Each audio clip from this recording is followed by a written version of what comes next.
Heaven's Envoy, Interstellar Fleet Book 3, written and narrated by J.J. Green. Chapter 1.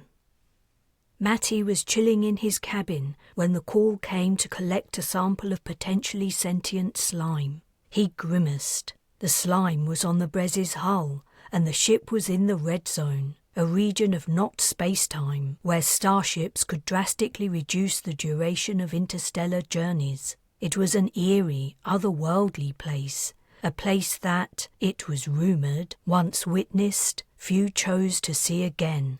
So when external security scanners picked up the sudden, inexplicable appearance of an unidentifiable substance, Captain Bujold had trouble finding volunteers to spacewalk and take samples for examination and analysis. The slime seemed harmless. It wasn't having any effect on the hull, as far as it was possible to tell, yet the scientists wanted to tread cautiously, speculating that it could be there for a reason. It might have deliberately attached itself to the Bres. For all anyone knew, it might be intelligent.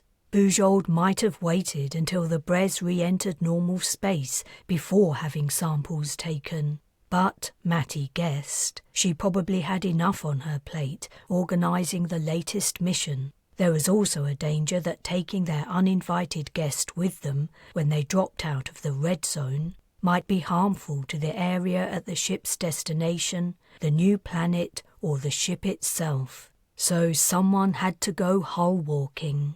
Or rather, more than one person. The substance was in more than one spot, and the Bres was huge. In the end, out of the complement of over 200 personnel, only 6 had answered the captain's call for volunteers. Matty was one of them. As he travelled the passageways leading to his allocated airlock, he wondered if this might be his last journey through the ship. It's gloop, dumb gloop.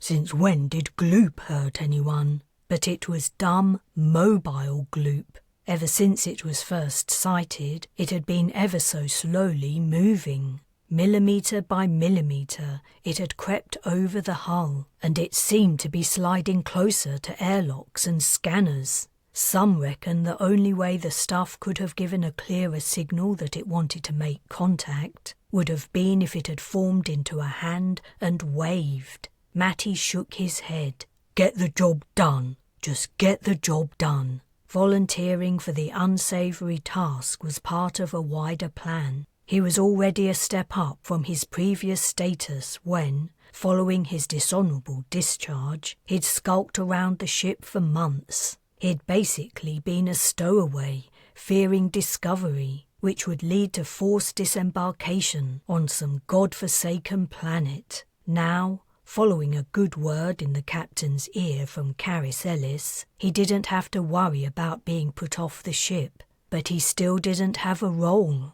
He couldn't re-enlist. That option was off the table for good, so he had to do something else. He needed to do something. His months of inactivity had been tortuous. He'd felt useless, like there was no point to his existence. What new position he could take, he had no idea. If he got a sample of this weird slime for the captain, it might lead to an opening of some kind. He was willing to entertain any possibility, no matter how risky. In fact, the riskier the better. "Sheldrake," said a voice. "So you're the other moron Bujold roped into this." Waiting at the airlock was Barnack, a former military buddy. Matty bumped fists with him. "Something to do, right? Right. These long voyages make you stir crazy too? And then some." Matty touched a panel, and the Eva suit storage unit slid open. He took out a pack and handed it to Barnack before taking out one for himself. Barnack's banter was standard, not an indication that the man was a friend. Reactions to Matty's discharge among the men and women he'd worked with had been mixed. Some had made it clear they despised him. Others had shown a little sympathy. Most treated him as Barnack did, with surface friendliness while at the same time never calming him or making any effort to meet up.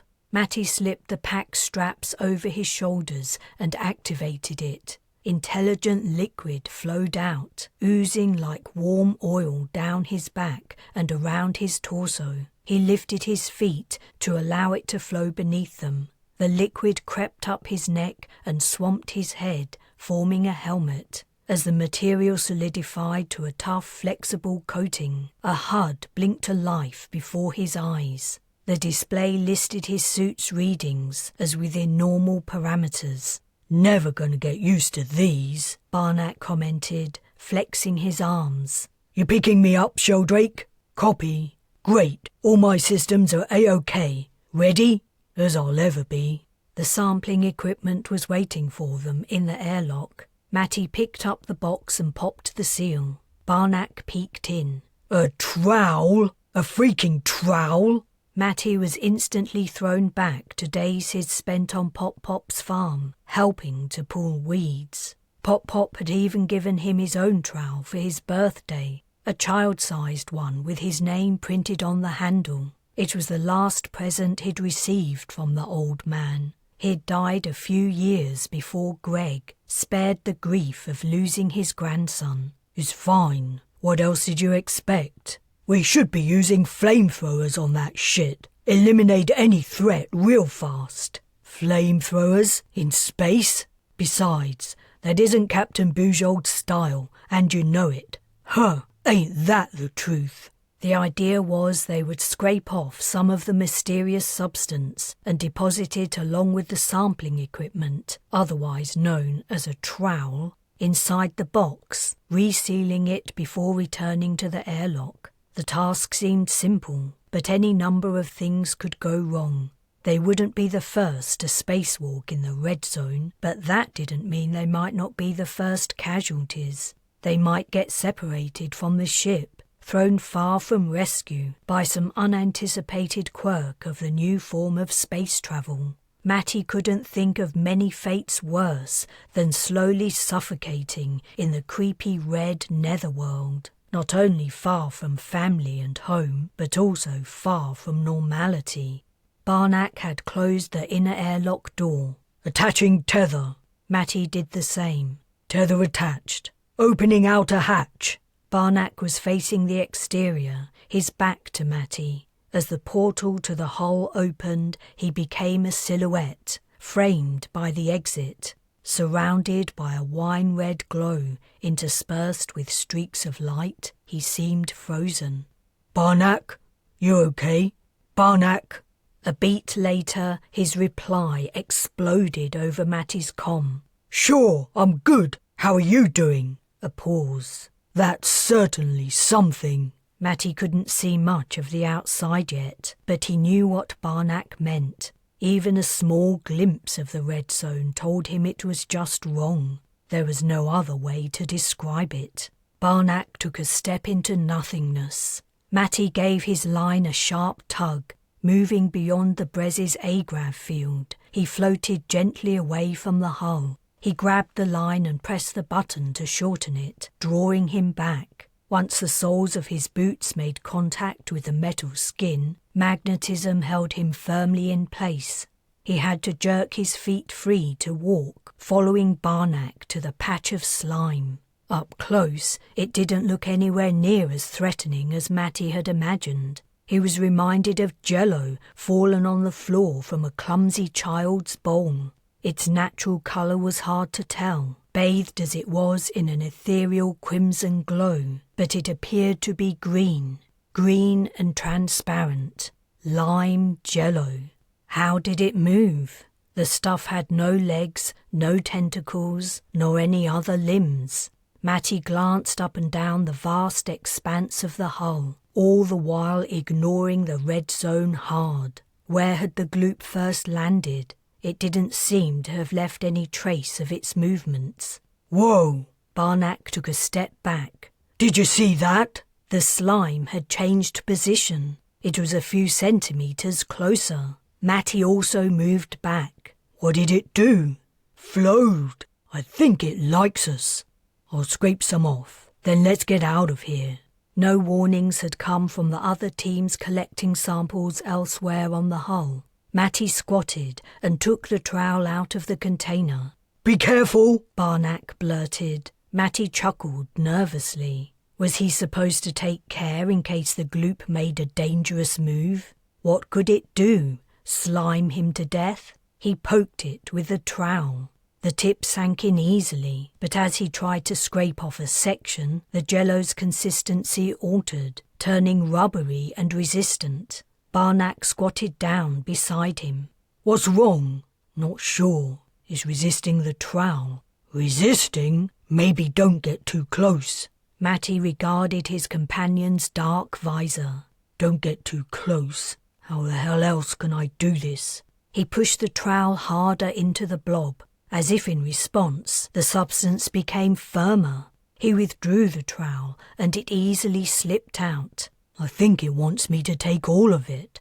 "It wants? How can that thing want anything?" The entire mound would fit into the container if it was soft. He could squash it. Matty slid the trowel along the base, scraping the hull. The slime came away in a big wobbly lump. In the 0G, it would probably have held together, regardless of being handled, but he had a feeling it was deliberately staying in one piece. He dropped the blob into the box. It melted, spreading into the corners and flattening out.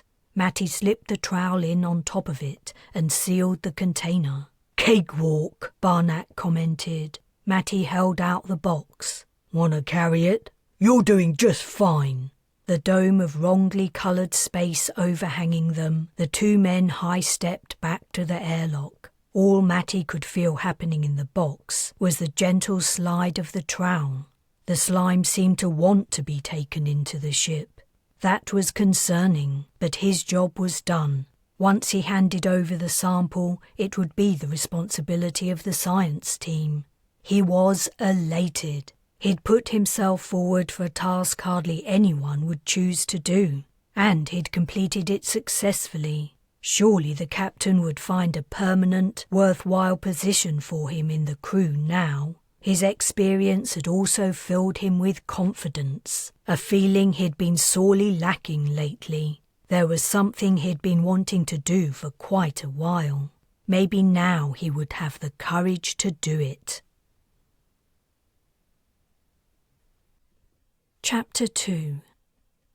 For days, Matty waited for a report from the scientists regarding the substance he'd scraped from the hull, but none emerged. Eventually, he gave up waiting.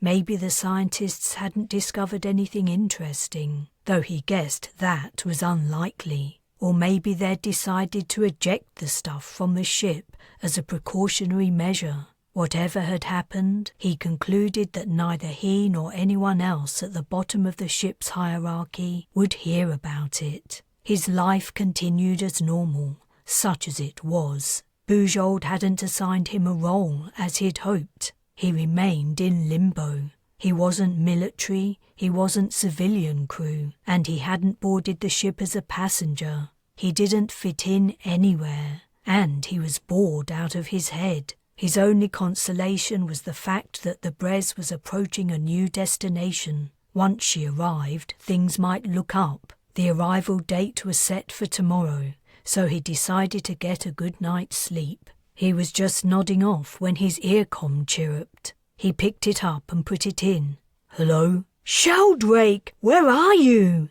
It was Z's, and for some reason she was shouting. He winced and popped the comm out, holding it next to his ear. "In my cabin. Why?" "What are you doing there?" He checked the time. It was 23:05, ship's time. "Going to sleep?" "Going to sleep? How come?" "Because..." "What do you mean, how come? Why are you comming me so late?" "Why aren't you at the party? We've been waiting for you for hours." Ziz's loud volume and slight slurring suddenly made sense. She was drunk. "No one told me there was a party." "Oh man, that's really sad. Get over here."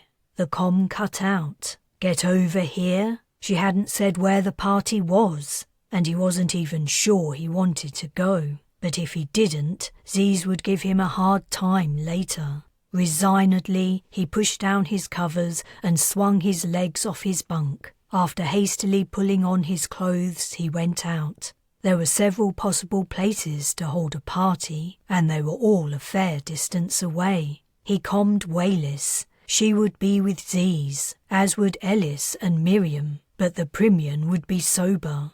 Her system instantly metabolized alcohol. No matter how much she drank, it had no effect. She answered immediately and told him the party's location. "I wouldn't take too long if I were you," she added. "They're already wasted." Wayless was adding new words to her vocabulary every day. "Who else is there?" "Everyone. The entire ship's personnel, except for Bujold and Robbins, as far as I can tell. Even Purser Linton turned up. I'll be there soon." Matty's mood sank as he made his way to the recreation room on Deck 3. Not even military people he'd thought were still his friends had mentioned a party. He just didn't figure in their lives anymore.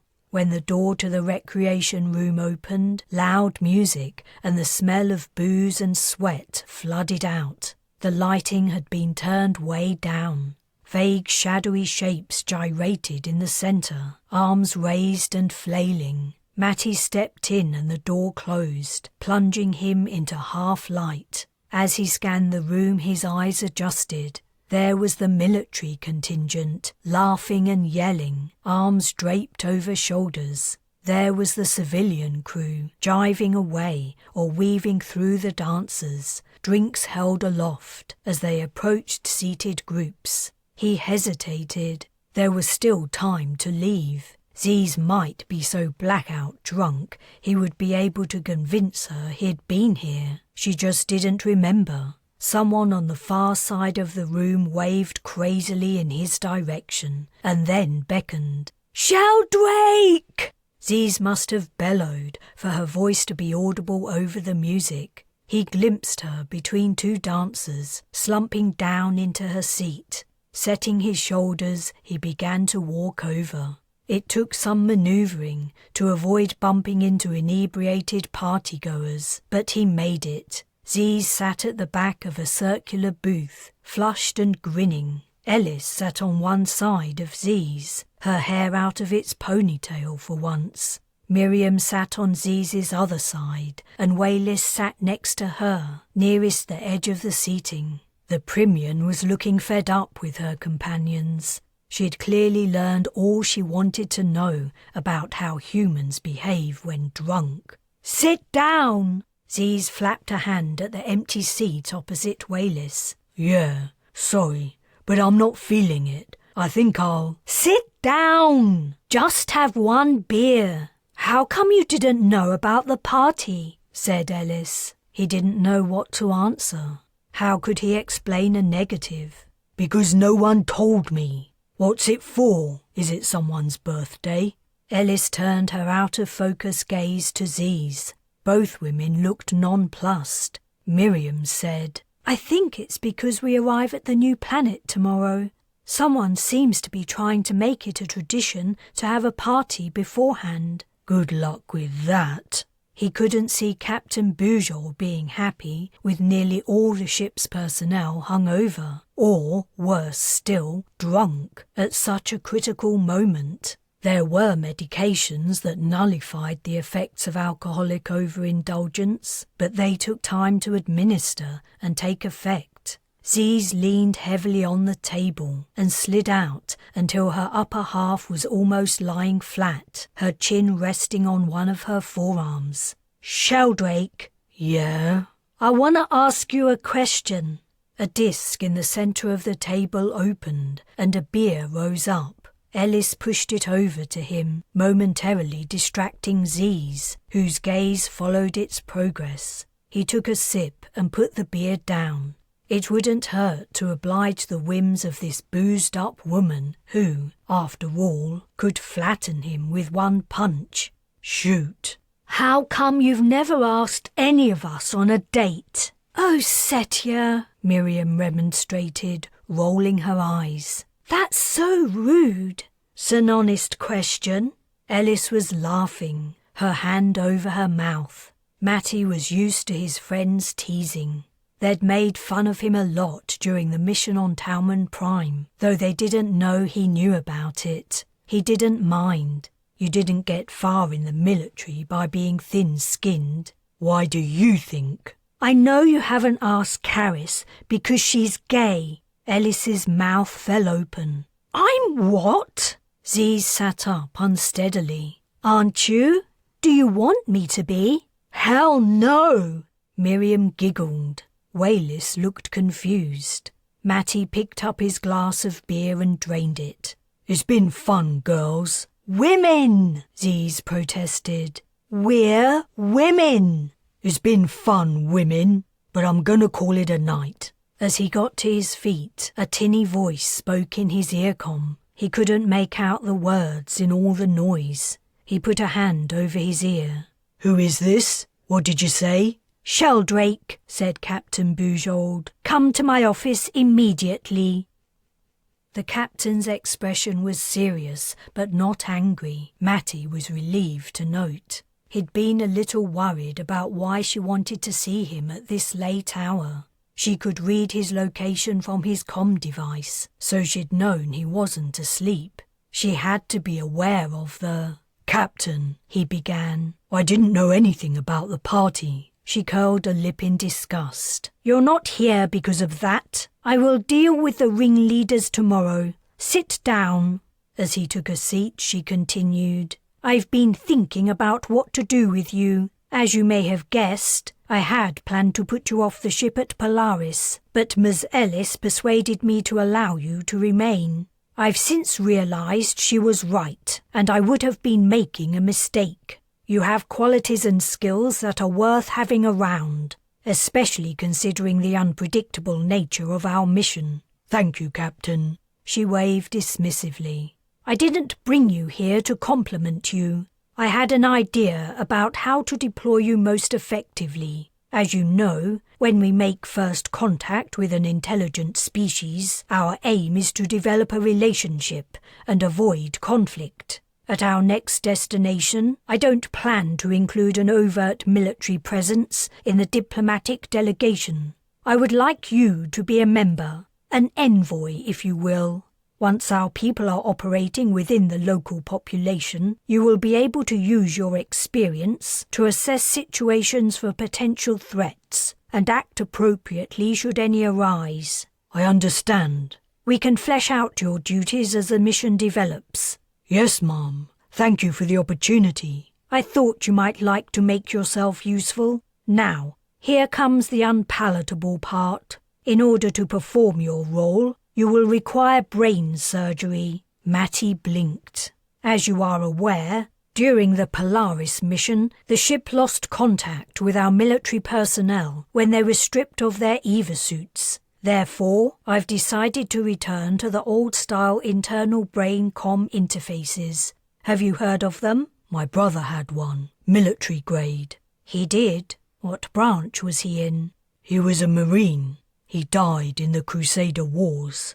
Bujold was silent for a moment before saying softly, "I'm very sorry." She continued in a brisk tone, "The surgery should only take half an hour, and you'll have a headache for about a day. Afterwards, wherever you are, if you're in comm distance of the ship, I and others will be able to contact you. Are you willing to go ahead? I can give you some time to think about it, but I'll need your answer by..." "I don't need to think about it. I'll do it." Chapter 3. Ambassador Barbier sat at the front of the briefing room, and Matty sat directly behind him, studying the back of the man's head. His hairstyle was odd, spikes sticking out all over. Maybe that was the fashion where he came from. Rumour said it was a tiny island in the Caribbean. What would it be like to work with him? Ellis had spent some time with the ambassador in meetings and such like prior to the previous mission, but she hadn't said anything about him, only looked sour whenever Barbier's name came up. Ellis looked sour a lot, so that didn't mean much. Preliminary scans are of the surface only, Captain Bujold announced. I've ordered a GPR survey as we continue to orbit. You'll see why. The lights dimmed and the display screen at the front of the room brightened. Matty waited a few seconds for a vid of the new world to appear before he realised he was looking at it. The planet's surface was white. Peering closer, he noticed irregularities, patches of light grey here and there, and a faint horizon marking the also white sky. Dr. Moody, sitting along from Barbia, whistled. A winter world. Technically, no, said Bujold. A winter world implies seasons. For it to be winter, the planet would have to also experience spring, summer, and so on. Early indications are that ice covers the planet all year round. I suppose a more appropriate name would be a snowball world or ice planet, Moody said. I'm interested to see how the target species survives in those conditions. Aren't we all? Barbia asked. Captain, how long will the ground-penetrating radar survey take? When will the diplomatic visit begin? Your visit will be scheduled as soon as we have a reasonably sufficient understanding of what the delegation may encounter. As yet, it's impossible to say, aside from the fact that you will be cold. We've found no satellites, space stations, spacecraft, or evidence of missions to either of the planet's 2 moons, all of which indicates a pre-space age civilization, though we have confirmed the atmospheric signs of industrialization that brought us here, and we're picking up radio signals. As new data arrive, I will apprise you all. Expect several briefings before you depart. She took a breath and continued in a more relaxed tone. We can take our time with this one, and so we will. Let's try to get it right from the start, Barbia asked. And when will personnel from the Balor and Banba be joining us? That's another reason for delaying. 4 crew members from each of our sister ships are on their way as we speak. You will all need some time to become acquainted before you set out. The 4th member of the contingent from the Bres was a woman. Matty had noticed her around the ship. Everyone was familiar by sight now, but he didn't know what she did. She was sitting in the 2nd row like him, a couple of seats away. Spotting him looking at her, she flashed a smile and held out her hand. I don't think we've met. Becca Richardson. He shook with her. Most people call me Sheldrake. Of course, said Bujold. I was forgetting you 2 may not know each other. Sheldrake, Dr. Richardson is our resident linguist. Matty noted that the captain didn't bother introducing him. He tore his gaze from Richardson, refocusing on the screen. It was hard not to stare at her. She was beautiful. Her looks were so striking. On Earth she could have been a model or movie star. Yet he couldn't say what it was about her appearance that was so mesmerising. Her colouring wasn't anything special. Her deep brown hair and eyes weren't what made her stand out. In truth, he couldn't put his finger on it, and peering closely at her would have been rude. Captain Bujold talked about the planet and astronomical features of the system, and then she went over the first contract protocols the fleet had established. He listened with half an ear. It was all pie in the sky. Things were usually very different when boots were on the ground. She wound up the meeting, saying all the latest files would be forwarded to their inboxes and instructing them to go to the closest refectory, where they would meet the other ship's contingents when they arrived. Barbia and Moody went out together. Matty followed Dr. Richardson to the exit, where she waited for him to catch up. You have a difficult task ahead, she said as they set off. I do. Playing one role while performing another. You know about my secret assignment? She chuckled. Bujold has told everyone, including the people from the Balor and Banba, as I understand. I guess the captain has to explain my presence in the team. I'm no scientist or diplomat. But you have a hard job too. I'd rather be a grunt in disguise than try to figure out an alien language. There are tools and procedures for it. I'll only be doing what I'm trained for. She paused. You can look at me, you know. Matty had kept his eyes forward for their entire conversation. "Sorry." "Don't worry, I get that a lot." "I guess you must have guys hitting on you all the time." "Actually, I don't. Most of them seemed scared of me." They had reached the refectory. The breakfast sitting had finished and lunch hadn't begun, so the place was empty except for Barbia, Moody and 8 others. Contrary to what Bujold had said, the personnel from the Banbor and Bala was already here. 4 wore service uniforms. 1 was a major, and the other 4 were in civvies. Barbia and Moody were chatting with them. As Matty approached the military men and women, they gave him dirty looks. "Wow," Richardson murmured. "What's their problem?" "Don't worry. It isn't you, it's me. I'm their problem." "Why?" "Oh, I was forgetting." Barbia stood up. "Dr. Richardson, Mr. Sheldrake, I was about to propose an early lunch. I'm sure the staff won't mind rustling something up for us. What do you say? Sharing a meal often helps turn acquaintances into friends." "Fine by me," Matty replied. Richardson also agreed, and the ambassador went to find whoever was in charge. Matty took a seat next to a short, slight man who looked to be in his 60s. "You must be the famous Corporal Sheldrake." "Ex-corporal," one of the military men interjected. "And not famous," said the major. "More like notorious." The older man looked abashed. I didn't mean to. Most people call me Sheldrake." Matty held out his hand. As they shook, the man said, "I'm Bernard Travis, historian." "Historian?" Travis shrugged. "Someone has to record these momentous events for posterity, wouldn't you say?" "Sure.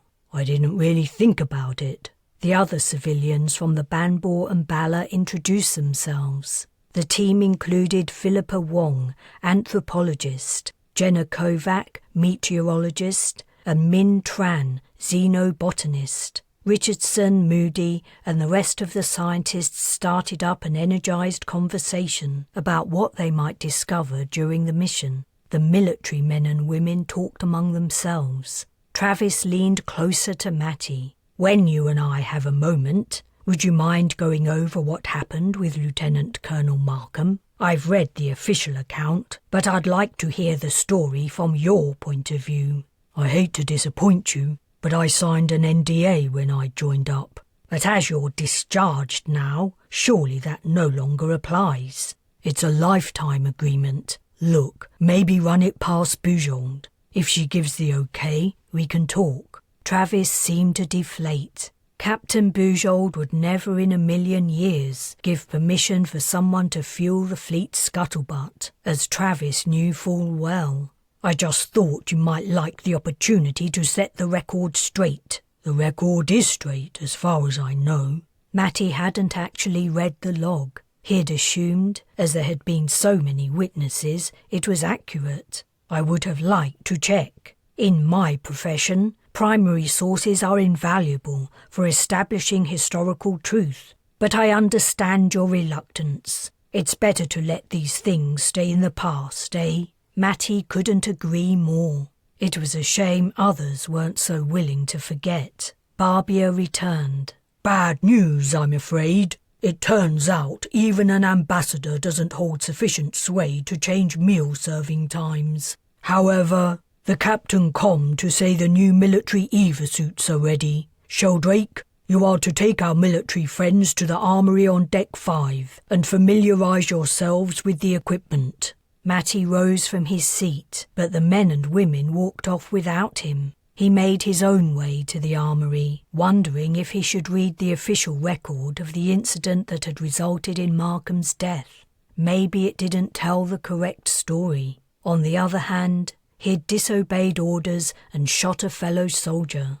There was no denying it, and, for some people, no excuse would ever be good enough. Chapter 4.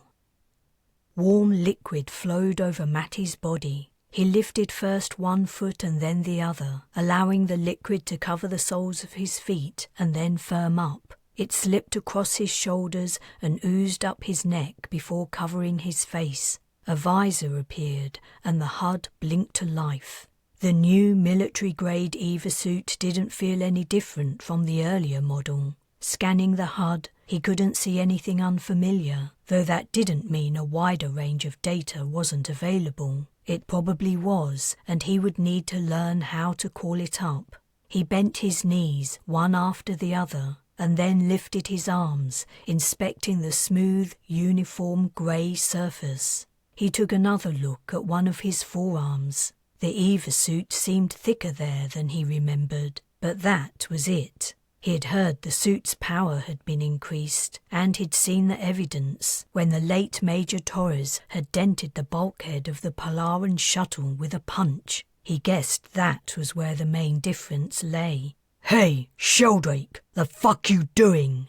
The comm clearly worked. He turned. The contingent from the Balor and Banba had put their suits on too. 3 of them were watching the 4th, who leaned menacingly close. The words Major Gagnon floated into existence over Sheldrake's visor image. "I'm, familiarising myself with the new... These are military grade. Last I heard, you were kicked out, like you deserved for what you did. Better than you deserved." It was an effort to not call him sir. "I've been assigned one of these suits for the mission." "I've been assigned one of these suits," Gagnon repeated, turning to his team, who chuckled. He swung around to Sheldrake again. "You think you have the right to wear that?"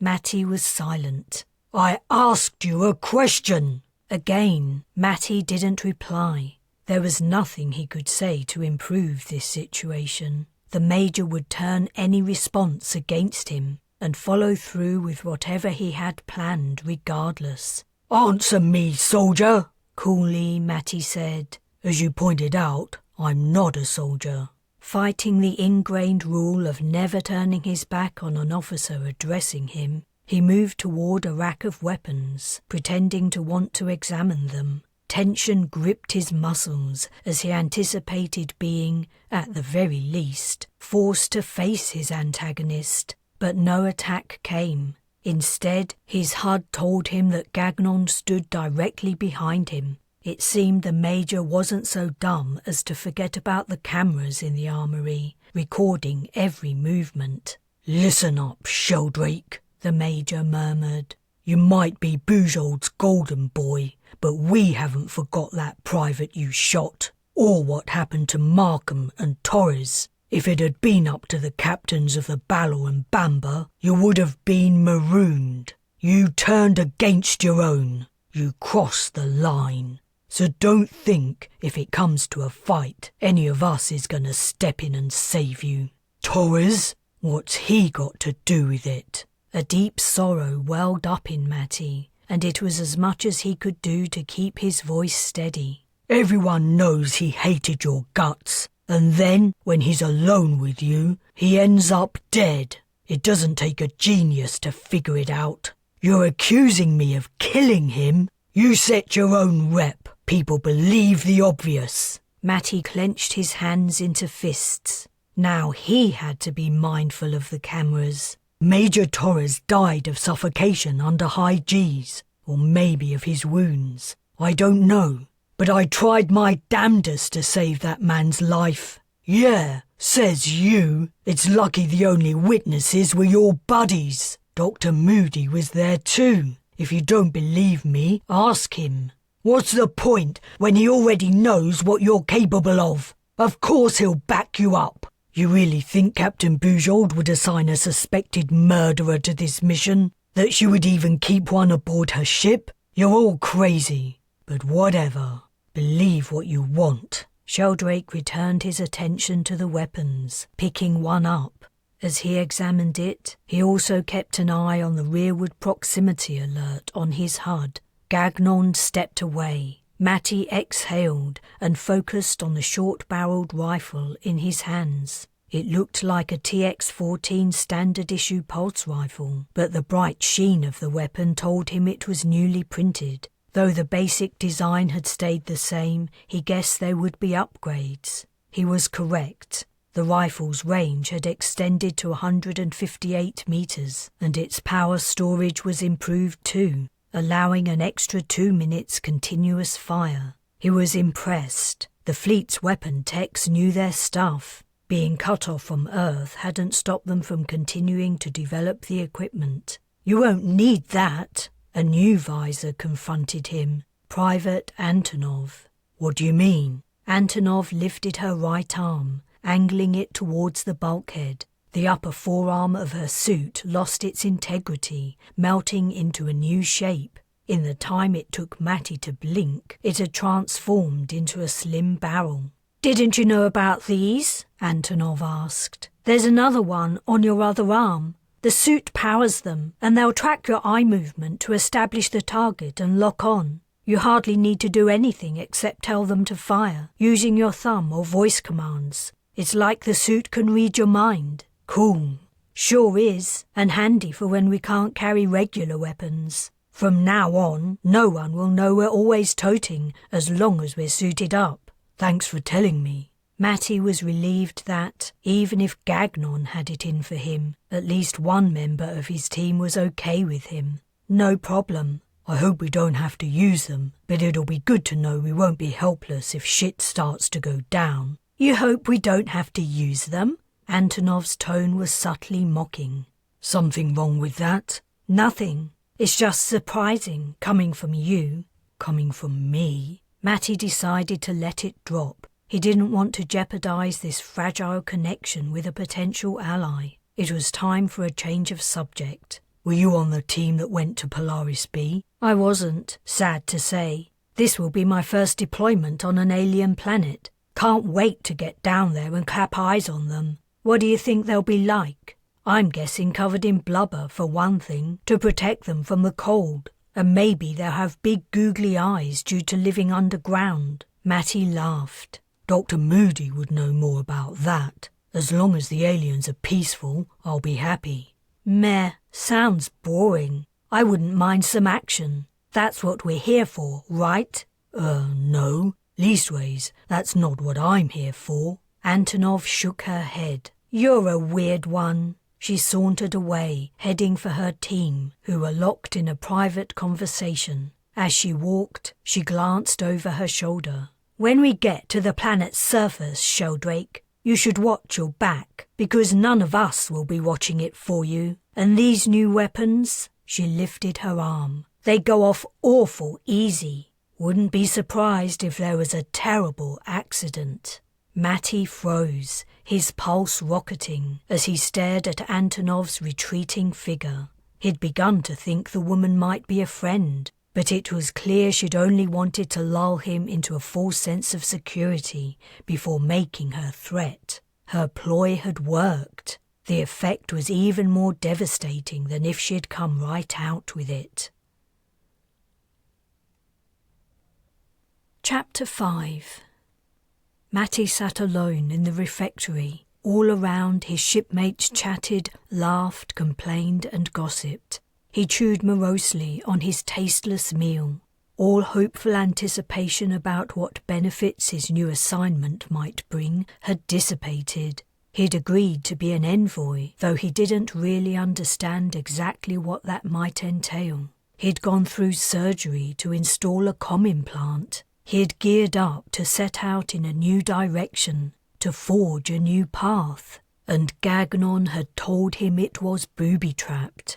Once he was down on the new planet, he would be constantly looking over his shoulder. As well as watching out for the safety of the delegation, he would have to look out for himself. His own side had its sights on him.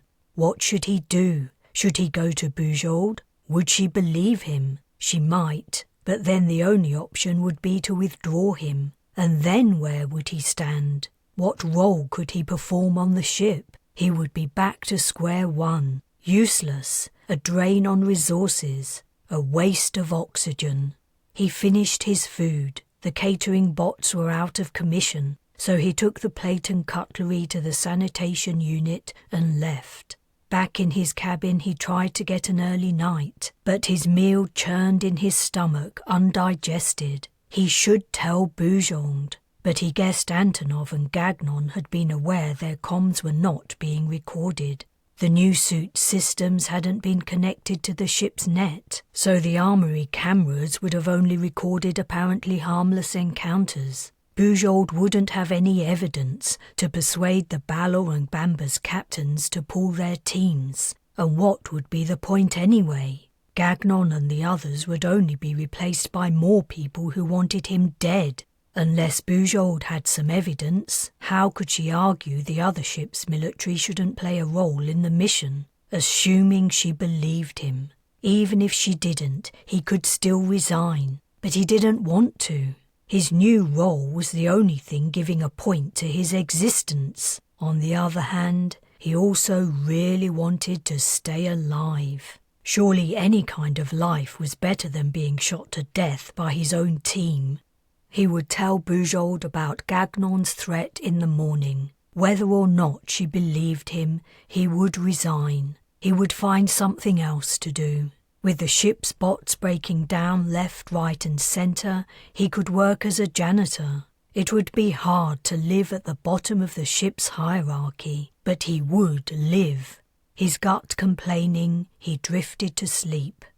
The sun was hot on his back. Straightening up, he squinted into it. Something was breaking up its rays, but he couldn't make out what. A dry, ridged field ran out on all sides to the horizon. Between the ridges, plants were growing, long trailing vines with round purple fruits. They grew as he watched. Tendrils curled out from the vines, gripping the soil and then burrowing into it, spiralling like corkscrews. His job was to dig out the weeds. These were easy to see, small green sprouts struggling up between the stronger crop plants. They were so small it hardly seemed worth digging them up. He squatted and dug into the soil next to a weed. You had to get the whole plant up, roots and all, or it would re-sprout. Every time a weed grew again, it would use up water and fertilizer that should go to the crop. "Hey, Matty!" A shadow had fallen over him. He looked up into a pair of familiar eyes. "Greg?" Matty stood again. "What are you doing here?" "I came to see you." "Greg!" Warm joy burst in Matty's heart, and he hugged his brother tightly. Something about the whole situation felt not quite right, but he ignored the feeling, burying his head in his brother's chest. Greg was in uniform. He must be home on leave. "How long will you be here?" "As long as you want me to be." That wasn't right either. Greg didn't get a say in how many days leave he got. It must have been him walking over that had broken up the sun's glare. "What are you doing?" Greg asked. "Helping Pop-Pop." "Good job. What else are you doing?" "Just..." Matty scanned the field. He shrugged. "I don't know." "You sure about that?" "Huh?" "Let's sit." They settled down on a bare piece of ridge between two of the vines. Greg picked one of the fruits and broke it in half, passing one half to Matty. Purple juice dribbled down his fingers as he took it, and seeds coated in jelly spilled out. Greg sucked in the flesh of the fruit, and Matty copied him. Sweet and tangy, the fruit slipped easily down his throat. "Tastes good, doesn't it?" Matty nodded. "Yep." Greg sucked juice from his fingers and leaned back, propping himself on outstretched arms. "Life's pretty good. I wish I could stay longer." "But you just said you can stay as long as I want you to." "I did." "Well, I want you to stay forever." Greg chuckled. "No one can stay forever, Matty boy." "Then how long?" "I guess as long as you need me." This satisfied him. When Matty awoke, he was still warm from the hot sun. He could still feel his brother's presence, still taste the syrupy, sticky fruit. Later, as he sat in the briefing room awaiting Captain Bujold's arrival, he was acutely aware of Gagnon's people chatting, throwing occasional looks his way. Were they figuring out how to make his death seem an accident? From now on, he would have to watch every move they made and never be alone with any of them. One thing was for sure, he had to show he wasn't scared of them. In truth, he was, very. But if they thought he was scared and therefore an easy target, they would use any and every opportunity to take him out. If they knew he would be hard to kill, they would be more cautious. He made his way over to the group and said softly, "I wanted to say, thanks for the warning yesterday, Antonov. I appreciate it." She returned his gaze silently. "But if you guys want to try anything, you'll have to leave the campsite, and that most likely isn't happening." Gagnon growled. "What are you talking about, Sheldrake? Captain Bujold has made it clear. No military presence in the delegation. You're on the planet in case things go south, and that's all. That's why she wants me to accompany the ambassador. I'm a covert operative. Didn't you know?" From the way they looked at each other, apparently they did not. Chapter 6.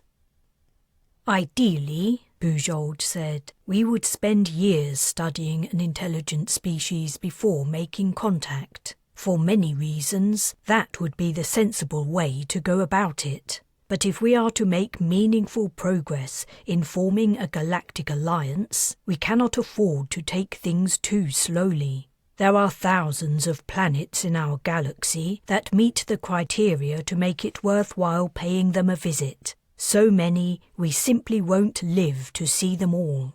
Though, over time, as we introduce the fleet and its mission, new connections will be forged, and hopefully the movement will continue long after we're gone. She took a breath and exhaled between puffed lips.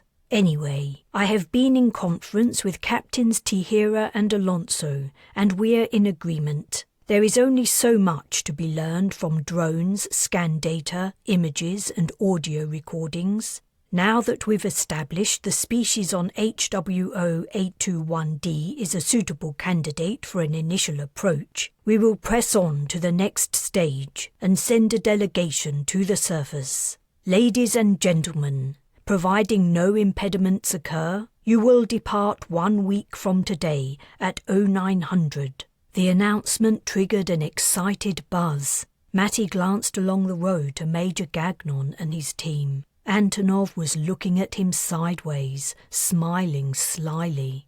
He'd done his best to avoid the Balor and Bamba's military over the last few weeks, but soon the group would be unavoidable. So much information had been sent out about the target planet, it was hard to remember it all. One fact that had stuck was about the aliens they were soon to meet. Physically, the creatures were remarkably human-like, though they had long tails. Moody hadn't seemed too surprised about the species' resemblance to human beings. He'd said certain physical characteristics were required for intellectual and technological development, and that humans and the new species had them in spades. But he didn't think they were related to humans like the people on Talman Prime, pointing out the tails. His take on the tails was that the creatures had originally evolved as a tree-dwelling species when the world had been warmer and covered in vegetation.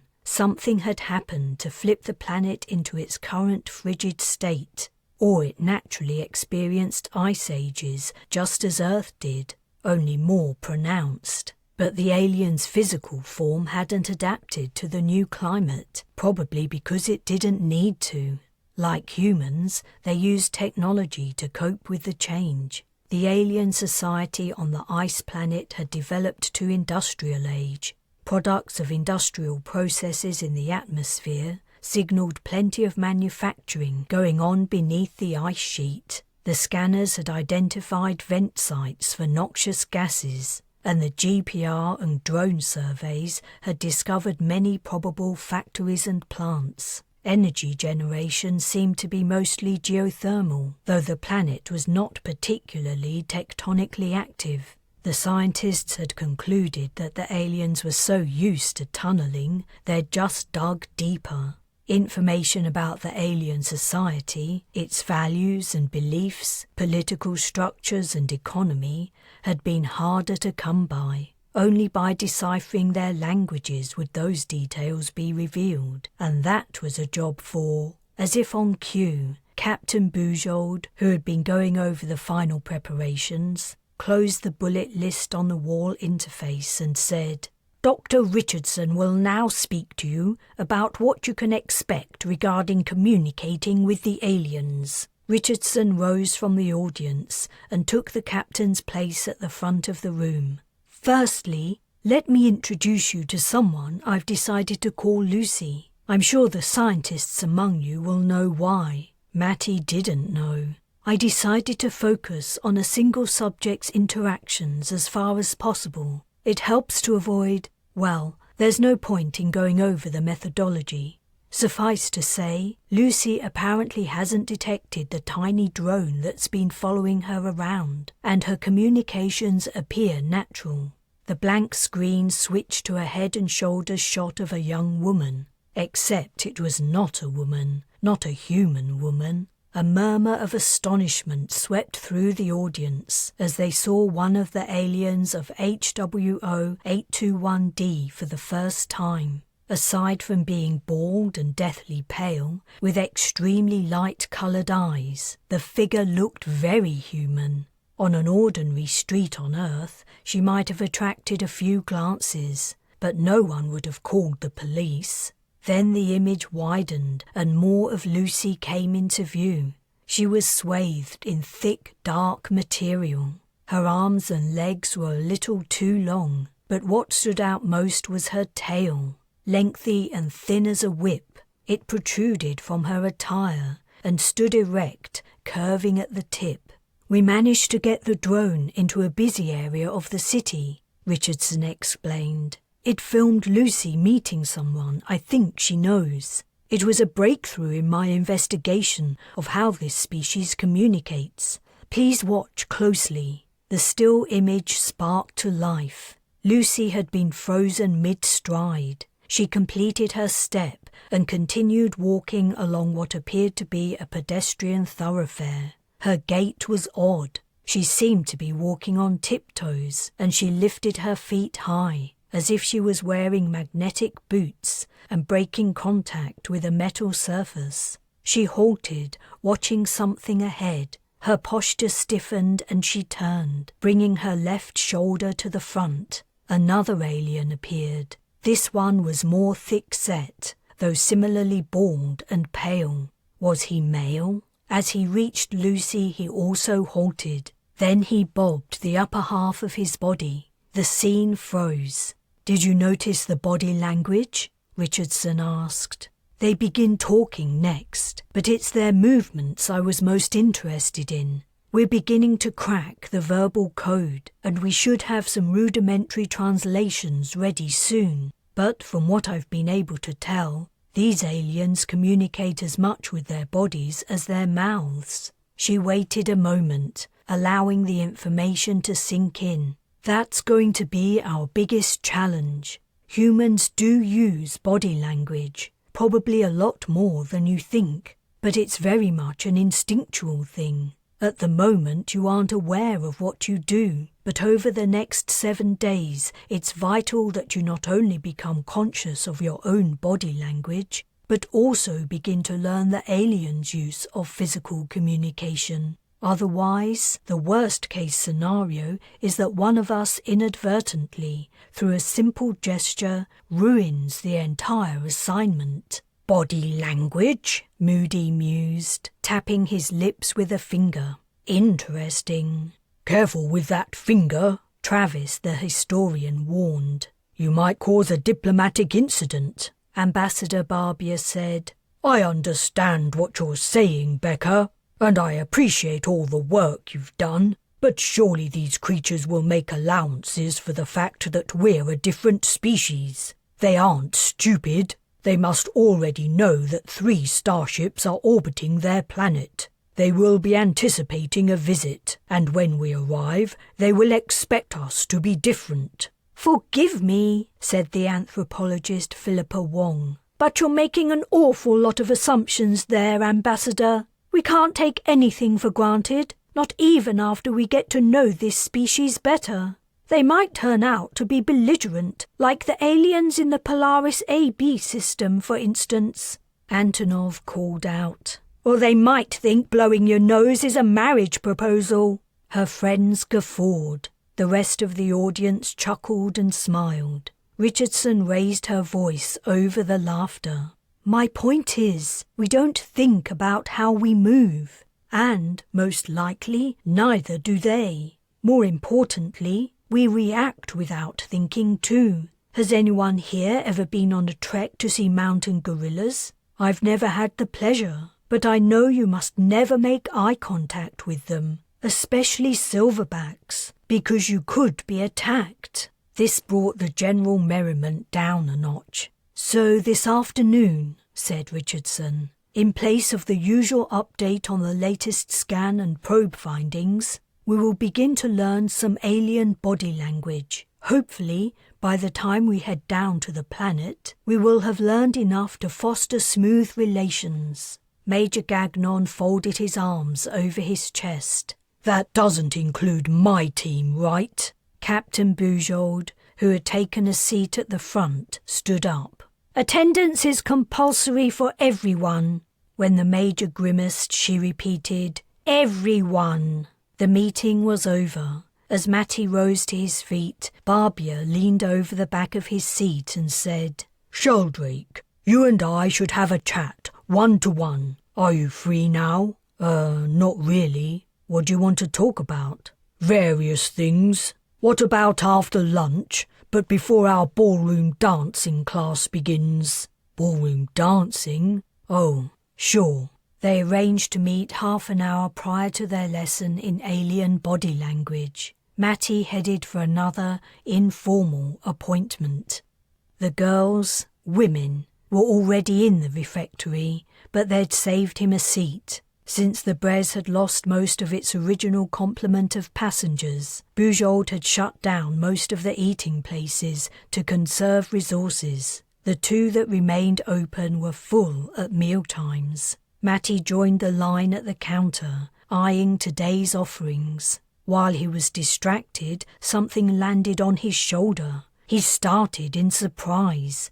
It was Ellis's bird. Matty was pretty sure that regulations prohibited animals entering the refectory, but no one seemed to care anymore. The bird frequently accompanied Ellis to meals and was often seen in public areas. It had become somewhat of a ship's mascot. After making his selections, imitation chicken curry followed by cheesecake, he carried his tray and the bird over to his friend's table. I think Loki likes you, Ziz commented. Bullshit, Ellis retorted. He's hoping for a snack. We've all finished eating. Does he like chicken? Matty asked. Who knows? I've never trained him with it. Matty picked a piece of fake chicken out of the sauce and blew on it before offering the piece to the bird. Loki inspected the morsel and then tentatively nibbled it. Turning, he dropped the piece on the floor. Wayless laughed. We have our answer. How's the mapper training going? Matty asked Ellis. It's a lot to take in, but I'm slowly getting the hang of it. Luckily for me, Robbins is very patient. Have you cast any skeins about the next assignment? We do it all the time. Nothing's leaping out yet, though you figure strongly in the outcomes. Bujold was right to put you in the team. But if she hadn't, would I be important? Ellis shrugged. That's the problem with mapping. Everything is tied together. Miriam, who sat opposite Matty, pushed her plate to one side and looked at him earnestly. So I heard you're leaving in a week? The ship's grapevine worked fast. That's right. Miriam looked wistful. You will say goodbye before you go, won't you? Chapter 7. Ambassador Barbier knitted his fingers and leaned his elbows on his desk before staring intently at Matty for several seconds in silence. Matty held his gaze, glad he'd eaten before coming to the ambassador's office. He might be here a while from the looks of it. His attention wandered to the ornaments on Barbier's desk. A clear plastic tube held several ancient coins, uneven and worn. A huge white seashell sat next to the tube. On the other side of the desk was an old bottle made from thick glass, misshapen and blackened with age. "Sebastian. Can I call you Sebastian? I usually go by Sheldrake." Sebastian was his first name, and Matty hated it. Barbier straightened up and moved his hands to his lap. "Of course, whatever you say. Thanks for coming in for a chat. I thought it would be beneficial to outline your role in the forthcoming mission. Hasn't Captain Bujold told you?" Matty was surprised and couldn't help showing it. Barbier's motive for the meeting seemed odd. "Naturally, the captain and I discussed the duties of every team member, but your case is rather special, wouldn't you say?" "I'm not sure what you mean. My instructions are clear. I'm to assess for potential threats and take whatever steps are necessary to protect the delegation. My number one priority is to prevent you guys from being injured, and if required, facilitate an evacuation to the shuttle, where Major Gagnon will take over. Then, it's his job to do whatever it takes to allow the pilot to get us back to the Bres. Seems obvious." He wanted to add, "Is there something you don't understand?" But Barbier's expression had turned darker, as if he felt talked down to and was offended. "You put it very succinctly," the ambassador said in a clipped tone. "I'm aware of what Bujold has told you. I asked you here in order to discuss the finer details regarding our professional relationship." Matty was utterly confused. "Can you explain, Ambassador? Do you mean my role as a diplomatic envoy?" Barbier paused, appearing to consider what he was about to say. Matty's attention drifted again, this time to a suit hanging up in the corner of the office. It was formal clothing, dark green with gold embellishments, and it bore an insignia he couldn't quite make out due to the distance. "I see you've noticed our uniform." Barbier rose from his seat. "What do you think? I had some input into the design." He lifted the hanger and brought the suit over. "Our uniform?" Matty peered at the insignia. It was 3 hands joined in a triangle, each clasping another. "The symbol was my idea. I think it's rather clever, though I say it myself. It needed to be a trinity of some kind, to be in keeping with the fleet's emblems. 3 hands in a permanent handshake seemed perfect.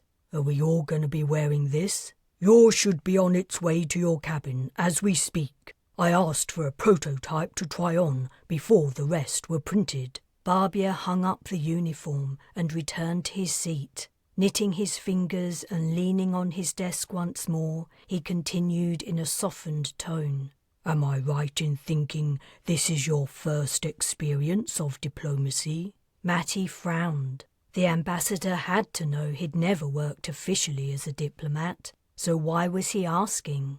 "Technically, yeah, but I went to Prime in the Polaran's world, so I suppose I'm saying I have an idea what it's like to visit an alien planet. A better idea than you."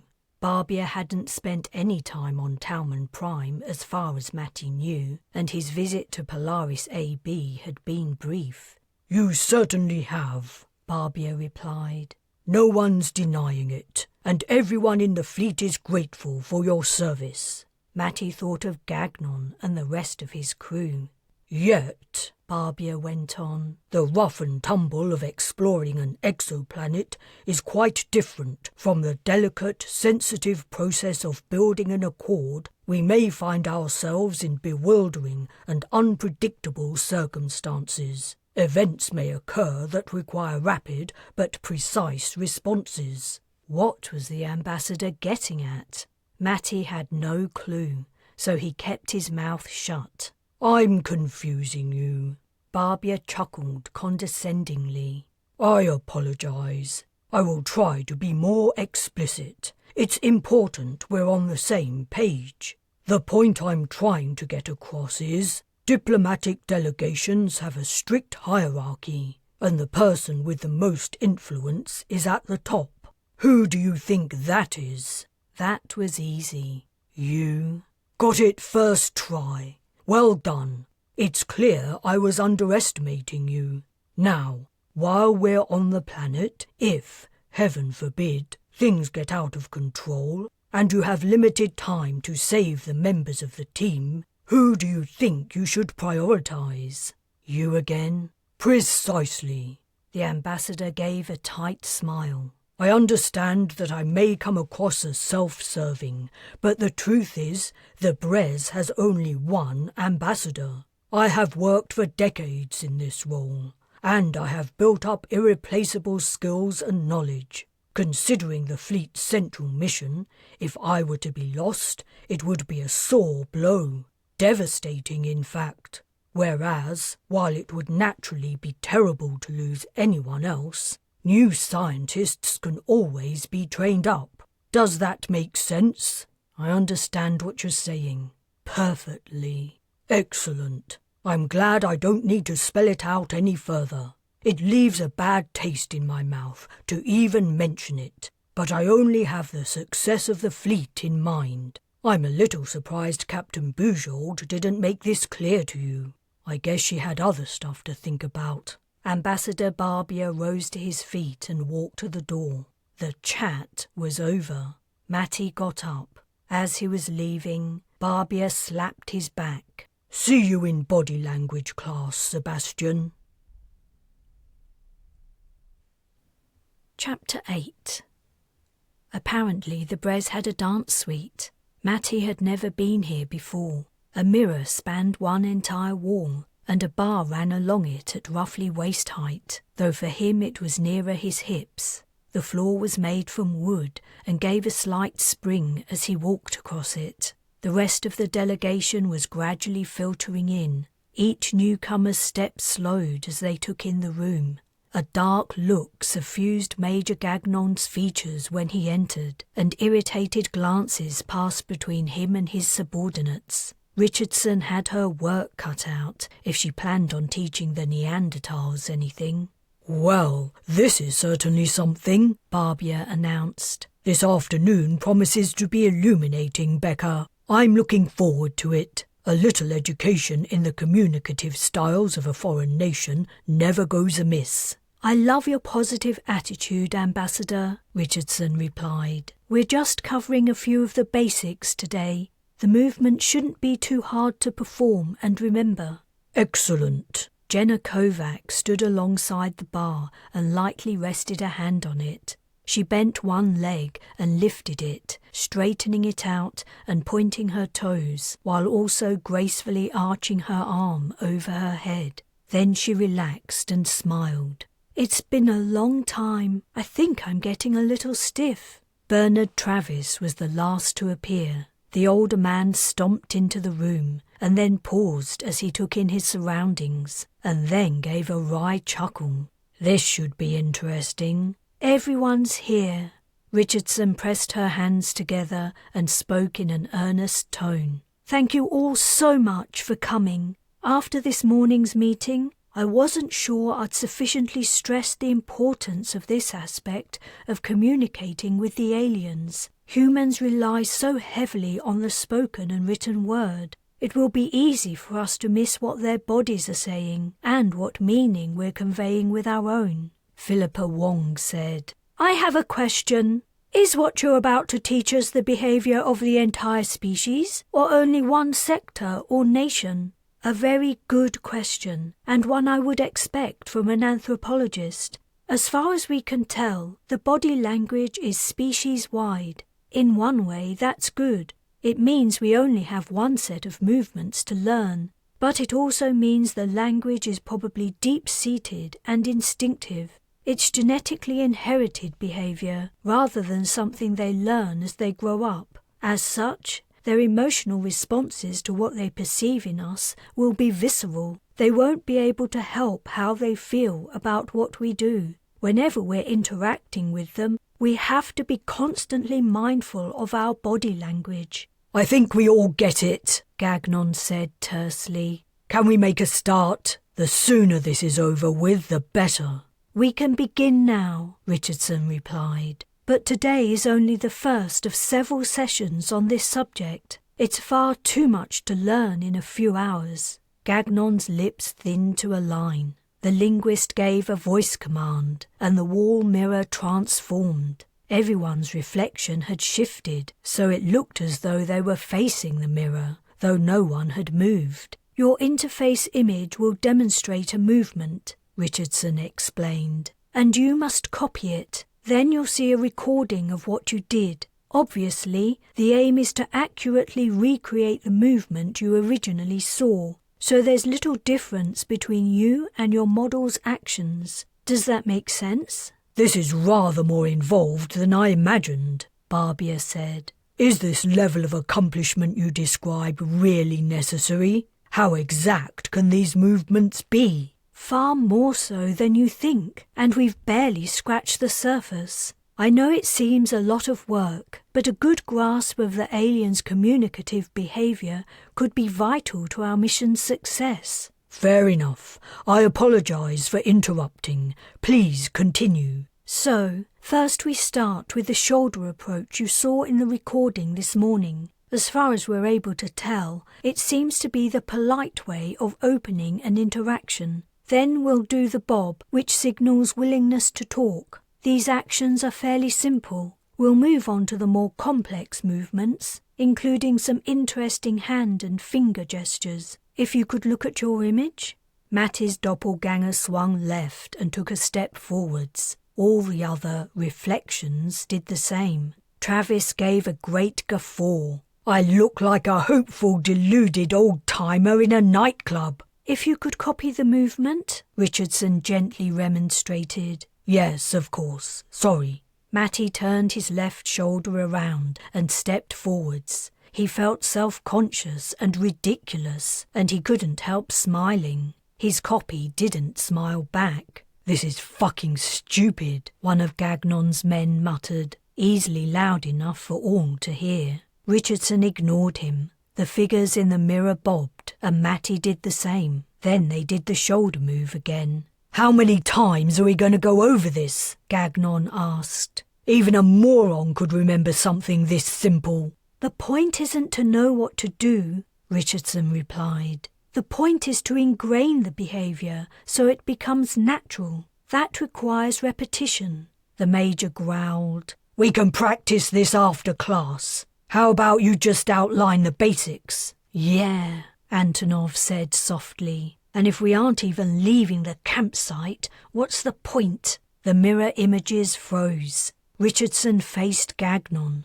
If you have a problem with attending this class and following my instructions, take it up with Captain Bujold. While you're here, you do what I say. Understand? Gagnon's facial muscles turned rigid. Antonov and her buddies shifted uneasily. A tense pause played out. Matty and the scientists watched the confrontation. Barbia cleared his throat as if about to speak. His jaw clenching, Gagnon snarled, "Start up the demonstration, Dr. Richardson."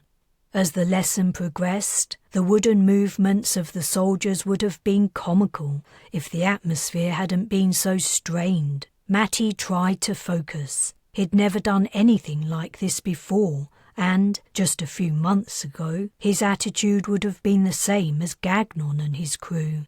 The aim of his physical training had been to make him strong, flexible, efficient and effective. Moving in strange ways felt weird. It made him deeply uncomfortable, but he told himself that everyone else had to feel the same. At least he wasn't, at the same time, trying to suppress resentment and rage. Moody bypassed Min Tran to move to Matty's side. Having fun? Not sure I'd call it fun. You? I have to confess, I love it. I feel as though I've unleashed a whole new part of my personality. Who would have guessed? Moody performed the latest item of body language, a twirl of the fingers of the right hand that signalled the desire to leave a situation, with a flourish. Matty executed the gesture with far less panache. You're really getting it. I think it comes from my discipline. All my adult life I've studied living creatures, closely watching their behaviour over and over again. I completely understand what Becca means with this stuff, and it's a delight to take a deep dive into it. The images in the mirror froze, and Richardson stepped to the front. Now we move on to the next stage. We practice with each other. I want you to pretend you're encountering a friend in the street, like we saw Lucy do in the drone recording. Approach the person, have a short conversation,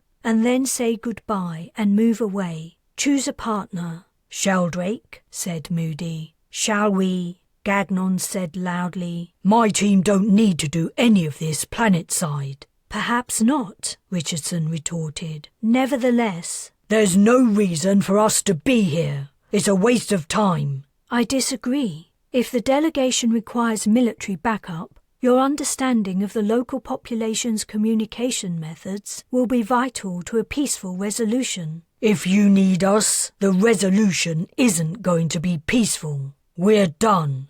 Major, said Barbier, don't be hasty. Becca makes a very good point. The last thing we want is any kind of conflict with the natives of the New World. Our goal is, like I said, we're done. Gagnon signalled his men and Antonov, and they left. The rest of the group watched in silence. After an awkward pause, Richardson said, Everyone choose a partner. Chapter 9. The shuttle would touch down on the surface of the ice sheet. That was a given. There were no apertures that would accommodate the vessel, and even if there were, flying directly into the aliens' inhabited areas could come across as an act of aggression. And if they were attacked anyway, escaping into empty airspace would be easy. No ground-to-air armaments had been observed, unsurprisingly for a species that had yet to invent flight. Matty looked out of the window. A soft blue haze enveloped the planet. The landing site was not distinguishable from the rest of the shining white ball, but he guessed they would be approaching it soon. Richardson and her linguistics team had, with the help of the fleet's computing power, deciphered the aliens' predominant language. According to their media broadcasts, their civilization seemed to comprise two major powers and a handful of smaller, weaker nations. They knew visitors from space were coming. The fleet had broadcast a planet-wide message for days, announcing the delegation's imminent arrival and benevolent intentions. Matty approved. Suddenly rolling up out of nowhere might have sent the wrong signal. Yet if the aliens were inclined to prepare a violent response, they'd had time. He shifted uncomfortably. The flight had felt inordinately long. He gazed forward. Major Gagnon had draped himself over Richardson's seat back and was confidently talking at her. The linguist looked up with an annoyed expression, but Gagnon clearly didn't notice. Or maybe he did but didn't care. The military group had never returned to the linguist's body language sessions. Somehow, Gagnon must have convinced Captain Bujold that they were unnecessary. The fact that the military wing hadn't had anything to do with the lessons had created a schism between the two groups. Some sensed an air of superiority among Gagnon and his soldiers and resented it. Even Travis, who was from the same ship as the Major, the Balor, had murmured to Matty that Gagnon was stuck up and had a hero complex. "Strap in, everyone," came the pilot's voice over the intercom. "Landing in 15 minutes. Air temperature at the surface is a balmy -5°C. Warmest place on the planet. Glad I'm sleeping in here tonight." The plan was to set up a campsite outside the shuttle, where initial meetings between the delegation and the aliens would take place. Once a state of trust was established, the team would move into inhabited areas, perhaps splitting up. If everything worked out, the next few months would be spent building an accord, as Ambassador Barbier put it. The scientists would feed back to the fleet. The captains would decide the next steps, such as helping the aliens upgrade their tech, and so on. Matty returned his attention to the view. The fleet's mission wasn't his main concern. It was too weighty and complex. He'd always preferred simpler ideals and objectives. Do the right thing. Do your job to the best of your ability. Be a good and loyal friend. Though, thinking about it, none of those things were simple in practice.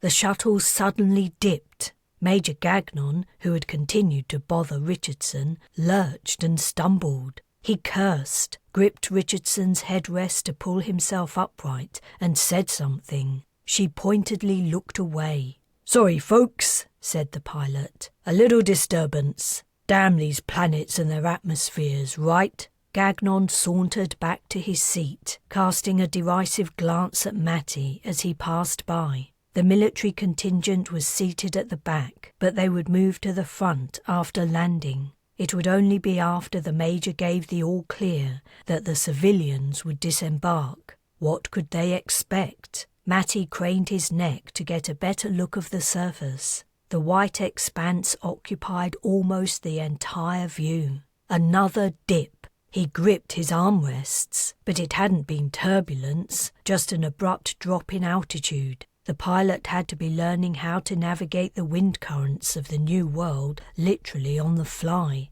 Matty peered out again, thinking he'd seen something.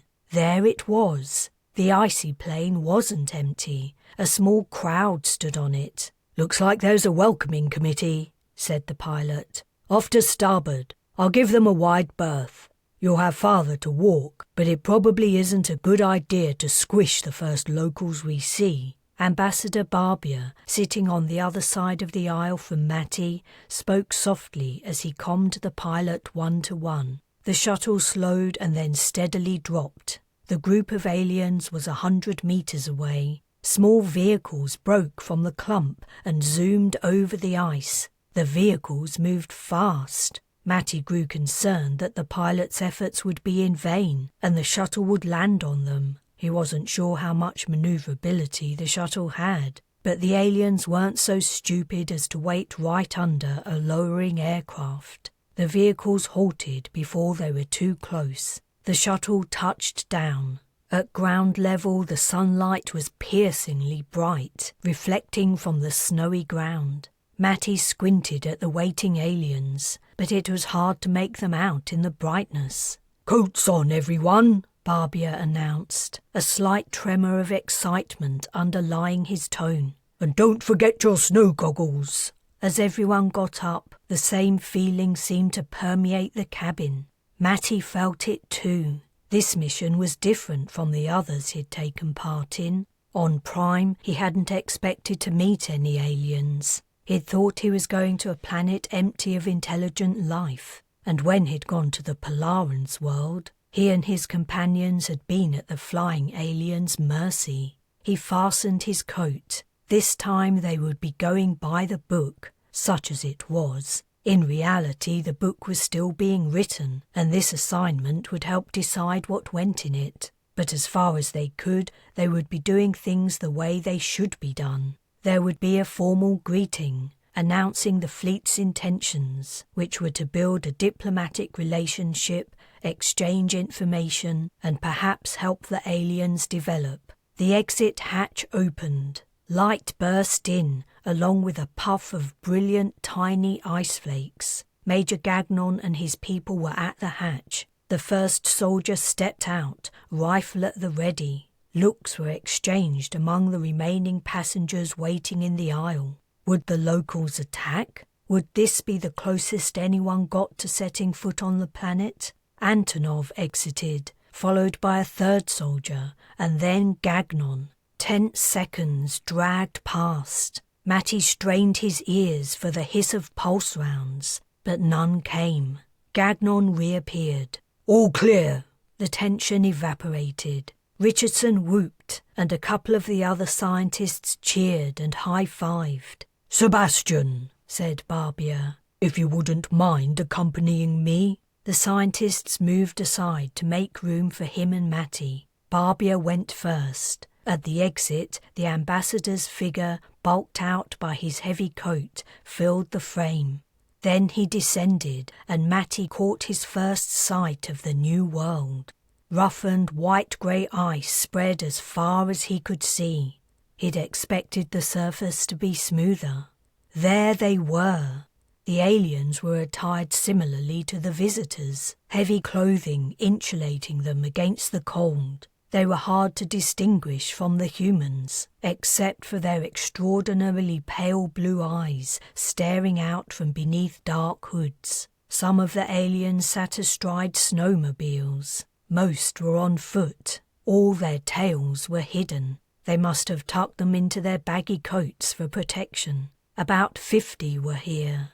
Dignitaries, probably. Politicians, business leaders, celebrities. Did this species have celebrities?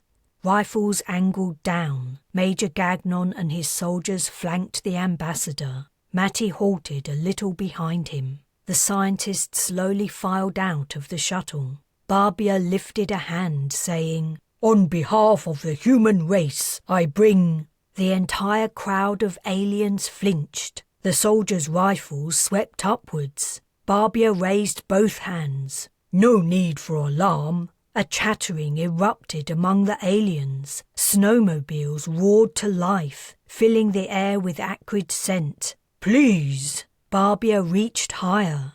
There was a scream. "What's wrong with them?" "Lower your hands, Ambassador," Matty suggested. "What? I think that might be what's freaking them out." "Ah, I see." Barbia's hands fell to his sides. But the damage had been done. The welcoming committee was breaking up. Gagnon and his goons were turning from left to right, as if trying to decide who to shoot first. The aliens' wailing and chattering grew louder. "Back to the shuttle," Gagnon ordered. "I don't believe that's necessary," Barbia protested. "If we just wait a little while for things to calm down." Richardson called out, "You haven't turned on your translator." "Of course. In all the excitement, I forgot." Matty rolled his eyes. Barbia wasn't as polished as he liked to make out. "Return to the shuttle," said Gagnon. "We'll take care of this situation." "There is no situation," Matty snapped. "They're just frightened." "Yeah," Gagnon retorted. "And a frightened mob is dangerous. For the last time, everyone back in the shuttle. Now, I'm assuming command." Barbia demurred. "We can't abandon the attempt at the first—" "They aren't even armed," interrupted Richardson, stepping forwards. "They can't hurt us. Major, you're escalating things unnecessarily." Gagnon swung abruptly around to face her, bringing his rifle with him. "Stars!" Richardson's hands rose in fear. A second scream tore from the crowd. "Put your hands down," Matty said. Richardson looked at him questioningly, but lowered her hands. Snowmobiles were leaving. Other aliens hurried away on foot. Matty was damned if he was gonna let this mission fall at the first hurdle. He needed this new role. He pushed his goggles up and strode towards the remaining aliens. Gagnon barked, "Get back here, Sheldrake!" "You're gonna put a round in my back in front of all these witnesses." Matty marched on. When he reached the aliens, he turned his left shoulder forwards, as Richardson had taught. About half the original crowd remained. The rest were beating a hasty retreat. He checked his translator was on. Hi guys. Greetings. Sorry about the confusion, but there's nothing to be afraid of." Guilt twinged his gut. It wasn't strictly true that the aliens had nothing to fear. Not with trigger-happy Gagnon around. "We just want to meet you," Matty continued, "and talk to you about—" He was quickly running out of steam. What to say next? This was Barbia's job. But at least the aliens had stopped running away. They were listening to him. Their impossibly light eyes were wide. They seemed utterly amazed, which was unsurprising.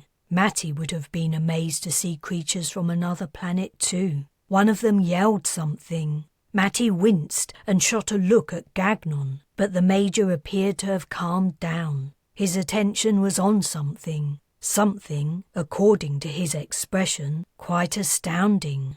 Matty swung around to see what it was. The aliens were on their knees. A few had prostrated themselves, pressing their faces into the ice. "Oh, Great One," the translated voices murmured from Matty's comm. "You have returned to us at last." Chapter 10. Matty checked over his shoulder, wondering who the aliens meant by Great One. Everyone in his team was staring at him.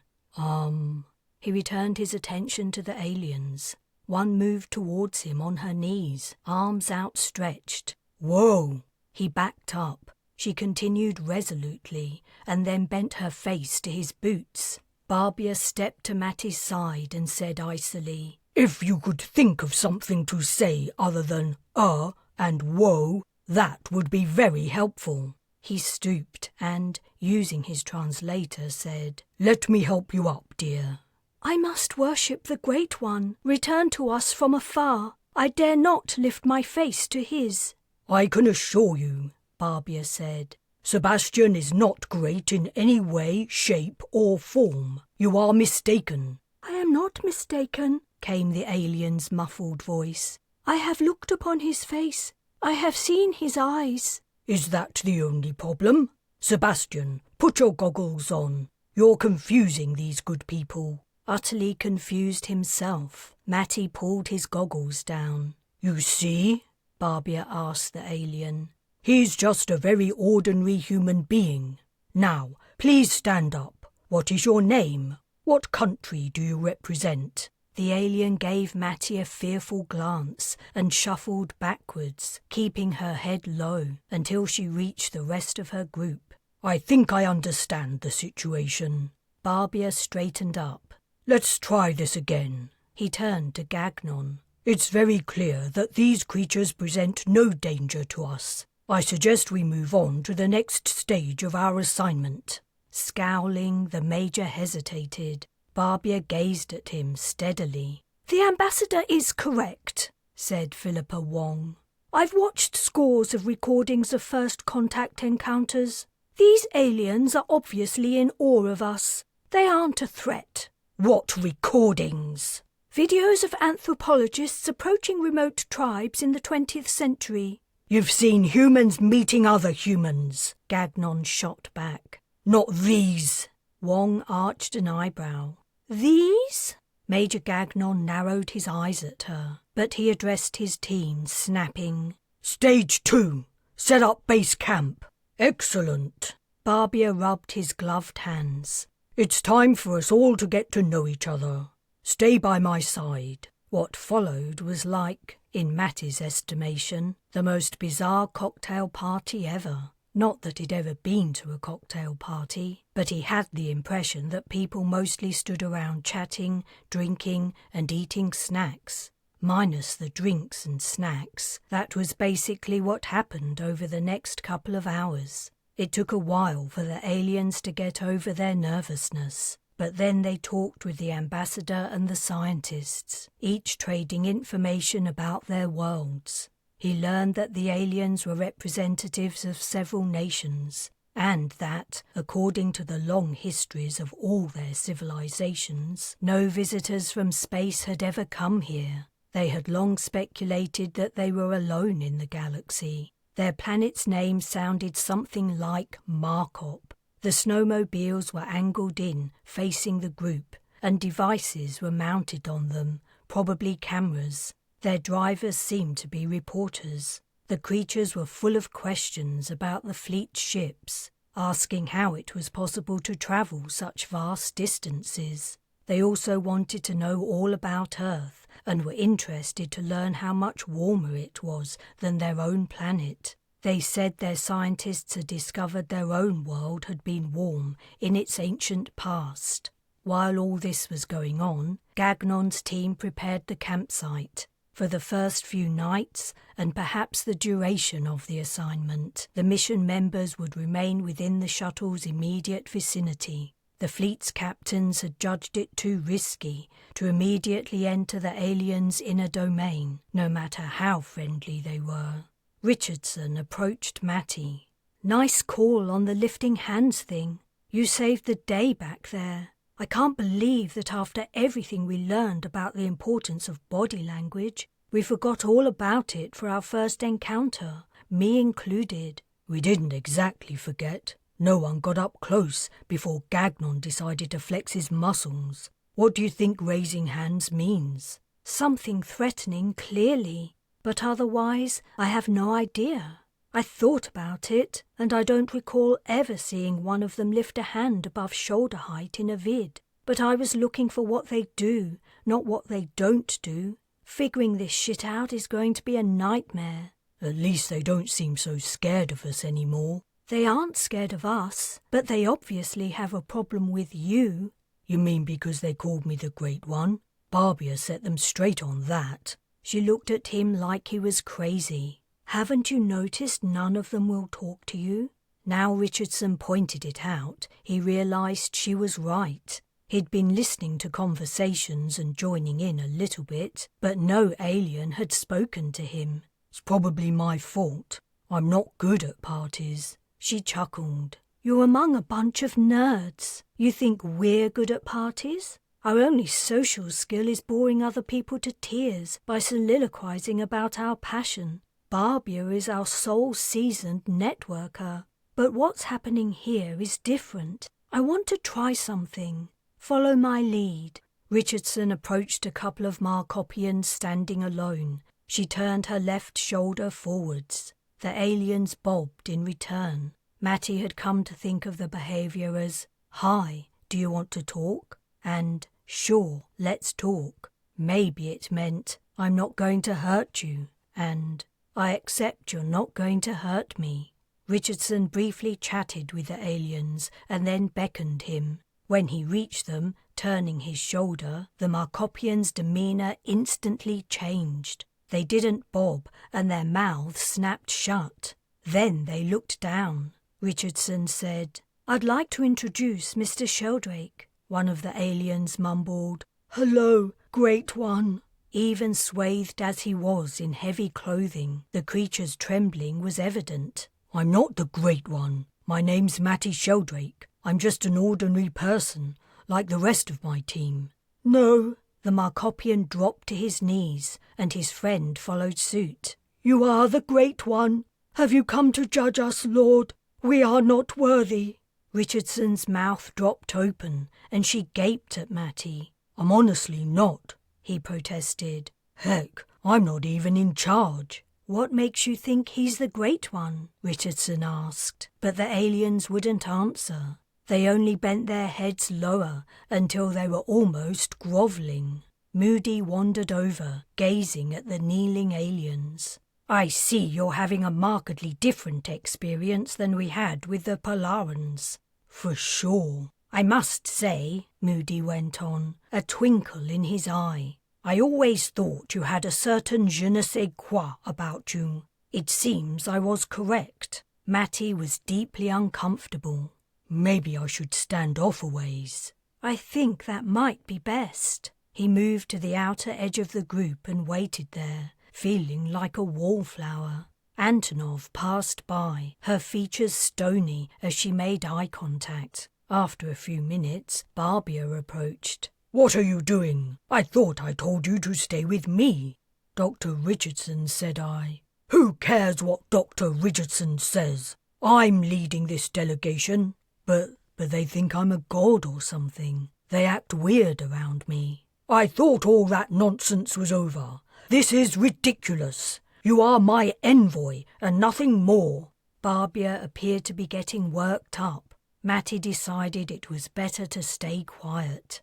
"I mean," the ambassador continued tersely, "if these creatures are in awe of anyone, it should be me." Matty still didn't know what to say. He certainly didn't want the Markopians to treat him like a deity. "Gagnon's team has just about finished setting up the camp.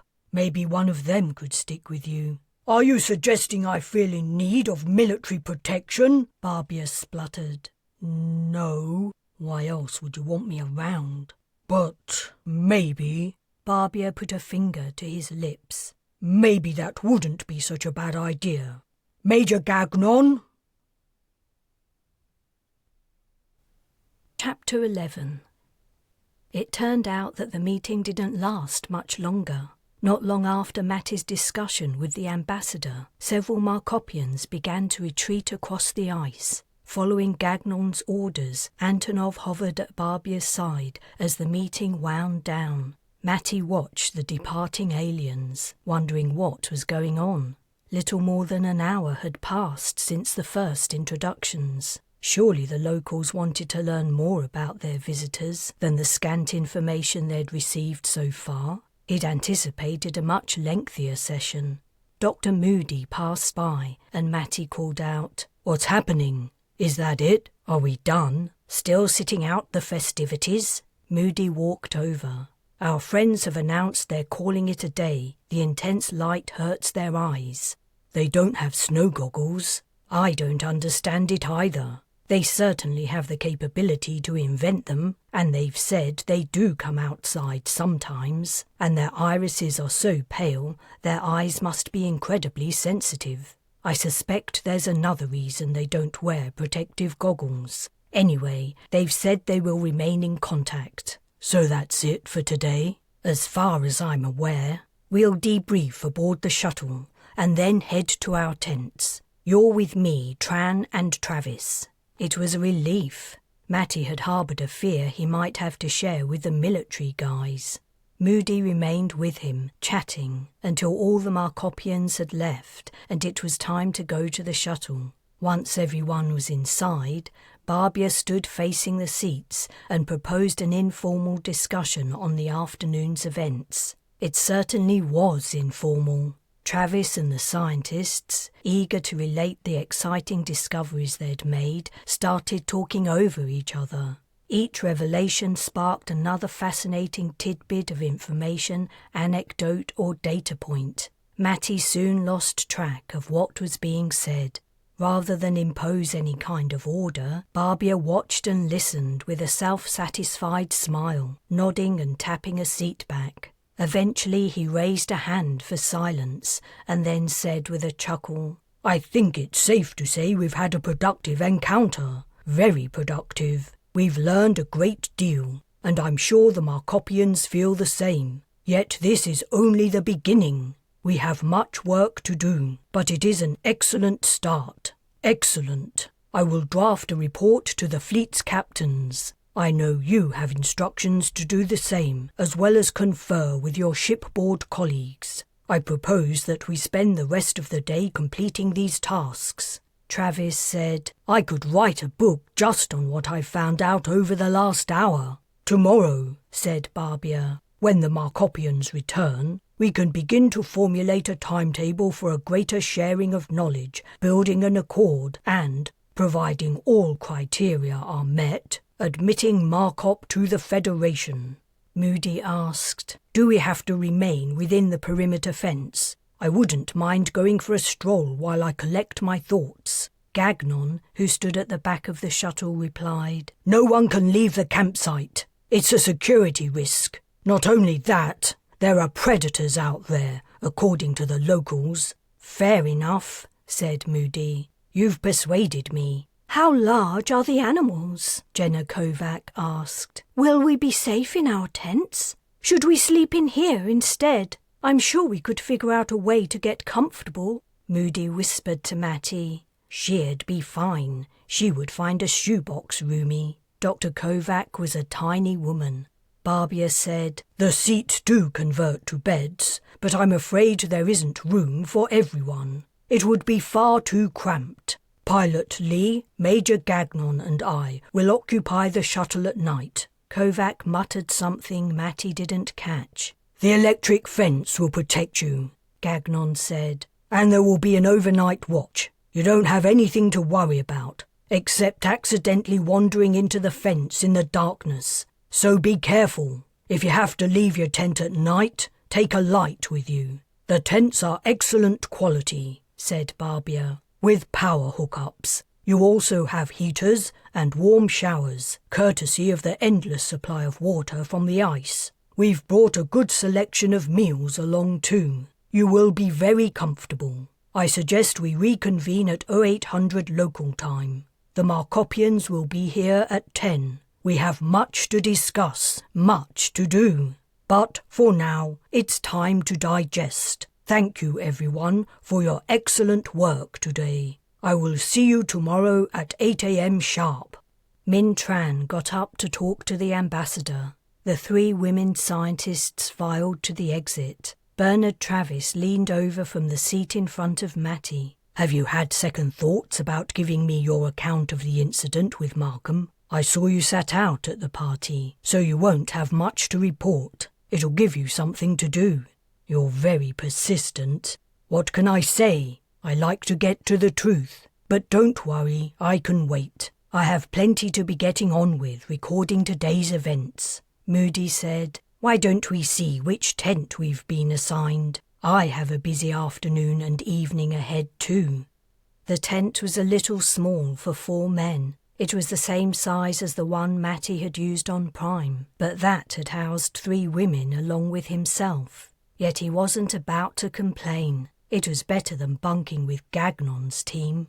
While Travis, Moody and Tran worked on their reports, Matty attempted to access the file relating to Lieutenant Colonel Markham's death. Firstly, he tried the public records, but there was only a line or 2. Next, he went to his personal file, but it only referred to his dishonourable discharge without stating the cause. Finally, he tried to access the secure portal. Predictably, his permission to use it had been revoked. If he was to read the official notes on the incident, he would need Captain Bujold's help. That wasn't necessarily an impediment. He had an implant, and he was on an assignment, so he could comm her directly. As he discovered, that didn't mean she had to answer. He left a message. Then he wondered what to do next. His sense of danger had sharpened in focus since arriving on this planet, but it wasn't due to the aliens. What was bothering him was the proximity of soldiers harbouring a personal, lethal grudge. Gagnon, Antonov and the 2 men were not from the Bres, where he had a history and previously good friends. Aboard ship, Gagnon and his team wouldn't have dared to try anything. Here, where the situation was more risky and there was no constant surveillance, any of them might take a chance. Ever since touching down, his regret over his decision to join the mission had grown. He needed a purpose in life, but it shouldn't be at the expense of life itself. I'm going out for a while. He pulled on his coat. His 3 companions were too intent on their work to reply. Outside the tent, twilight softly lit the icy landscape. His breath puffing into mist, Matty walked to the fence and peered into the falling darkness. He couldn't figure out where the Markopians had emerged from. No structures marked the flat terrain.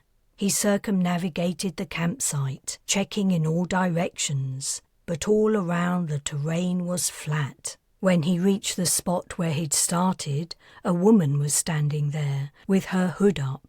Turning towards him, Dr. Richardson smiled. You guys seem busy. Have you finished already? She shook her head. I still have lots to do, but I'm suffering from information overload and came out here to clear my mind. Okay, I won't bug you. Her smile widened. You aren't bugging me. This is your 3rd exoplanet, isn't it? Yeah, I was on Prime and the Polarans world. I was wondering how this place compared. It's the best so far. Sure, it's cold, but it's dry, unlike Prime. And no one's tried to kill us yet, unlike the Polarans. Something moved in Matty's peripheral vision. He stared out through the fence. What are you looking at? I don't know. Her eyes widened and she declared, I see them too. 3 or 4 shapes moved in the distance, dark against the disappearing light. Matty was reminded of the rain ghosts on Talman Prime, which had appeared from nowhere in a heavy downpour. No explanation had ever been found for them. Wayless had said even Primians didn't know what they were. But these shapes looked solid. They were only indistinct due to the low light. They were moving, but they were heading away from the camp. He and Richardson watched until they were no longer visible. Damn, we should have told Dr. Moody. It doesn't matter. He'll be able to get plenty of information about local wildlife from the Markopians. Twilight was turning to dusk. Matty looked up, surveying the dark sky. Richardson followed his gaze. The starscape is so different. Feels odd, disorienting. I kinda like it. On every world, it's new. To me, at least. Later, as Matty and his tent companions were getting ready to go to sleep, they heard a quiet, "Hello? Can I come in?" It was Richardson again, and she was bearing a gift. "Is that whiskey?" Travis asked, astonished. "How on earth? I mean, on Markop, did you manage to smuggle that down from the ship?" Richardson lifted the full bottle of golden liquid. "Well spotted. You must be an expert. I didn't read any restrictions on what we could bring with us. Did you?" "Did you read the restrictions at all?" asked Travis. "I might not have. I had a lot to do." Richardson chuckled. "Seriously, would you mind joining me in a small celebration? Jenna and Philippa are already asleep, and Jenna is snoring like a dragon, if you can believe it." As if we would say no, Moody climbed out of his sleeping bag. "Please, make yourself at home." Tran retrieved 4 cups from the utensils box. Matty said, "You know, we did something like this on Prime." "Oh, really?" Moody's eyebrows lifted. "Illegal alcohol? That doesn't sound like you. I always thought you were a by-the-book sort of person." "It wasn't me who brought it. Someone else had stashed a bottle of tequila in her jacket." "Sounds like my kind of woman," said Richardson. Chapter 12. The sky was clear and the air frigid when Matty emerged from the tent the following morning. He stretched and took in the view. Low rays from the rising sun crested the landscape, casting long shadows from lumps of ice. The surroundings were deserted with no sign of the animals from last night. Gentle snores emanated from his tent. He'd been the first to wake. The other men had drunk most of the whiskey and were still sleeping off the effects. He'd drunk only a little, knowing he didn't have much tolerance anymore. He'd lost his capacity for heavy drinking since his military discharge. Richardson hadn't drunk much either. After only a few sips, she had turned pink, which made her look even prettier than usual. He smiled. Moody and Travis had become somewhat tongue-tied in Richardson's presence, but Min Tran had made up for their bashfulness, telling long, hilarious stories about his exploits as a coxswain in his university's rowing club. Matty stepped carefully across the slippery ground, towel draped over his shoulder, to the showers. The temperature inside the amenity was the same as outside. So much for Barbia's assurance about heaters. Maybe that only applied to the tents. After stripping, he entered a cubicle. Already shivering, he noticed a small screen atop the shower head, displaying the number 180. 180 watt. He had 3 minutes in which to shower. It was like basic all over again. He pressed the button. At least the water was warm. Or maybe it was just warmer than the sub-freezing air temperature. He hastily washed, checking the display regularly as it counted down. The water shut off. Whether he'd finished or not, he was done. It was tempting to start up the shower again and go for another 3 minutes. No one else was around to see, but he decided against it. Using more than his fair share of the heated water supply felt wrong. He dressed and exited the shower tent. Visitors had arrived. Beyond the electrified fence, 6 Markopians sat astride snowmobiles. He stared at them. They stared back. His initial impulse was to lift a hand in a friendly greeting. He stopped himself just in time, remembering yesterday's events. He'd left his translator in his tent, deciding that dealing with the surprise arrivals was above his pay grade. He crossed the site, heading for the shuttle.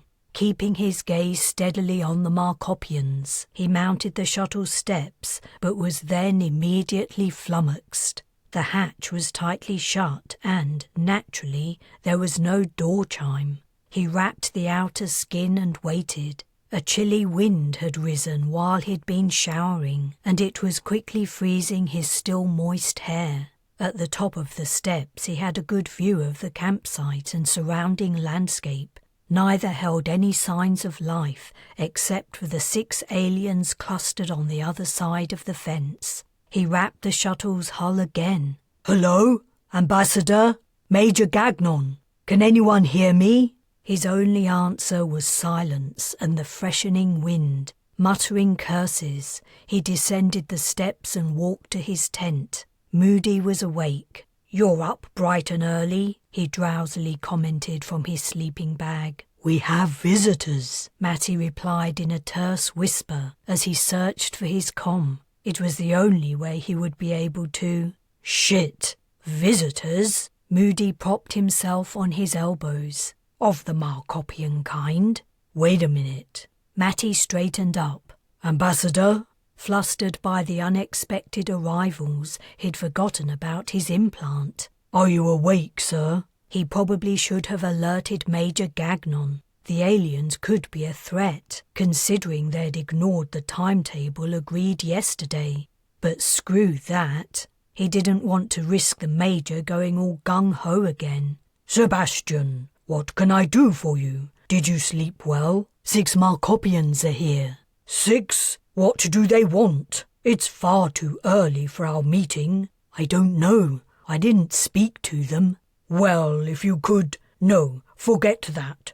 Do not speak to them. I will be out in a moment." "Sir, if Major Gagnon's still sleeping, I'd suggest you don't wake him up."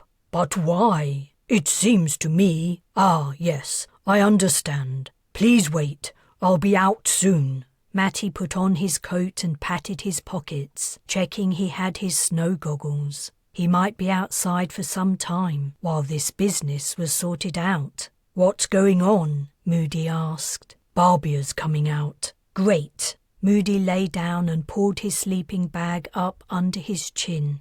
"Let me know what happens." Outside, the wind had grown even stronger. It swept against the tent fabric, which tugged at its moorings. Matty lifted his hood. The Markopians hadn't moved from their spot, but something was different. Antonov had seen them too.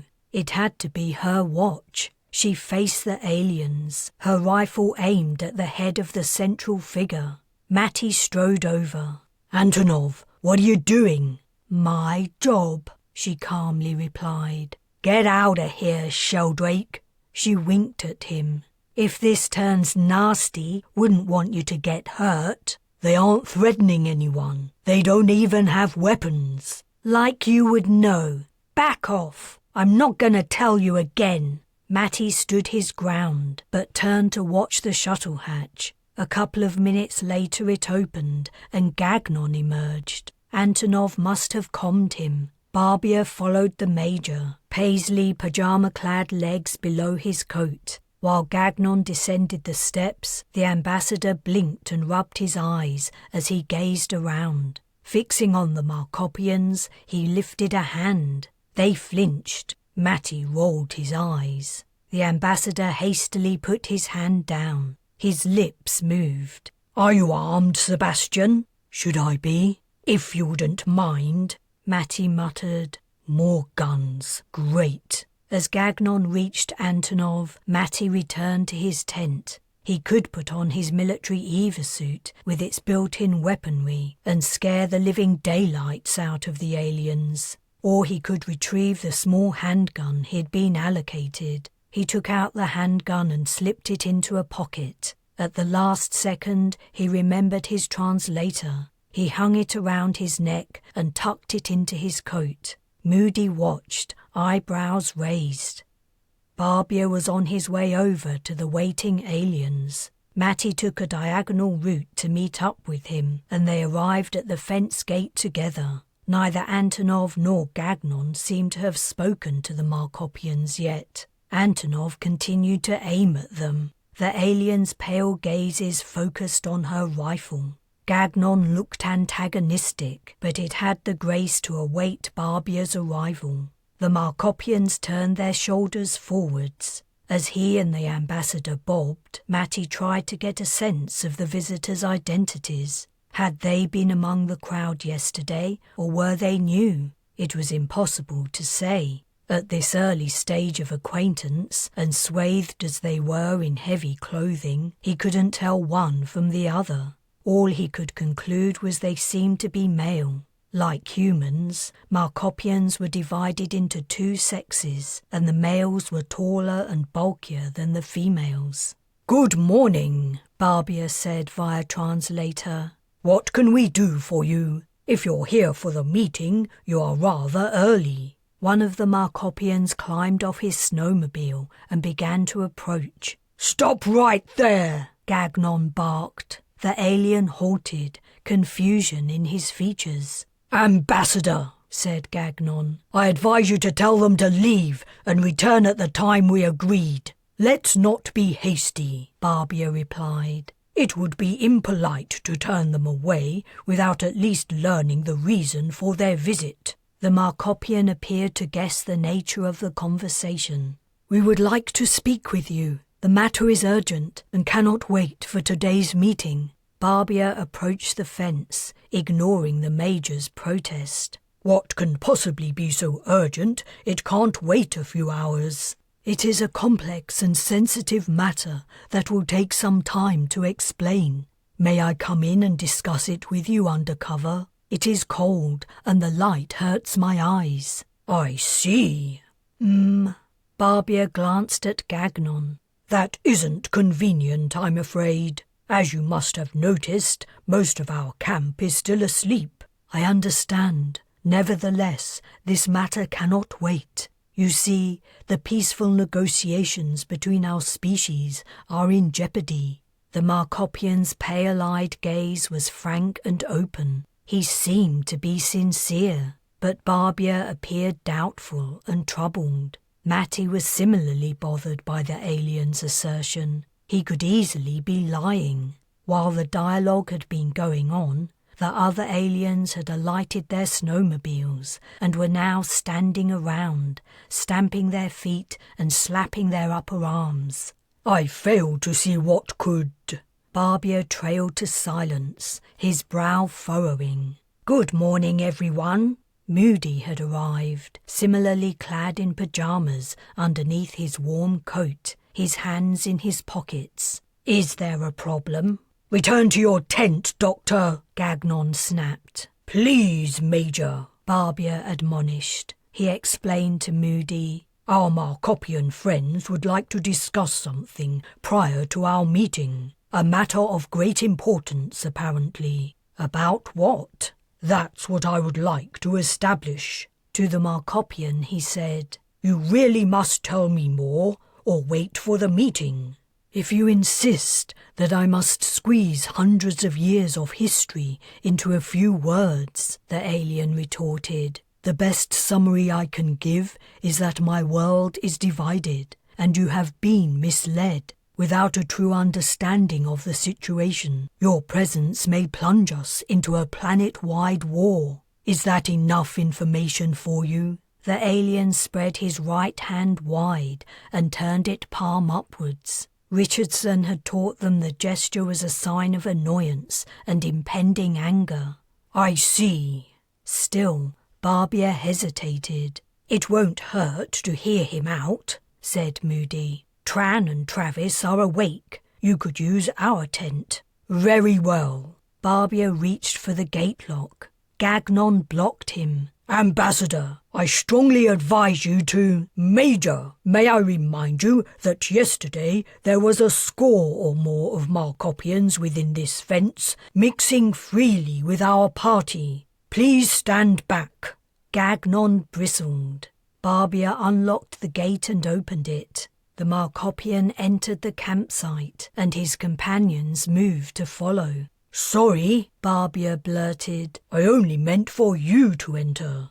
"My friends must come too," said the alien. "They cannot wait outside." Before anyone could stop them, all the Markopians piled through the opening.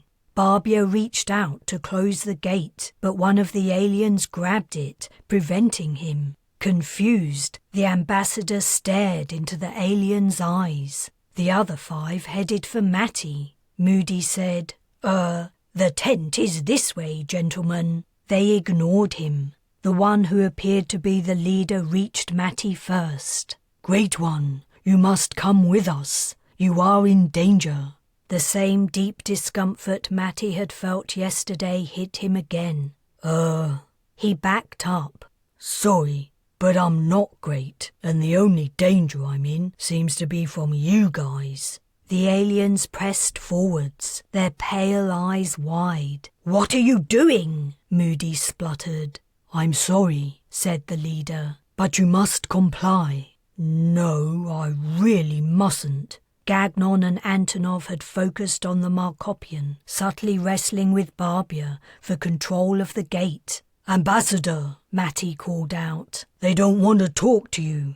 They're here for me." Barbia swung around. Gagnon and Antonov did the same. The Markopian holding the gate took his moment. He forced it wide open. "We insist, Great One," the Markopian leader urged. Major Gagnon strode over. "You need to leave, now." "We cannot," the leader protested. "Oh yeah, you can. Antonov, help me escort these creatures out." Barbia joined them. "I must insist that you depart this place. You've entered this campsite under false pretenses." "What I told you is true," said the leader. "But we must also protect the Great One, and we can do that best within our own territory. He must come with us. Out here, he isn't safe." "You're talking nonsense."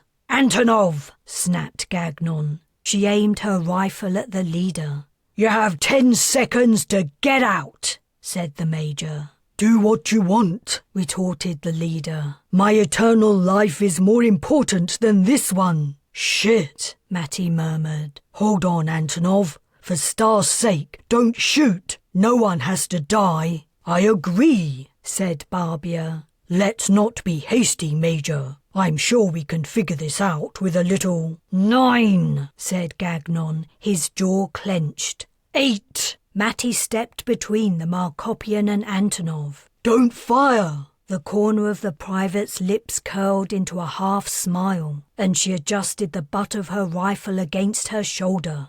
7, Gagnon went on. 6.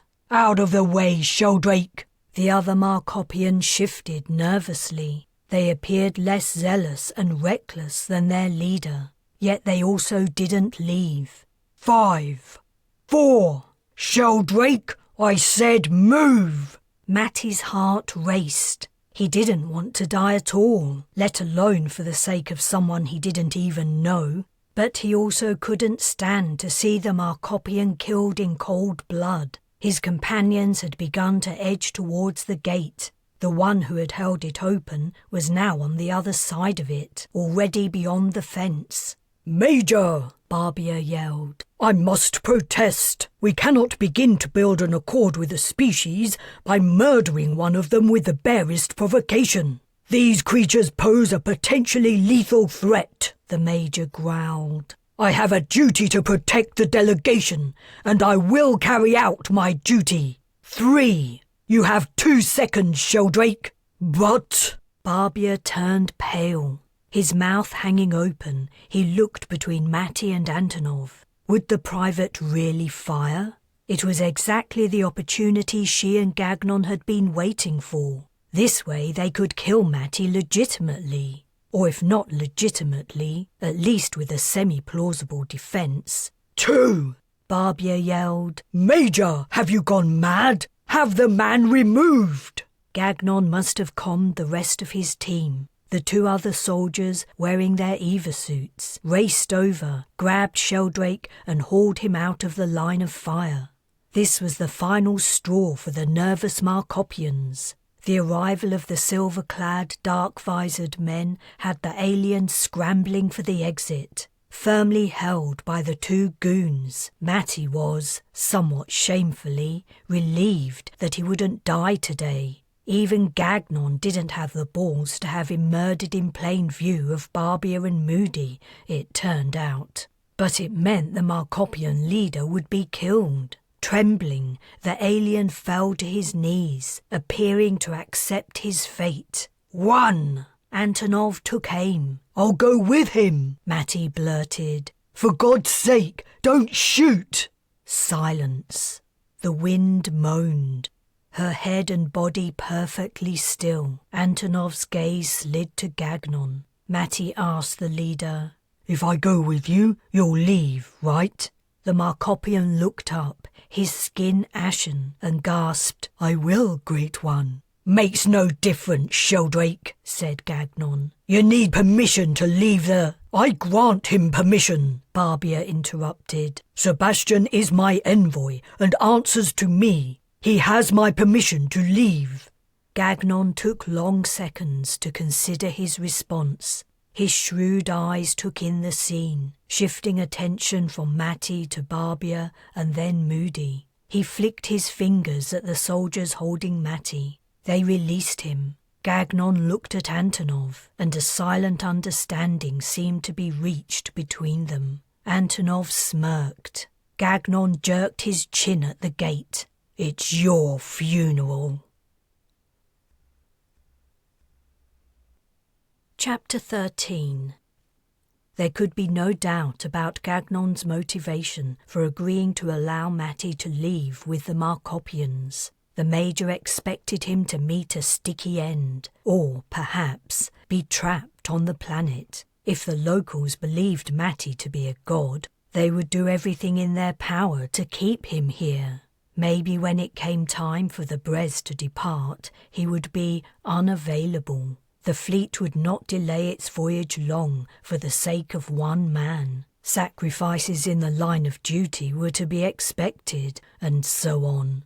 As he was carried on the back of the leader's snowmobile over the ice, Matty took mental stock of his belongings. He had a translator, thank the stars. He also had a gun, but apart from these two items, all he had was his clothes and snow goggles. No food or any other supplies. He hoped he could eat the Markopians' food without becoming sick. What a disaster that would be. The first deity to descend from heaven dying of food poisoning.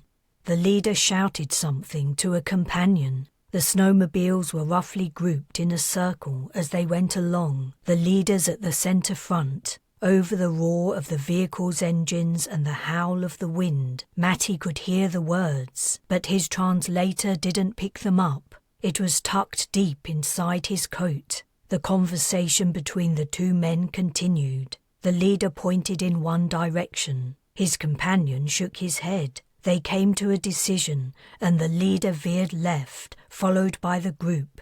More than one entrance to the under-ice existed, clearly. What factors had influenced the Markopians' choice? Matty had barely begun to come to terms with what had just happened. He hadn't even considered the wider implications. They thought he was in danger. Why? The leader had said something about this world being divided, and that the fleet's arrival could trigger a war. Was that true? Or had it only been a subterfuge to persuade Barbia to open the gate and allow them access to their god? The group certainly seemed to be in a hurry. They took little care to go around rough patches of ice, driving their snowmobiles over them as if the devil himself were on their tails. Several times, Matty felt in danger of being bounced clean off. At their current speed and without even a helmet as protection, the result would not be pretty. "Sheldrake?"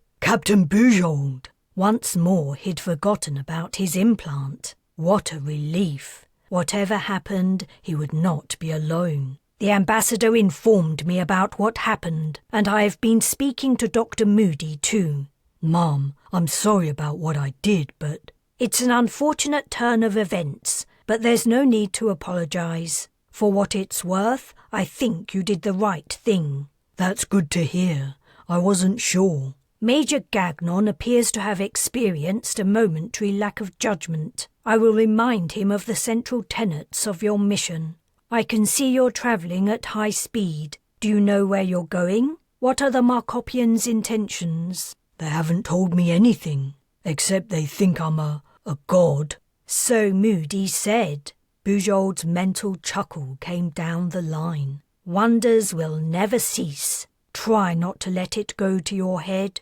Matty was mildly offended. No danger of that, Captain. Sheldrake, there's something you should know. The comms techs have informed me that we may lose contact if you descend too deep under the ice. I don't think I'll get much choice about it. Well, just so you know, I'm about to take up this event with the Markopian representatives. Naturally, the fleet will demand your immediate return. Thank you, ma'am. Until then, simply do and say whatever is necessary in order to maintain your safety. Whatever the fallout, we will deal with it. The captain's consideration and kindness was a whole new side of her Matty hadn't seen until now. I'll do my best to gather intel. I might learn something useful for the negotiations. Good man.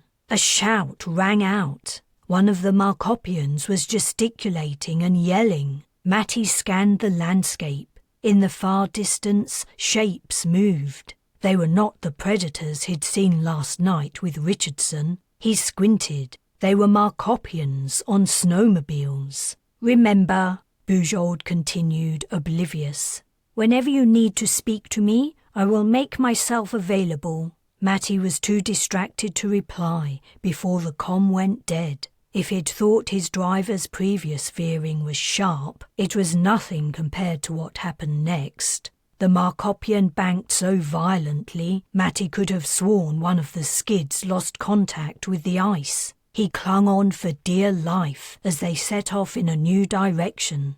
An icy gale battered his face. He craned his neck to look behind, trying to catch sight of their pursuers. They hadn't closed the distance, though they were clearly on their tails. Presumably the snowmobile's capacities were similar, so they couldn't go faster. At some point, however, the vehicles would run out of power.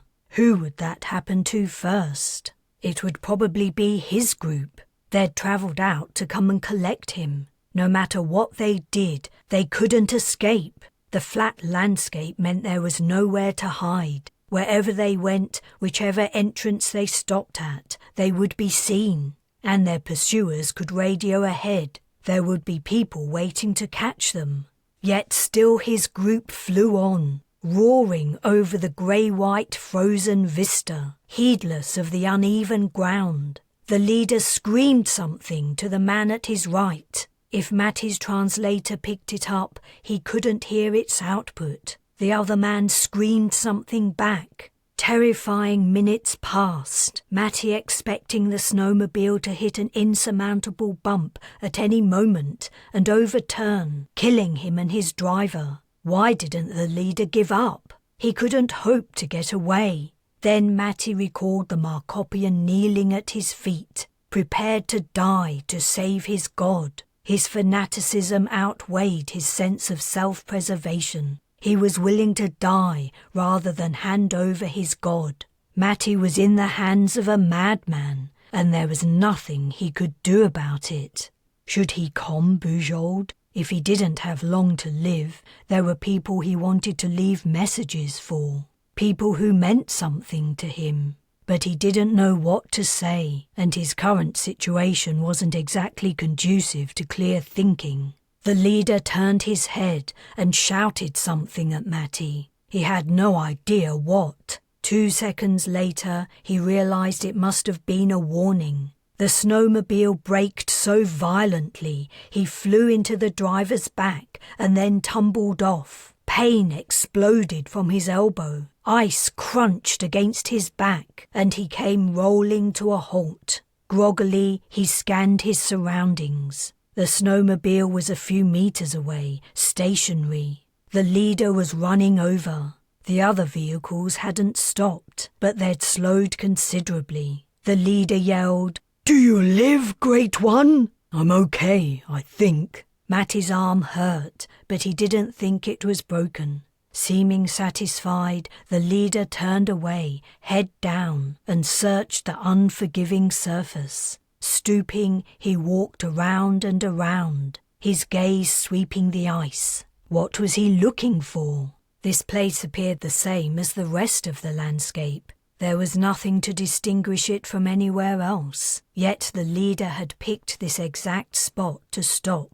Propping himself on his good elbow, Matty peered in the direction they'd come from. Though still far away, their pursuers were larger, darker against the dull sky. Meanwhile, the engine noise of the leader's group was growing fainter. The Markopian muttered, appearing frustrated and flustered. He grew agitated, walking in circles, faster and faster, searching for some invisible thing. He was very clearly insane. Matty relaxed and lay down, trying to ignore the pain in his arm, waiting for the pursuers to arrive. Maybe they weren't insane, and Bujold had convinced them to return him to the campsite. Maybe he would sleep in his tent tonight, or perhaps even on the Bres. Gagnon would be pissed. A sharp scraping noise resounded. The leader cried out, "What the?" Wincing, Matty rose onto his elbow again. A large blade was poking out of the ice, moving up and down. Holy shit! Someone was cutting a hole. The leader ran to his snowmobile and pulled out a long, thick stick with another scarily large blade at the end of it. He attacked the ice in the same place as the hole cutter. In a frenzy, he dug at it, flinging ice chunks. A minute later, he threw down the blade and beckoned. "Quickly, please, Great One. You must hurry." He glanced nervously in the direction of the pursuers and beckoned again. Matty climbed unsteadily to his feet. The hole was barely man-sized. He couldn't see what lay at the bottom. Should he refuse to go down it? If he delayed long enough, the other Markopians would get here, and he might escape from the crazy guy. On the other hand, the crazy guy was crazy, and he had a freakishly big knife. "Please, Great One, there's no time to waste. I must fill in the hole after you enter, or it will be visible." Matty stepped towards it, cradling his arm. About a metre below the surface, at the bottom of the icy narrow tunnel, peeked the upturned face of a pale-eyed Markopian. Sighing, he carefully sat down on the edge of the hole, which narrowed as it descended. This was gonna hurt. Chapter 14. This way. Matty watched the Markopian hurry down the narrow tunnel, holding a lantern. He couldn't immediately follow. His arm throbbed with pain, and he needed a minute to recover from his descent through the hole in the ice. While he waited for the pain to ease, he pulled off his snow goggles and pushed them one-handed into a pocket. Just as he did so, a lump of ice plummeted past his shoulder. Above, the hole was rapidly closing as it was filled in, cutting out the daylight. He hastily sidestepped. "Great One!" The Markopian had hurried back. "You must come with me, quickly." Matty nodded, grimacing. "Is something wrong?" The Markopian held up the lantern and peered into his face. At the same time, her own was illuminated under her hood. She was female, and her eyes were full of concern. "Are you injured?" "I hurt my arm. It's not too bad." "I will look at it. But for now, we must hurry. I don't know how long it will take for the Luban to discover you are not with Zeza. When they do, they will guess what we've done, and they will scour all the illegal tunnels. We don't have long to get you to safety." "I understand. I can walk. I just needed a minute." In truth, Matty didn't understand. For all he knew, it might be better from his perspective for the Luban to find him. Maybe they would take him back to the shuttle. These other Markopians, who believed he was some sort of deity, were clearly unbalanced. But while he was in their hands, he would have to play along. Cradling his damaged arm, he followed the woman. The tunnel was roughly cut, hacked from the ice by hand tools. From the look of it, he had to tread carefully to avoid tripping, and every so often he was forced to stoop below a protruding piece of ceiling. The lantern the woman bore was the only light. His companion's long-bladed knife hung in a sheath swinging from her shoulder. "Where are we?" he asked. "What's this tunnel for?" "Up top is a handy place to hide if you're in trouble. You can wait for as long as you can stand the cold and stay safe. We cut a hole, climb out, and fill the hole in. There's usually no one about up top." "Up top? Is that what you call the surface?" She chuckled. "It isn't a surface, it's a roof." She raised the lantern. A dark gap yawned in the side of the tunnel, and she moved towards it. "I will go first. Be careful, it's slippery." She turned her back to the gap and then reversed into it. Matty peered in and saw the top of her head as she descended a ladder into an empty corridor. When she reached the bottom, he also descended. The Markopian put down her lantern, climbed the ladder, and slid a panel to close the exit to the ice tunnel. Then she returned to the floor, collected the ladder, and tucked it under one arm before retrieving the lantern with the other hand. They set off, but before long she stopped again and opened a door. "Wait here, please." She disappeared and re-emerged minus ladder and lantern. "What is this place?" "A service corridor for accessing city heating and lighting systems. Technicians come here occasionally, but usually it's empty." "You guys have a smooth system set up." "It's been developed over many years. Your arrival may mean that soon it will no longer be necessary, and for that we are deeply thankful, Great One." Should he tell her he wasn't the Great One, but a very ordinary human being? It didn't seem a good time to set her straight. This situation made his head spin. What had caused the Markopians to think he was a god? And it wasn't only this one and the guys who had come to the campsite this morning. The aliens at the meeting yesterday had kept their distance, as if afraid of him or in awe. All he'd done was to step in when Ambassador Barbier got things off to a shaky start. That was it. It didn't make any sense. He also didn't know what problem the arrival of a deity was supposed to solve, and he didn't like to disappoint Markopians who wanted his help. They seemed like good people, but he wasn't the person to do it. "Sheldrake?" "Yes, Captain." He continued walking normally, deciding to keep to himself the fact that he was in contact with the Bres. "Where are you? What's happening?" He filled her in. "So you aren't in immediate danger?" "I don't know where I'm being taken or why, but nothing looks sketchy so far." "That's good news. Barbier has been speaking to officials on the ground, and I and my counterparts have spoken with Markop's political leaders. No one we've talked to is affiliated with the people who took you. They say they don't have any power over that group. From what I can tell, it seems to be some sort of cult." Matty's heart sank. It was as he'd guessed. He was in the hands of crackpots. Who knew what they might do? Back on Earth, similar nutjobs, the Crusaders, had waged a war that lasted years and killed hundreds of thousands, probably millions, including Greg. "Sheldrake?" "Yes, Captain, I'm here." "Are you sure your life isn't in imminent danger?" "I'm with only one person, a female, and I don't think she's armed, or not anymore. She had this freaking huge knife, but no, I'm not in danger." "Good. We're trying to decide the best course of action. Your safety is the fleet's priority, but I would rather avoid a forced extraction if possible. It would sour relations considerably. If Major Gagnon goes in with a platoon to get you back, it could put a permanent end to the diplomatic mission. As it stands, the major political leaders are very apologetic." "I understand. I'm okay with being here for now. I'll update you if the situation changes." "Do that, immediately. Let's hope you aren't taken out of comm contact. If that happens, the fleet will reassess. We have to go in here." The Markopian had halted next to a nondescript door. "But first you must raise your hood." He guessed she wanted him to cover up his hair. Though he had a buzz cut, he still had more hair than the locals, who had none at all. "Sheldrake!" "Can't talk right now. Sorry." "And look down whenever we're in public. Don't look anyone in the eyes." "Huh? Why?"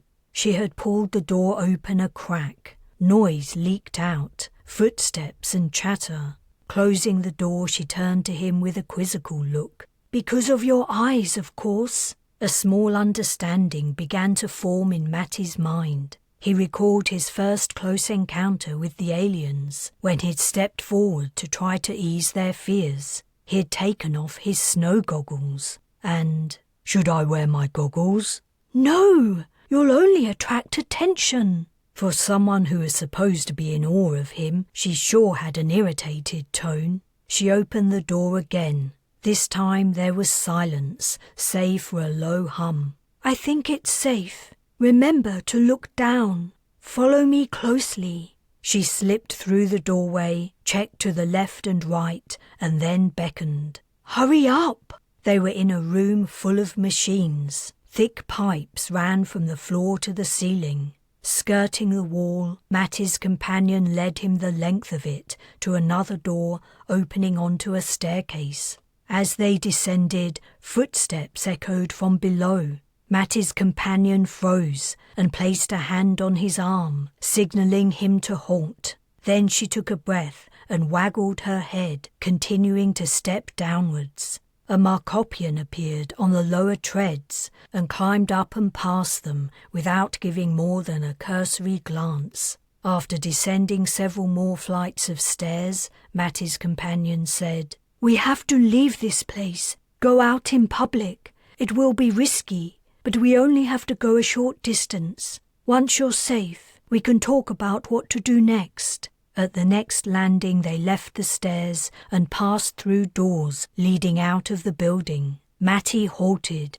He was in a wide hall. Icy stalactites hung from the ceiling, dripping. Markopians stepped around the structures as they traversed the space. Following his gaze, Matty's companion remarked, "They're pretty, aren't they? They'll be gone by summer. This way." The drips from the icicles drained through grids in the raised flooring. Below, between the slats, trickling water glinted. The air was frigid and moist. As they went along, it was hard to keep his eyes down and not stare at the Markopians. The ones he'd seen at the campsite had been swathed in clothing, only their eyes and pale skin marking them out as different from humans. Here, their bald heads were exposed, and their tails protruded from their clothing.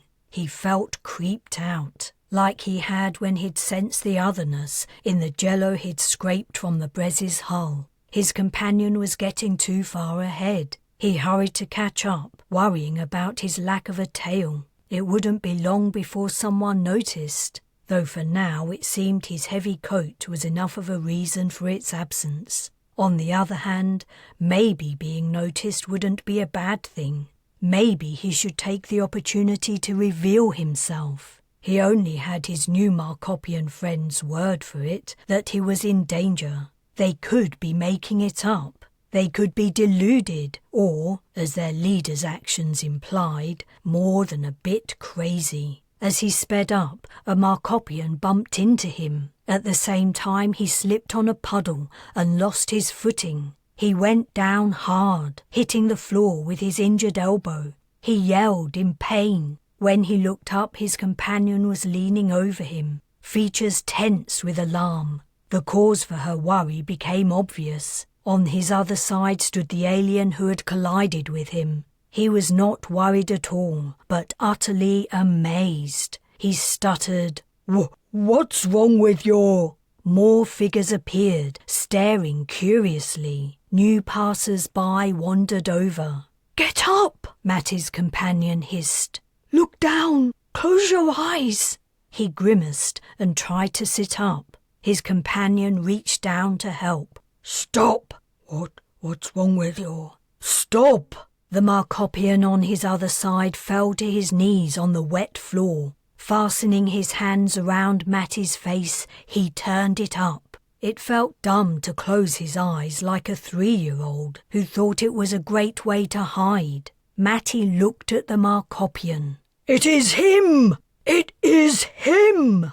He clambered to his feet, shouting, "He is come! He has returned! The Great One has returned!" He dropped to his knees once more and put his forehead into the puddle. Shit! A wave of wonderment was spreading through the throng like a slow-motion explosion. The nearest Markopians dropped to the floor. Matty could only stare, abashed. Others noticed what was going on, peered closer, and then also collapsed. Within less than a minute, the immediate area was filled with prone Markopians. Only Matty's companion remained standing.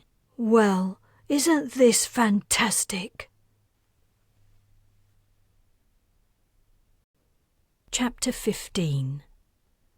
Matty got unsteadily to his feet. "Let's, His companion surveyed the surrounding worshippers. "This way." She picked a route through the prone figures, stepping over and around them. Matty carefully followed in her footsteps. As he passed by, some Markopians glanced up at him nervously before quickly casting their gazes downwards once more.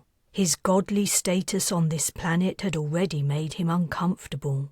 Now he felt deeply uneasy. Back on Earth, he'd known people with Crusader beliefs. Though the cult had never really got off the ground in any of the states, it had gained a small following. Acquaintances had said things like, "If it's so popular, there has to be something in it," and "We don't know everything. Maybe Dwyer Orr has got some stuff right. We should listen to her."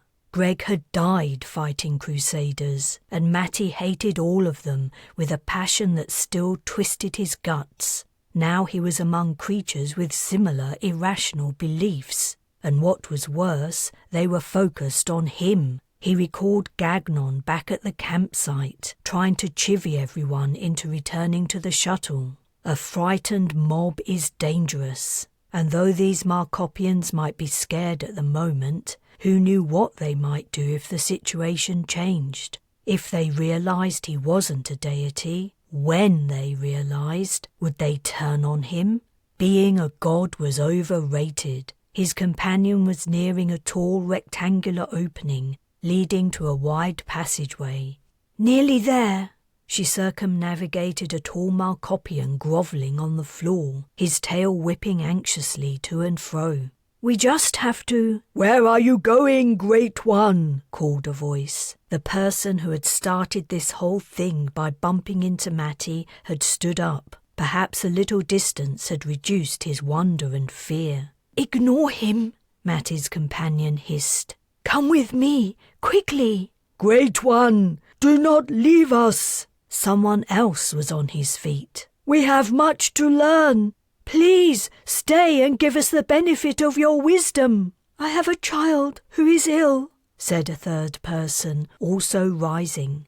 "Can you save her? Can you give her your blessing?" Matty stared, frozen, paralyzed by the weight of these aliens' expectations. More were getting up, and more. It was like a cemetery of zombies rising from their graves. A hand tugged his good arm. "What are you waiting for? Come with me." His companion had broken his trance. He hurried with her into the passageway. Voices called after them, begging, imploring, pleading. The Markopians heading towards them had an inkling something was up. Their view of the hall with the icicles was limited, but the calling voices were loud and clear. Some prone figures were visible too. Matty and his companion attracted curious stares. He kept his head down and his gaze firmly on the floor. All he could see in his peripheral vision was his companion's lower half. She stopped. He looked up just in time to see her quickly bob. A male Markopian was in front of her, shoulder turned forwards. It had to be someone she knew, and he'd performed the greeting gesture. Tascobel, it's been ages. How have you been? Have you kept up with your studies? I certainly hope so. You were a star student. So he was a former teacher. That was why she hadn't ignored him, despite the circumstances. "Thank you, sir," Tascobel replied. "It's nice to see you, but we're in a—" "You're with this young man." "Stop!" someone yelled. "Great One, stop! Please, stay and speak with us." The teacher's eyes grew round as he peered over Matty's shoulder. "What's happening? Who are those people?" "I'm sorry," said Tascobel, "but we really have to go." A Markopian tide had risen in the icicle chamber and was pouring forth. The aliens moved slowly and hesitantly, but inexorably nearer. "Tascobel," the teacher said. "Who is that man?" Their way was barred. The Markopians closed ranks, edging closer. No matter which way Tascobel turned, someone blocked her. She swung from side to side, desperately seeking an exit. Matty took a quick glance around. They were entirely hemmed in. A figure strode through the crowd, and the alien shrank from his approach. This one was dressed differently from the others. His long body was clothed in a single colour, a shiny dark red, and a close cap of the same material covered his bald head. "What is this disturbance?" he snapped, bursting into the inner circle. Tascobel cringed, her shoulders hunching. "Who are you two?" the newcomer demanded. "What's the problem here?" "He is," a bystander nervously offered. "He is the Great One. He has returned." "Ha! Ridiculous! Move on, everyone, or I'll start issuing warrants. You're blocking a public thoroughfare." "Thank you, sir," said Tascobel. "We'll be on our way." The police officer, that was what he seemed to be, replied scornfully, "Make it quick, or I'll take this further. You're clearly the source of this nonsense." "But he really is the Great One," someone protested. "He can't leave. If you let him go, we'll follow. We need him." "Stop with that. I've never heard so much rubbish in my life. He is! Look at his eyes!" Despite the officer's order, the crowd remained stubbornly rooted to the spot. Matty, whose focus was strictly downwards, was tempted to squeeze his eyes shut. He still had no idea what it was about them that made the Markopians think he was divine. But whatever it wasn't anything he could change. "I'm not." The officer heaved a sigh. "All right. If it will put an end to this disturbance. You there, look up. These idiots are clearly deluded. Someone's seen something that isn't there, and the hysteria's spread. So look up and show them they're wrong. Then everyone can continue with their day." Matty didn't know what to do, and Tascobel was no help. She stood beside him, head drooping, saying nothing. It would be best for him to do as the officer asked. He didn't really have a choice, and if he revealed that he was one of the visitors from space, the Markopians might allow him to return to the shuttle. On the other hand, his companion had gone to a lot of trouble to bring him here, and she thought she was protecting him from danger. He felt a strange loyalty. The officer took a step closer. "I said, look up." Matty was out of options. He lifted his head and gazed into the officer's eyes. The Markopian's mouth fell open. What? Whatever he said next, Matty's translator didn't know the words for. The officer froze. For a second he appeared about to drop to his knees, but then his mouth closed and his features firmed. "I see." He took a step backwards. "Great One." Matty's heart sank. "I apologize for my error. I would be honored to escort you to the head of divinity. I happen to know he's close by." An expectant pause stretched out. The crowd strained to hear his answer. "What should I say?" Matty whispered to Tascobel. She replied heavily, "You'd better go with him." The head of divinity was giving a sermon in a high-vaulted chamber. His priests sat on the floor, forming long, deep rows on each side of a central aisle.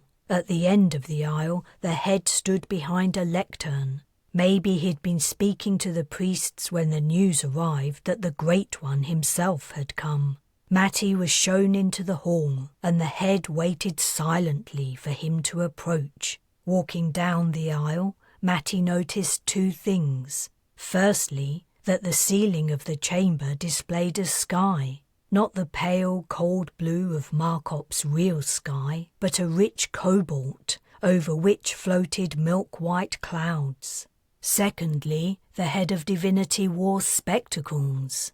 These too defied Matty's expectations. The lenses were not transparent. They were eyes, and they moved naturalistically, following Matty's progress down the aisle. What was more, they were not the typical washed-out colour of Markopian eyes. They were brown. The effect was startling. He'd grown used to the odd appearance of the alien's eyes, but now it was like he was looking at another human. Nervously, he glanced from side to side, assessing the serried ranks of priests. Once more, the instability and unpredictability of cult members sprang to the front of his mind. He looked over his shoulder. Tascabel had mysteriously disappeared at some point during his journey. Her former tutor remained, along with the original police officer and others that he must have summoned as backup. "Sit, Rep. Sheldrake." "Shit. "I beg your pardon." "Sorry, Captain. Really can't talk right now. I have God stuff going on." "You've got stuff going on?" "No, God stuff." He couldn't reject Bujold's comms. Day or night, awake or asleep, she could override every feature of the system. But luckily, she understood his hint and cut the comm. The head of divinity frowned down as Matty reached the plinth. Matty pushed down his hood and looked up at him, hoping whatever it was about his face or eyes that convinced the Markopians of his divine status would work on this man too. When it came to religious fervour, you couldn't mess around. The head could probably order his followers to conduct a lynching, and the police officers would simply look on. The man's jaw dropped. He lifted a trembling hand to his glasses and took them off. They fell from his fingers, dropping to the floor with a light tap, the only sound in the room. The head of divinity sank to his knees and then spread himself full length, grovelling on his belly. "Great One, you are come." His words were muffled due to his face being pressed into the floor. For the first time, this response didn't fill Matty with alarm and confusion. He was relieved.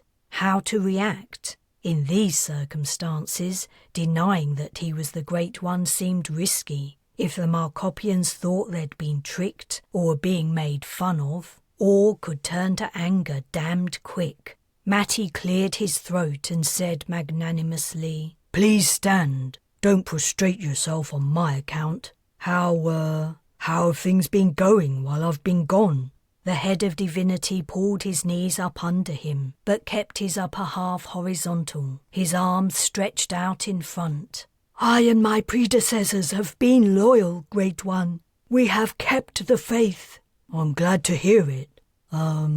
Matty swung around, wondering what was happening in the rest of the chamber, half expecting the priests to have snuck up to grab him while he was distracted, but they'd lain down as well. "Guys, you don't need to." Remembering it was wiser to let this insane scenario play out, he cut his sentence and returned his attention to the man beneath the lectern. "What's your—" He'd been about to ask him his name, but surely a god would already know that. Matty silently cursed. "Well, it's been a long old journey coming down from heaven. I'm kinda tired. Do you have somewhere I can retire to and put my feet up for a while?" Did gods get tired? The head of divinity's head lifted from the floor a fraction, and his gaze briefly met Matty's before he hastily looked down once more. Of course, Great One. You may use my chambers until we can prepare something more fitting for your magnificence. Sounds good. Without moving from the floor, the head beckoned randomly at his priests. One rose and rushed over, crouching deeply as he passed Matty, before kneeling at the side of the head of divinity. A rapid, whispered conversation took place. The priest waggled his head sharply. Almost crawling, he approached Matty. If you would come with me, Great One. Sure.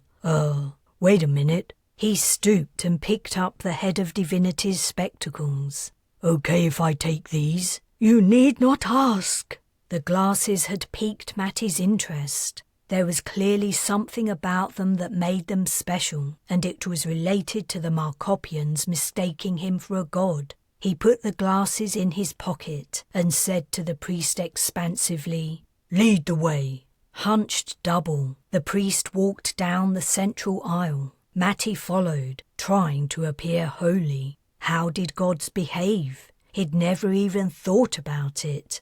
Were there even strict rules? Maybe being a god meant there were no rules. He could behave however he liked, and no one could do anything about it.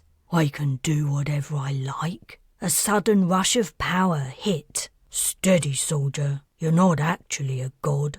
The priest passed the police officers and Tascabel's old teacher, who had withdrawn to a respectful distance. From behind came the rustle of clothes as the priest stood up, accompanied by a rising hum of hushed exclamations of wonder and excited chattering. Matty reminded himself that, though theoretically a god could do whatever he liked, the Markopians thought he was one god in particular. They would have expectations of their deity, and if he didn't conform to them, this whole game might be over. They didn't have to go far. The head of divinity lived next door to the place of worship. The door was already open, and 4 servants were waiting, 2 flanking the door on each side. The priest didn't come in.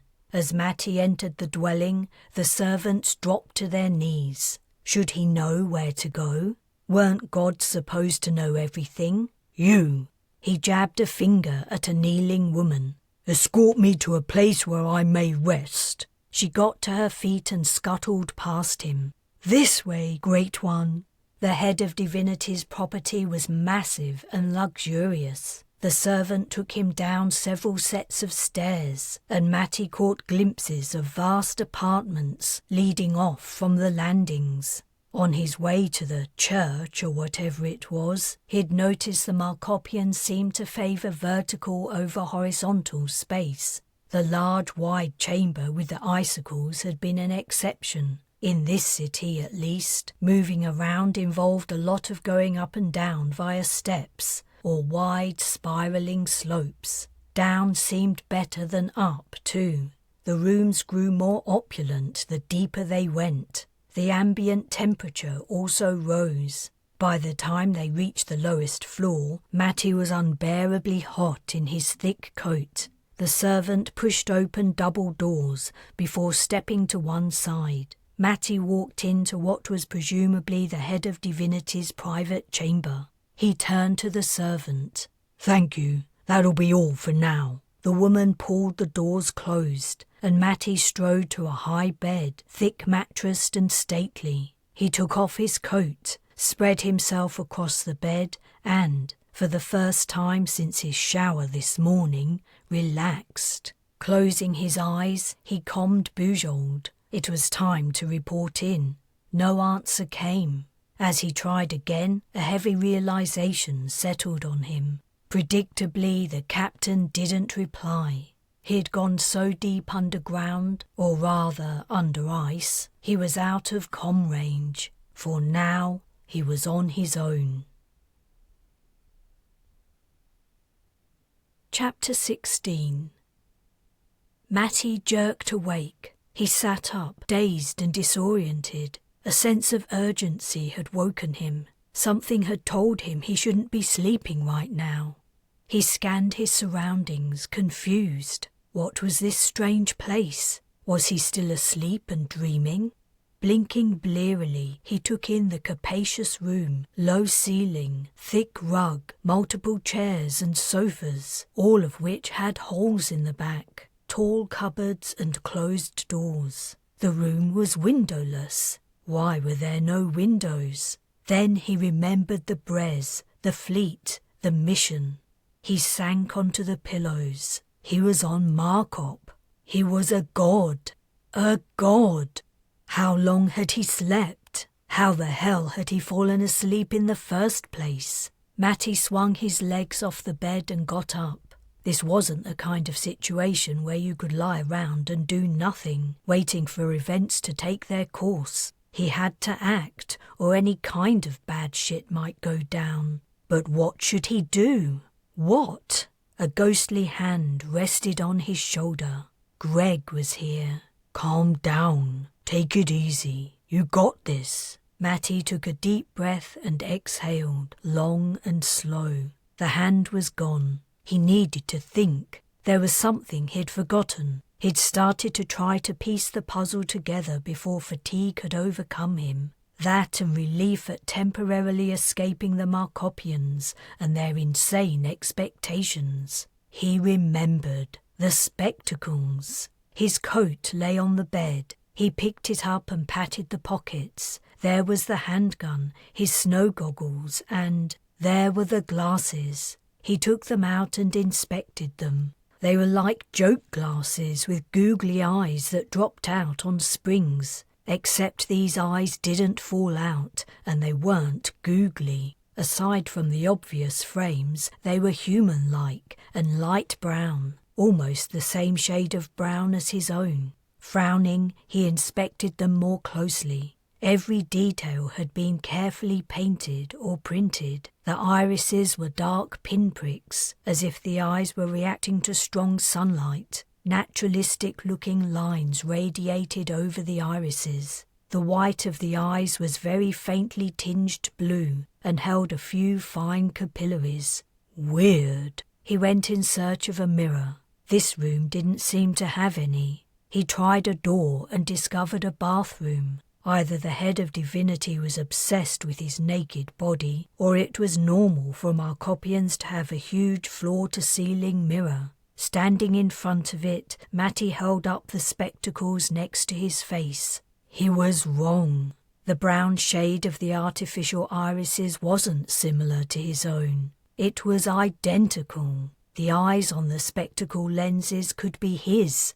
All the hints at what had caused the Markopians to think he was a god added up. From the moment he'd taken off his snow goggles to calm down the Markopians at first contact, to the police officer seeing his eyes and accepting he was divine. It all made sense. The head of divinity wore these glasses when he represented the Markopians' god. None of the aliens had brown eyes. If he hadn't removed his snow goggles to try to reassure the Markopian officials, none of this would have happened. Or maybe it might have happened to someone else. Who else in the team had brown eyes? A few, he reckoned, though he couldn't really remember. Did any of them have eyes the same shade as his? He didn't know. The exact colour probably counted for something. Markopian worshippers were used to seeing the spectacle eyes over and over again when attending ceremonies.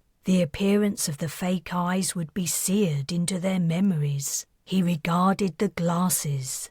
Still weird. Why did the head of divinity wear them? What did it mean? Matty had never studied religions, but he was pretty sure no human religious officials did anything similar. In the main room, someone cleared their throat. Great One, are you rested? He stepped out of the bathroom. Yeah, I'm fully, recuperated. The servant was an older woman, maybe the housekeeper. I'm so glad you found our accommodation comfortable. If it isn't too much trouble, may I request your help with something? Matty steeled himself. Would she ask him to cure a relative of an incurable disease, help her win a lottery, raise someone from the dead? Cautiously he asked, "What kind of something? It would be easiest for me to show you." They ascended the stairs to the upper levels. Matty recognised the street-level hall, but they went higher. The housekeeper led him to a high window. "If you would please look outside, Great One." He peered out. Instantly, a roar exploded. The entire street was packed with Markopians. A sea of expectant faces gazed up, their large pale blue eyes growing big. They'd spotted him the second he appeared at the window. The roar of the crowd softened, but didn't die away. It was joined by a cacophony of voices, calling, pleading, wailing. "Holy shit," he muttered, moving out of sight. "How long have they been here? The first people appeared minutes after you arrived, Great One. The priests tried to make them leave, but they refused. Then the head of divinity spoke to them. It was no use. More and more people arrived. And it isn't only this street. All the adjacent avenues and stairs are blocked. The police cannot move them, and no other officers can enter the area. It's simply too full. If you would please do something, Great One, we would be very grateful. As it is, we staff cannot leave the residence." Yeah, I get it. But what could he do? Thousands of Markopians thought he had divine powers. They all wanted something from him, something he couldn't deliver. Eventually they would get impatient and unruly. They would break down the house door to get at him. They might even hurt the servants if they suspected them of keeping the Great One all to themselves. The housekeeper's gaze was hopeful. "So I'm gonna need a minute to think about this. I understand." She continued to watch him. "Alone." Bowing her head, she retreated to the stairs and descended. He tentatively peeked for a second time. A massive roar burst out again, louder than before. Though he must have only shown the top of his head, the crowd had spotted it. Muttering curses, he squatted down, out of sight. He had a brainwave. "Captain Bujold, can I speak to you?" "Sheldrake, at last! I was getting worried about you. I haven't heard from you for hours." "Sorry about that. I fell asleep." "You fell asleep? At a time like this?" "I couldn't help it. I didn't mean to." "Never mind. Update me." "I'll give a full report soon. But right now I have a situation and I don't know what to do about it." "What kind of situation?" He explained about the horde of Markopians, expecting him to perform miracles. "I see. I suppose we should have expected it. That shouldn't be too hard to solve. But while we're in comm range, I want to apprise you of what's been happening on the surface. The fledgling diplomatic relationship Ambassador Barbia was forging is breaking down. The Markopian representatives are confused and angry. Some believe our team was keeping you, a Markopian god, captive. Others are suspicious the mission was a ruse to take over the planet. Due to the security concerns, Major Gagnon is pushing hard for everyone to return to the ship, except you, of course." "Of course." "I would prefer not to abandon you, but I want to make you aware this may be a possibility, temporarily, while we work on a solution to the crisis and figure out a way to get you back." With a sinking feeling, Matty replied, "I understand, Captain." Bujold seemed to have run out of things to say. "Captain?" "Yes?" "The situation here, with the crowd. What should I do?" "Oh, that. I don't see any difficulty. You seem to be forgetting that, for the time being anyway, you're a god. You can do exactly whatever you like." "Oh, yeah. I'm as dumb as a sack of rocks." "I wouldn't say so. Good luck." He climbed to his feet and faced the window. The noise of the crowd exploded. He paused. How to open the window? There was a catch locking the upper and lower frame. He unfastened it and pushed up the lower half of the window. Meanwhile, the crowd continued to go wild. The screaming and yelling was deafening. Mouths gaped, eyes rolled, several figures collapsed. If he didn't do something, Markopians might die in the crush. He opened his mouth to speak, but then shut it. He'd spotted two familiar faces. Directly below, in the crush closest to the house, stood Tascabel and the leader of the group that had come out to the campsite. They weren't hysterical like the rest of the throng. Their expressions were rapt but pensive. Matty almost lifted his hands above his head. The gesture was so natural, but he remembered just in time and stopped himself. "People!" The noise cut off, as if by a guillotine. He went on, "I appreciate the welcome, I really do. But this is too much. Someone's gonna get hurt." What should he say to make them go away? He didn't feel very godlike. "So you better leave, okay? Carefully. Don't rush, and don't push anyone. Just slowly, quietly, leave." No one moved a centimetre. Damn. Bujold had seemed to think it would be easy, but it wasn't. Why weren't they doing what he'd told them? He stared down at his worshippers. They looked doggedly up at him. The Markopian god standoff dragged on, and he didn't know what to do about it. Except he did. He took a deep breath. Then, in his best drill sergeant voice, he bellowed, "The Great One commands you!" A collective sigh issued from his audience, and the Markopians began to reluctantly depart. Chapter 17. It was imperative that Matty learned more about the deity he'd been mistaken for, and the religion as a whole. Until he figured out how to end this dumb farce, he had to play along. Otherwise, if the Markopian believers discovered he wasn't who they thought he was, their fury might know no bounds. At the very least, it would be the end of the fleet's mission. Markop would never join an alliance with frauds who infiltrated their society with a fake god. Not that it had been his intention. It was the Markopians' fault he was in this position, but they were unlikely to see it that way. As he descended the stairs, he met the housekeeper coming up. Should he turn his shoulder forwards? He didn't know if it was standard body language when encountering another person, or if it only applied in certain contexts. "Thank you for dispersing the crowd, Great One." The housekeeper didn't seem offended by his lack of shoulder turning. "It's no big deal. If you have any more problems, let me know.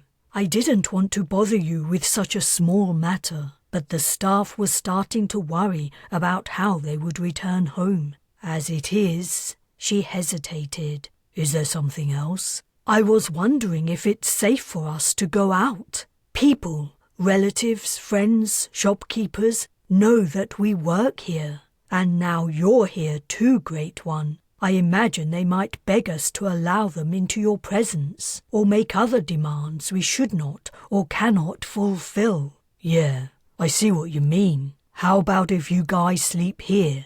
This place seems big enough. Until I move to my permanent residence, I mean." Matty nursed a hope he could return to the Bres before anything like that became necessary. "Sleeping here would provide a temporary solution," the housekeeper replied. "Thank you, Great One. I'm sure the head of divinity will give his permission." "His permission isn't required." Matty smiled. "I command it." He was only partly joking.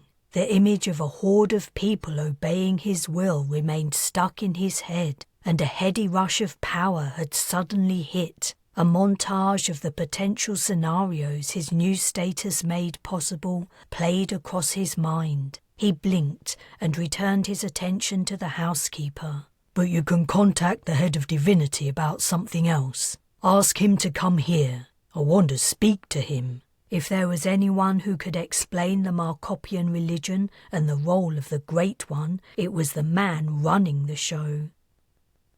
"I trust you find your accommodation comfortable. The head of divinity sat across from Matty at the expansive dining room table. He was hunched over and gazed at the tabletop as he spoke. Matty could only properly see the top of his bald head. His face was hidden, and the translator did little to convey the man's emotions. They had to be extreme. The head must have worked hard to achieve his position. Presumably, he believed strongly in his religion. Perhaps not as strongly as the Markopian who would have given his life to save his god, but devout nonetheless. And here he was sitting opposite the focus of his beliefs. How did it feel to encounter a supernatural deity?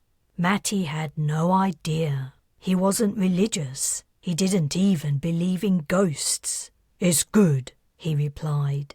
"Very, comfortable." He cleared his throat. How to extract information without acting suspiciously ignorant about his whole backstory. "I bet you're wondering why I asked you to come here. I assumed you must have some instructions for me, Great One. Needless to say, I would be honored to fulfill your every desire." "I appreciate it, and I didn't expect anything less. You do a pretty good job from what I understand." The head of divinity briefly lifted his head and caught Matty's gaze. Should he automatically know what the head had and hadn't done? Was he that kind of god?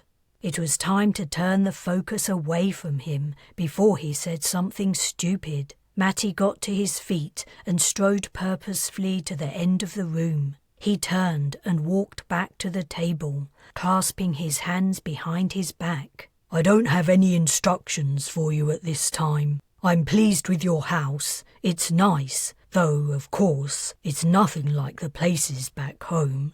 What next? He sat down and leaned his elbows on the table while staring at the head of divinity. "I brought you here for another reason. I know I said just now that you've done a good job, but I have to make sure you're the right man to, He faltered. The head of divinity was slowly looking up again when the end of Matty's sentence sprang to his lips. "To help me with my mission.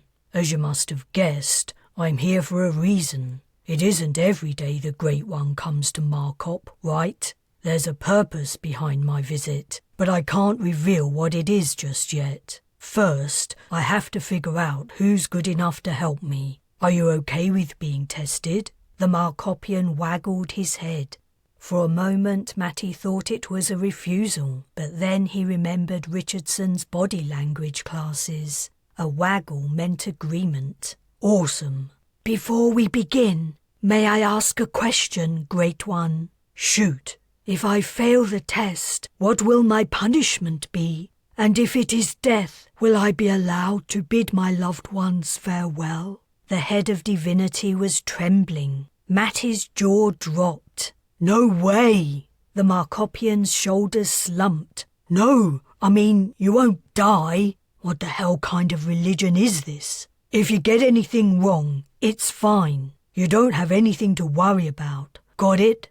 "I understand." The trembling eased. "Let the test begin." "All right, give me a second." Frowning, Matty folded his arms over his chest. Though he wasn't religious, his parents had been. They'd made him go to church when he was a little kid, and he'd attended a few Sunday school sessions. Then Greg had stood up for him and forced them to stop, but he still remembered a little bit about it. As he recalled, it was mostly stories about how the world began, holy people, events in the religion's history, and what made people good or bad. How the world began seemed a good place to start. "I want you to tell me how Markop came to exist. What happened at the very beginning? Naturally, I know all this stuff, but for the purposes of the test..." Another waggle.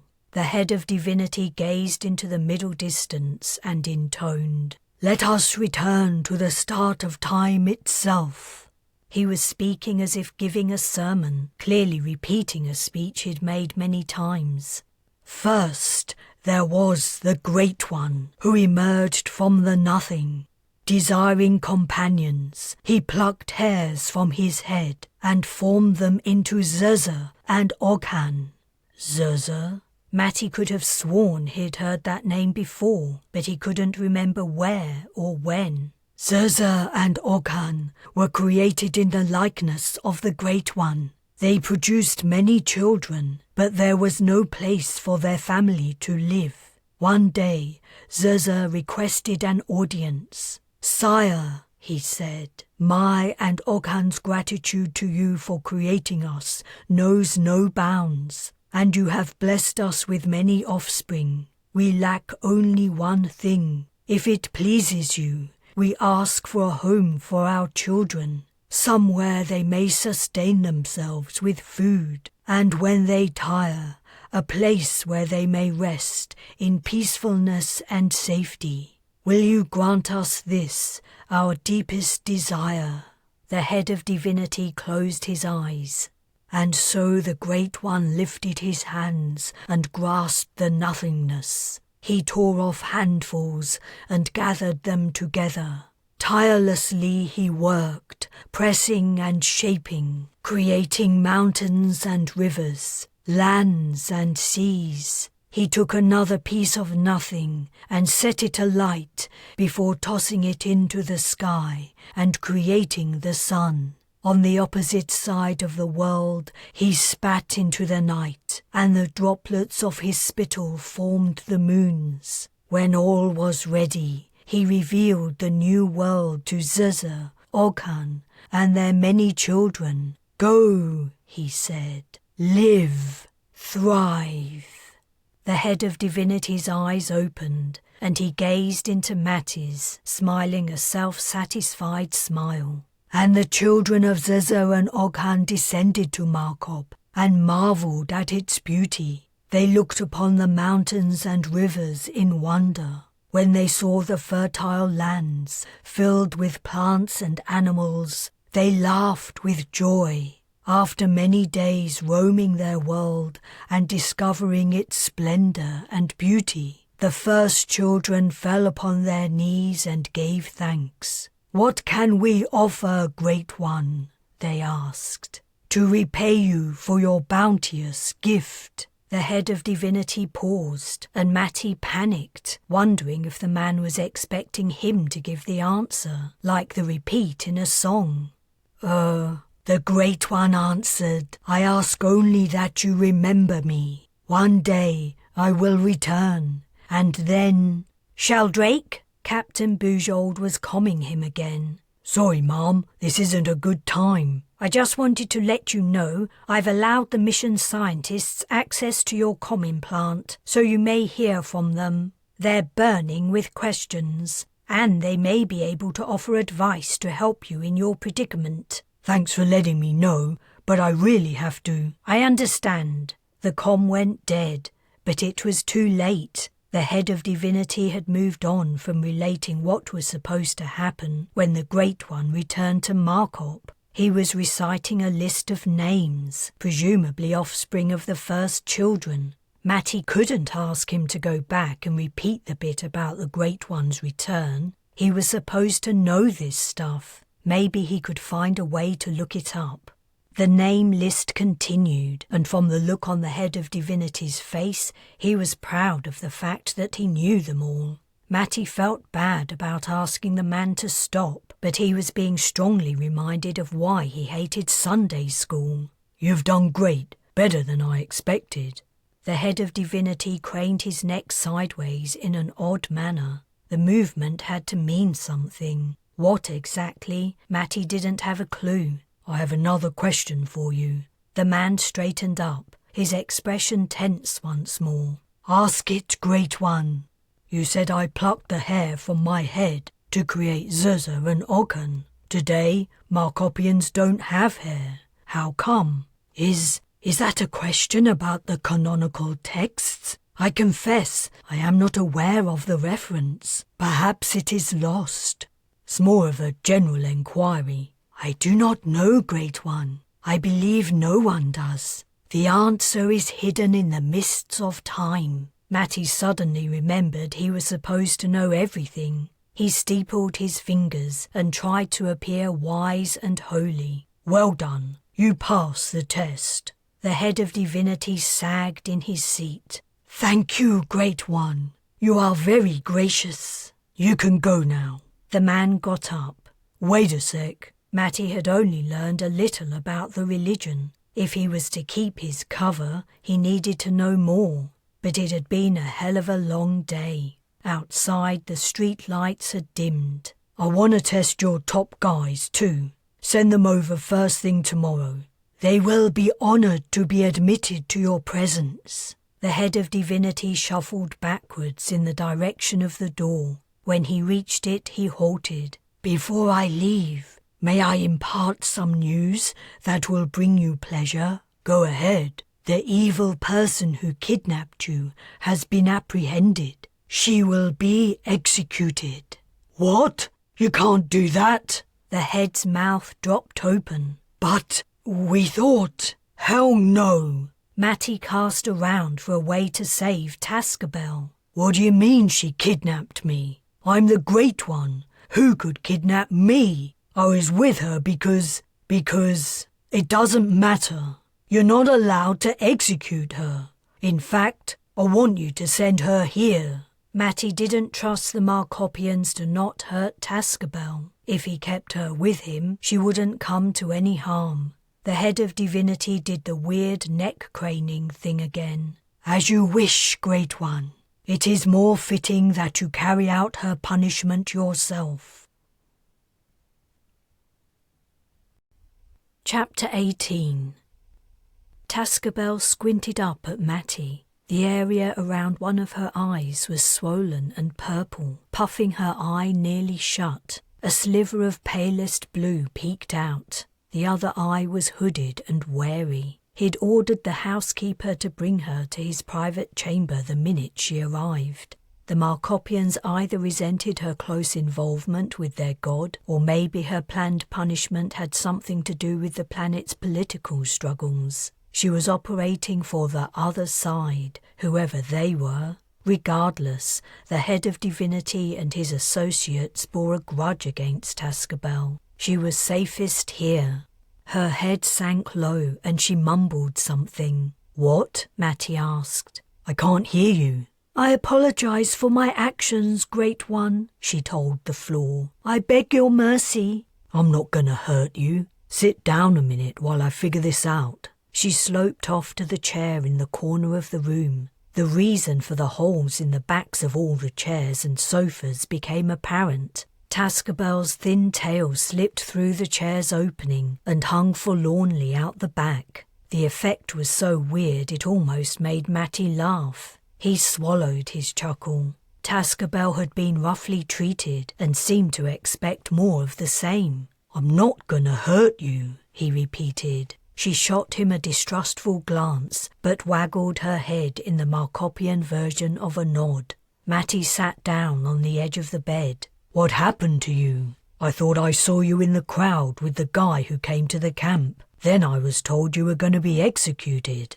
Tascabel regarded her hands folded on her lap. "It is true. Someone recognized me as the person accompanying you, and now Zuzza has been arrested too." Zuzza. There was that name again.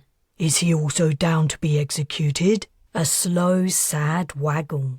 "Shit!" Matty leapt up and ran to the door. He yelled up the stairs. Within seconds, the housekeeper came running down. "What is your pleasure, Great One?" "The guy who's just been arrested, Zuzza. I don't want him killed, okay? Tell whoever's in charge. If they hurt a hair, if that guy is hurt even a little bit, the Great One will, bring down his wrath and... You get the idea?" "I understand." The housekeeper scurried back up the steps. Matty closed the door. "Thank you, Great One."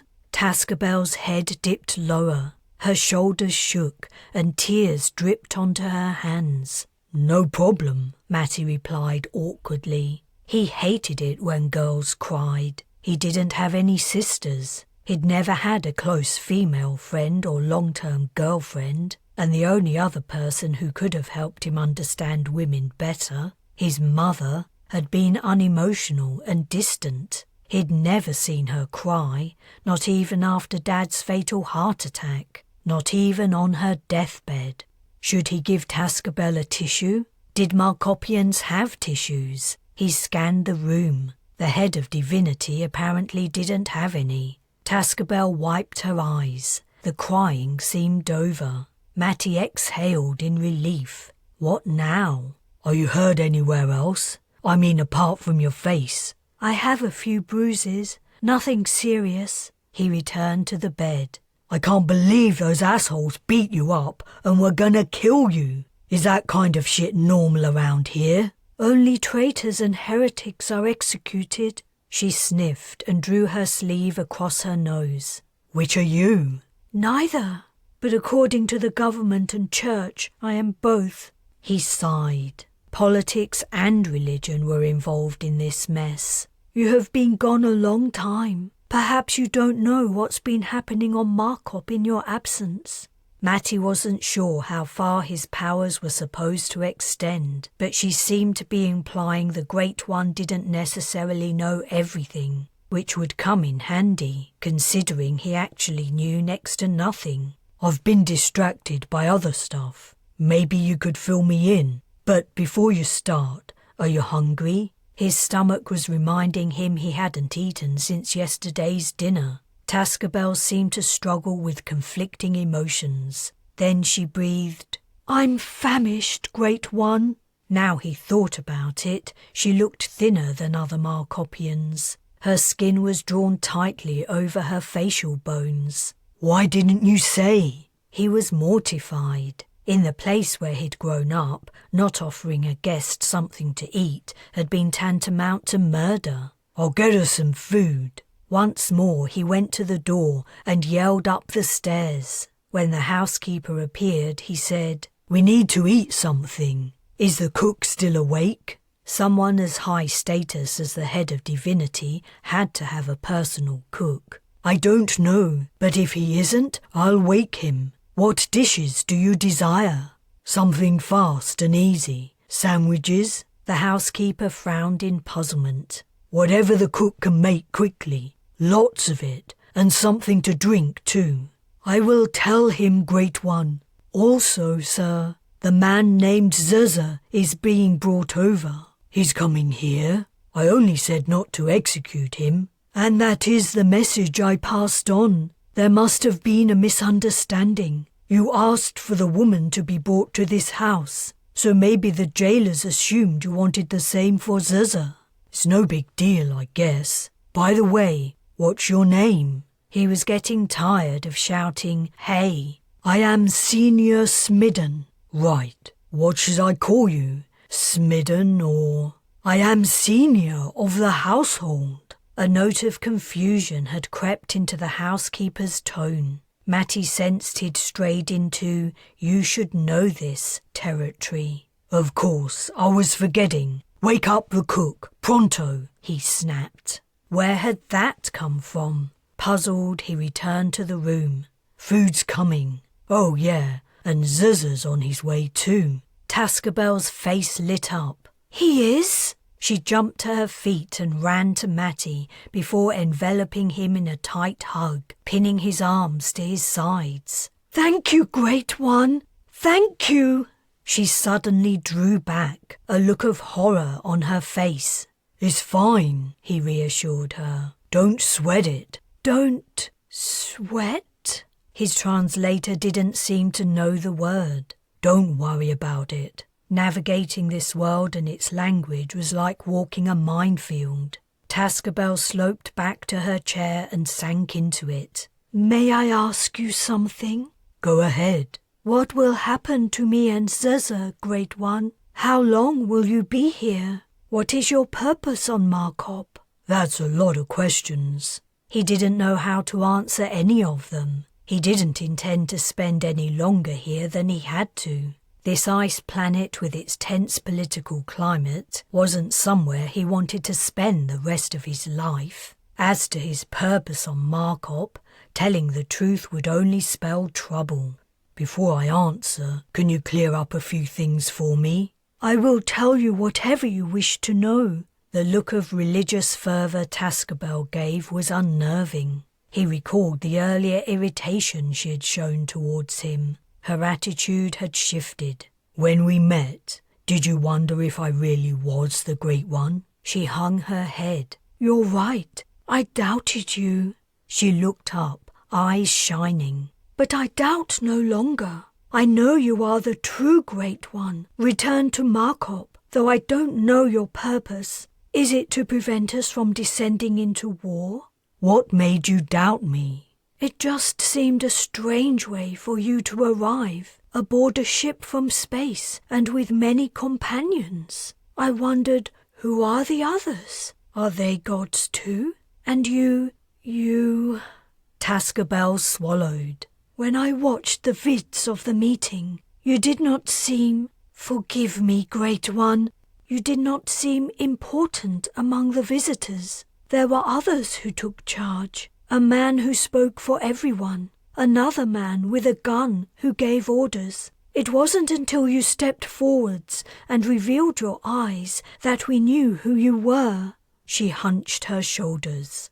I hope I have not offended you. I'm not offended. Thanks for answering honestly. She was smart and observant. Everything she said made sense, which meant that other smarter Markopians were thinking the same. What changed your mind about me? Zuza was convinced you were the Great One from the moment he saw you on the news feed, and he's usually right about most things. Also, you saved our lives. Only the Great One would do that. You are wise and merciful. So, Zuza said I was in danger. What did he mean?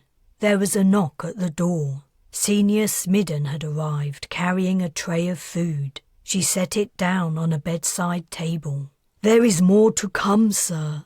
These dishes were already prepared. I hope they meet your satisfaction. Tascabel's wide gaze was fixed on the food. Matty told her to help herself. The explanation for Zuza's warning could wait. Chapter 19.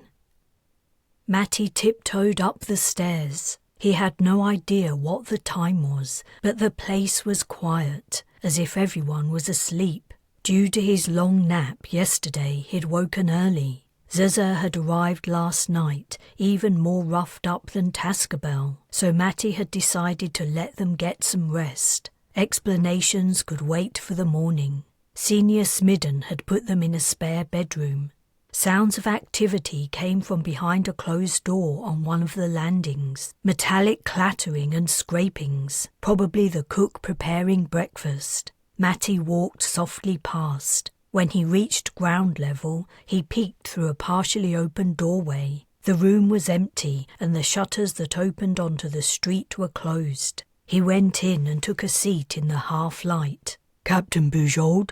Matty, it's great to hear from you. How are things going? He hesitated. This wasn't the captain. In his confusion, it took him a moment to place the voice. Dr. Richardson? How many times do I have to tell you to call me Becca? Yes, it's me. Sorry, Bujold's been dealing with a crisis, and we scientists are in a rota to answer your comms while she gets some rest. My turn is nearly over. If you'd waited another 5 minutes, you would have been talking to Bernard Travis. Is everything okay? Do you need to speak to the captain urgently? We have permission to wake her if you're in danger. No, it's nothing like that. What's the crisis? You remember the jelly that attached itself to the hull while we were in the red zone?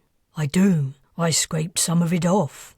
Well, it's gone missing. The biologists had it in biosafe containment while they studied it. It shouldn't have been able to get out, but it did. Now no one knows where it is. It turned transparent, which makes it hard to spot on the cameras, and, of course, Mapper Robbins can't see it on his skeins. Damn, sounds serious. Could be. I'm kinda glad I'm down here right now. You're still on the surface? We all are. No one's left since you decided to pay the Markopians a personal visit, but they aren't so interested in us anymore. She chuckled. Barbia's nose is severely out of joint. What are you guys doing? Carrying out our mission, learning about Markop and its dominant species, avoiding the predators roaming the ice. Not anything as important as what you're doing. What's been happening? Do they really think you're a god? Out of all the things I predicted might happen on this trip, that didn't make my list. I'm shocked too, but at least you don't think it's hilarious like the captain did. Bujold has a wry sense of humour. What makes them think you're divine? Matty explained what he'd discovered so far about the Great One having eyes his particular boring shade of brown and the creation myth. Richardson said, "So, if you hadn't taken off your snow goggles..." Wow! I know, right? I wonder if anyone else down here has the same eye colour as yours. Might make sense to not reveal it, or things could get dicey. How might the Markopians react if they discover there are two Great Ones? That's a question for Dr. Wong. Yeah, we need an anthropologist's input on this. She isn't awake yet, but I'll fill her in. Shame we don't have any theologians handy. I don't think the fleet even has any. I'll ask the captain later. Which reminds me, why were you comming her? I can switch you to her system to leave a message if you want. I wanted to run something past her, but I'd like your opinion too. Go ahead. I was thinking I'm in a good position to understand what's happening on this planet. I've heard a few things. It sounds like there's a war brewing, and if it breaks out, that's really gonna throw a spanner in the works. How can we sign a civilization to the Federation if it's in the middle of a conflict? Which side should we pick? I reckon if I can figure out what the problem is and help fix it, it'll smooth the path for Ambassador Barbia. I can't argue with that. If they'll listen to anyone, it'll be their long-lost god. But tread carefully. You're a damn tall poppy. I don't know what the Markopians will do if they find out you're not who they think you are, but I bet it won't be good. That's my take on it too. Could you patch me through to Bujold's mail? I'll let her know what I'm doing. You guys take it easy up there, okay? You too, Sheldrake. You too. As he passed by the front door on his way back downstairs, he heard murmuring. The noise was coming from the street. He hesitated, reluctant to risk finding out the source of the noise, but eventually curiosity overcame his reticence. The door was unlocked. Security didn't seem to be a concern on Markop. No one had come in during the night as far as he knew, despite the fact that an actual god was living here. Or was it because a god was here? He peeked out, gasped, and quickly slammed the door shut. What he'd seen remained imprinted on his mind. The immediate area beyond the portal was crammed with wide-eyed Markopians, who had surged forward the instant the door opened. Crowding the rest of the street was a thin line of the aliens, snaking to and fro, bunched up like a closed accordion. Their bald heads were like pebbles a child had arranged in rows on a beach. They were queuing up to see him. All the faces had swiveled towards him at once. The street lamps were dimmed, and the eyes had seemed to glow with an unearthly light. It was an unearthly light. His back against the closed door, Matty questioned his decision to find out what was going on with the Markopians. Maybe he should wake Bujold up and ask her to get him out. Theoretically, he could walk out by himself, or demand to be returned to the camp. Who knew how long those possibilities would remain open? Good morning, Great One. I hope you slept well. Senior Smidden had appeared at the end of the hall, her face puffy as if she'd only just woken up. Yeah, thanks, Matty replied nervously. I was checking out the worshipper situation outside. They're back. They are? I'm sorry they disobeyed you, but they may be desperate for your help or overwhelmed with awe. I get it. It's okay, I guess. You are understanding and forgiving, Great One. But I can't speak to them, you know. I'm not here to help on an individual basis. I have other stuff to do. I will try to persuade them to depart if you wish. That would be great. I believe breakfast has been delivered to your room." As Matty was descending the stairs, he encountered Tascabel and Zuza. Instantly the two fell to the floor. "Guys," he remonstrated, "you don't have to do that. Do you want to eat breakfast with me?" Zuza mumbled. "We would be honoured, Great One." The spread the cook had provided was plenty for 3. It was plenty for double that number, in fact. Zuza insisted that Matty sat at the only table, while he and Tascabel sat on the floor. Matty was glad of the company while he ate. He didn't like being alone. It had been one of the worst fallouts from his dishonourable discharge. He'd lost the camaraderie of his military buddies, and he hadn't dared to spend much time with his other friends, the girls. Last night, he'd been too hungry and out of it to pay much attention to the food. Now he poked and prodded and sniffed. He couldn't place any of it. The lumps, messes and liquids could be animal, vegetable, or something in between. Tascabel and Zuza, on the other hand, appeared to be enjoying the best meal of their lives. After some minutes, Tascabel looked up.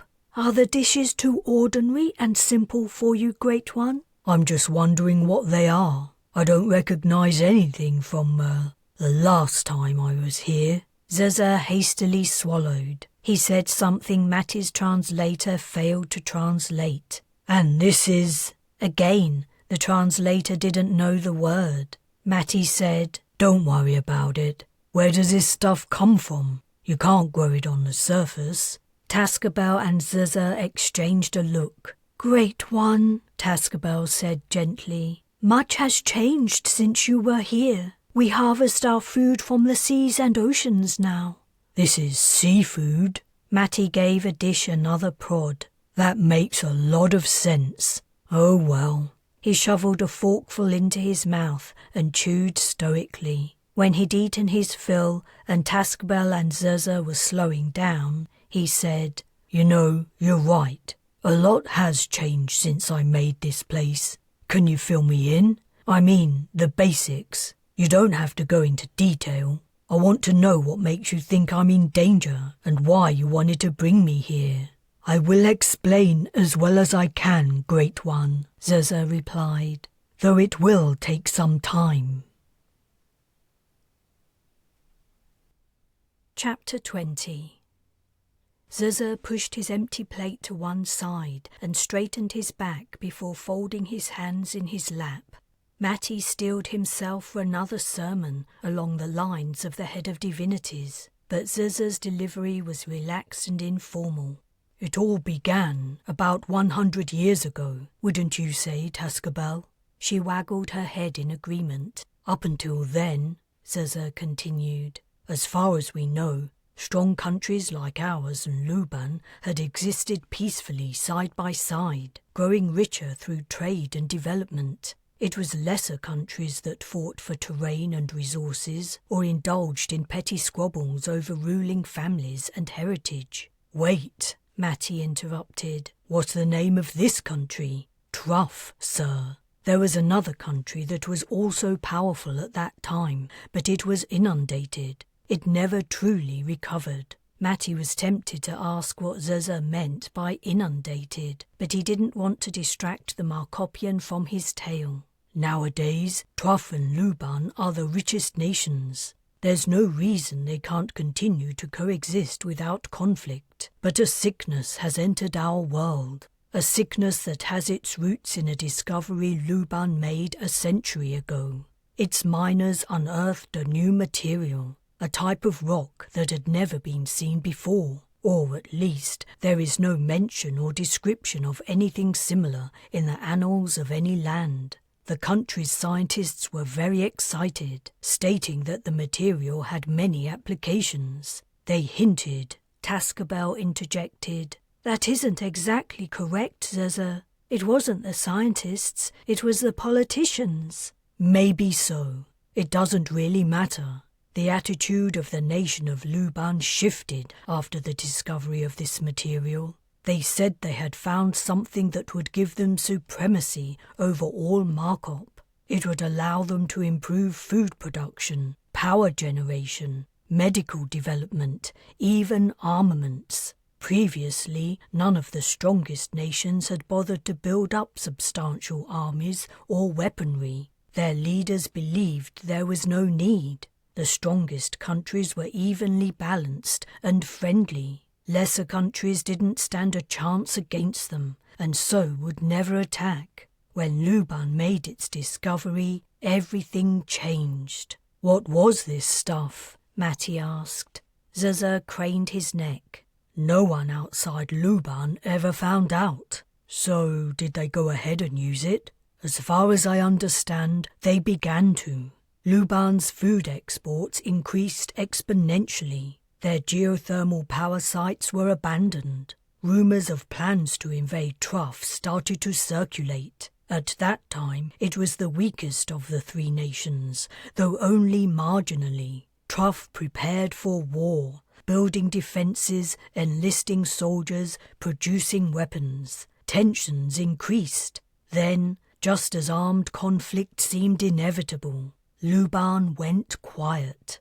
Its food exports shrank, its geothermal sites reopened, and all talk of invasion ceased. "What changed?" asked Matty. It was generally believed that the vein of this new material was mined out, and no other could be found. So Luban had to scale back on its boasting and posturing.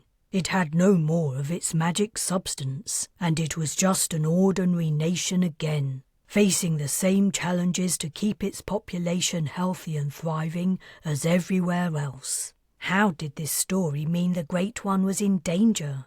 Matty waited patiently for Zaza to get to the point. Things stayed much the same for 3 or 4 generations, until recently. A few years ago, Luban's big talk started up once more. In every speech, its leader stated that it was the greatest nation on the planet, and, more worryingly, that it deserved to control all others. People say that Luban holds the key to global domination, and it was ramping up to use it. It's only a matter of time. Truff's spies have tried to infiltrate the Luban government and discover if there was any weight behind the claims. All they found was that another vein of the mysterious material had been opened. That's where the change in attitude originates. "All right," said Matty. "I get why you say war is brewing here. You expect Luban will launch an attack on Truff soon?" "Perhaps they will threaten first," Tascabel replied. "They may demand control of Truff to avoid bloodshed, but our leader won't comply. And even if she did, our citizens would resist. We are a proud nation with a strong identity. We won't give in to Luban's demands without a long, hard fight. War seems inevitable." Matty asked, "Why do you reckon the fleet's arrival makes the situation worse?" Zaza glanced at Tascabel before appearing to frame his reply carefully. "Great One, if you were the head of a nation attempting to control an entire planet, wouldn't you claim the arrival of visitors from the sky, the arrival of an actual god, as affirmation of your cause? From the moment your skyship landed, Luban has declared you're here for them, that your presence is support for their plan." Matty felt like slapping his forehead. What Zaza had explained was obvious. He'd been dumb. Ambassador Barbier might have guessed the fleet's arrival could be a spark landing in a powder keg, but Matty was no diplomat. He was just a plain soldier. Tascabel appeared to take his ashamed pause as something else. She nudged Zaza. "You haven't told him why we wanted him to leave the camp." "You explain it," Zaza replied. "You're better with ancient history than me." "Sir," Tascabel said tentatively, addressing Matty, "perhaps you have forgotten the early days of Markop, when the land was lush and green and Sarchines didn't roam the ice. He guessed Sarchines were the surface predators." "You mean after I made the world for Zaza and Oghun's children?" He was proud that he'd remembered the names of the Markopians he'd made from his hair. You didn't create them, Matty boy. He'd also finally slotted in the origin of Zuzur's name. Matty's parents had given him religious names too. Tascabel smiled. It's gratifying that you still remember Markop among all the other worlds you have created. The other worlds were news to him. He mentally filed the information. Markop has a special place in my heart, he improvised. That's why I came back, to see how you guys are getting on. Not well, as you can see, Tascabel replied sadly. If you remember the original Markop, you may also recall what happened when it froze over. He hesitated. This was clearly something significant. Maybe something he should remember. Why don't you tell me about it? Zuzur said. It was a terrible time. It is understandable, Great One, if you have put it from your mind. Your sacrifice was so great. No one can reasonably expect you to do the same again, and yet... My sacrifice? Matty asked nervously. Tascabel's shoulders slumped, and her head dropped low. A tremble in her voice, she said, I cannot speak of it. Zuzur seemed reluctant to tell the story too, but it was important intel. Matty needed to know about any sacrifice he might be expected to make. If Earth's religions were anything to go by, it could be nasty. He decided to ease Tascabel and Zuzur into it. You said Markop froze over once before, so this is the second time it's happened? How long has this world been an ice planet? Tascabel replied, For all of recorded history. What happened before then has come down to us from stories our ancestors told their children, passed down for thousands of years before writing was invented. But scientists have uncovered evidence that shows the stories are accurate, in part at least. They tell us that, in the distant past, Markop was warm and plants grew where there is now only ice. When the scientists revealed their new knowledge, then everyone knew the stories were true. You had created a beautiful world for Zuzur and Okan's children. I did, Matty said, feeling a confused pride. But then Markop cooled down. According to the scientists, said Zuzur, it has frozen more than once. That's where the tales told by the heads of divinity and the scientific discoveries diverge. It's one of the reasons we decided we must rescue you. The things we've learned don't match up. Something isn't right. But not only that, we suspect Truff or Luban officials will take advantage of your arrival and claim you for their own, for political power. Being claimed by a government didn't sound particularly dangerous. He was missing something, and neither Zuzur nor Tascabel seemed prepared to spell it out. He frowned. Going back to the sacrifice, his companions stiffened, and they seemed to shrink into themselves. The sacrifice was clearly nasty, and if it was that bad, it wasn't credible for him to have forgotten about it. But he needed to know exactly what it was. He couldn't guess. If he got the story wrong, they might think he wasn't the Great One. Zuzur, Tascabel, you're trying to help. I get that. But I need you to be more specific. What am I missing? What do you think the politicians plan to do with me, or to me? I explained what happened when you arrived, Zuzur replied, looking Matty earnestly in the eyes. Luban framed your appearance as a sign of support for its cause. But there's more to it. Though no official announcements have been made by either side, what we heard were only whispers, but we believed them. We knew we had to do something. We had to get you into hiding, or the penny dropped. Or I might be sacrificed again by Luban or Truff. Luban would do it to take control. Truff would do it to steal Luban's thunder, right? Zuzur and Tascabel were talking about a literal, physical sacrifice. The Great One's death would restore Markop's climate to a balmy paradise, and Luban and Truff wanted to take the credit. He was under threat of murder. He had feared what the Markopians might do if they discovered he wasn't a god, but the danger of being a god was the same. "We assume, sir," Zaza said quietly, "that in your current corporeal state it is possible." Matty didn't answer. He was too busy digesting the horrible realization.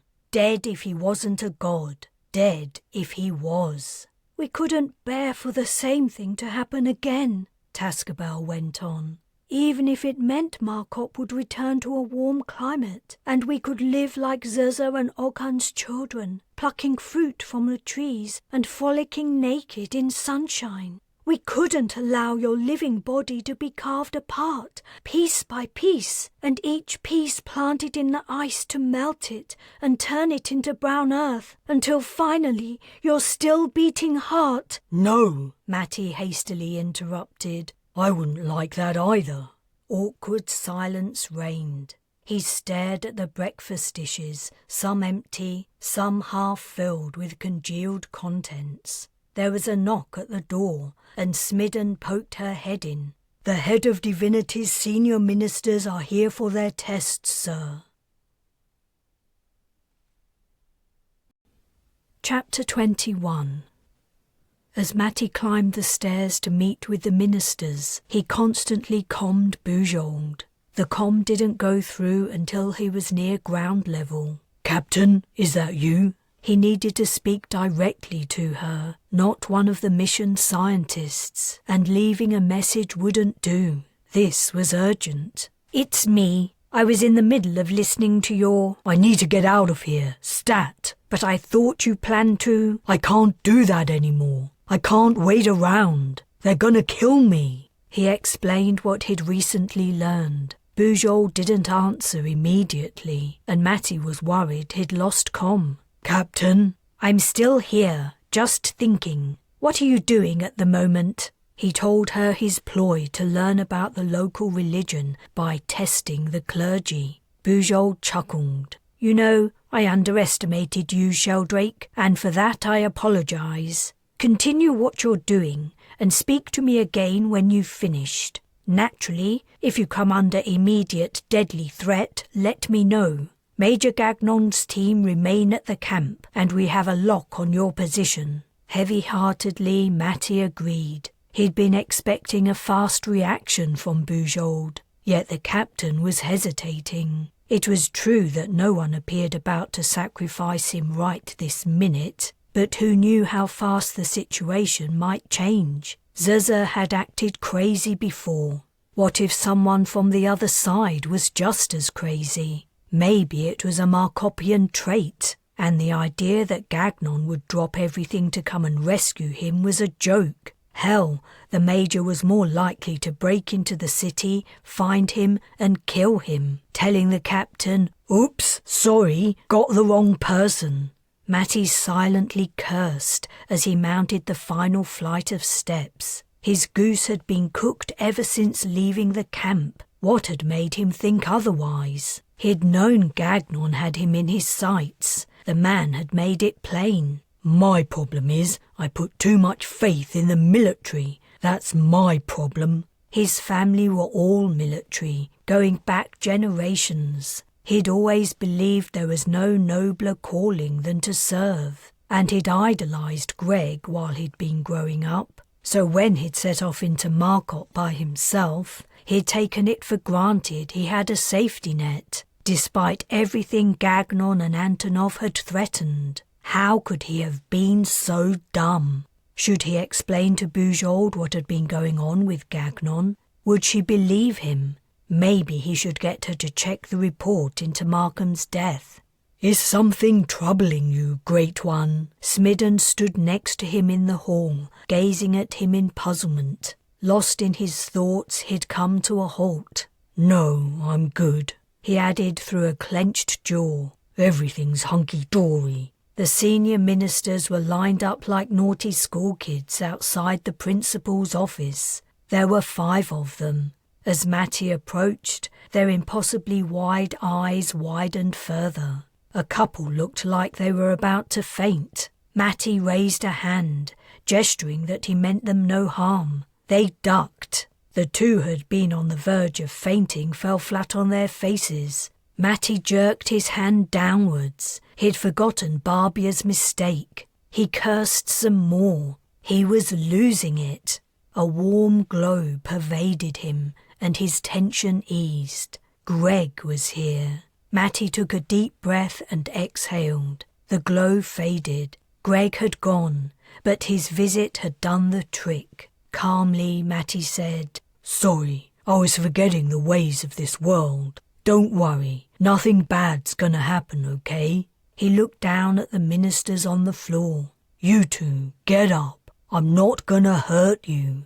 The Markopians climbed slowly upright, their tails losing their droopiness. Soon the 5 ministers regarded Matty warily again. "So, The conversation with Bujold had distracted him. He'd been expecting to stall long enough for Gagnon to reach him, but even if the captain had ordered his immediate retrieval, it was unlikely the Major would be coming for him any time soon. Gagnon would think up an excuse to leave him in danger as long as possible. Forever, preferably. All thoughts of what to ask the ministers had been driven from his mind. Instinctively, he turned to Smidden, who had become his go-to problem solver. "I'd like you to sit in on the examination." "You would, sir?"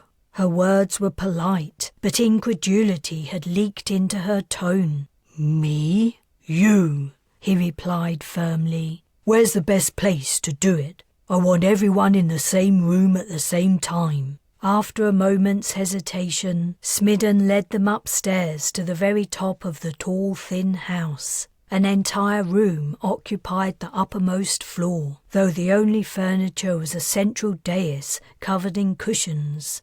The wall was made of windows, giving a 360-degree view of the metropolis. "The head of ministry often uses this room to meditate," Smidden explained. "I think we will be comfortable here."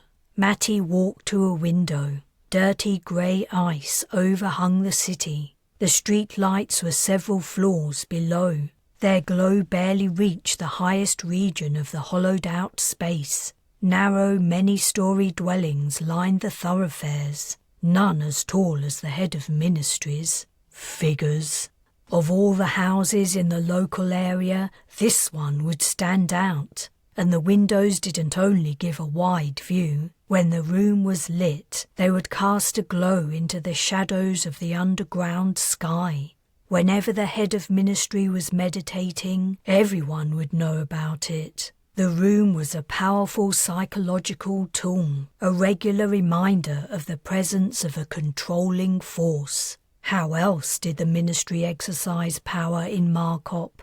Zuzza and Tascabel had talked about the Luban and Truff governments. They hadn't mentioned how the religious organisation fitted in. Did it support Luban's quest for global domination, or did it side with Truff, hoping to use the Great One to thumb its nose at Luban? Matty turned to the ministers and Smidden. Earlier, he hadn't been sure what exactly he should find out about the religion. There was probably a lot to learn. Now his needs had defined down to one very important subject, knowledge that would keep him alive until he could find a way back to the shuttle and then to the Bres. "Sit down, everyone." He gestured at the cushions. The 5 ministers and Smidden sat in a semicircle. Matty took the centre position, facing them. "I know you think you're here to be quizzed about religious stuff, but I changed my mind. I learned something recently that's got me worried.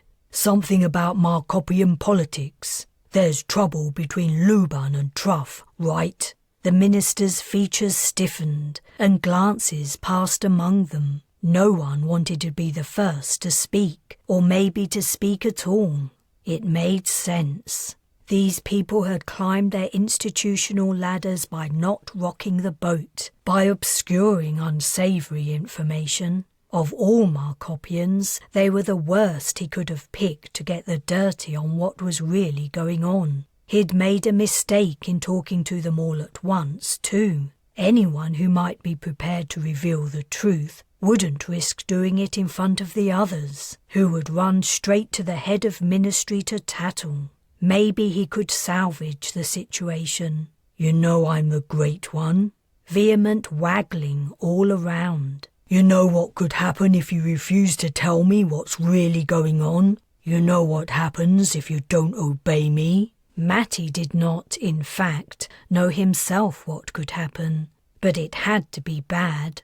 The colour of his pallid audience paled further. Tales whipped to and fro, but the fearful silence continued. He was surprised. Apparently, whatever consequences resulted from revealing the truth about the political shenanigans, they were at least as bad as the punishment a deity could inflict. On the other hand, Tascabel had told him that traitors were executed. He shouldn't be surprised about the minister's tight lips. Taking in their scared expressions, he regretted his question. He hadn't intended to put them in a difficult position. You know what? Don't worry about it. Let's talk about something else. Over the next half an hour, he asked them about simple aspects of the religion. What were the rules for getting into the afterlife? Who were the most holy people and why? What did Markopians have to do to show their devotion to the Great One? Yet he listened with only half an ear to their answers, preoccupied with thoughts of the danger he was in. When each minister had given a reply, he told them they'd all passed the test and dismissed them. You can find your own way out. I want to talk to Smidden. The ministers filed down the stairs. Matty watched them descend until they were out of hearing range. He faced the housekeeper. Maybe you can. I'm very sorry, sir, but I know nothing about politics. Nothing at all. Her frightened features indicated she knew more than nothing at all. Is there anything else I can do for you, sir? Perhaps something to eat or drink? Deflated, he replied. You can go, Smidden. I'm gonna, meditate a while. Chapter 22. Matty stared morosely at the Markopian cityscape. It was a strange sight. In some ways the view was like that of any ordinary city on Earth. There was nothing remarkable about it. It had no defining features. Buildings and streets were laid out in a typical grid pattern. But in other ways it was weird. Rather than standing only on a horizontal axis, the city extended upwards and downwards. A few 100 metres opposite the head of Divinity's house was a vertical wall of ice that presumably led to higher levels. In other places, holes were sunk in the ground where Markopians entered and exited. Maybe they were entrances to a subway system. But there were so many in the immediate area, Matty had a feeling they were additional streets or stairways. He wondered what Zuzza and Tascabel were doing and hoped they were safe. What did the Markopians make of the Great One protecting heretics? What would happen to them when he finally left Markop? It was a hot mess, and he had no idea what to do about any of it. "Sheldrake?" he exhaled. "I'm here, Captain." Bujold was back with a solution. She would fix everything. He might not even have to explain to her about Gagnon's threats. "This may take a while. Are you alone?" "Yeah, no one's around." Clearly his extraction was going to be convoluted. It didn't matter. He would do whatever it took to get out. He strode to the dais and sat cross-legged on the central cushion, preparing to listen intently to his instructions. Bujold took a while to speak. Matty waited patiently. He was too close to the surface to have lost comm. "I believe you told me once that your brother died in the Crusader Wars. What the hell did that have to do with anything?" Yeah, he did." "I also played a role in that war. Perhaps you're already aware?" "I didn't know." It had never occurred to him to wonder how Bujold had earned her stripes. How was her background relevant to his current crisis? I was Admiral of Lucan Ur Talman's space fleet. I suppose it doesn't surprise me that you don't know. I don't go around advertising the fact, and many people don't even know that Talman took part in the wars. The Antarctic project was a commercial venture after all, but Talman had to protect his interests while ravaging Earth for its resources, and that included from space. One of my tasks was to prevent the Britannic Alliance from uncovering the extent and environmental impact of the project's work. Matty was deeply confused, but he couldn't interrupt his captain. At the time, I was young and ambitious, willing to do whatever it took to climb the ranks, willing to wink at anything less than savoury about Talman's tactics. Needless to say, I regret my role now. In the end, Talman saw sense too. He closed his mines, refineries and manufacturing plants. The fleet in its current form was constructed of materials mined from asteroids and manufactured in space. But the damage had been done. Bujold paused. When she continued, her voice was quieter. That wasn't all Talman did. He also lent his military might to Dwyer-Orr for the invasion of the West Indies, bringing the Britannic Alliance to its knees. I took part in the attack. Matty was still. Bujold asked softly, "Was it there your brother died?" He mentally choked out, "Greg died in Old France at the beginning of the war. My state sent a special operations force to help out the Alliance." "I see. That makes sense. I didn't think the states played a significant role in the conflict. It's a great relief to know I am not responsible for your brother's death. But that doesn't change the fact that I am responsible for others, many others, and that is something I can never forget." Matty could hear his breathing, quiet and shallow. "You're wondering why I'm telling you all this. I confess I have never disclosed such private matters before, and I hope it goes without saying that what I've said must go no further." He was silent. "I have much to atone for. Deaths, permanent injuries, loss of lands and livelihoods, families sundered forever, grief, sorrow, and devastation. But you do not have these things on your conscience. As far as I know, you have led a blameless life. Moreover, you have stood up to tyranny in the likes of Lieutenant Colonel Markham, losing your position as well as the regard of your fellow soldiers, no doubt. Am I correct? Is that why you wanted to see the report on Markham's death?" "That's right." "I will make it available to you." There was a pause before the captain went on. "I have spent the last hour wrestling with my conscience. You may have noticed that my attitude in conducting the fleet's mission has been essentially pacifist. I have risked the Bres and the lives of everyone aboard her in order to avoid hostilities with the intelligent life forms we have approached. As her captain, that is my right, and I stand by everything I've done. But your case is different." Matty closed his eyes, and his head sank low as he realised where Bujold was going. She wasn't going to get him out. She was going to order him to stay here, despite the danger he was in. All her talk of extracting him if he came under immediate threat had been bullshit. Hell-bent on not stirring up the Markopians, determined to fulfill the fleet's mission, she was blind to everything else, even the lives of her crew. He'd always admired Bujold. Part of it came from the way he'd been brought up. He'd learned to give unquestioning respect to authority figures. But he'd also admired Bujold's behaviour as a captain. She'd been the only one of the 3 fleet captains to stand up to Markham. If it hadn't been for her, the genocide on Prime would have continued. He'd thought she was one of the good ones. But now it was clear she was on her own journey, trying to redeem her sins by building the Galactic Federation. It was her ambition and her hoped-for salvation, and the people under her command were expendable. "Sheldrake, are you still listening?" Uh-huh. He'd missed her last few sentences as he mulled over his new understanding. "I will give you some time to think, but I would like to hear your decision within the next few hours. I will send another team down if you believe Major Gagnon cannot be trusted."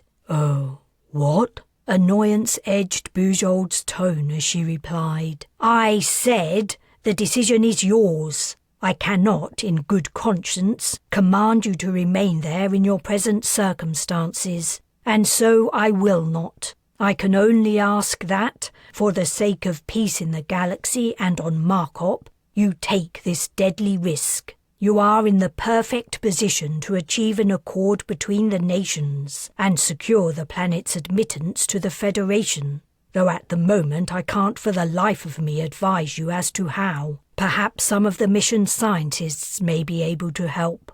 The reversal from what Matty had thought to what Bujold actually said was so startling he was lost for words. "Sheldrake!" "Sorry, Captain.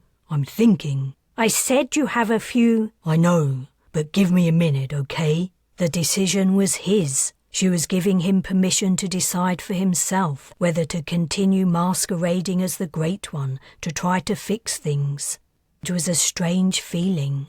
For most of his adult life he'd followed orders. He'd preferred it that way. Following orders, not thinking about the rights or wrongs of a situation, made things simple and easy. That time when he'd disobeyed Markham, thinking Z's was gonna die, had been a huge effort of will. He'd hated the uncomfortable feeling of going against the grain. Afterwards, all he'd wanted to do was to settle again into the simple, easy habit of doing what he was told. But somehow, Bujold's offer excited him. He was reminded of the day he'd said goodbye to Greg for the last time.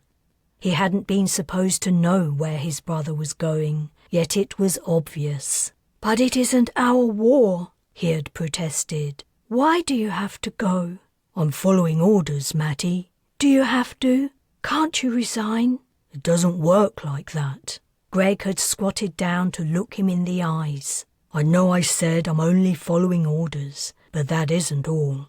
I'm doing the right thing. I'm helping people who need it, who don't deserve what's happening to them. That's important. It's something I want you to remember." Had Greg had a foreboding he wouldn't be coming back?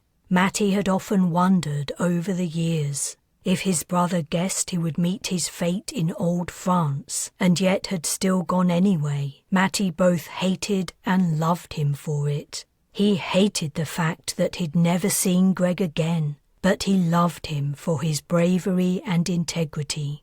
"Sheldrake, I have many matters to attend to." "I'm staying." "You don't need more time to think?" "No, I made up my mind." Chapter 23. Matty softly closed the door to his room behind him. As he'd hoped, Zuzza and Tascabel were still grazing on the remains of breakfast. "Is something wrong, Great One?" Tascabel looked up from her position on the floor. She and Zuzza had spread out the dishes on the mat and were sitting on opposite sides, their tails aloft. Zuzza burped. "Yeah," Matty replied. "Plenty." "Can we help, sir?" asked Zuzza. "That's what I'm hoping." He sat down next to them. "I'm sorry," said Tascabel, "but we ate everything. I'm sure the cook can—" "That's not the problem." Eating the weird Markopian seafood was the last thing on his mind. "I've been thinking about what you told me, the danger I'm in. I just tried to get a handle on the political situation from the senior ministers, but they wouldn't tell me a thing. Is it possible they don't know what's going on?" "Oh, they know," Zuzza assured him. "I would bet my life on it. The religious leaders and government work closely together." "They can't tell you anything," Tascabel added. "If it got back to the head of divinity, he would have them and their family killed." "Stars," Matty commented. "This is a bloodthirsty place." It was no wonder the head had feared he would be executed if he got something in Matty's test wrong. Tascabel said quietly, "Perhaps Markop isn't the world you imagined it would become." "You can say that again. If the ministers will not divulge our government's intentions," said Zeza, "those plans must be evil. It's as I feared. This is why I wanted to get you into hiding, Great One. But I was stupid. What I should have done is advise you to return to the sky. There you would be safe from our terrible politicians, who have only their own interests at heart. They could not reach you there. I failed you." "Quit beating yourself up," Matty retorted. "If you'd told me to go back to my ship, do you think I would have listened? I came with you because Gagnon would have shot you in the head if I didn't. I would die for you, Great One." Zeza gazed at Matty soulfully with his wide blue eyes. "Yeah, no dying required. Not today, anyway." Zeza clearly didn't get the joke. "But what I do need," Matty continued, "is a way out of here. When we left the campsite, you were taking me somewhere, right? I was taking you to a safe place, but the Luban officials spotted us on the ice. I realized we wouldn't make it to the entrance I had in mind, or at least they would guess which one we'd used. So I radioed Tascabel and asked her to help me. If she'd been successful, she would have taken you to safety via another route. Unfortunately, it was not to be. So this place still exists. No one's discovered it yet. Tascabel and I have lived there with our friends for many years. No one except the few of us know its location." Matty was curious about their group and why they lived in secret. Judging by their emaciated state, Zeza's people didn't live an easy life. "Could you still take me there? It seems to me it's the kind of place I need to be in right now." Zeza's features lit up. "It would be an honor, Great One. Though," he faltered and looked doubtfully at Tascabel. "we tried once and failed." "It will be hard," Tascabel agreed. "But the reason you were discovered before was due to an accident. If we travel at night through quiet areas, maybe we'll be lucky." She focused on Matty with an appraising gaze. "We can make you less noticeable this time around." "Less noticeable? How?" Tascabel carefully drew the razor over Matty's scalp, wiped the blade on a cloth, and then shaved another section of his hair. "I'm surprised you guys have razors. What do you use them for?" Procuring the equipment from Senior Smidden had been straightforward. She hadn't batted an eyelid when he'd asked for it. Tascabel replied, "Why, for this, of course." "We grow hair as you do," Zeza explained, "though not nearly so much." "It isn't, Tascabel hesitated. "It isn't fashionable to allow it to grow out," Zeza finished for her, "though not everyone shaves it off. Some people don't care about following the trends. Others are too sick to look after themselves properly. My group shaves because we need to blend in." "Your group," Matty repeated, turning his head. "Please stay still," Tascabel admonished. He focused forwards. "I still don't understand how you two fit into all this. I get that you were going to be executed because you took me from the campsite, but what is your group? Why have you split from the regular citizens of Truff?" Zeza softly sighed. "They call us heretics, but we are the true believers. It is they who have strayed from the path."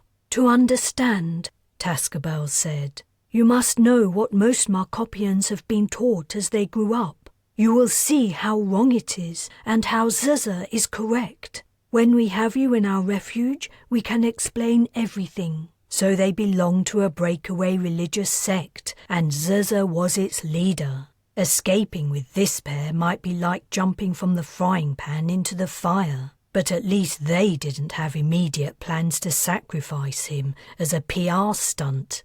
Once his head was shaved, the next problem they faced was his clothes. All he had was his diplomatic corps uniform and winter coat. Tascabel said, "I'm sure the head of divinity must have something you can borrow." The cupboards and drawers contained many items of clothing, but they were tailored to a smaller fit than Matty's. As he tried them on, he caught sight in the mirror of Tascabel standing behind him, her hand over her mouth as she stifled laughter. He did look pretty comical in the too tight pants, and the hole in the back was uncomfortably draughty. "Please forgive me for asking, Great One," Zaza said, "but why did you choose to remove your tail for this incarnation?" "Good question." Matty racked his brains. "I decided to be the shape Markopians will become. One day, you're all gonna lose your tails." He paused, then added, "I mean, you don't use them for anything important, right?" It was a leap in the dark, but he was feeling pretty pleased with himself for coming up with an answer on the fly, and he'd never seen them do anything useful with their tails. Tascabel and Zaza's eyes widened so much they seemed to take up most of their faces. "No," Tascabel murmured, "not for anything important." "Oops." After much ransacking of the Head of Divinity's wardrobe, they came up with a tolerable compromise. Matty would have to wear his uniform, but they'd found a large hooded cloak to conceal it. Zaza speculated that the Head of Divinity used the cloak to disguise himself and go out among the ordinary folk to learn their true sentiments about him. "He doesn't need to," Tascabel countered. "He has spies for that." Finally, they were ready. Matty opened the door and called for Smidden. As she descended the stairs, her steady gaze took in the three hopeful travellers. Matty had a feeling she'd guessed his question before he asked it. "Is there a way out of here other than the front door? An exit at the back, maybe? You are leaving, Great One?" Her tone was neutral, but her expression spoke of disapproval. "I appreciate the Head of Divinity lending me his lodging, and you and the rest of the staff have been great, but I have stuff to do.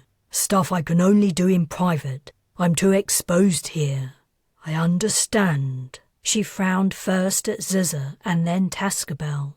"However, perhaps you could reconsider your choice of companions. These two are notorious. If I want your opinion about my friends, I'll ask for it," Matty snapped, channeling his drill sergeant again. That man certainly came in handy in this kind of situation. Smidden simpered. "I apologise, sir. If you could just wait a few moments, I will ask the cook to pack up some food to take with you for your journey. Then I will be happy to guide you to a secret exit." "A few minutes won't make any difference." Tascabel had a hungry look in her eye, despite her massive breakfast. Smidden ascended the stairs. "So the Head of Divinity does sneak around anonymously," Zaza murmured. "He slips out of a hidden exit wearing his cloak. Maybe he doesn't even trust his spies."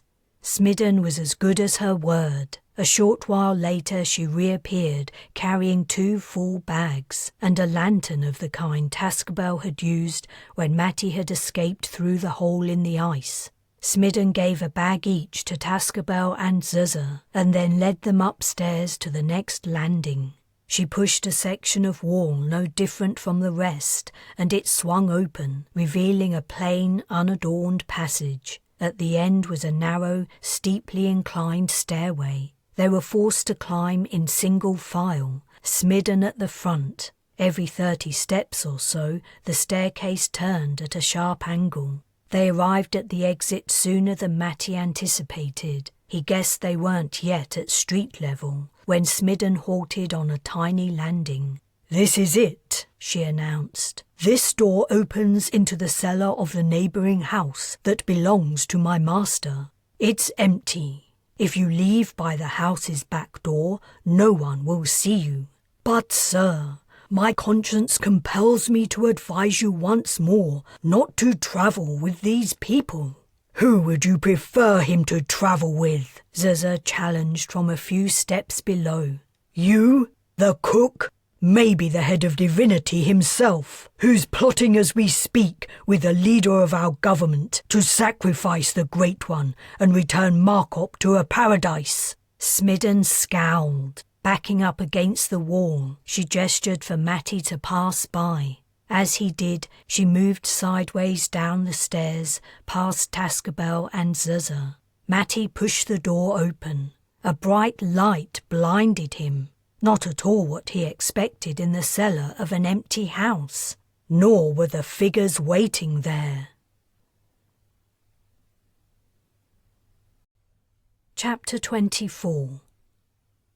What the hell? Matty turned around. I thought you said... Smidden was gone. Her hurrying footsteps could be heard as she scurried down the stairs, the light from her lantern jerking and swaying. She had led them into a trap. The foremost of the strangers stepped forward, smiling obsequiously. Great one, if you would kindly come this... Matty punched him square in the mouth. It was the only thing he could think to do. There was no doubt in his mind about what these Markopians intended. Defenceless and with only 2 heretics for companions, in this secluded spot, hidden from observation, it would be easy to spirit him away. Once he was in the hands of whoever these men represented, operatives of the Truff or Luban governments, or even the head of divinity, his sacrifice would be carried out. In the time it took for the man to hit the floor,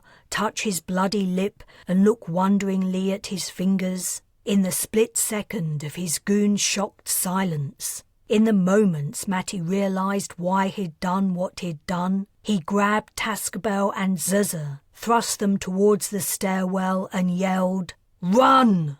They didn't need telling twice. They pelted down the steps ahead of him, old hands at evading Markopian authorities. A grunt came from below. The light from Smidden's lantern flared, went helter-skelter down the stairs, accompanied by clattering, and then vanished. Either Tascabel or Zuzza had knocked Smidden flying. The light from above was obscured by Markopian agents racing down. Soon Matty was descending in near darkness, 2 steps at a time. A shadowy shape burst into view, and before he could stop himself he'd smashed into it. The softness of the impact told him it was probably Smidden on her way up, or trying to stop him. He fell, tumbling from step to step, hard edges hitting his shins, elbows and back. As soon as he hit a landing, hands pulled him to his feet. Zuzza tugged him.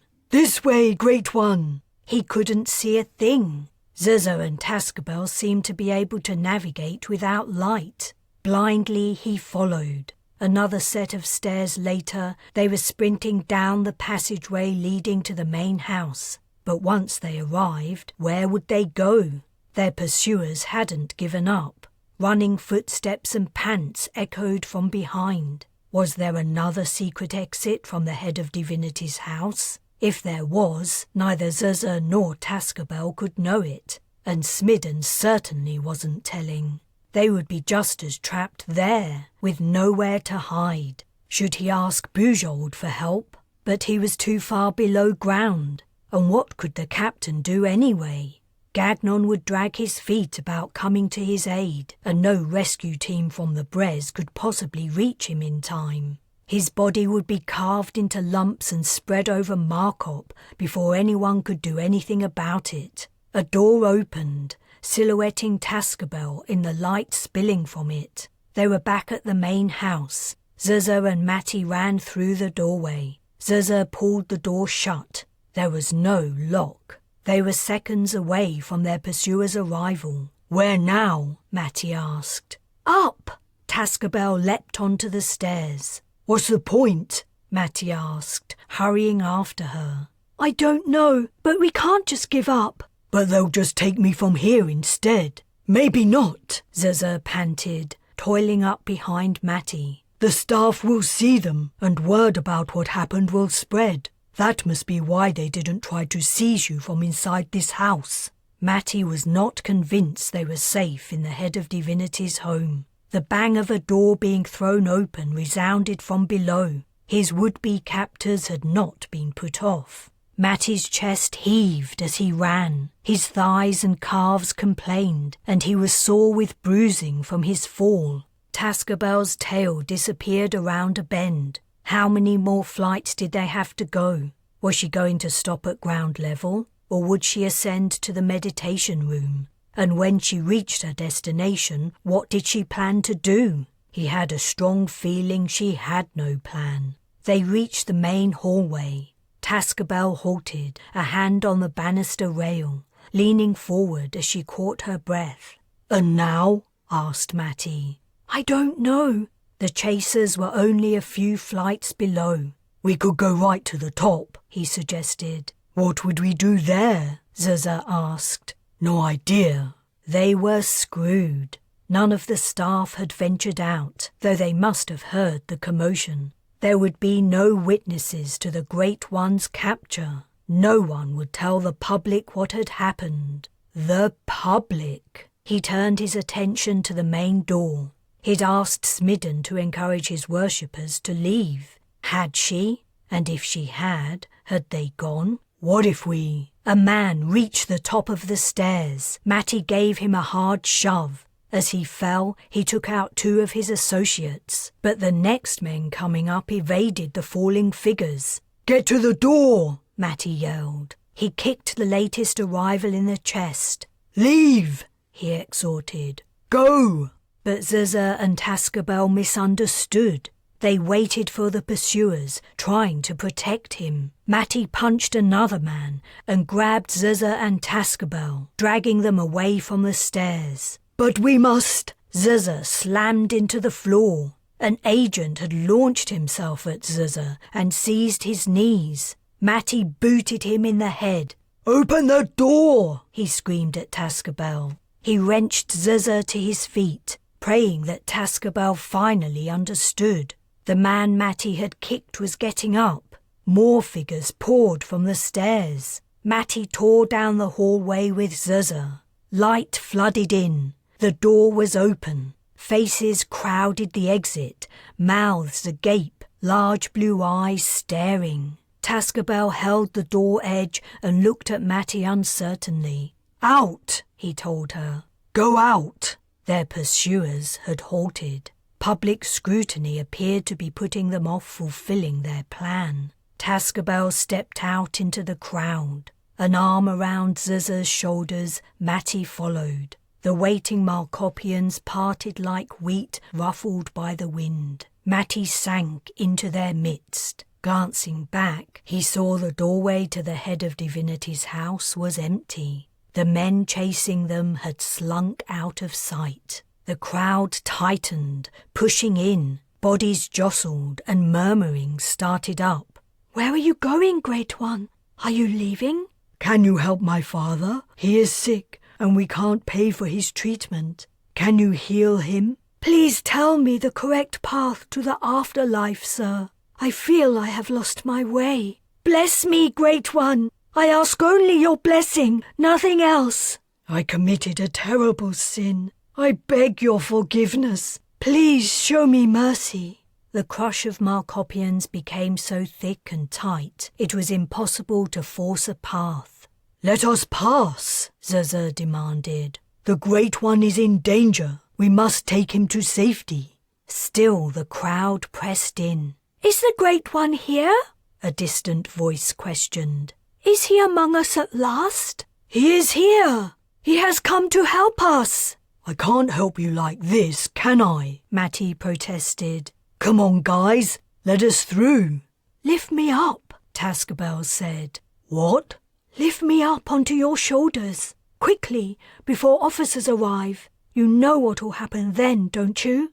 Matty certainly did know. The police would take him into custody, for safety, and then he would be transferred to whoever he was running from.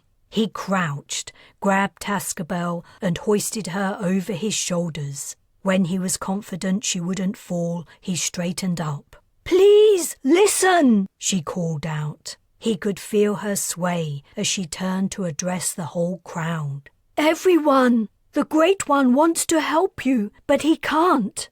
Government spies are trying to kidnap him. They want to take him for themselves, but he is here for all of us. He wants to help all Markop. Will you let him do that? Will you allow him to escape? Or will you keep him here, delaying him? Do you want him to help our world? Or do you only want to use him for yourselves, like the government?" As she had spoken, the surrounding chatter died away. Only the closest Markopians could have heard everything she had said, but the gist of her message must have been understood by most, for the general attitude changed. Bodies pressed less tightly, the volume of voices faded out, and Matty found he could move again. "That did it, I think." He lifted Tascabel down. "Make way!" Zuzza shouldered the two nearest Markopians apart. "Make way!" Matty and Tascabel followed in his wake as he forced a passage through the throng. Soon, fewer people blocked them. Matty lifted the hood of his cloak. By the time they reached the end of the street, they were travelling easily. If anyone realised Matty was the Great One, no one showed it, and the trio slipped anonymously into the city. Chapter 25. Zuzza softly put a hand on Matty's chest, signalling him to halt before looking left and right. They had been travelling on foot for more than an hour, climbing up and down stairs and following long sloping roads leading through the metropolis. The only motorised transport Matty had seen consisted of electric carts transporting goods, small omnibuses, and two-seater private vehicles. People and goods also travelled up and down in elevators. Considering the size of the place, the amount of traffic seemed low.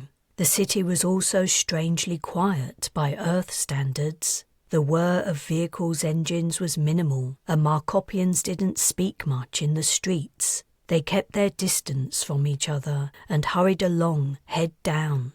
The formality of the body language involved in greeting a friend or acquaintance began to make sense. Stopping for a chat while out and about was a big deal. People generally kept to themselves, which, in the current circumstances, was fortunate. Everyone minding their own business suited Matty perfectly. As he'd walked with Zuzza and Tascabel, the areas they'd passed through had grown less and less busy. The roads grew narrower and vehicles fewer until they'd arrived at a pedestrian-only zone. Then the numbers of passers-by had lessened too. This small alley was entirely empty, but Zuzza checked again to make sure before sinking to his knees and grasping the slots of a manhole cover. "It's fake, a good one." He lifted the cover, revealing a shaft with bars set into the wall. "I'd better go first. They don't know we're coming." Matty watched Zuzza's bald head descending into darkness. "You next," Tascabel said. "I have to replace the cover."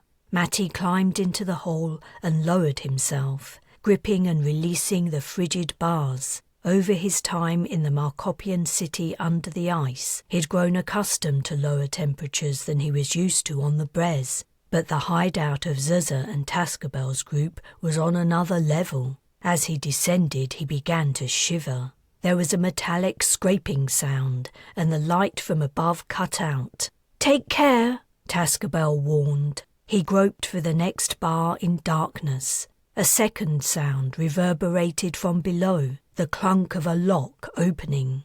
A glow filled the space, along with warm air.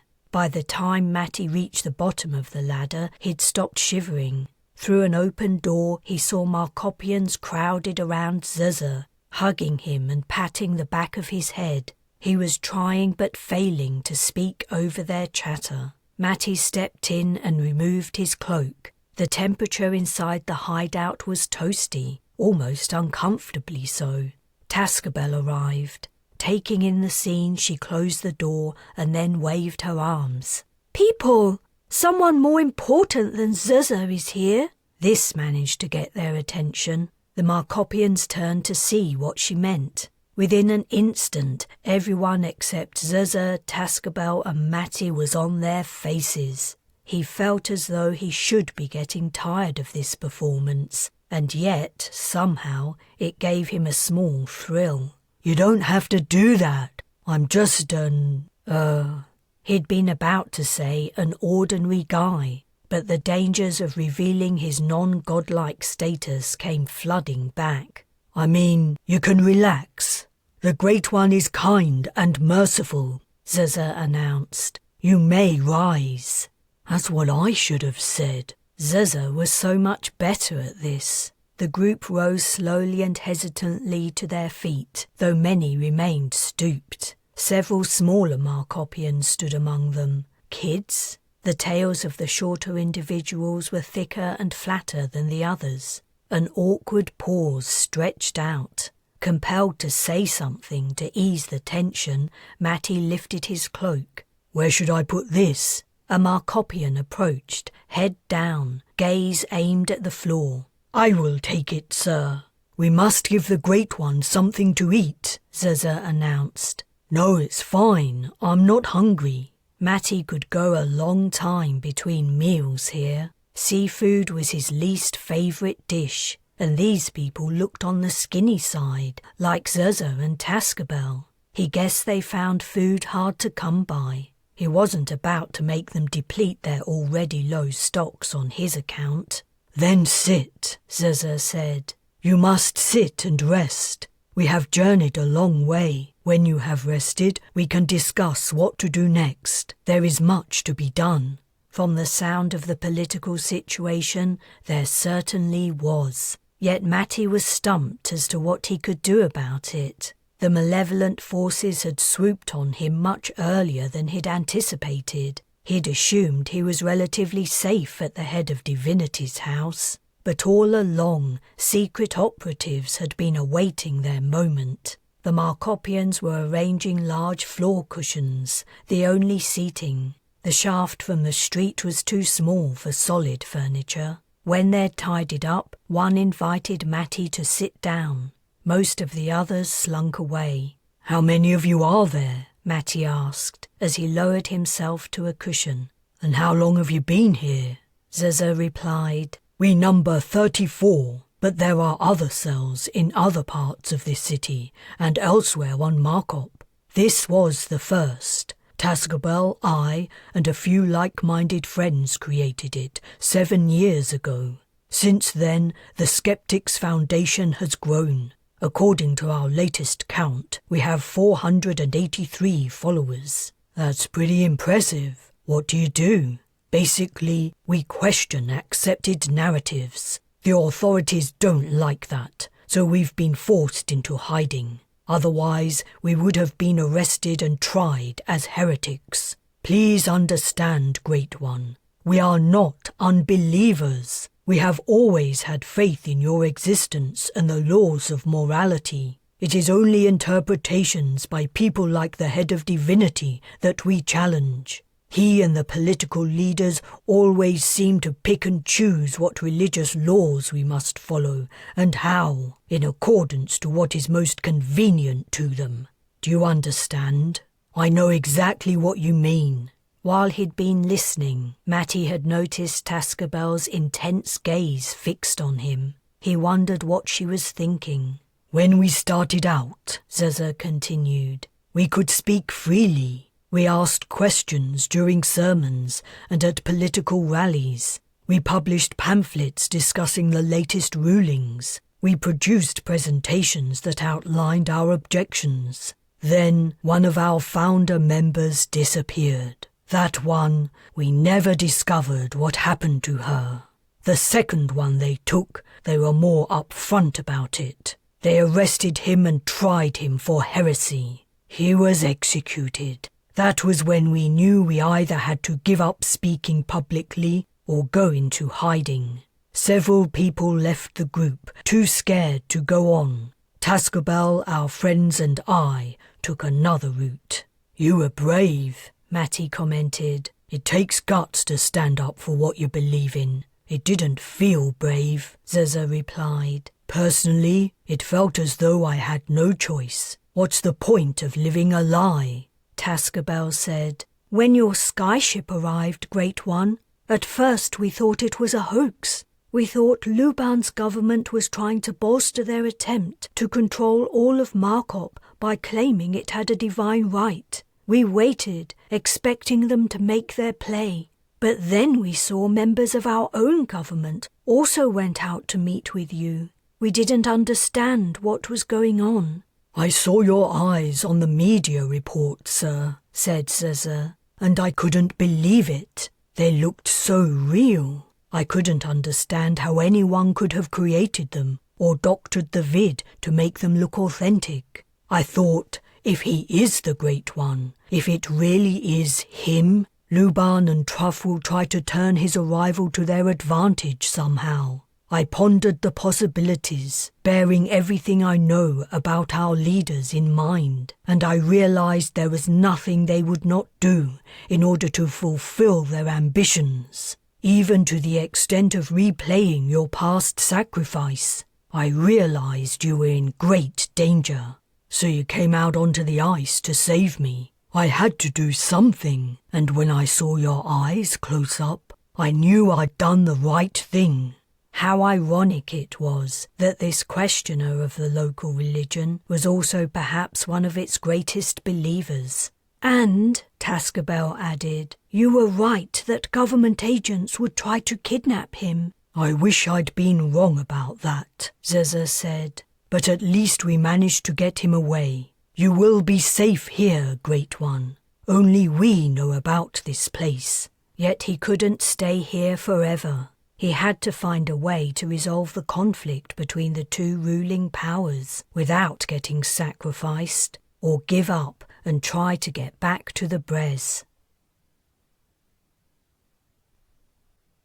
Chapter 26. "We need a plan," Zeza said.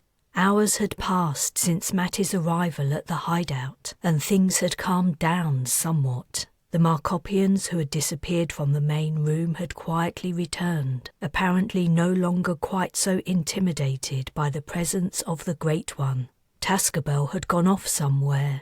Matty wasn't sure why or where she'd gone. While he'd been deep in conversation with Zeza, learning as much as he could about the political tensions on the planet, a look had passed between the two, and she'd climbed back to the street. "A plan to prevent my sacrifice?" Matty asked. "That should be easy enough. If you can guide me back to my skyship, I can leave on it. But I'd rather stay here and help to fix things." Zeza smiled. "Naturally you would. Our welfare is your priority, the same as ever. But the days of the creation of Markop are long past. Hundreds of generations have lived and died since my namesake set foot on the wonderful world you made for us. We should behave like the wise, intelligent beings you hoped we would become, and stand tall. We should not need your help, Great One."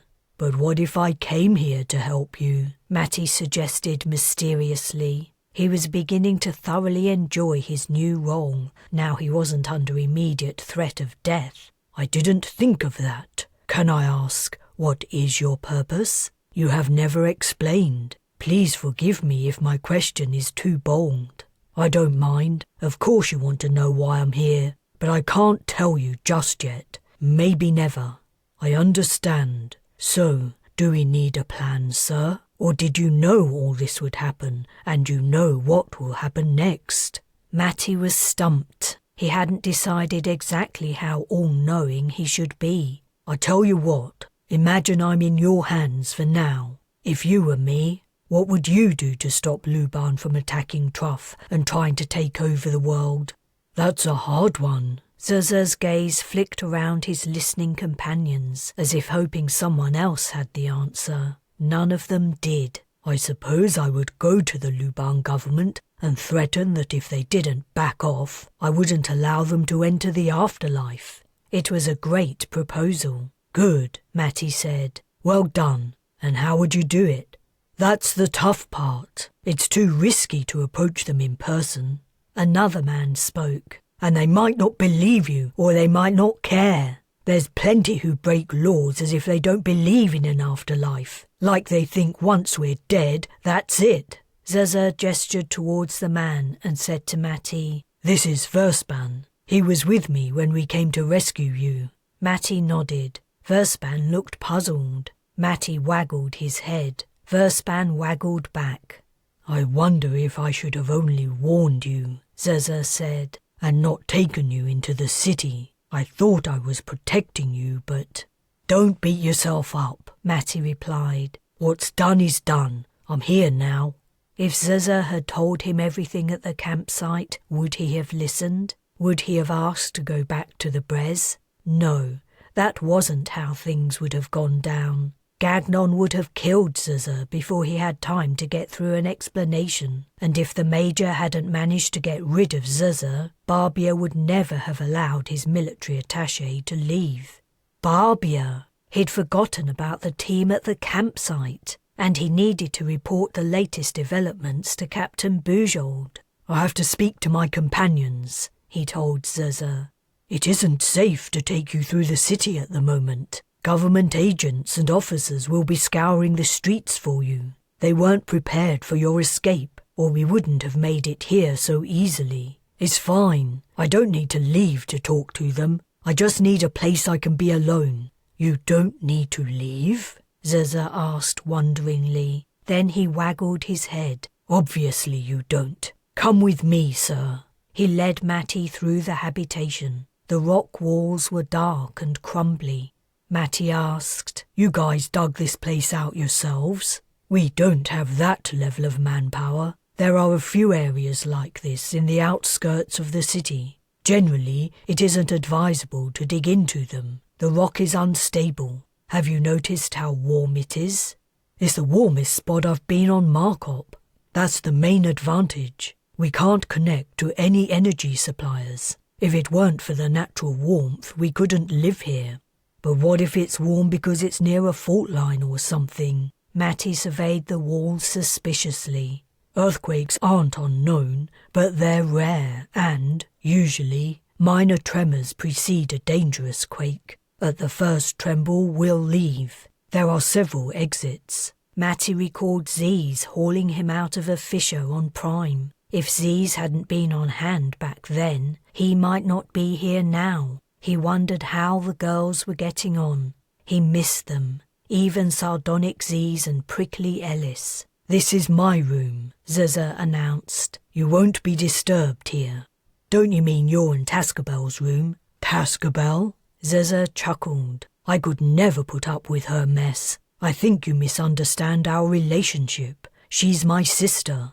The only furniture in Zeza's room was a bed made from 2 floor cushions and a large bag of belongings. Matty settled on the bed as Zeza left. He had to wait for Bujold to answer. Maybe she was still dealing with the alien jelly crisis. "Sheldrake, you have a sitrep for me?" He told her about the government agents that had been waiting for him when he'd tried to sneak out of the head of divinity's residence, his escape into the crowd of worshippers, and his current location. He also told her he continued to hope to fix the political situation, so Markop would be eligible to join the Galactic Federation, but he didn't know how. Bujold replied, "Well, even if you do manage to improve global relationships, that doesn't mean they won't deteriorate once more after the fleet departs. But I suppose that's a possibility with all our potential members." She paused. "I'm not sure I'm best equipped to advise you. This kind of thing is Ambassador Barbier's forte, and I'm sure the rest of the team could give you some suggestions too." "I didn't think of that." "You can access their comms directly from your current position." "What's been happening with them? They're still out on the ice?" "Despite Barbier's urging, Markopian officials have been resistant to the idea of allowing them to enter inhabited areas. Perhaps unsurprisingly, considering your situation." "The politicians don't want any more Great Ones on their hands." "I honestly believe they don't know what to do with the rest of the team, how to explain its existence to the local population. The government seem to want to keep a tight hold on things. No more reporters have been allowed at the campsite, and the cameras were removed. Given recent events, I can't envisage any improvement in their attitude towards the visitors from the sky." "Is the team in danger?" "It isn't clear. I've discussed with them the option of pulling you out and returning everyone to the ship. I wouldn't like to completely abandon the mission, but after the close call at Polaris AB, I'm more willing to entertain the possibility. The captain's candidness was surprising and unnerving. Matty assumed she was at least partly talking to herself. Brain-to-brain comm had that effect. It was easy to forget you were in contact with someone else when all the voices were in your head. He stayed quiet. Major Gagnon was all for a swift return to the Bres, with or without you. It seems that your estimation of his poor attitude towards you was correct. He speaks for the soldiers under his command too, naturally. I'm debating whether to replace him. I don't know if it'll make any difference. Better the devil you know. Point taken. The rest of the team wanted to stay. Moody was particularly vocal about it. You have a loyal friend there, Sheldrake. So, for the time being, unless you decide otherwise, you can stay where you are. Please bear in mind that your new location puts you at significant distance from the nearest access point. Getting you out will be trickier. Thanks. I might ask the scientists for their input, but, like you pointed out, Captain, down here I'm a god. I have a lot of power, and I plan to use it. I just need to figure out how. Bujold chuckled. Those are fighting words. Don't forget, there's no need for you to act alone. You have a wealth of knowledge and intelligence at your disposal in the team at the campsite. It would be wise to consult with the scientists before doing anything. I'll bear that in mind, Captain. Chapter 27. Energy surged through Matty as he returned to the main area. He felt alive, in control. He was no longer just a grunt following orders. He was his own man, and he was going to take Markop by the tail and shake it. He would force the Markopians to do the right thing and help their people, not kill and harm them in a stupid struggle for power. The crowd outside the head of Divinity's mansion had shown him they had his back. They'd helped him slip away from the government agents. As long as he stayed in view of the public, he was safe, untouchable. When he arrived at the main room, the skeptics were talking amongst themselves. As he stepped in, silence abruptly fell. Zeza got to his feet. What did your companions say, sir? Do you wish to return to them? I'm not going anywhere. I'm here for Markop, and here I'll stay until you can all live in peace again. Relieved smiles and chatter broke out. Heads waggled, tails whipped to and fro. What will you do? Zeza asked. It will be difficult to persuade our politicians to act against their self-interest. I haven't worked out the finer details, but persuasion isn't what I had in mind. It seems to me you guys have been running and hiding too long, and so has the rest of the population. Maybe it's time you started taking a stand. I can kickstart that for you. Doubt clouded Zeza's features, but Matty hardly noticed. He was on a roll. Luban has its special energy source again, right? Or so you think, and it wants to use it to take over the world. Truff isn't willing to back down and give up its independence, so all I need to do is... I'll figure it out. The excited hubbub died away. Matty dismissed it. This was a group of skeptics after all. The clue was in the name. Questioning ideas came naturally to them. But he was the great one. It was a little annoying that they didn't have more faith. A clunk broke the quiet. The door to the shaft opened, and Tascabel emerged, a scarf swathed around her head and face. She unwound it. I couldn't find out much. The streets around the head of Divinity's house are nearly empty. No one would tell me if the people had been forcibly cleared, or if the crowd had dissipated of its own accord. I asked a few stragglers, but everyone was reluctant to talk. There were more officers than ordinary folk, though. I didn't want to risk sticking around for long, so I came straight back. You did the right thing, Zeza said. No point in taking a chance of being picked up. It sounds like there's been a hard clampdown. Hard but muted. They don't want any media announcements. The politicians want to pretend everything is fine. Verspan said. You're right. There's been nothing in the news about the Great One leaving the head of Divinity's house. Not yet, anyway. Maybe they're still trying to think how to spin it. They'll think of a way, a low voice grumbled. What did your companions say, sir? Zaza asked. Did they know you'd escaped? I haven't talked to them, but I thought I spoke to someone on the skyship. A soft gasp of amazement rippled through the room. You can do that? Asked Verspan. Of course he can, a woman snapped. He's the Great One. He can do anything. Well, not anything, Matty modestly replied. Nearly anything, stated a confident voice. What will you do now? Tascabel settled down next to her brother. You're welcome to stay with us as long as you like, and... We will protect you with our lives, Zaza interrupted. And we will follow your every word, concluded Tascabel. First, Matty said, I want to speak to the people, the regular people, not the head of Divinity or his ministers, not the politicians, the people of Truff and Luban, and the other countries of Markop. Has anyone asked them what they want? Assuredly not, Zaza asserted. They're used to doing whatever they're told. They're encouraged to obey, not think for themselves. That's one of the things we're against. That's why the government wants to silence us. It doesn't like people having their own opinions. That's wrong. Matty sat down on a cushion. It isn't what I wanted for Markopians. You should be independent, not sheep. I knew that was how you wanted us to be, Verspan exclaimed. It's right there in Scripture, clear as day. The head of Divinity always glosses over it.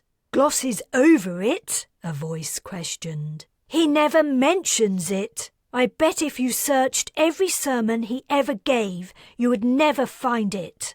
Getting back to the point, Zaza said. How will you speak to the people, Great One? I'll go to busy places, like that place with the stalactites where I tripped over, and I'll talk. As soon as I give my message, my words will spread. Wherever I show my face, people will come to listen to me. I'll tell them how things should be, that they shouldn't listen to the politicians. But if you go out in public, Zaza objected, government agents will take you. I don't think so. My people won't allow it.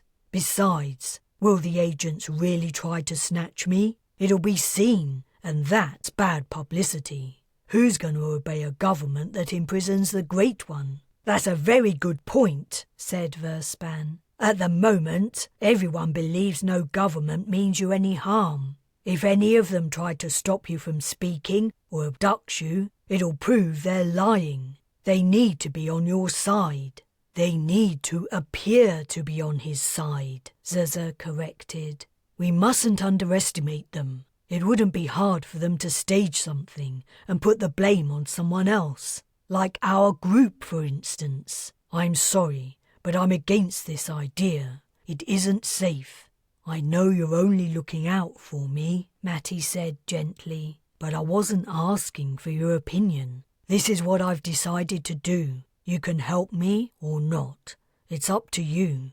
Zaza lowered his head. Matty had a vision of himself standing in front of a crowd of Markopians, giving a powerful speech, moving them with his words. It would be so cool. He would open their eyes as to what was really going on and inspire them to change their attitudes, to take control of their own destinies. It would be exhilarating. He had been like them, a follower all his life. Now it was time to lead. Chapter 28. Matty surveyed the passers-by.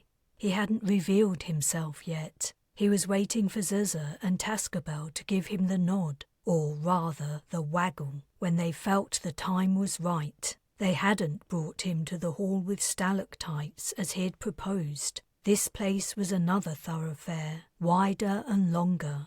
The dimly lit, dirty ice ceiling hung many meters above, almost the same level as the roof of the head of divinity's house. Pedestrians' footsteps and the trundling of cart wheels echoed dully. Zuzu and Tascabel stood in the shadows, heads together, shoulders hunched, chatting, waiting. For what, Matty didn't know. Zuzu had continued to put up a fight about carrying out his idea. Tascabel seemed hesitant too, though characteristically she had been less vocal about it. He had noticed her watching him more and more over the last few hours. Maybe she had something on her mind. Whatever she thought, it didn't matter. He knew he was doing the right thing. While he awaited the signal, he went over the first lines of his speech in his mind. He didn't have much more than a few sentences figured out, but he reckoned that once he got going, the rest would follow. His message was clear and simple. It shouldn't be too hard to think of what to say when the time came. The traffic had been slowly increasing. Markopians were flowing into the passageway from somewhere. The volume of noise rose, and pedestrians and vehicles jostled for space. Someone sidestepped another person coming from the opposite direction and nearly collided with Matty, avoiding him at the last moment. He pressed his back to the wall and caught Zuzu's eye. Zuzu waggled his head. This was the moment, the local rush hour, when the thoroughfare would be at its most crowded. The audience for Matty's speech would be large, and there was safety in numbers. As had happened outside the head of divinity's house, if things took a turn for the worse, he might be able to disappear. He took a step forward into the throng, causing a momentary jam. Then, like a stream encountering a rock, the people began to pour around him. Fighting the urge to lift his hands, Matty took a breath. "Markopians, I am the Great One, and I have something to tell you." No one took a blind bit of notice. The pedestrians hurried on. They were on their way home, presumably, after their day's work. They weren't interested in what some stranger wanted to say. "Markopians!" Matty repeated, louder. He pulled down his hood to make it easier for them to see his eyes. Cold air chilled his shaved scalp. "Listen to me. I have a very important message for you." A few gazes flicked his way, but the people continued to push past. He began to feel a little stupid. "Hey!" he yelled. "The Great One wants to talk to you. Listen, goddammit!" What a difference this was from his first time below the surface. He'd snuck around, hood up, head down, fearful of being discovered. Now, try as he might, he couldn't get anyone to pay him any attention. Zuzu was suddenly at his side. "How odd. I didn't predict this at all. I thought we would have the opposite problem, that so many people would congregate to listen to you, it would be impossible for you to escape." Tascabel joined them. "Maybe the timing is wrong. We should have chosen somewhere people go to relax, not a busy street during the rush hour. It's hard to grab their attention. We should leave and try again another time, somewhere else." "Good idea." Zuzu seemed relieved. "Let's go." "No," Matty said. "I want to give it one more try." In truth, he was somewhat offended. He was the Great One. It wasn't right that Markopians were ignoring him. He was trying to help them. "Sir," said Zuzu, "there are many more places we can—" Matty didn't hear the rest. He'd stepped into the stream and grabbed the nearest pedestrian by the shoulder. The Markopian inhaled sharply and shrunk from Matty's grasp. Matty forcibly turned him. "Look at my eyes." The man's mouth fell open. "You? Who are you? What are you? Is it possible?" "That's right. I'm the Great One, and I—" The man dropped to his knees. Someone tripped over him, cursing. The person who had fallen staggered upright. Blocked pedestrians tried to go around the obstacles in their path, but the space was too crowded. A confused, jumbled knot of people built up, Matty and the kneeling Markopian at its centre. As the woman who had tripped stood up, she clutched Matty's arm for balance and happened to look up into his face. A great whoop of astonishment issued from her mouth, and she toppled backwards in amazement, falling into the gathering throng. Markopians tumbled over her. More fell on top of the pile. Matty snatched at the nearest person, hauling them up. Things were definitely not going according to plan. He had to do something fast, or the venture would turn into a disaster. "Stop!" he bellowed. "All of you! Stop right now!" Heads swiveled his way. Markopians who were farther off and not part of the messy jumble began to take notice, probably in part due to the tangled chaos in the thoroughfare. The traffic slowed, though the noise increased as people wondered aloud what was going on. At last. "Look," Matty said, pulling another Markopian to his feet. "You guys need to stop a minute. Just a minute, okay? It's the Great One!" a man on his knees called out. "He is here among us!" Matty was busy helping the fallen, but he managed to say, "Yeah, I'm here. It's really me." The entanglement of bodies was now down to just 3 people. Tascabel and Zuza extracted the woman at the bottom of the pile. Reassured that no one was going to get hurt, Matty surveyed the crowd. Movement had almost ceased. People at the fringes continued to hurry past, but he finally had the attention of the majority. Realization of who he was spread through the throng. Reactions varied from astonishment to people throwing themselves to the ground. "That's more like it." He was mildly flattered. More importantly, he had their attention. "Awesome. Now, listen to me. I've only been back a while, but I've heard some stuff that has me worried. I've heard that you're all ramping up for war. Is that right?" Absolute silence. Rounded eyes and gaping mouths surrounded him. "I thought so. You're being told you've got to get ready to fight. The head of divinity's saying it. The government's saying it. You have to build weapons, join the army, get ready to defend your country. I'm here to tell you that's wrong. That isn't what I intended when I made this place. I made this world so you could all live in it peaceably, being friendly with each other, helping each other out. Fighting for control of it was the last thing I had in mind." He paused, his gaze travelling from amazed face to amazed face. Was he getting through to them? He wasn't sure. Regardless, he had to carry on. Yet he'd run through everything he'd prepared. What else should he say? Zuza tugged his elbow. "We don't have much more time. We should leave soon, before officers arrive. They will take you into custody again." "Not if I don't let them. I was caught off guard before. This time, I'll ask my people to protect me." Zuza looked dubiously at the dumbstruck crowd. More ideas about what to tell the onlookers popped into Matty's head. "I don't want to dictate what you should or shouldn't do. That isn't what I'm about. But I have a few suggestions. Tell the people in charge you're not gonna fight. Tell them they need to figure out another way to resolve the conflict, that they have to negotiate, talk to the other side, do whatever it takes to avoid an all-out war." "We really need to leave now," Tascabel urged. "Just a minute." Raising his voice, Matty continued. "That's my message. That's why I'm here, to stop the fighting. Tell your friends and family what you heard me say. Spread the word. No fighting. No killing each other. The Great One says so.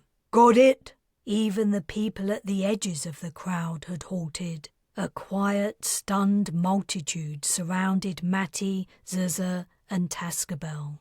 "I think they understand," Zuza said. "It's time to go, before our luck runs out." Matty would have liked to stay longer.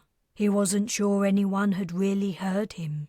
They'd seemed so astonished at the sudden appearance of the Great One in their midst, they might not have taken in anything he'd said, but he had to concede that it wouldn't be long before the local police arrived, or that orders to apprehend him would be delivered to them within seconds. He had to leave before the authorities zeroed in. He might not have gotten his message across clearly today, but there would be other opportunities, other crowds, other places. As long as he evaded capture, he could continue to encourage the Markopians to stand up for themselves and not risk their lives in war. And if he succeeded, what an achievement that would be. If only Greg were here, he would have been proud. Chapter 29. Sheldrake! He was in the middle of eating and so distracted. The unfamiliar voice also threw him off. If anyone was to talk to him via his internal comm, he would have expected to hear Captain Bujold. Is something wrong? Tascabel was watching him closely, as she had for the last day or so. You don't like the food? The food's fine. I need to talk to someone. Who is this? You need to... Understanding dawned in Tascabel's eyes. Oh, you'd better use Zuza's room again. Cleanest room in the place. It's Philippa Wong. Sorry, I should have introduced myself. Matty left the main room. Dr. Wong, what can I do for you? I would like to know what's been happening down there, if you don't mind. You would? Why? He reached Zuza's room and went inside. Is that a problem? He was about to say, weird that you're asking me. He didn't report to the anthropologist. He barely knew her. She was from the Banba, and they hadn't exchanged more than a few sentences the entire mission. But then he realised he'd sounded suspicious of her, and she must have picked up on it. It's not a problem. Just a little surprised to hear from you.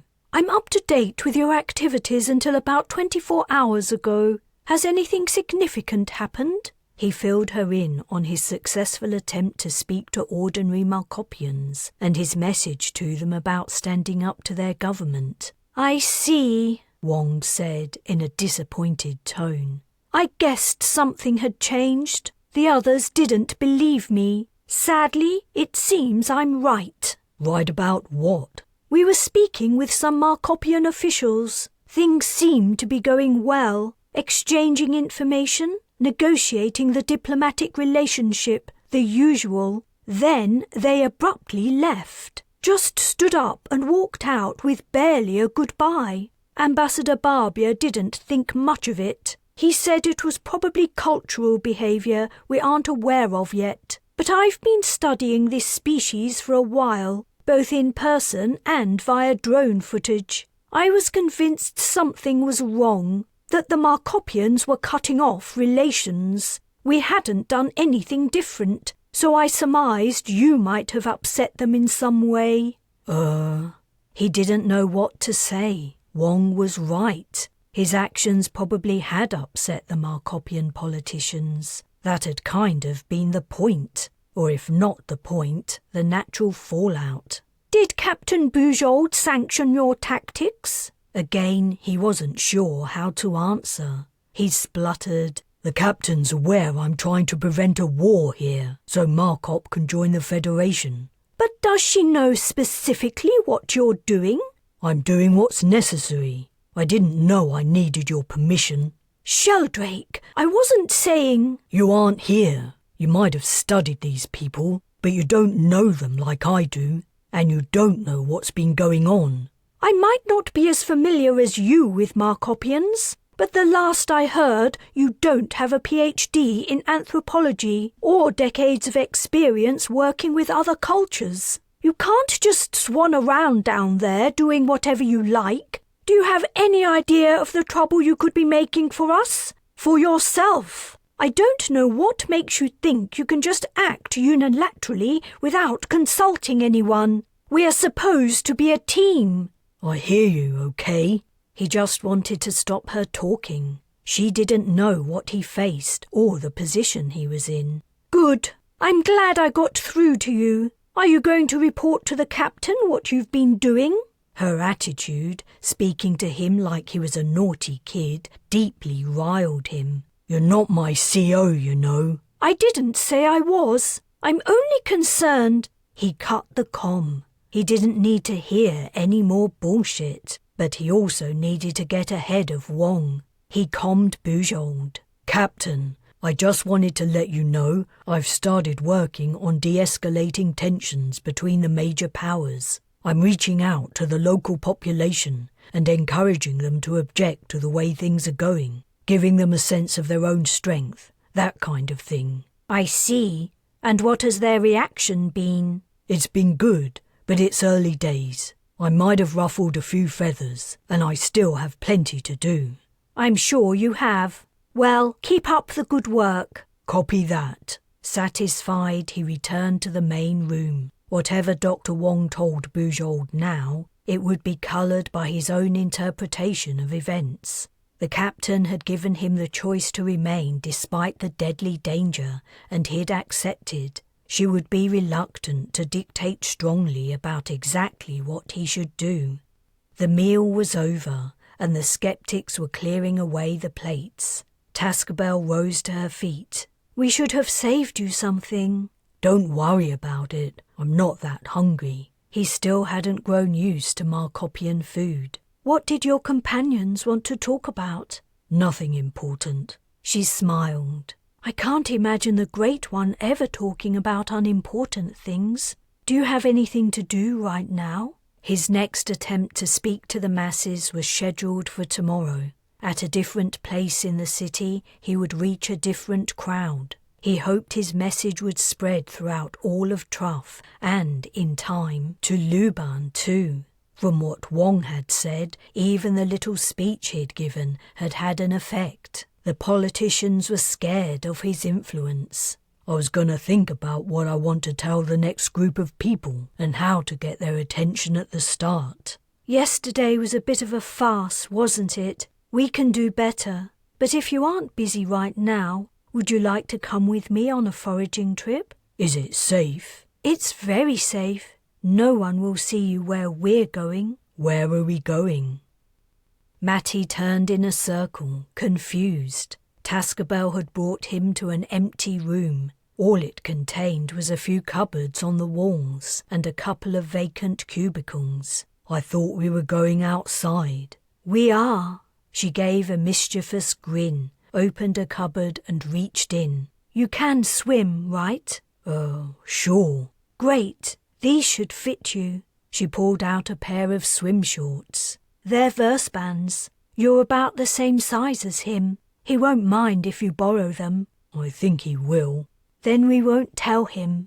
The swimming shorts had a hole at the back for a tail, but it was too high to reveal anything embarrassing. Regardless, Matty was beginning to regret agreeing to Tascabel's proposal. Go in there and put them on. Tascabel gestured at one of the cubicles. While Matty had been inspecting Verspan's shorts, she had retrieved a swimsuit from a locker. Reflecting that she was being pretty bossy towards someone she thought was the Great One, Matty did as he was told. When he emerged from the cubicle several minutes later, he carefully kept his gaze focused on Tascabel's face. She was wearing her swimming costume, and she had gathered 2 net bags from a cupboard while she'd waited. She handed him one. This way. They padded to the farther door. As she reached for the doorknob, Tascabel said over her shoulder, When we excavated this place, we struck gold. Not literally, but look at this. She opened the door. Warm air wafted in, and Matty glimpsed a rocky shelf with the glimmer of water beyond. Tascabel flipped a switch, and lights came on. We have to leave the door open, otherwise we wouldn't be able to see much. Zaza keeps talking about making headlamps, but no one's ever got around to it. We're gonna get food? Matty was thoroughly confused. They'd stepped out onto the rocks, which protruded over a pool 15 or so meters wide. The green depths glowed, reflecting the light strung above on the arched ceiling of the natural cave. It isn't hard, Tascabel reassured him. A weed grows here that's pretty tasty. Like I said, we were lucky we happened to create our safe space in this spot. If it ever becomes too dangerous for us to go into the city, we could survive quite a while on what we can gather from the water. But isn't it cold? The warmth of the air in the cavern contradicted his assumption, but he remained confused. There's a hot water spring deep down somewhere. That's not unusual. Are you coming? She sat on the edge of the shelf, her legs dangling. I guess so. Put your bag over your shoulder or hold on tight to it. We've lost quite a few. If you drop it, you'll never find it. It's too dark beyond the reach of the lights. She pushed herself off from the shelf and dropped with a splash into the water. A moment later, her head reappeared, arms gently waving to keep herself afloat. Matty jumped in. The water was warm, about body temperature. He kicked and emerged near Tascabel. It was somewhat of a relief that most of her body was now out of sight. Deep curiosity about Markopian anatomy had been urging him to take a close look at her, but he'd managed to avoid staring. His brief impression indicated Markopian women weren't that different from human females, just longer-limbed. She hadn't been as polite about checking him out, so he was glad to be no longer under scrutiny. The weed mostly grows over there. She nodded at the far end of the pool. We have to dive for it. I'll show you. They swam to the farther side of the cavern, and Tascabel dipped below the surface. When Matty followed, he found it surprisingly easy to keep his eyes open. His distorted view included Tascabel's legs and long tail. She didn't seem to be using it for swimming. A rock face thick with vegetation wafting gently in the current, and green light gradually fading to utter darkness. No bottom was visible. The fronds of weed were pale, almost sickly white. Tascabel was busy tearing off handfuls and pushing them into her bag. Matty rose to the surface, took another breath, and dove again. The weed was jelly-like and slippery. At first, whenever he tried to detach it from the rock, it slid out uselessly from his grasp. Tascabel was making it look easy. Eventually, just as he was finding it hard to ignore the urge to take another breath, he managed to tug some vegetation free by grasping it firmly in two hands. His head bursting out of the water, he saw Tascabel waiting. Having fun? It was fun. Doing something different from hiding and plotting made a nice change. Yeah, how deep is the water here? No idea. No one's ever swum to the seabed. It's too dark and dangerous. It could be hundreds of meters below us. That's reassuring. She flashed a smile. Don't worry. There's nothing here to hurt you. Nothing like the sardines out on the ice. What's that? The green glow of the water behind Tascabel seemed to be growing brighter, and the light was coming from under the surface. She swung around. Matty dove. Rocky ledges surrounded him, some decorated with loosely floating tendrils and fronds of weed. He kicked, sending himself deeper. The glow was coming from the shadowy, murky depths. What could it be? He blinked hard and squinted as he tried to focus in the gloom. In the distance, a line of bright spots moved slowly past, their rays reflecting against a steel surface packed with encrustations. A vessel perhaps 1/2 kilometre long moved steadily through the darkness. Chapter 30. What is this place? Matty asked. You don't have places like this? Tascabel paused, appearing to choose her words carefully. At home? He surveyed the wide open space, ringed by a crowd of Markopians. The centre was flat and very smooth, like an ice skating rink without the ice. The crowd jostled and chattered, excitement coursing through it. Is it a convention? Is someone gonna give a speech? Yes, she frowned. You. But wait until the game's over, Zerzer added. Are you sure it's safe to wait that long? Asked Tascabel. Someone might figure out who he is before he has a chance to speak. No one's interested in supporters. Everyone's focused on what's going to happen out there. Zerzer nodded at the open ground. It was the second time Matty had seen a Markopian give a nod, so they did nod for some things. He'd noticed his own head-waggling was becoming second nature. Is this a sports field? We're about to watch the final game of a global competition, Zerzer explained. Half the spectators are Lubanites. We thought it would be a good chance for you to reach them. We were going to take you somewhere else today, but Verspan's sister's family is sick and can't attend the match. She gave him her tickets. It seemed like fate. He gave a smile. Ever since I saw you in the media report removing your goggles and revealing your eyes to the world, I felt like I was in one of the old stories from scripture. Like there's a force propelling me, a hand guiding me. I feel like my purpose and reason for existence is to help you set Markop on the correct path again, to right the wrongs that politicians and heads of divinity have perpetrated for centuries. Zerzer's faith was touching, and while only a few days ago it might have troubled Matty, he now found himself comfortable with it. I'm certainly gonna do my best, but in the end, it's you guys who have to make the changes. I can't do it for you.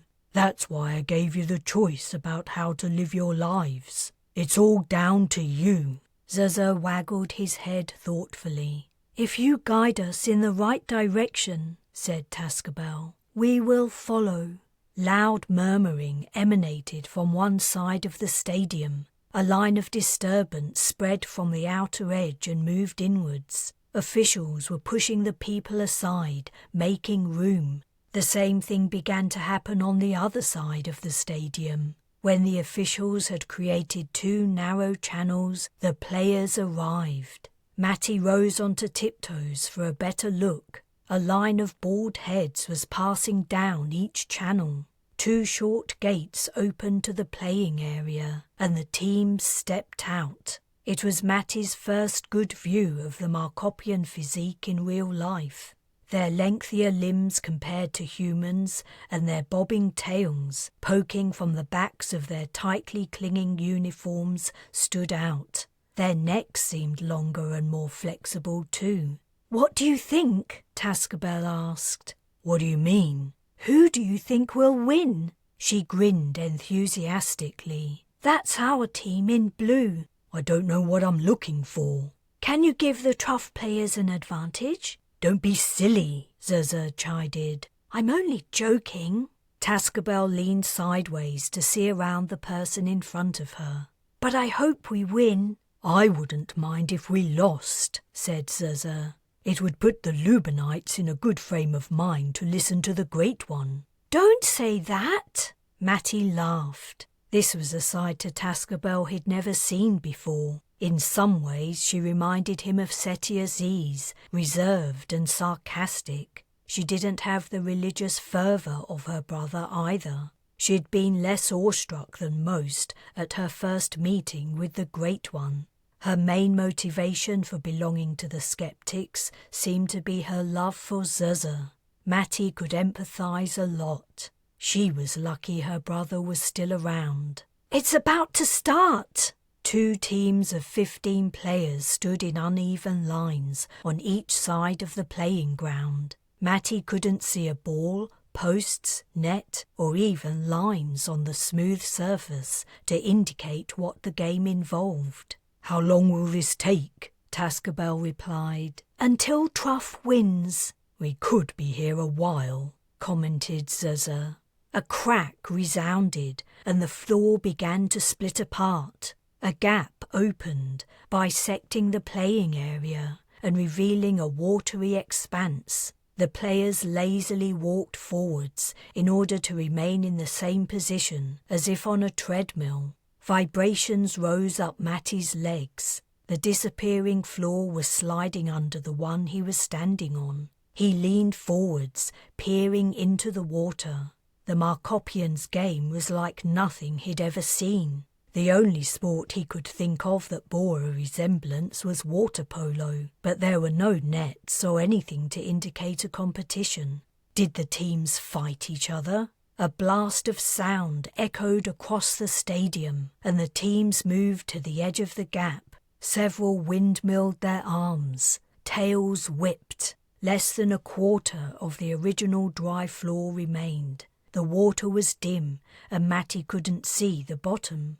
Then lights flicked on beneath the surface, shining upwards and illuminating the waiting players' faces. Now Matty could see into the water. A row of rounded shapes ran along the length of the exposed space. "Do the players have to collect the balls?" he asked. "Shh!" Tascabel was tense with excitement. A second klaxon sounded, louder than the first. A roar erupted from the crowd, and the players dove in. "You can look up!" Zuzu shouted. Matty did as he suggested. Intent on what was happening before him, he hadn't noticed that a giant screen or mirror hung over the stadium, giving a better view of activities in the water. As he'd guessed, the players did seem to be fighting for possession of large balls on the bottom of the pool. They were just far enough below the surface to ensure the players had to hold their breath to reach them. Were there rules about what they could do to their opponent? He watched the struggling figures. All the players had entered the water at the same time, so it was a contest not only of who could overpower their opponent, but also who could hold their breath the longest. A ball popped out of the water, zooming straight upwards. A collective yell reverberated around the stadium. Almost simultaneously, two players rose into the air, one in a blue uniform, the other wearing green. A long arm reached up to bat the ball as it came down. The opposing player smashed into the reacher, and both sank under the surface. Wrestling, they floated up. The ball had landed and was bobbing on the agitated, chaotic waves. Heads suddenly emerged everywhere as the players took breaths. Then they quickly disappeared. Matty shouted in Zuzu's ear, "What's to stop them from killing each other? The at-fault team forfeits the game, receives a large fine, and is expelled from the league." But it has happened. Matty returned his attention to the bobbing ball. The players fighting for control of it remained underwater, distorted, tussling figures. The ball wobbled closer to the right-hand edge, Truff's side of the playing area. A tail snaked out of the water, wrapped around the ball and flicked it. The ball sailed through the air and landed wetly on Truff's ground. Matty's side of the stadium went wild. Tascabel leapt into the air, grabbed Zuzu and hugged him. Then she grabbed Matty. "We're going to win!" A deathly hush fell. The ball was rolling in the direction of the water. "Oh no!" The ball neared the drop-off. The crowd froze. Matty expected fingers or the tip of a tail to appear and push the ball out of danger, but none did. All the players were occupied in the water. The ball reached the edge. Another centimetre and it would topple into play again. It stopped. Matty couldn't imagine the Truff crowd getting louder than it already had. Yet it did. He covered his ears. If this was how they reacted in response to one goal, how would they react if Truff won the whole match? The supporters were quivering and undulating too, in an odd physical celebration. More weird Markopian body language. How could he hope to speak to these Markopians in the after-game excitement? Whoever won, neither group of supporters would be in the mood to listen. Zuzu had made a bad judgment call bringing him here. Chapter 31. "So that's what you guys use your tails for?" The game had been going on for more than 2 hours, and Matty's interest was beginning to wane. It had been interesting to watch the unusual sport at first, but he didn't care who won, and he was eager for the match to be over so he could speak to the crowd. The Markopian players frequently used their tails to grab and throw the ball out of the water. After another goal had been won in this manner, Matty had waited for the crowd's jubilation to die down before asking his question. Zuza and Tascabel shared a look. Zuza's expression was alarmed. His eyes begged Tascabel to answer. "Yes," Tascabel said with leaden finality. "Yes, that's what they're for." Of the 15 balls, 10 had been thrown from the water. 6 had gone to the Truff side, the rest to Luban. In order to win, Truff only had to secure 2 more balls, whereas Luban had to double their current score. When a ball was removed from the game, the players who had been fighting for possession of it were free to join the fight for another ball. Currently, the 30 Markopians in the water were battling to secure 5 balls. A blur of struggling bodies, surging water, and heads briefly bobbing up for air was about all Matty could see of the activity, either by watching the ceiling screen or looking directly into the pool. Yet the crowd seemed as enthused as it had been a couple of hours ago. "How much longer before it's over, do you think?" he asked Zuza. "We could be here a while. The longest match lasted 5¼ hours. 5 hours? The teams had to be in great shape. A ball soared into the air. Several players followed it, scrambling over each other, pulling their competitors down. Someone from the Truff side somehow got a foot onto a Luban player's shoulder and vaulted after the ball, slapping it hard with both hands. The ball sailed over the landing area into the audience. The Truff supporters yelled their delight, but their jubilation was abruptly cut short as the Truff player, falling from his elevated position, smacked head first onto the edge of the pool. The audience sucked in a collective gasp. The Markopian's blood stained the water, and his body went limp. The klaxon blasted. All the players rose to the surface,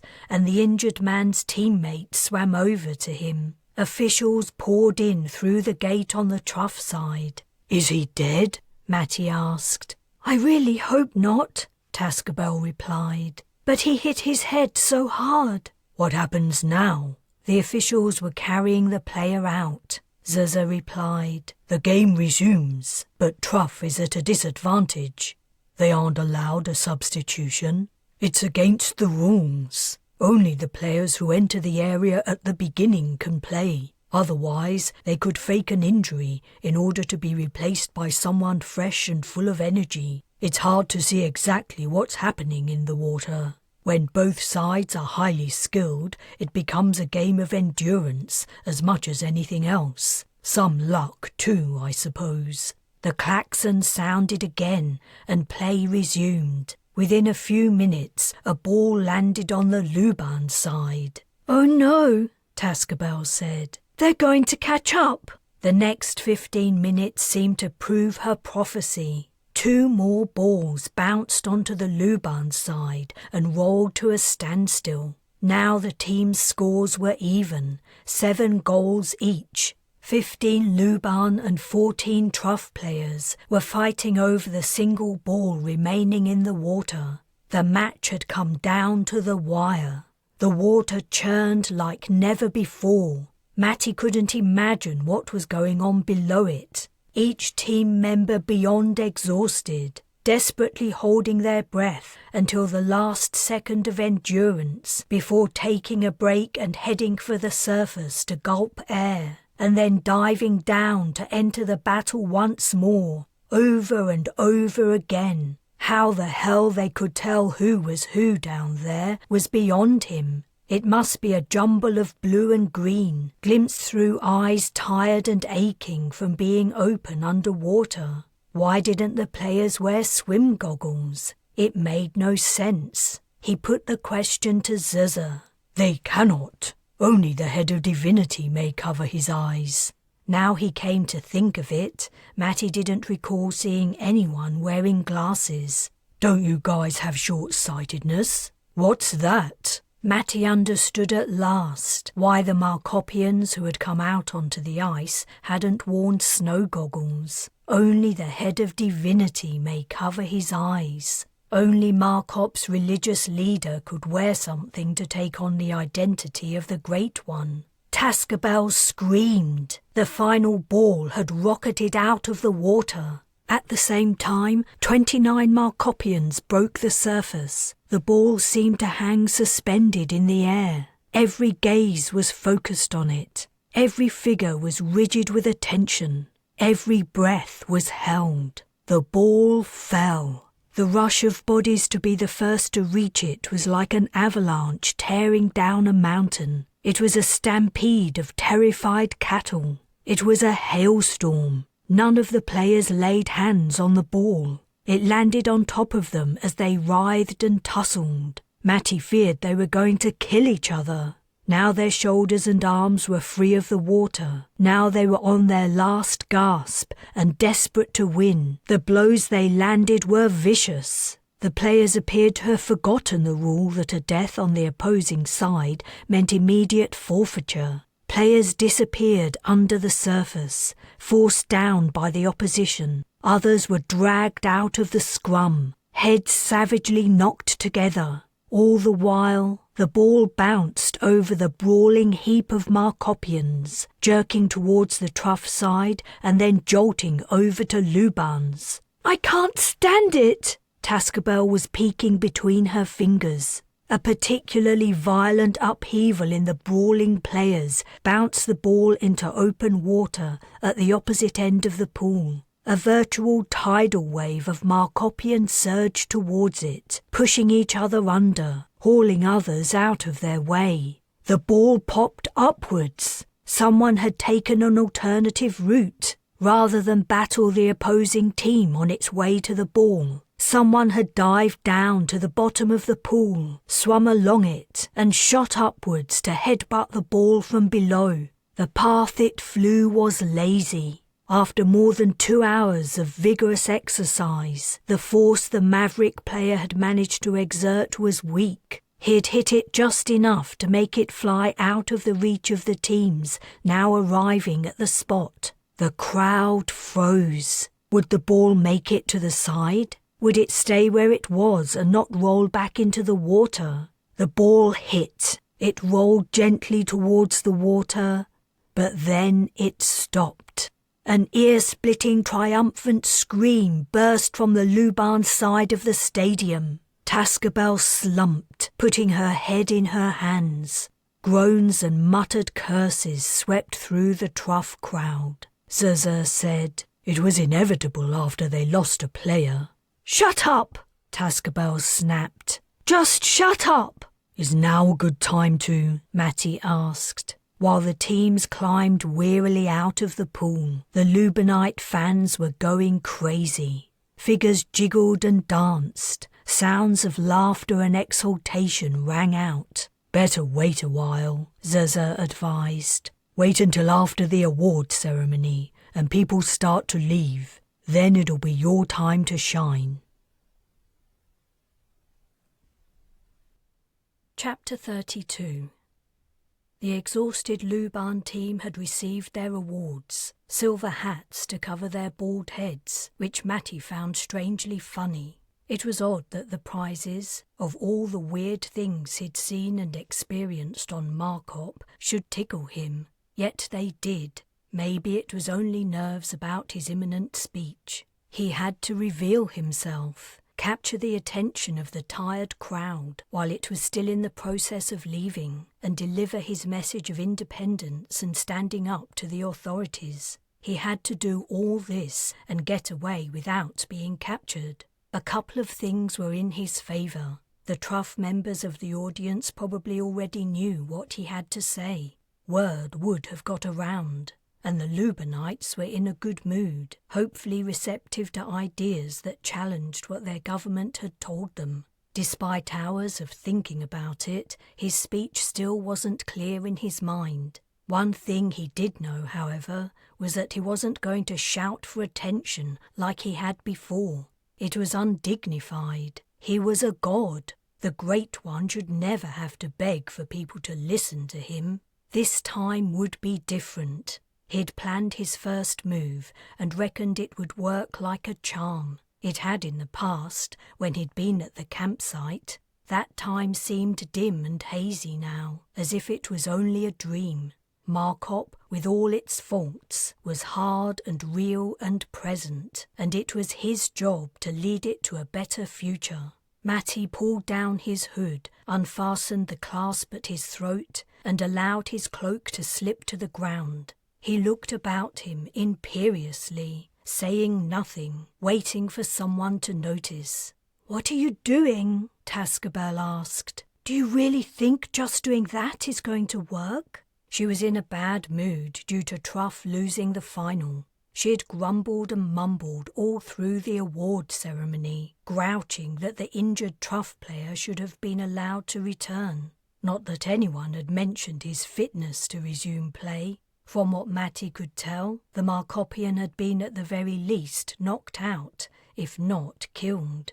Zaza had stayed quiet, apparently judging that silence was the best way to let Tascabel get over her disappointment. "It won't take long," Matty replied confidently. "I was on the news, right?" Someone had managed to capture a short vid of Matty's earlier appearance and sold it to a media company. The vids and stills of him, mid-impassioned speech, had appeared at all the major outlets. "And?" Tascabel asked bitterly. "Truff's supporters want to go home, and the Lubenites are too far away to see you." The crowd in their immediate vicinity was drifting towards the exits. Spaces were opening up. Lines were shuffling out of the stadium. Maybe Tascabel was right. He'd waited for hours for this opportunity and taken the risk of leaving the hideout too. It would be a shame and a waste to let it slip by. Yet he was determined to not do something undignified. He wasn't going to beg for someone to listen. Inspired by a sense of personal grandeur, he reached out and touched the shoulder of a passing man. "Friend."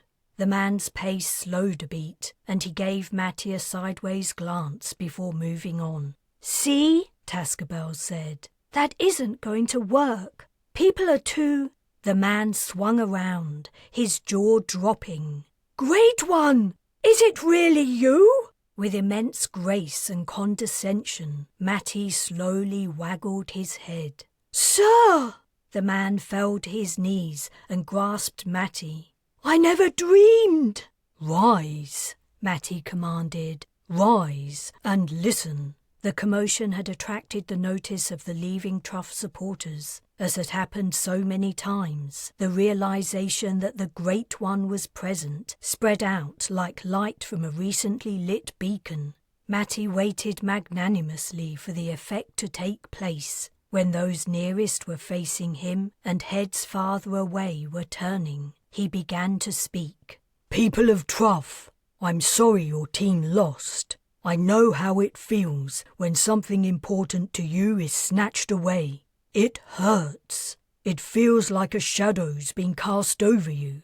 But time heals. There's gonna be another competition and another chance for Truff to win." He straightened his back. "What I'm here to tell you is, you can win something more important than a sports match. You can win your independence from the people trying to control you." Markopians at the exits had halted and were listening. "That's right," Matty continued. "All of you can win the right to live your own lives in peace and safety. You don't have to listen to the head of divinity or the government. My word is superior to theirs. I made Markop and everything in it." On the far side of the stadium, the movement of the victorious Luban crowd was slowing. "Yeah," Matty called out. "I mean you too, Lubanites. You won here today, but will your country win tomorrow? If you go along with your politicians' plans, how many of you are gonna die? Do you really want to sacrifice yourself for someone else's ambition? Why should you give up your life just to make your rich countrymen even richer? What do you care if Luban controls the world? Is it gonna make a difference to you and your families? Who are you? A voice shouted across the divide. He's the Great One! Someone from Truff shouted back. It's really him! He's here with us! Zaza murmured. Better start to wrap it up. He was glancing around the stadium. People of Truff and Luban, Matty shouted. Today's been a great day. You've watched your teams battle it out, putting in everything they had. They fought long and bravely to win, and in the end, it was anyone's game. There's no doubt about Luban's victory, but they won by a whisker. What does that tell you? What it tells me is that both teams were amazing, and they represented great countries. Luban and Truff are filled with great citizens who deserve to live long, happy lives. He paused for breath. All attention in the stadium was on him. Even the match officials were watching. But in one spot, a disturbance ran through the crowd. Someone, or a group of people, were forcing their way through, forcing a path over to him. We need to leave, Tascabel said. Matty bellowed. Don't let your politicians persuade you to go to war. Look at the opposite team's fans. They're Markopians, just like you. Ordinary people with families and friends they care about. When your government tries to make you believe they're your enemies, don't listen, and tell everyone you know not to listen. Don't believe their lies. Demand peace. Demand friendship. Demand harmony. Say no to. Zaza had roughly pulled his arm. It's time to go. I hear you. Matty addressed the crowd. I am the Great One. Remember what I said. He ducked and pulled up his hood, his heart thudding. He made his way through ranks of transfixed Markopians, Zaza and Tascabel on either side. Any resistance to his passage melted as he approached. The game's attendees seemed to realise he was trying to escape before any officials or the police could reach him. This way, someone hissed, and Matty and his companions were ushered in a different direction. The klaxon sounded. Movement in the stadium stilled. Everyone, stay where you are, ordered an unfamiliar voice from the speakers. An escaped fugitive is hiding somewhere among you. Remain still while searches are carried out. All exits have been closed, but there's no need for alarm. Be patient. As soon as the fugitive is located, you will be free to leave. Damn, Tascabel said. We should have got out earlier. We waited too long. There was an underlying frustration in her tone, which Matty interpreted as, you talked too long. They'd stopped to listen to the announcement, and so had everyone around them. All the supporters had listened attentively. The people nearest Matty watched him uncomfortably. They clearly knew who he was. What would they do? Was he about to be given up to the authorities? On the far side of the stadium, the knot of disturbance continued to move. It was on its way over. Please form orderly lines, the intercom voice instructed. Have your ID to hand, ready to show the officers. When you've proven your identity, you will be directed to another area. The crowd shuffled, changing position. We're screwed, said Tascabel. The man next to Matty leaned close and muttered something. What? This way, sir. An avenue was opening up. As the fans moved about, supposedly forming lines, they were creating a passage leading towards the edge of the stadium. But the exits are closed, said Cesar. We can't get out. You never know, Tascabel said. Matty moved into the gap. These people are trying to help.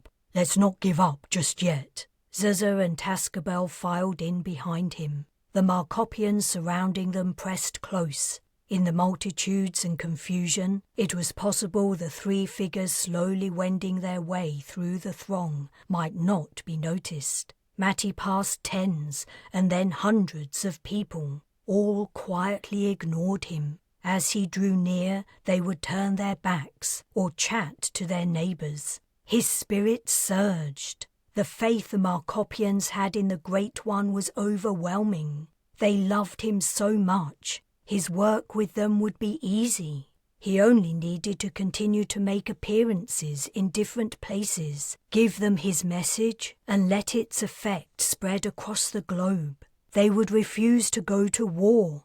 They would unite, and then the fleet could admit them to the Federation. Allowing them to believe he was a deity felt underhanded, but it was in a good cause. What did it matter if he wasn't really the Great One? As long as no one ever found out the truth, it wasn't important. They had reached the stadium wall. The crowd was behind them, facing away in rows as people waited to prove their identity. Which way now? Matty's memory of arriving was hazy. That's exactly my point, Zuzu seethed. Every way is barred. There's no way out. Damn! Tascabel was staring along the wall. Matty saw them too. 3 officials were striding in their direction, bumping and buffeting the fans cluttering the path to their intended target, which, judging from their trajectory, was Matty. You two go, he said to his companions. It's me they want. With so many people to check, the police could easily miss you. Zuzu replied. I'm not abandoning you, Great One. I didn't when you were at your skyship, and I'm not now. That's brave but stupid, Matty retorted. If they take you too, who's gonna spread the word? Even with me gone, you can continue to deliver my message. He's right, Tascabel said. I don't like it, but we should save ourselves. You go. Zuzu's expression was hard and set. I'm staying. The officials were only meters away. Go now, Matty urged. While you still can. Even if they left this second, he doubted that Zuzu or Tascabel could get away. Tascabel hesitated, studied her brother's face, and then was still. Her shoulders slumped. It was too late. The game officials had reached them. Matty mentally debated putting up a fight, but not only was the situation hopeless, it would give the wrong impression. He was supposed to be all about not fighting. If he resisted with violence, what would the Markopians make of it? They might think he was a hypocrite, or, worse, they might think it was okay for them to violently resist too. People getting hurt was the last thing he wanted. An official touched his arm. You are the Great One, sir. Matty waggled his head. Please come this way. He allowed himself to be led away. Markopians silently dropped to their knees as he passed. An ache formed in his gut. He'd only managed 2 speeches before being arrested. It was stupid, pathetic. He could have done so much more. He should have done so much more. His potential to influence the population had been huge. If only he'd done it differently. Zuzu, Tascabel, if I don't see you guys again after this, I want you to know I appreciate everything you've done. You've both been amazing. I couldn't have asked for better helpers. Shut up, said Tascabel. It was all Zuzu's doing. I only did what I was told. Zuzu didn't reply. They'd reached an opening to a tunnel leading down. It was probably the way the teams entered the stadium. Matty passively allowed himself to be guided into it. He, Zuzu, Tascabel, and the 3 match officials walked down the dimly lit passage. The man who had a gentle grip on Matty's arm quietly said, You can't leave. The stadium is surrounded, but there's a place in the team dressing room where you and your friends can hide. You might have to wait quite a while. When it's safe to come out, I will send someone. Chapter 33. The inner door opened and Matty stepped into the hideout. The skeptics were waiting, crowded into the main room. At the first sight of Matty they quivered and jerked in the strange Markopian celebratory body language. If he hadn't witnessed it at the match, he would have thought they were having seizures, minus the falling down part. "Welcome back, Great One! Come and sit! Eat with us! Sit down! You must be tired after everything you've done." "Quiet, everyone," Verspan commanded. "Listen to this." He held up a box-shaped device no bigger than his hand. "Have been vehemently squashed by the head of divinity, who claims that the person some believe to be the Great One is an impostor. The head also maintains that the skyship and its occupants are a hoax perpetrated by the Luban government. He speculates the hoax is intended as a distraction from Luban's build-up of armaments as a preparation to invade Truff." "Huh?" said Tascabel, unwinding her scarf. "That's new." "Shh!"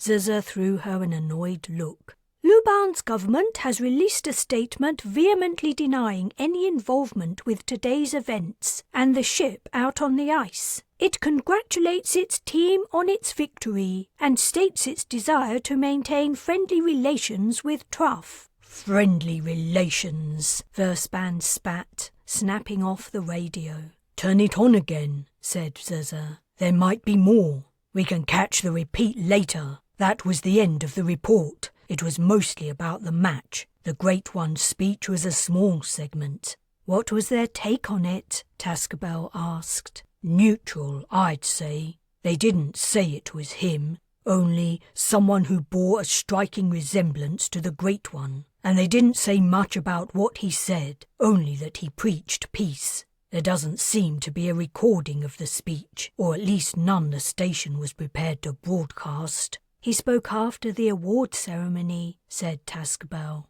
"The camera operators might have left by then," someone offered. "But he did speak," said Zaza, "and it was well received. When we have the chance, we're getting through to the people.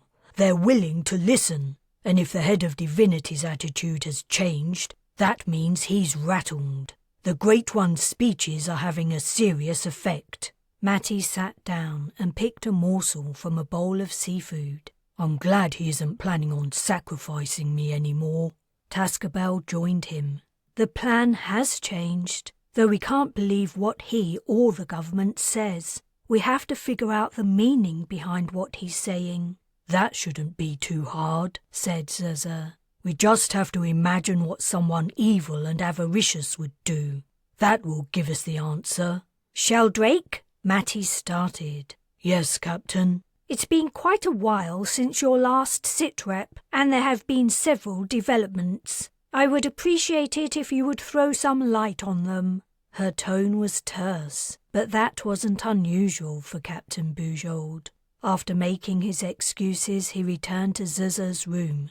"A lot's happened, Captain. It'll take a while to explain." "Take as long as you need." He still couldn't tell if she was angry. Regardless, he launched into detailing what had happened since the last time he'd spoken to her. When he'd finished, Bujold remained silent for several moments until he heard a reserved, "I see." "Ma'am, you said there had been some developments. Can I ask what they are?" "No Markopians have been out to meet with our delegation for 2 days. They seem to have entirely cut off relations. Our communications with the planet are unacknowledged too." "Right. Well, that's good, isn't it?" "In what way?" "It means I've given the Truff and Luban government something to think about." "That's one interpretation, certainly."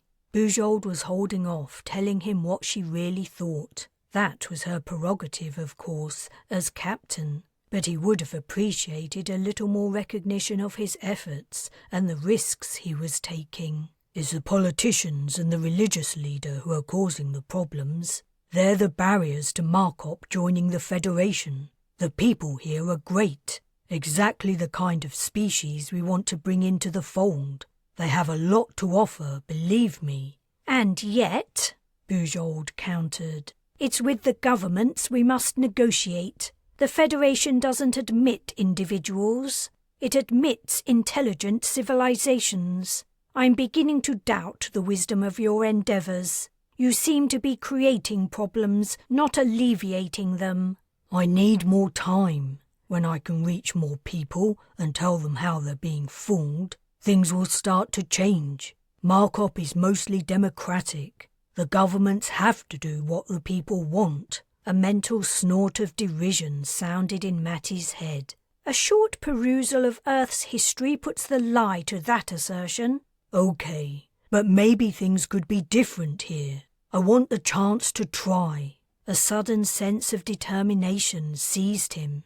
He was tempted to tell Captain Bujold that he was going to try, with or without her permission. He was doing something good here, whether or not the captain recognised it. I currently have an entire diplomatic delegation sat on the surface twiddling its thumbs. Highly trained and experienced individuals with no access to any of the planet's inhabitants, or the ability to properly research anything going on beneath the ice. I don't want this to be another Polaris AB, a mission entirely reliant on the actions of a single person. It's far too risky. Perhaps the Luban or Truff government will decide to put a significant end to the embarrassing presence of beings from outer space. I get it. If you want to recall the shuttle, I'll understand. That's precisely what I don't want to do. Matty heard a silent, added, "You idiot." Yet again, Bujold continued, the mission has gone completely off the rails. She seemed to be speaking to herself, so he stayed quiet. In a more decisive tone she went on, I advised you to speak to the team and listen to their opinions before deciding your course of action. It's come to my attention that you have not. Why is that? I didn't think. He hadn't wanted the scientists' input. Moody, Richardson, Tran and the others were good people, but they weren't here. None of them had spent a second under the ice. What did any of them really know about Markup and its people? But he didn't want to rub the captain the wrong way. Not yet, anyway. Not until he'd decided if he was going to go full maverick, like the player who had scored the final goal at the game. I didn't want to bother them. They have their own problems. Didn't want to bother them? Are you serious? It did sound kinda stupid, but he couldn't think of a better excuse. I'll speak to them tonight, I promise. Good. As well as receiving the benefit of their expertise, you will help them to feel useful. You aren't the first to suggest that the shuttle should return to the Bres. Matty had a strong suspicion the person behind the suggestion was Gagnon. I'll talk to them first chance I get. As Bujold closed the comm, he resolved to listen politely to the ambassador and the scientists, but nothing they could say would change his mind. He already knew what he had to do next. The Great One had made an impact on Truff. His next task was to do the same in Luban. Chapter 34. The shadows beneath the shelving were heavy. There was no chance of discovery as long as Matty and Tascabel remained where they were, not unless the dock workers felt a sudden compulsion to look underneath the low shelf holding stacks of pallets, and there was no reason for them to do that, at least not as far as any of the skeptics knew. No media stations had reported any official suspicion that the Great One would try to travel to Luban. Once Matty and Tascabel left their hiding place to cross the bay to a vessel waiting to depart, however, they were very likely to be seen. Are you sure we can do this? Matty asked. Definitely. Zuzza and I used to go to Luban this way all the time when we were kids. But how? Just wait. Zuzza had stayed behind to coordinate the skeptics as they spread the Great One's message in Truff, volunteering Tascabel to help Matty in the next stage of his mission. She, apparently, could do the accent very well. Matty scanned the bay. Strongly lit by overhead lights, it was full of transports delivering goods to be shipped to Luban. There was no way anyone could cross it without being spotted, least of all a tall man in a hooded cloak and a woman wearing a thick coat, her face swaddled by a scarf. They might as well hang signs over their heads. Wannabe stowaways. Why did you and Zuzu go to Luban so much? They have the best fun fairs. That's it? You would travel all that way just to go on rides? No, to work. It's easy money once the owners know you're reliable. We would run games, collect entrance fees, give out coupons, that kind of thing. The ride operators would sometimes let us on if things were slow. So, yeah, in a way, it was for the rides too. What did your parents think about it? Tascabel was on her stomach, resting on her elbows, peering out. She glanced at Matty. Maybe I'll tell you the whole story while we're on the boat, but basically, Zuzu and I were orphaned while we were young. I don't remember our parents. Zuzu does. He brought me up. I'm sorry. It's okay. Like I said, I don't remember our parents.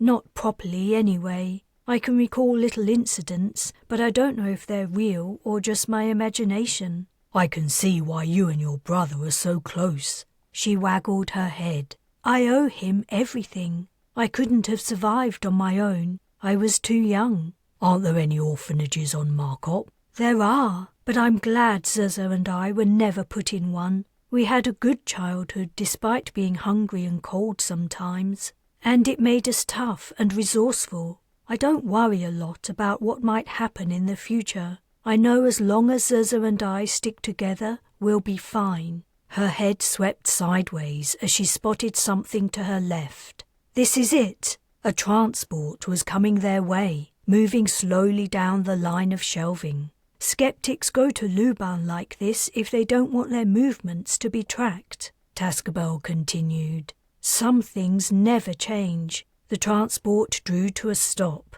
The hum from the engine cut out, and a man's legs and feet appeared right in front of Matty's face as the driver stepped down. He walked away. Tascabel held up her hand and drew her thumb into her palm, following with each digit in turn. 5, 4, 3, 2. When her hand formed a fist, she stuck her head out from under the shelf, checked to the left and right, and then whispered, "Now!" She clambered into the narrow space between the transport and the shelving. Matty did the same and went with her as she moved sideways to the vehicle's rear. Lifting the canvas covering it, she slipped underneath and onto the transport's bed. Another vehicle zoomed past, close by.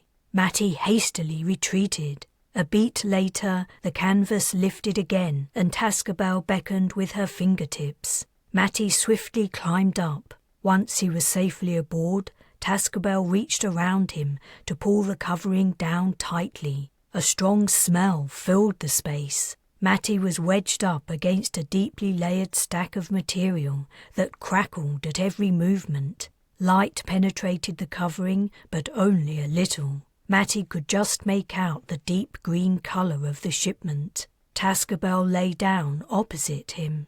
Their faces were centimetres apart, and it was impossible to avoid close contact. Tascabel whispered, "We only need to stay like this for a little while. When the load is on the ship, we can move around and make ourselves comfortable for the crossing. But until then, we can't move. We might be..." Her body stiffened and her mouth clamped shut. Matty had heard footsteps too. The driver's door slammed, rocking the vehicle. The engine started up. Matty was doing his best to keep his body away from Tascabel's, but it was impossible as the transport manoeuvred around the traffic in the bay. By the time the vehicle stopped again, he was cringing with embarrassment. Tascabel didn't seem bothered. A shock reverberated through the transport. Something had locked onto it. The bed they were lying on lifted and then moved out of the truck. After some changes in direction, a second shock shook them as the bed landed. "Just a few minutes. This stuff is noisy when it's disturbed. We can't take the risk of someone hearing us. When the ship gets underway, the hold will be empty and we can get out. What is this stuff? Dried seaweed. Luban processes it into textiles. As they waited for the rest of the cargo to be loaded and the crew to leave the hold, Matty fought the urge to apologise. What for, he wasn't sure. For his existence, perhaps. For the fact that he had a body and it was pressed against this person who hadn't in any way invited him to press up against her. Still, Tascabel remained unfazed. Her gaze wandered as she listened to the sounds in the hold. Finally, mercifully, the clang of a metallic hatch slamming shut resounded, and the hold was silent. We can move now. He had to work to keep a pleading tone out of his voice. Better wait a little bit longer to be safe. Wait until we're submerged and underway. The torture continued. A shudder ran through the vessel, and Matty felt a sinking sensation. He was on the brink of getting out from under cover and giving himself up, just in order to put an end to the excruciating physical proximity. When Tascabel eased away from him, sliding feet first down towards the end of the bed, he almost cried with relief. Tascabel stood up and pushed back the covering a little. The overhead was 5 meters up. They were surrounded by containers similar to the one they were in, some closed in boxes, some covered. Rich, unfamiliar scents filled the hold. Matty clambered to his feet. The layered seaweed came up to his armpits. Resting his elbows on the uppermost layer, he asked, "How long will the crossing take?" "A couple of hours. We should look around for something to eat." "Doesn't anyone ever check for stowaways? Aren't you worried what'll happen if we get caught?" "They never check the hold. It's cheap to travel to Luban the normal way. Only the very poor would try what we're doing, and the poor don't have many reasons to go travelling. Zuzza and I got away with it for years, and, like I said, skeptics still do it." "Are there skeptics in Luban?" "There are cells all over Markop. Our friends in Luban will be waiting when we arrive." She stepped onto a small section of open deck, rose onto her tiptoes and turned a circle, surveying the cargo. "You would get a better view from on top of this stuff." "You're right. Could you lift me up?" He helped her clamber onto the stacked dried seaweed. The stuff compressed, crackled and broke into flakes. Turning a second circle, she seemed to spot something. She sat on the end of the stack and slid off it onto the deck. "Come with me." It felt dangerous walking between the unsecured containers, boxes and crates. If anything slipped or slid against them, they would have been crushed. But apparently the possibility had never occurred to the Markopians. Whatever currents existed underwater, they weren't sufficiently strong to be dangerous. Tascabel's sense of direction had held true. They arrived at a container full of what appeared to be boxes of dried food, judging from the pleasant savoury scent in the area. She read the labels and, after pulling out a small knife, slit the seal.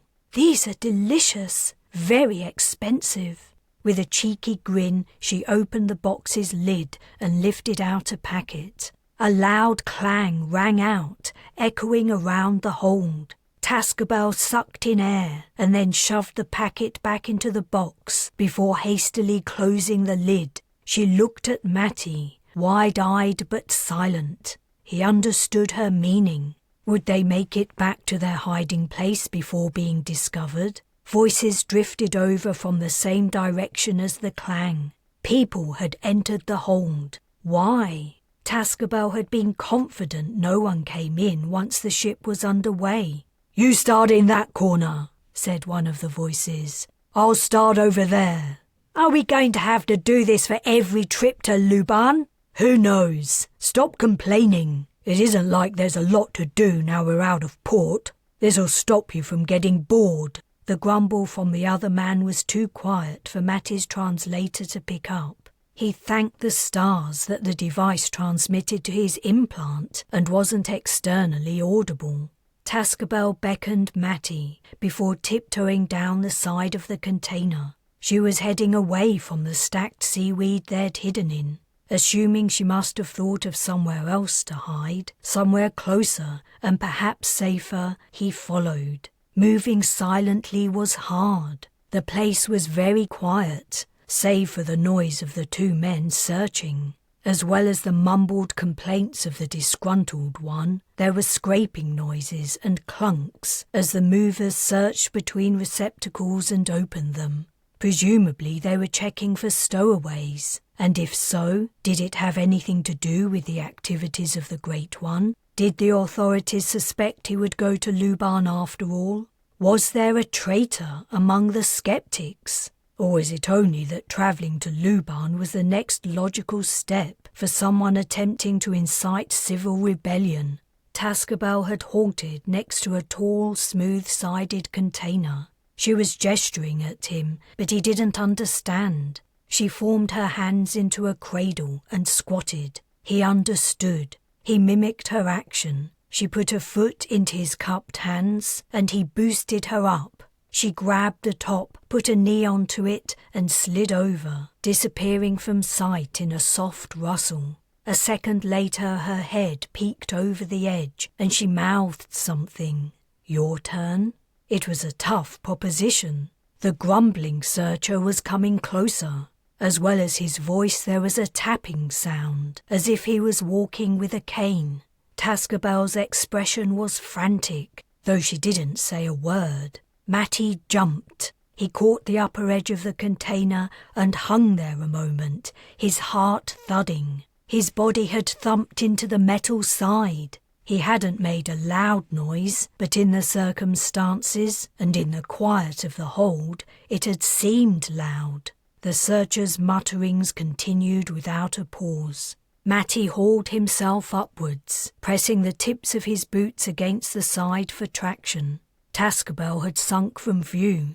In another second he was over the side and descending into a mess of something. The pieces parted under his weight. Tascabel was nowhere to be seen. She had already burrowed in. Matty scooped the soft pieces of material apart and eased himself in amongst them, like a mole digging a hole. The rustling alarmed him, and this time justifiably so. The tapping had stopped. "Did you hear that?" The voice was terrifyingly close. "No," a farther away voice. "What? I thought I heard something." "Well then, check it out." More grumbling.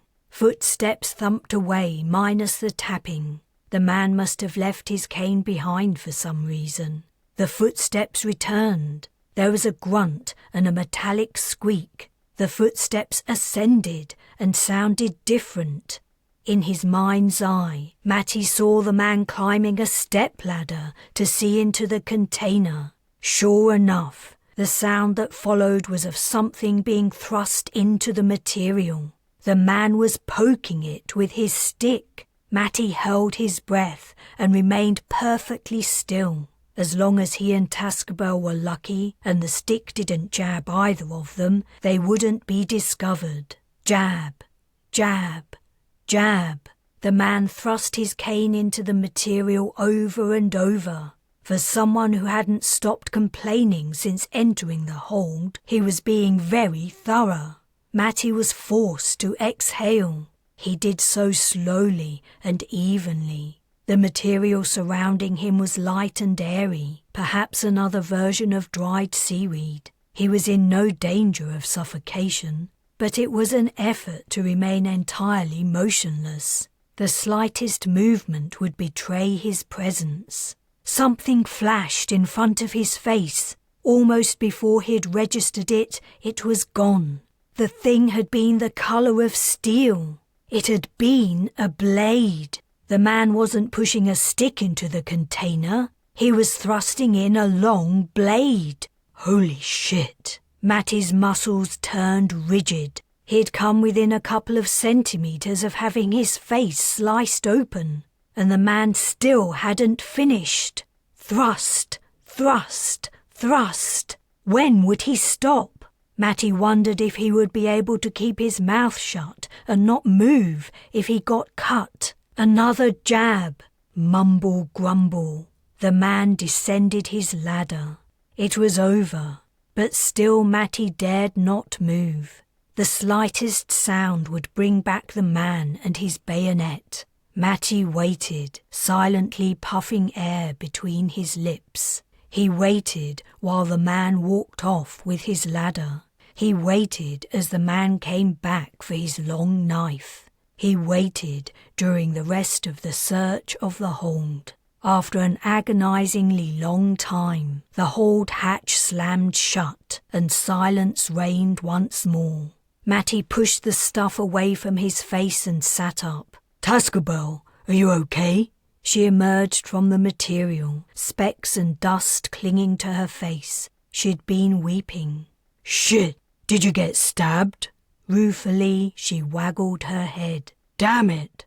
Matty reached out. Where are you hurt? She searched among the fragments and pulled out her tail, which dripped blood. Chapter 35.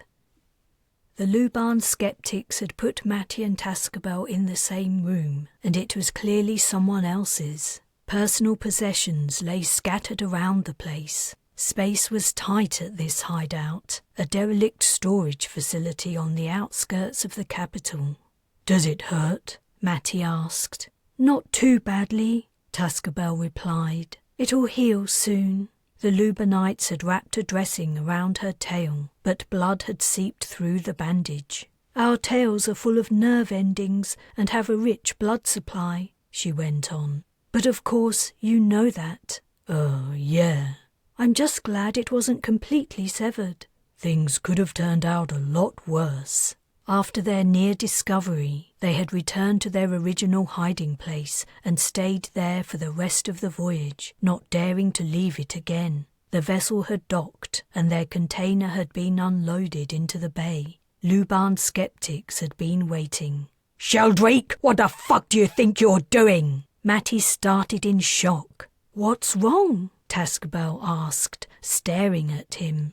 Nothing, The last voice he'd been expecting to hear via his implant was Gagnon's. The Major should have been agitating for the abandonment of the delegation's envoy.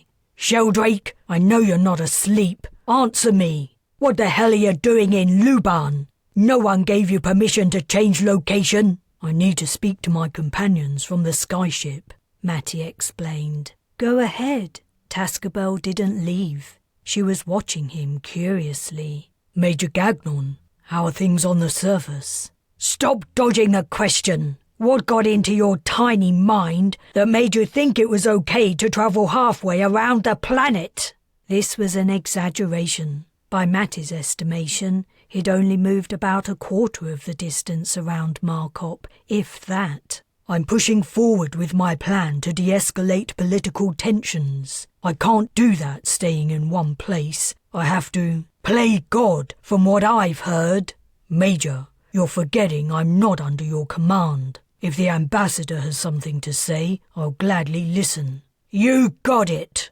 There was a pause, and then... Sebastian, it pains me to say it, but I'm disappointed in you. Ever since we arrived on this planet, you've been working to undermine my authority. I shouldn't need to remind you that I'm the person in charge of this mission. It's come to my notice that you've been consulting directly with Captain Bujold. It should be clear to you that I am your immediate superior. Furthermore, I have far more extensive experience of this. Matty's attention had drifted to Tascabel, who continued to stare at him. Ambassador. It took Barbia a moment to realise Matty had spoken. Yes? Call me Sheldrake, okay? Like everyone else. No one calls me Sebastian. What does that have to do with anything? I believe I may. Captain Bujold said I should talk to the scientists and get their take. I'm gonna do that. In truth, he didn't want to talk to anyone from the ship. He had the situation under control and didn't need their input, but he guessed the excuse might get the ambassador off his back. Very well. Barbia snapped. Matty needed to speak to at least a couple of the other team members for show. He picked Moody and Richardson, who might be allies. "Hello there, Sheldrake. I was wondering when I might hear from you. How are things?"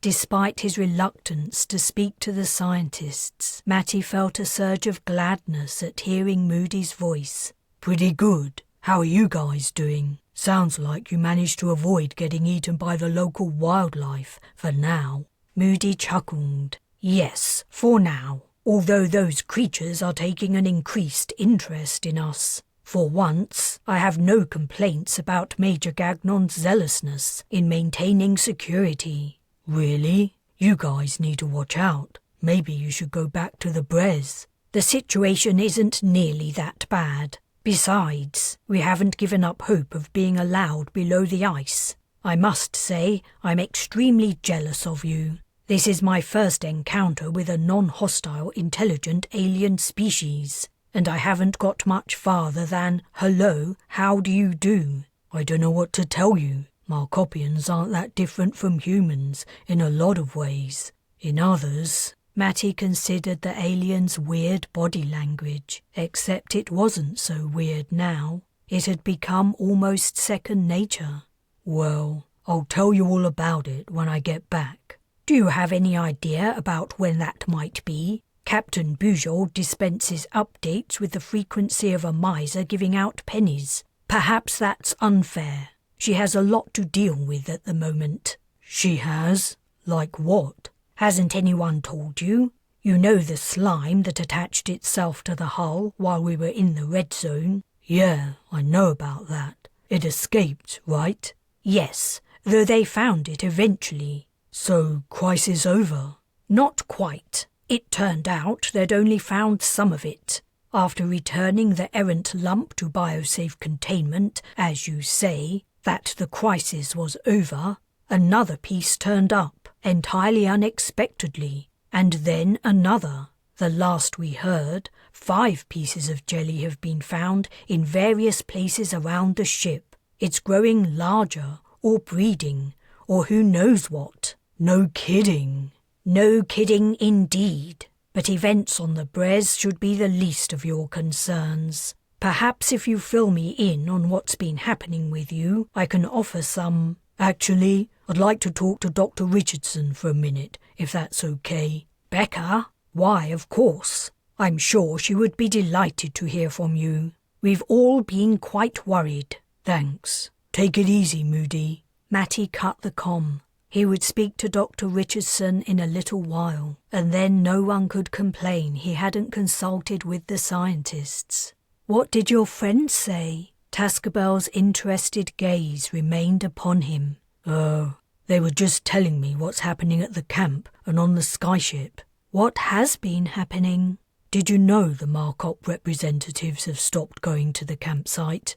"No, but we suspected that might be the case. There haven't been any media reports since the head of divinity claimed your arrival, the skyship, and your companions were all an elaborate hoax." "Makes sense." "What will happen now? If your friends can't speak to our officials and politicians, will you remain here alone? Are they gods, like you? You have never explained who they are." It's complicated. You wouldn't understand." Matty inwardly cringed at the lie and his dismissive tone. "You're right. There are many things about you and your friends I don't understand." "Hi, Sheldrake. Moody said you wanted to talk." Matty told Tascabel he needed to talk to someone else. "Hey, Richardson, what's up?" Her gentle voice reminded him of that first night on the ice when they'd spotted the Sarchines in the distance. "What's up?" Richardson echoed. "What's up with you? Isn't that the more relevant question?" "Sure. I wanted to ask you something." What did he want to ask her? She was a linguist, and he had a translator. He racked his brains to come up with something that didn't make him sound dumb. "Go ahead. I'm keen to help. Not being allowed access to the Markopians is extremely frustrating." "You know they think I'm a god. I was wondering if there's anything I should be doing or not doing in the body language. That's a tough one. Physical communication isn't as well studied as verbal language. I would say... A pause. I'm sorry, I really don't know, and I wouldn't like to suggest anything unless I'm confident in my understanding. I don't want to jeopardize your position by telling you to do something that turns out to be wrong. I get it. Thanks anyway. But you should speak to Philippa. I'm sure she can give you plenty of advice about your status on Markop. Until we were cut off, we were sent lots of data on religious beliefs and observances. Maybe. I already found out a lot. Too much. He suppressed a shudder as he recalled the part about sacrificing the Great One to return the planet to a warmer climate. Shall I tell Dr. Wong you want to? Something's come up. I gotta go. Take care, Sheldrake. Keep in touch. We're all here for you. Chapter 36. When Matty awoke, threads of a nightmare plagued him. He was back in the container on the vessel travelling to Luban. He couldn't move. Long, sharp blades had penetrated his clothes and were pinning him down. More blades flashed in front of his eyes. He tried to cry out, but his mouth was stuffed with dry fragments of seaweed, choking him. He opened his eyes. Another pair of eyes were staring directly into his. Large and pale blue, they fixed him with a curious stare. Tascabel, you already awake? The room was dark. The only illumination was light from the passageway, shining through the gap under the door. He had no idea what time it was. Tascabel replied, "You were saying something, but it didn't make any sense." "I was dreaming." He guessed she'd grown used to his speech being broadcast by the translator around his neck. Neither she nor any other Markopians had questioned him about it, about why a god would need a device to speak the language of the world he'd created. Matty had no answer to that puzzle, and he was glad no one had ever brought it up. Out of habit, he patted his right side pocket. The bulky shape of the gun he'd carried ever since leaving the campsite was reassuring. "You dream?" Tascabel asked wonderingly. "While I'm, He was getting tired of making this shit up. It was hard to keep all the lies, excuses and reasons for the Great One's return to Markop straight in his head. He stretched and turned onto his back, staring up into darkness. "You're..." Tascabel prompted. "While I'm in my... He groped for the word she'd used to describe his current form when telling him he might be sacrificed. "When I'm on Markop, I'm like a Markopian." "Minus a tail." "Minus the tail, exactly. How's yours? Does it still hurt?" "It feels better already." There was a tap at the door, and it quickly opened. One of the Lubanites who had brought Matty here last night stuck her head in. "You're awake? Come and eat." The door closed. At breakfast, Matty found it hard to follow the conversation. Short, simple sentences were as easy to understand as usual, but when Tascabel and the Lubanites chatted at length, they threw in words that didn't exist on his translator's database, and when there were a lot of them at once, he couldn't connect the dots to get the gist of what they were saying. They also sounded different from the people on Truff. Their speech was more guttural and rough. As Tascabel talked with them, she began to sound like them. Matty ate in silence, ignoring the frequent glances of the Luban skeptics. One began to gather the dishes. Breakfast would soon be over. Matty hastily shovelled a few more mouthfuls in while he still could. He was beginning to like Markopian food, and it seemed like it might be a while before he would eat again. "Great One, the plan is to go to our," said a skeptic who seemed to be the leader. "Is that all right? We can pick somewhere else if you think it's too risky." "Go where?" "There's one happening today on the other side of the city. We must walk, I'm afraid." "Yeah, sure," Matty replied, embarrassed that he couldn't understand. "Sounds good. Then, as soon as you're ready, we will leave. We have far to travel." As Matty returned to the room where he'd slept to collect his hooded cloak, he calmed Richardson. "Hey, I need something." "I didn't expect to hear from you again so soon. Is something wrong? Are you in danger?" "No more than usual. I'm in another country, Luban, and I can barely understand anything the locals are saying. Is there an update for my translator?" "I have been working on the language variants between nationalities. Our drones are still transmitting, thank the stars. Luban, you say? I'll look it up. There might not be much, but whatever there is, I'll ask Captain Bujold to arrange a data transfer from the ship." "Thanks." "Talking to your skyship friends again?" He realized Tascabel had followed him. "You can tell." "You get a faraway look in your eyes. Of course, you're talking to people far away, or not people, other gods. It must be amazing to be able to do that. I wish I knew more about you and your friends, but you've never told me anything. I suppose I wouldn't understand."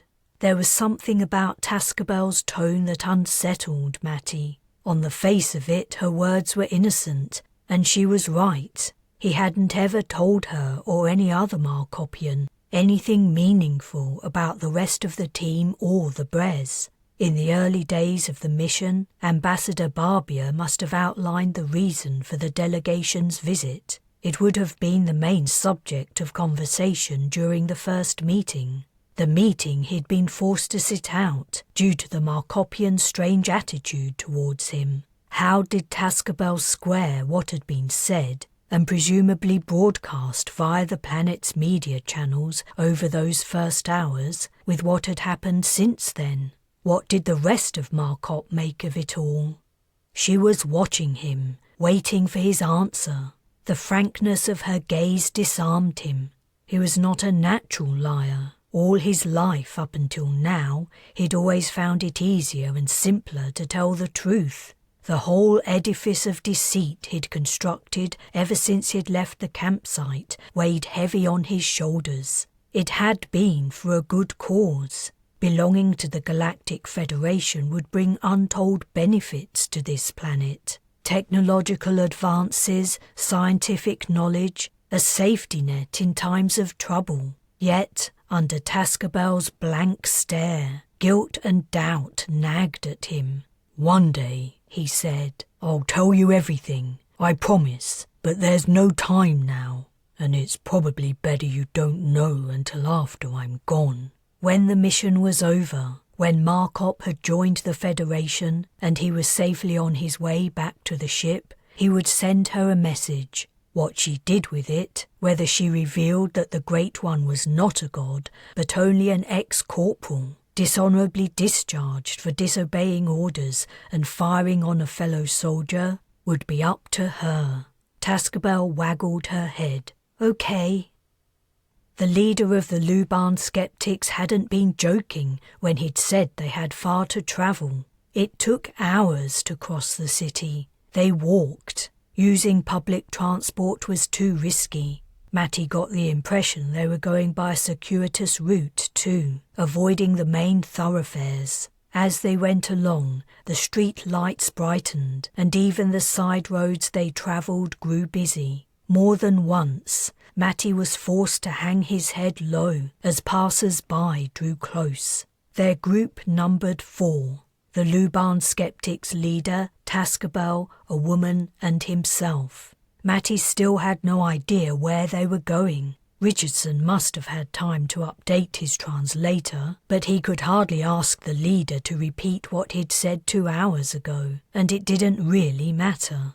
Whatever their destination, he had the same message to convey. With an updated translator, there was no danger of saying anything wrong or confusing. The message was simple. Stand up for yourselves. Don't allow politicians or religious figures to start a war. Live in peace. "See how it's different here?" Tascabel asked. "I'd noticed. Is there a reason?" Luban's streets were long and twisting, and the sometimes rocky, sometimes icy roof hung low overhead. It was like Truff turned on its side and jiggled. This city is the oldest on all Markop. It was built, before we invented tunnelling machines. This whole place was dug by hand? Not by hand, but with mechanical diggers. The engineers used a system to magnify the power of physical labour. I don't understand it, so I can't explain it. But before we discovered how to create electricity, we had to invent other ways of building habitations below ground. When it got too cold to live on the surface. That's what the historians say. It was a long time ago. Luban City is more than 1,000 years old, and they say there were people living here thousands of years before it was built. The area above the roof is one of the coldest places on Markop. The leader motioned with his hand. Following the other's lead, Matty halted. The grounds are just around the corner, said the leader. We must be especially careful now. You're sure they won't be checking people? Asked Tascabel. Not completely, no. If we see they are, we'll turn around and slip away. But it's in their interests to not discourage attendees. They'll want as many people as possible to turn up. It looks good. The election is only a few days away, and the more popular the candidate appears to be, the better. The candidate? So should we act like supporters? The female skeptic replied. We don't want to draw any attention to ourselves. Not at first, anyway. There will be officers, and they might be on the lookout for a tall man in a hooded cloak. Exactly, said the leader. So we keep a low profile until the right moment. And then? Tascabel asked. Then? The leader turned to Matty with a smile. Then we let the Great One do his work. What do we do when the officers come for him? Is there an escape plan? That's the beauty of this place. There are many exits from the grounds, and if the crowd is as big as I believe it will be easy to get away in all the confusion. Tascabel looked troubled. Matty felt the same. As the leader walked on, Matty decided to forget about looking stupid and asked Tascabel, Where is it we're going? When you guys were talking earlier, I didn't understand. You didn't? You should have said something. I would have explained. Half the time I can't understand their accents either. We're going to a political rally. There's an election next week. Chapter 37. It was the biggest place Matty had seen on all Markop. It was hard to believe it had been hewn by unpowered machines from rock. The ceiling hung low overhead, but the round chamber spread wide in every direction.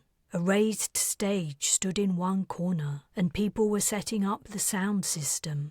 There was no sign of the politician yet, but his or her supporters were already arriving. As the skeptics' leader had mentioned, there were many entrances. Markopians were pouring in from all sides. The guy who's going to speak, Matty said. Woman, Tascabel corrected. Woman. Is she popular? I mean, is it normal to have this many people turn up? He was concerned, firstly, about competing with a well-liked public figure, and, secondly, the risks. Back home, things could get heated at this kind of rally. At the ones held by Elec, Setia's former boss, there had been deaths. For Ogun, it isn't unusual to see this many people. Ogun, Zuza's wife? Tascabel smiled. It's a coincidence. Religious parents love to name their children after the first ones. So this Ogun, how do you think she'll react when the attention turns away from her? More importantly, how will her followers react? That's a question for the Luban skeptics. They understand the situation better than me. But if their leader thinks it's safe for you to speak here, I trust his judgment. Matty was not convinced. If the crowd took against him, if they believed that he was part of an elaborate hoax, if they blocked him from leaving, things could turn out very badly. He wished he could see into the future. He had a brainwave. Maybe he could see into the future. Why hadn't he thought of it before? Captain Bujold, Sheldrake, it's about time you reported in. I can't give a sit rep, sorry. Things are pretty hectic down here. As they are here on the Bres, or I would have spoken to you sooner. Can you patch me through to Caricellis? I can. Whether I will or not is another question. Why do you want her? Have you discovered the Markopians are capable of flight? This isn't anything to do with her knowledge of birds. I want her to cast a skein. Then the person you need to speak to is the sorcerer, not his apprentice. One moment. Matty hadn't wanted to talk to Mapper Robbins. The man had a habit of complicating everything, or at least that was what Ellis said. But maybe it was only that casting skeins was complicated. Now that he thought about it, that was more likely. Sheldrake, Robbins said, it's a pleasure to speak to you. The captain says you want me to cast you a skein. I'm in a dicey situation, and I want to know whether I should bail. I'm afraid I can't help you. Mapping is about looking at the relationships between known things. As far as my database is concerned, you are currently just about out of the picture. I don't have Markopians in the system, you see, so... Okay, I get it. If it's any consolation, the skeins displaying potential outcomes for the fleet's personnel are generally positive. As for you, your links to us grow weaker each cast, a natural consequence of your prolonged absence from the ship. It's worth mentioning that none of your lines end abruptly. I assume you know what that means. I can guess. That's all I can tell you. Is there anything else I can help you with? Explain how to be a god? That's it, thanks. During the course of Matty's short conversation with Robbins, the crowd had thickened considerably. People bumped shoulders with him as they edged past, trying to get closer to the stage. The skeptics' leader wormed his way over. "We should move back," Tascabel said. "It'll be safer near the edge." "And nearer an exit," the skeptics' leader agreed. As they worked their way through the growing numbers of Markopians, Tascabel quietly asked, "What did your friends say?" You could tell I was talking to them again. She gave him a knowing look. "You're getting good," the skeptics' leader said. "The speech should be over within an hour or so. This candidate gets straight to the point." "So I speak after she's finished?" Matty asked. "That's the idea." They waited on the outer rim of the swelling throng, the small stage in the distance. Matty's translator was working better with the Luban dialect, and he caught snatches of conversation among the attendees. "Do you think she'll talk about Substance 92? One asked. "I want to know when we'll be invading Truff. Those assholes have it coming to them." "Yeah, first the tournament, next the war." The speaker had said something like Spinemar. Matty guessed she was referring to the sports match Truff had lost. "I don't know," a companion said dolefully. "I hate the thought of going to war. So many people on both sides will die.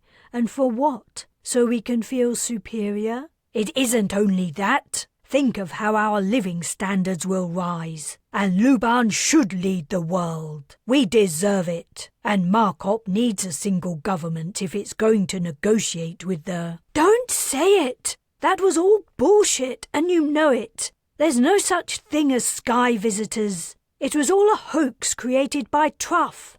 And Truff says we did it. I know. But someone did it, and I don't think it was either of us. Did you see the recording of the ship's landing?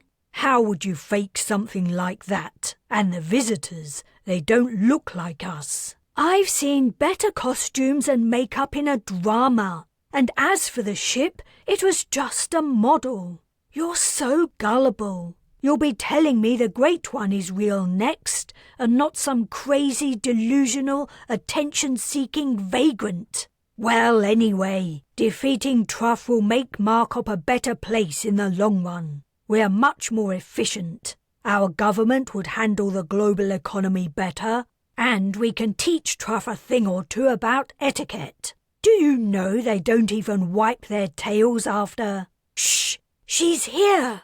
A figure Matty assumed to be the candidate, Oghan, had appeared on the stage. "I'm just saying, if we get control of Truff, everyone benefits in the end."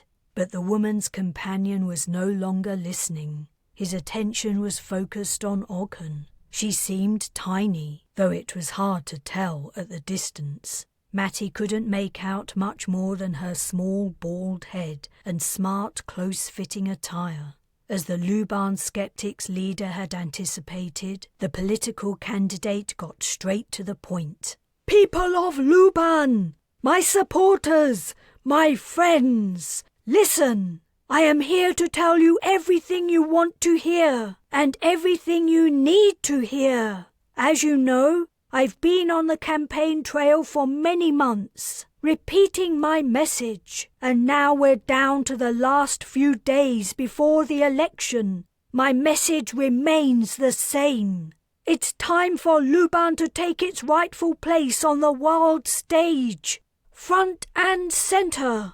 No more sharing of the decision-making.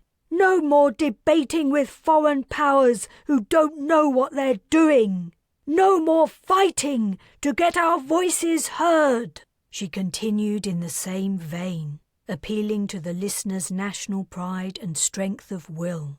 Things would be hard for a while, she said. Sacrifices would have to be made, but it would all be worth it. The content echoed what Matty had already heard from the conversation he'd eavesdropped on. It was clear that this was where the woman had derived her opinion. The candidate paused. While she'd been speaking, a quiet murmur had hummed as background noise.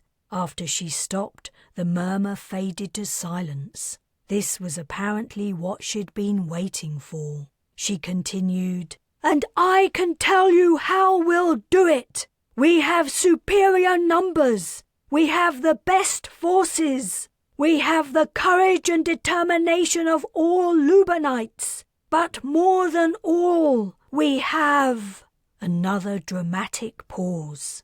"Let me hear you say it!" Several voices cried out. "Substance 92!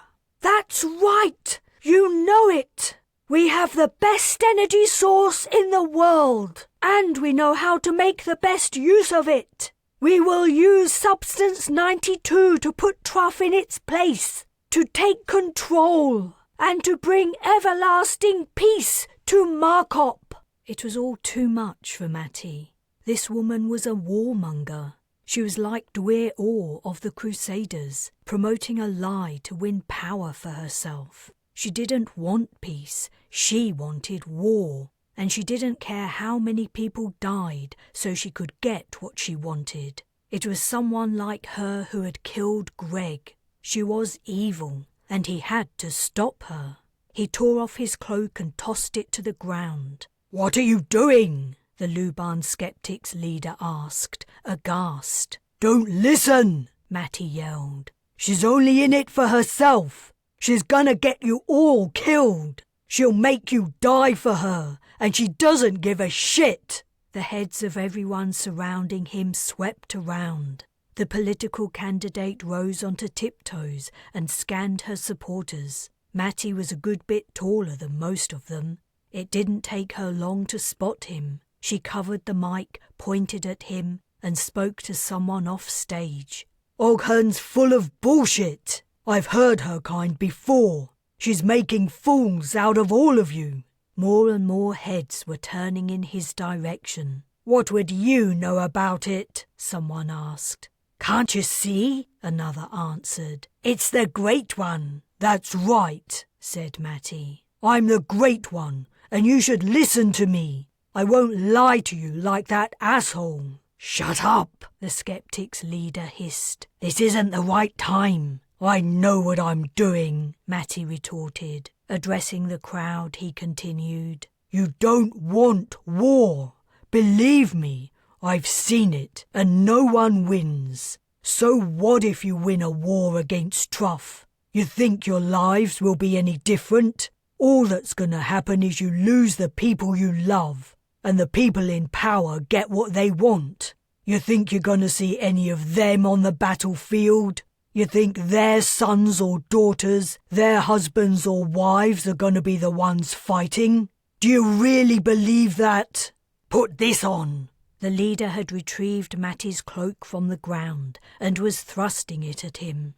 "We must leave." "You're a fake," a voice called out. "A charlatan." "Look at his eyes," someone else commented.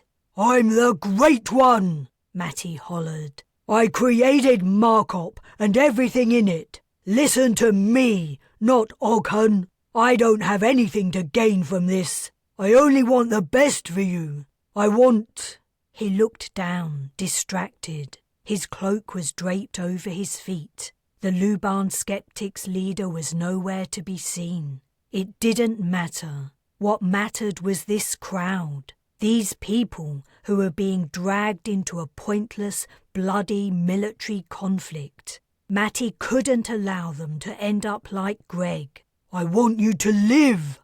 I want you to be happy. She doesn't want that. She doesn't care how many of you die so she can get what she wants." There were spots of commotion within the pressed bodies. In several places they were moving apart as uniformed figures passed through, heading closer. "Uh-oh," muttered Tascabel. "Damn," Matty said. "It's time to go." He pushed against the nearest Lubanites. They pushed back, closing ranks. Tascabel picked up the cloak and clutched it to her chest. "I think it's too late." Chapter 38.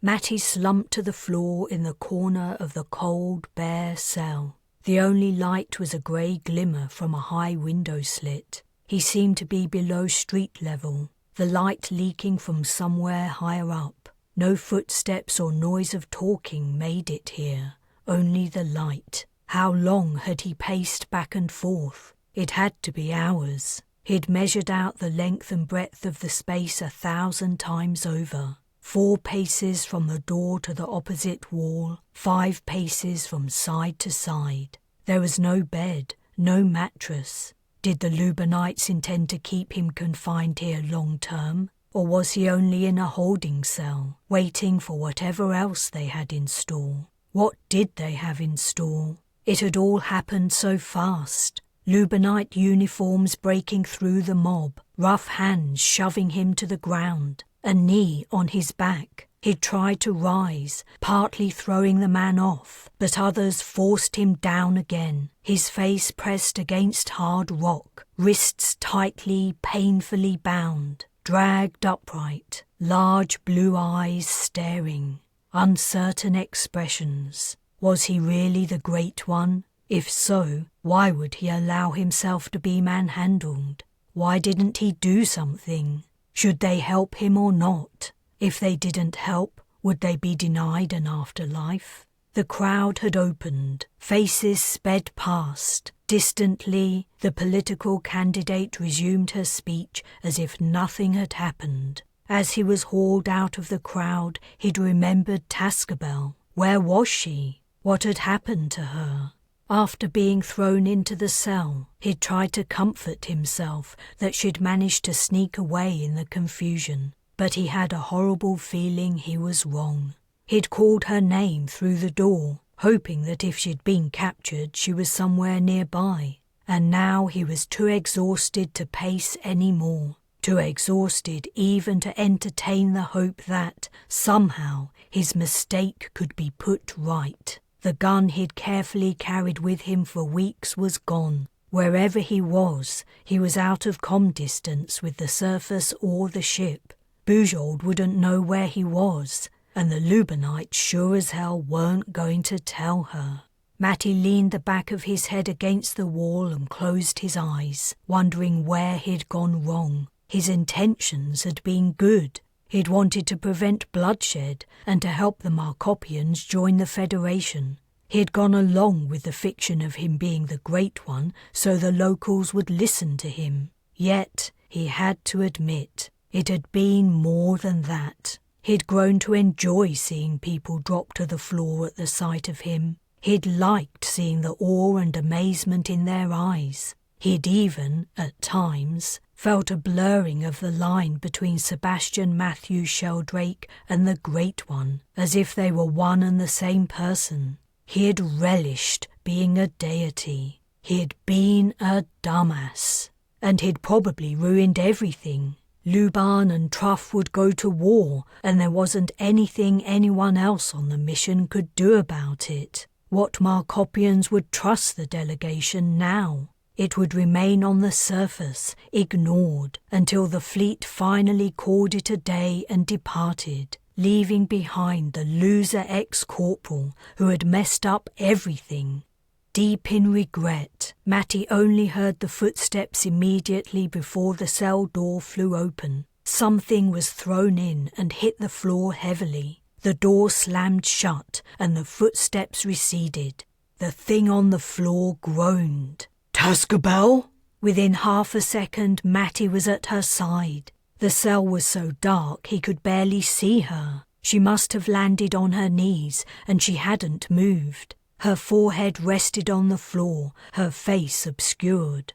"Are you hurt?" He gently grasped her shoulders and tried to lift them. He wanted to get a closer look at her. Tascabel mumbled something. "What? I can't understand you."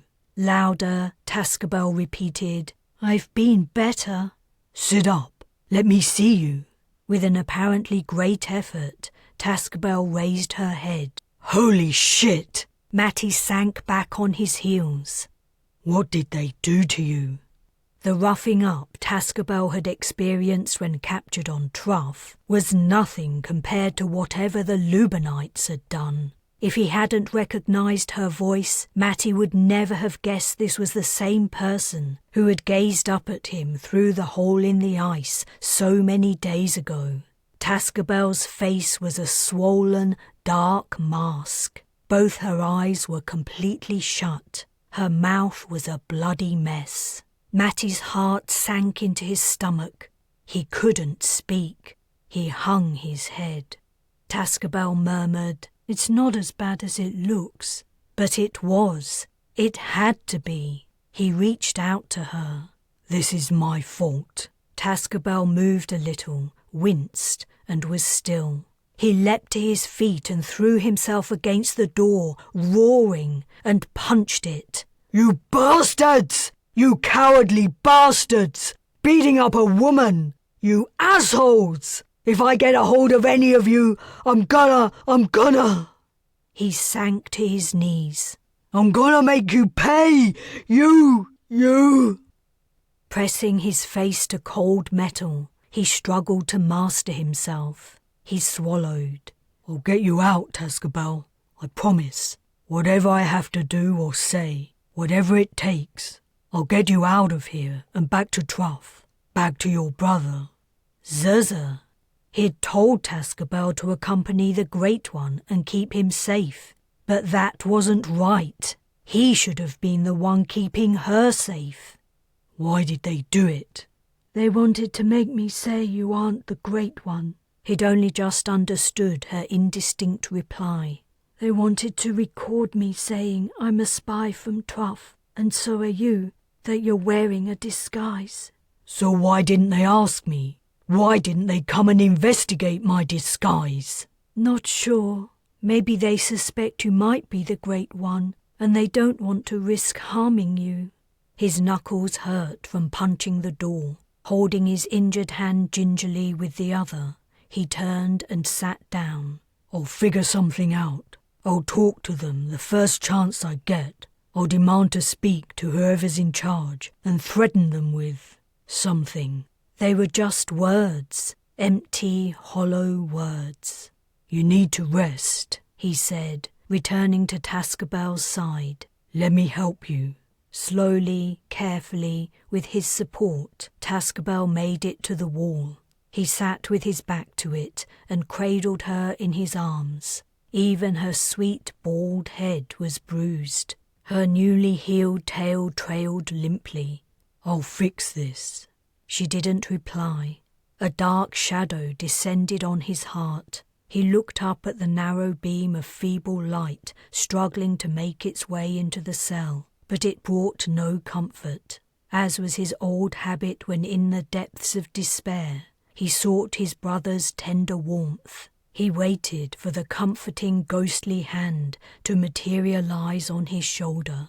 He waited a long time, but the feeling did not arrive. Greg had abandoned him, and he was alone. Chapter 39. Tascabel had fallen asleep. Matty held her as she rested against him, gently snoring through her damaged nose. Hours had passed while he'd tried to think of a way to carry out his revenge on the Lubanites, but he'd come up with nothing. He was entirely under his captor's control. If only he was a god, he would bring a plague to Luban. He would cause its leaders to die horrible, painful, drawn-out deaths. He sighed, and his mind turned for the 1000th time to his other problem. Where had Greg gone? His brother was long dead, of course, but ever since the day Matty had felt in his bones that he wouldn't see Greg again, before the official notice arrived, his brother had returned to him. If he was religious, he would have said he was visited by Greg's spirit, but he wasn't religious, so he couldn't explain it. He only knew that in times of need he felt Greg's presence. Maybe it was only his subconscious mind finding a way to give himself comfort. Whatever it was, the experience had helped him a lot over the years, at times when he'd been at his lowest. Why wasn't it happening now? If ever he'd needed that feeling, it was at this very moment, and losing it was casting him lower than he'd thought it was possible to go. This time when footsteps approached, he heard them clearly. 3 or 4 heavy-footed, booted individuals were heading this way. He didn't know what to do. If he were to attack them, he would have to lay Tascabel down, and he was loath to place her injured body on the cold, hard floor. The door opened, and 4 Luban guards strode into the cell. "Get up!" Matty just looked at them. "Get up!" "I can't."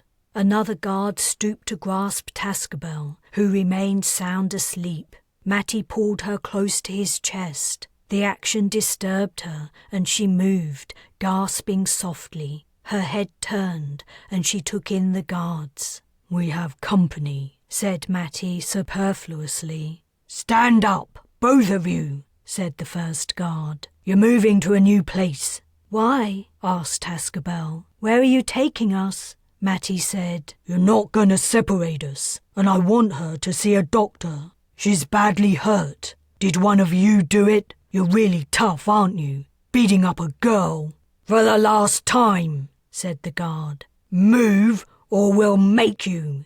Matty helped Tascabel get to her feet. "You're not taking her away from me. I won't allow it." The words, "Do you know who I am?" came to mind, but they dissolved to nothing, washed to oblivion. "You're staying together." The guard took Tascabel's arm, but not roughly. Another step to her other side. Matty walked behind the trio, also flanked by guards. They were led up a set of stairs and through 2 sets of locked doors. As soon as Matty reached a higher level, he attempted to calm first the delegation on the surface and then Bujold. No one answered. The leading guard opened another door, revealing a small, neat room reminiscent of a motel room back on Earth. The room was clearly intended for 1 person, however.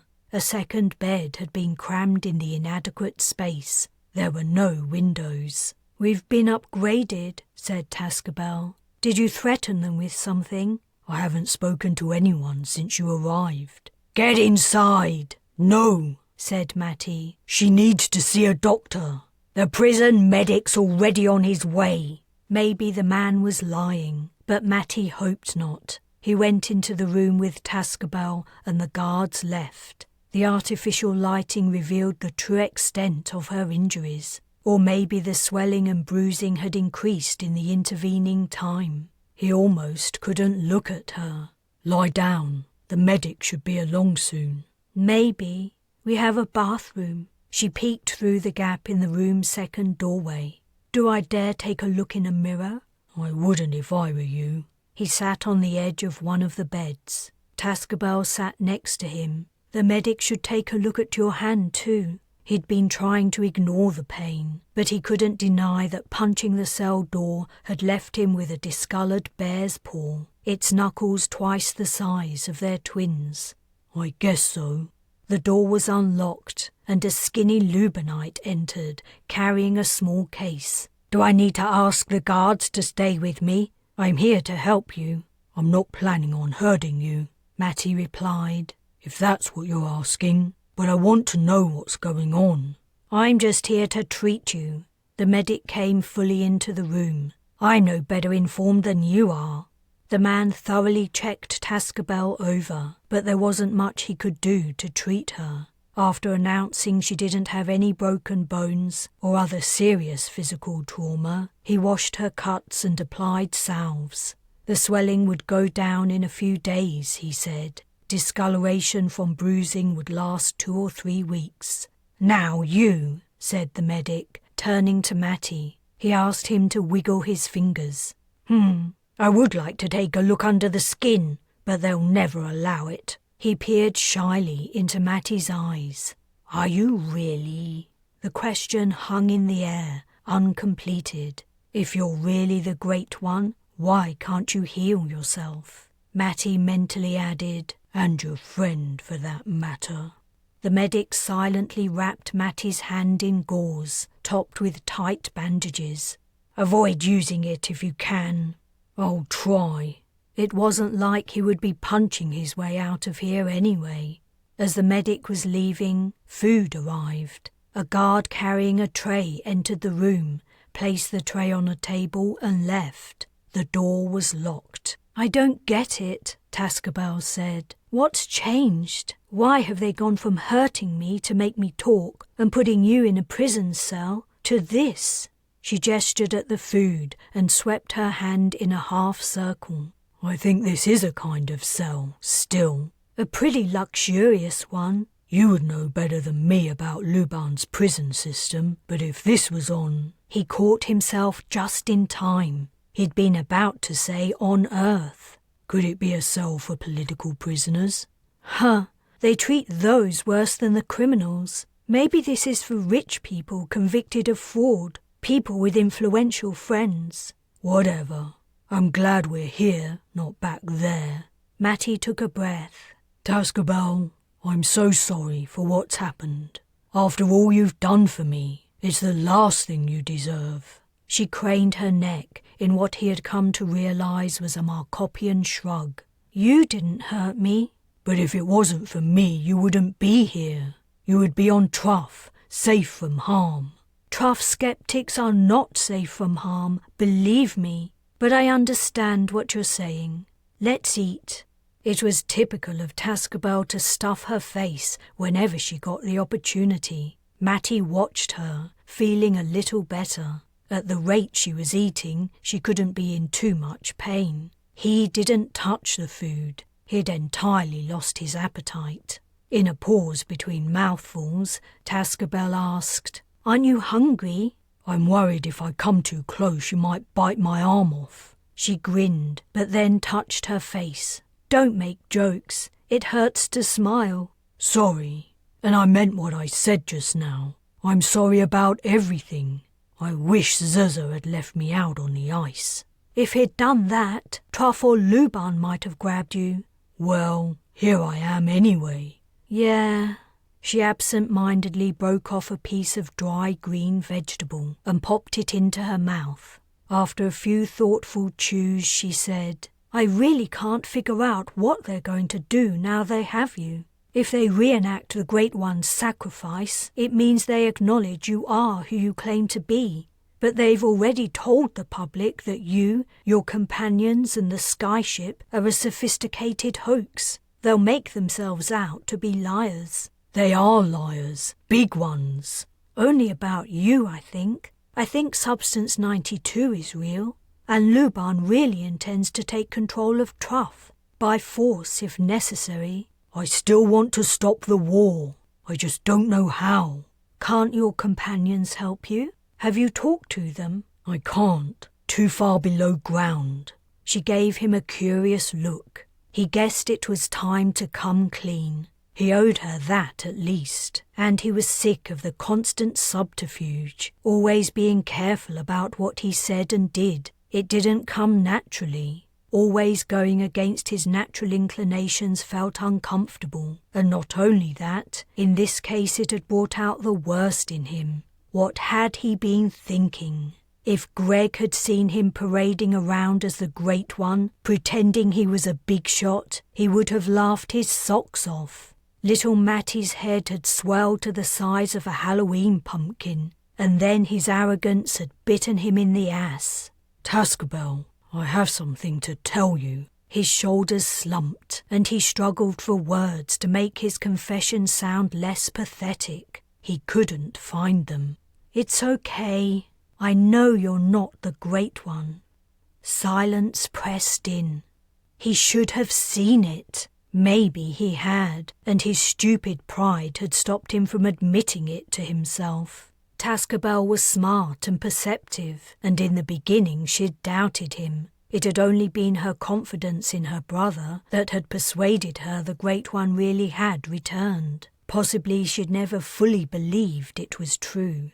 How long have you known? I'm not sure exactly. The feeling's grown over time. What gave me away? He could think of plenty of things. His inability to do anything supernatural, except talk to his companions and Bujold. And even then, Tascabel only had his word he was doing it. His haziness about what had happened during Markop's creation. His general cluelessness and stupidity. In fact, now he thought about it, he'd been acting about as far from how a god should act as you could get. If it hadn't been for the Markopians' fervent faith in their religion, he would never have got away with it. Many of them would desperately want to believe the Great One had returned, and the others would go along with it so as to not rock the boat. Tascabel hadn't answered, perhaps trying to think of a way to tell him that wasn't insulting. Eventually she said, "You're too nice. You're too normal and nice." But the Great One is nice. He sacrificed himself to make Markop a better place for Markopians to live, remember? That's kind of the definition of nice. Maybe nice isn't the right word. I mean, you're considerate about little things. Like, back on Truff, you always noticed if people weren't eating their share of the food and urged them to have more, and offering your cloak as a blanket when we slept, even though it meant you would be cold. Things like that. Matty was at a loss. He guessed he must have done that stuff, but he didn't remember. He also didn't understand how those actions meant he wasn't a god. I expected the Great One to do great things, Tascabel continued to explain. And you've been trying, but I thought a god would be more aloof, otherworldly and distant. I didn't think I would get to know you as a person. If you had a tail, less hair and blue eyes, I would say you're just a really nice, ordinary guy. Wait, you knew that what the guards were trying to get you to say was true? You should have told them they were right, that I'm not the Great One, just an idiot from another planet. He couldn't look at her. Hey, if I'd done that, what do you think would have happened to me? Once they got what they wanted, I wouldn't be of any use to them anymore. I wasn't looking out for you in particular, you know. She was only saying it to make him feel better. He suspected that if she had told the truth, the Luban government would only have deported her, or something similarly tolerable. Tascabel. Shut up. I'm sorry. Shh. You're doing that nice thing again. If you do it too much, the guards are bound to notice. We're in enough trouble as it is. There aren't any guards here. Still, you need to practice being the Great One. It might be our only way of getting out. My guess is they haven't decided if you're really him, and they're playing it safe. Luckily for us. It's good that you finally got some medical treatment. Do you feel better? A little bit. Hey, if you're not the Great One, what's your name? He told her. Then, I guess you want to know about the fleet and the planet I'm from? Her eyes sparkled. I want to know everything. Chapter 40. Telling Tascabel all about Earth and the Interstellar Fleet would take a long time, even if Matty left a lot out. But, as it turned out, they had a long time. They stayed in the room for days. Food was brought in, but other than that they had no contact with the outside. No one explained why they were here, or how long they would remain in captivity. He didn't tell Tascabel about the Crusader Wars, or the hostile aliens' historical interference with human affairs.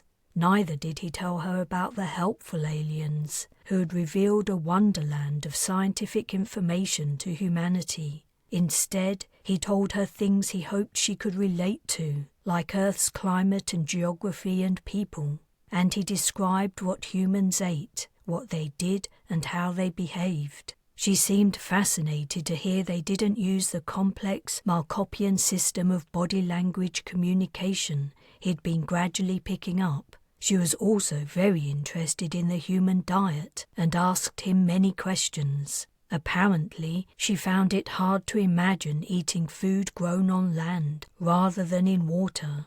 When Matty pointed out that, according to the local creation story, Markopians had sourced their food the same way, she said he was right, that she hadn't really thought about it. During one conversation, he'd lain down on his bed while they talked, putting his hands behind his head. After an hour or so of talking, remembering she was at heart a skeptic, he lifted himself onto an elbow and asked, "Do you believe all this? It must seem strange to you."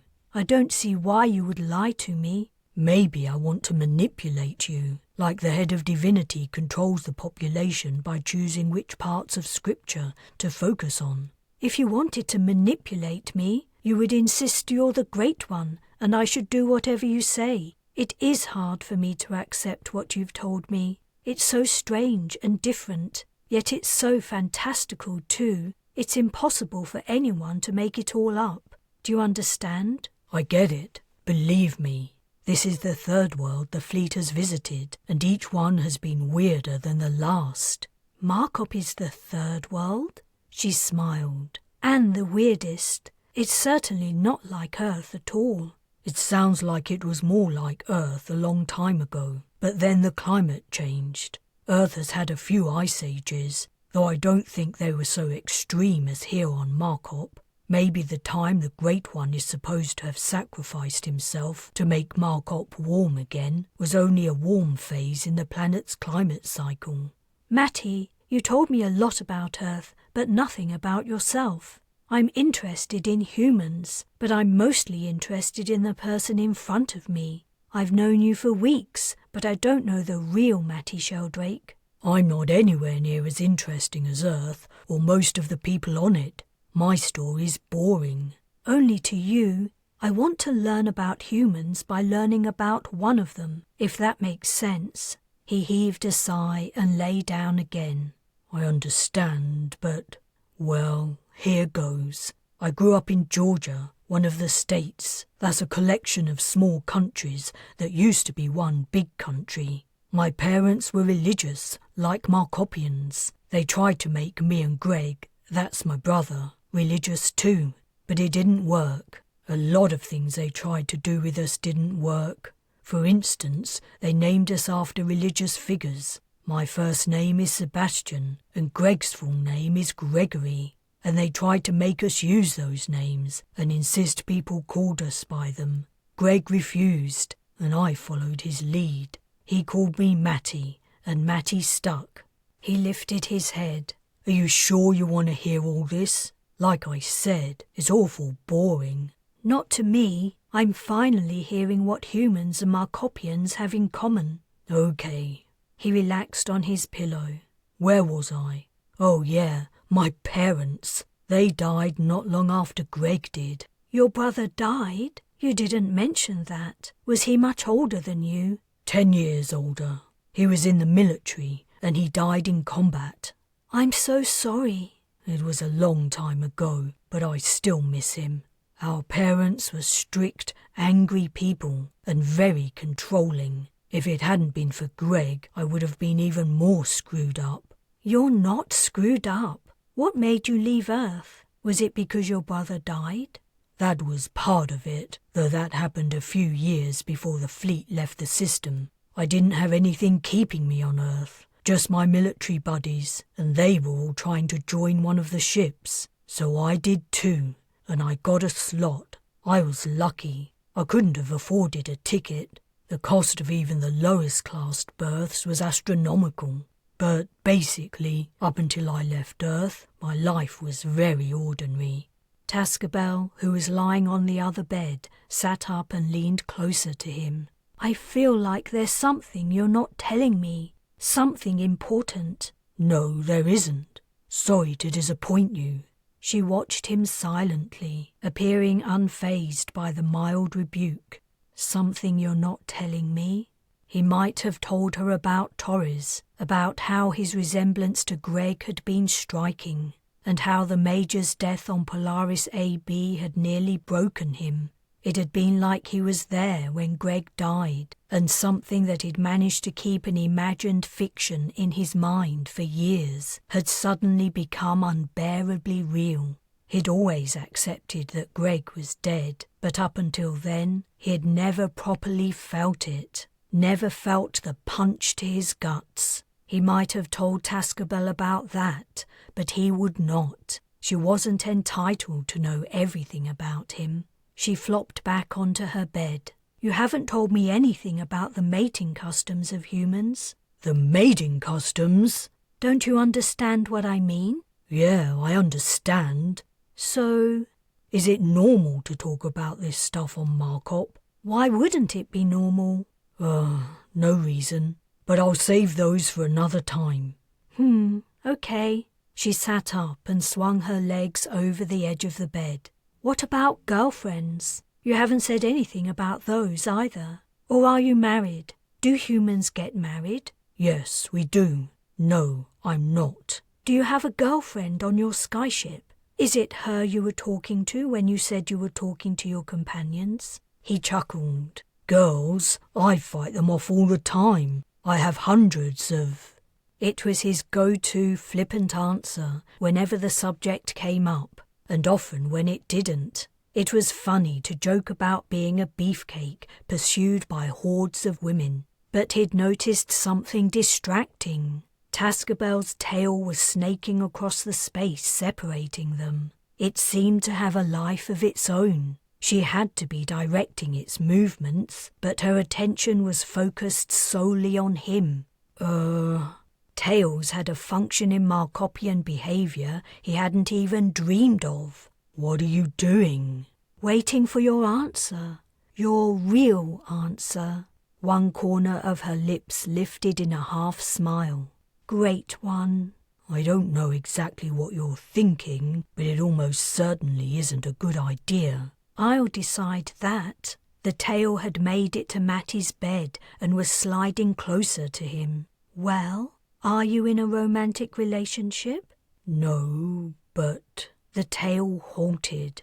Tascabel said flatly, "There is someone you love." He didn't answer. The tail retreated. "Why won't you tell me?" He remained silent. "Is she very beautiful?" He turned off his translator. Yes, she's very beautiful, and I've loved her for a long time, but I've never had the courage to tell her. She gave him a quizzical look. I didn't understand that at all. Chapter 41. It was thoughts of the person he'd left behind that convinced Matty he had to act, and soon. It had been days since he'd reported to Captain Bujold. When he'd been snatched by security at the political rally, he hadn't had a chance to tell her what was happening.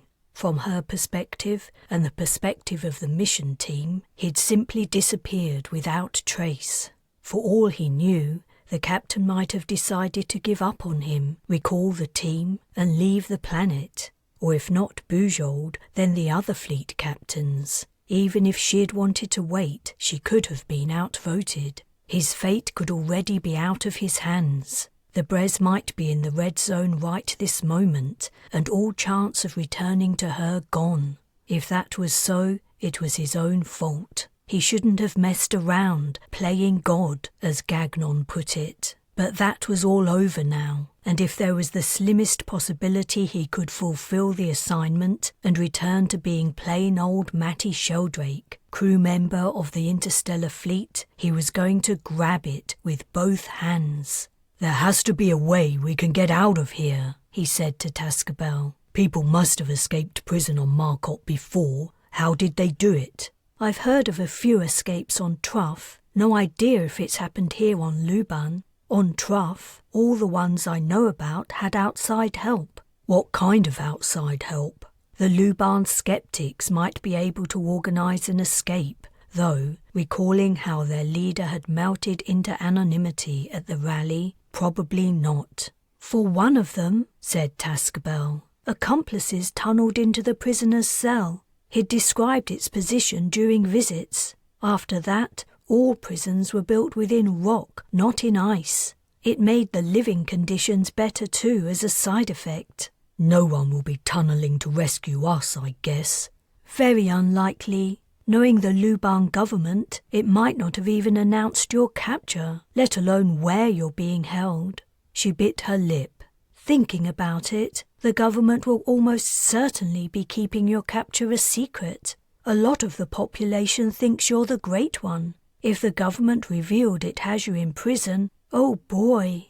"So, if I could just get out, I could be safe?" She craned her neck. "Hard to say. At the rally they let the agents take you." "It's worth a try. Anything's better than sitting here and waiting for Luban politicians to decide what to do with me." He hadn't forgotten about the great sacrifice. If the government concluded they couldn't convince its people that a deity hadn't returned from heaven, arranging another way to get rid of him would be a convenient alternative. "If you say so, just let me know what you're planning, and I'll help." "No, I'm doing this on my own. You've been hurt too much already." If he could just get high enough in the building to calm the ship or someone from the team, he might not need to get any farther. Assuming Captain Bujold was still around, she could send someone in to rescue him, and if she did, she could also get Tascabel out. There was no way of telling the time, but he'd learned to rely on the state of his guts for knowing roughly when a meal would arrive. He told Tascabel what he was going to do, and that she had to stay out of the way. "But I want to escape with you." "I don't believe I'll get that far. I just need to get far enough to—" "Talk to your companions." "Of course. That's clever, Great One." She'd taken to calling him that sarcastically. He couldn't blame her. He deserved it. "Thank you, disciple." Tascabel chuckled. "Dinner should be here soon." "I know. So go over to the corner now. There might not be time when—" He paused. He'd heard footsteps. "Now!" Tascabel scooted across her bed to the corner of the room. Matty leapt to the door and stood behind it. As it opened, he slammed it against the guard. There was a bang and a grunt. The tray and its contents clattered to the floor, food slopping everywhere. Matty slipped on it as he rounded the door. The guard was recovering from the assault. Matty launched himself at the man, but sliding on the food slowed his momentum. The other guard swung a baton. Matty ducked, thrust a shoulder up into the first guard's jaw, kicked the other in the stomach, and ran. Taking the stairs 2 or 3 at a time, he managed to get a head start on his pursuers. Yelling and cursing echoed up from below. More guards would be converging on him, but there was nothing he could do about it. This wasn't some furtive, covert escape attempt. This was a loud, wild run for it. Booted feet resounded from above. Shit! He'd hoped he might have a little more time. "Bujold? Captain Bujold, do you copy?" Nothing. He needed to get higher. Somewhere a door banged open, shouts and stomping. As Matty reached a landing, several guards jumped on him all at once. He went low and they collided with each other. He slipped out of the jumble. A hand grabbed his ankle. He kicked himself free. He was on the next flight of stairs. He had only seconds until he was captured. Bujold! He overrode any possible do not disturb, but still she didn't answer. Moody! Richardson! Was it night on the surface? Were they all asleep? In desperation, he tried Major Gagnon. Silence. 2 guards appeared from around a bend in the stairwell. One lifted a baton, and that was the last thing Matty knew. Chapter 42. A pair of wide, pale blue eyes gazed deeply into his own. Did it work? Matty shook his head and then winced as a gigantic clangor banged against the inside of his skull. Tascabel frowned. I didn't manage to comm anyone. Your companions didn't answer. I didn't get close enough to the surface. They couldn't hear me. What about the skyship? That's even farther away.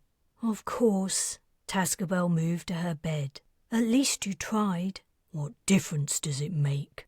Trying to ignore his thumping head, Matty sat up. I don't suppose you had any ideas about breaking out while I was gone? You mean in the 3 minutes that elapsed before you were brought back and dumped on your bed? No. Didn't think so. He frowned. Then he winced. Pain had lanced from the spot the baton had struck. It's called a starship, not a skyship. I should say she, travels between stars, not through the sky. Pardon me, Tascabel sarcastically replied. Now she knew he wasn't a god, she'd lost all her previous respect. Smiling, she went on, You call it a she, as if it's female? I don't know why, but I like that. I'd like to see it. I mean, her, one day, but I doubt it's ever going to happen. Matty silently agreed. He didn't know what the future held, but he was pretty sure it didn't involve showing Tascabel around the Bres. The door opened, revealing a cluster of guards. You two, one barked. Come with us. Me as well? Tascabel questioned. You as well. What did they want with Tascabel? Matty was worried they were going to beat her up again, but if they wanted to take them both together, he couldn't figure it out. She stays with me, okay? Move! He stepped out of the cell, sticking close to Tascabel, but the guards didn't seem of a mind to separate them. Their armed escort surrounded them closely as they ascended 2 flights of stairs, nearly to the level Matty had reached before. To his disappointment, they went no higher. The guards led them along a corridor, through a double set of locked doors, and then to a room made entirely of metal. You're taking us somewhere new? Tascabel said. Where are you taking us? Quiet. At the farther end of the room, a hatch like an airlock's was embedded in the wall. A guard spun a wheel to open it, and it swung inwards. Beyond was a short, narrow space, also made of metal, a second hatch at its end. We're going through water? No talking!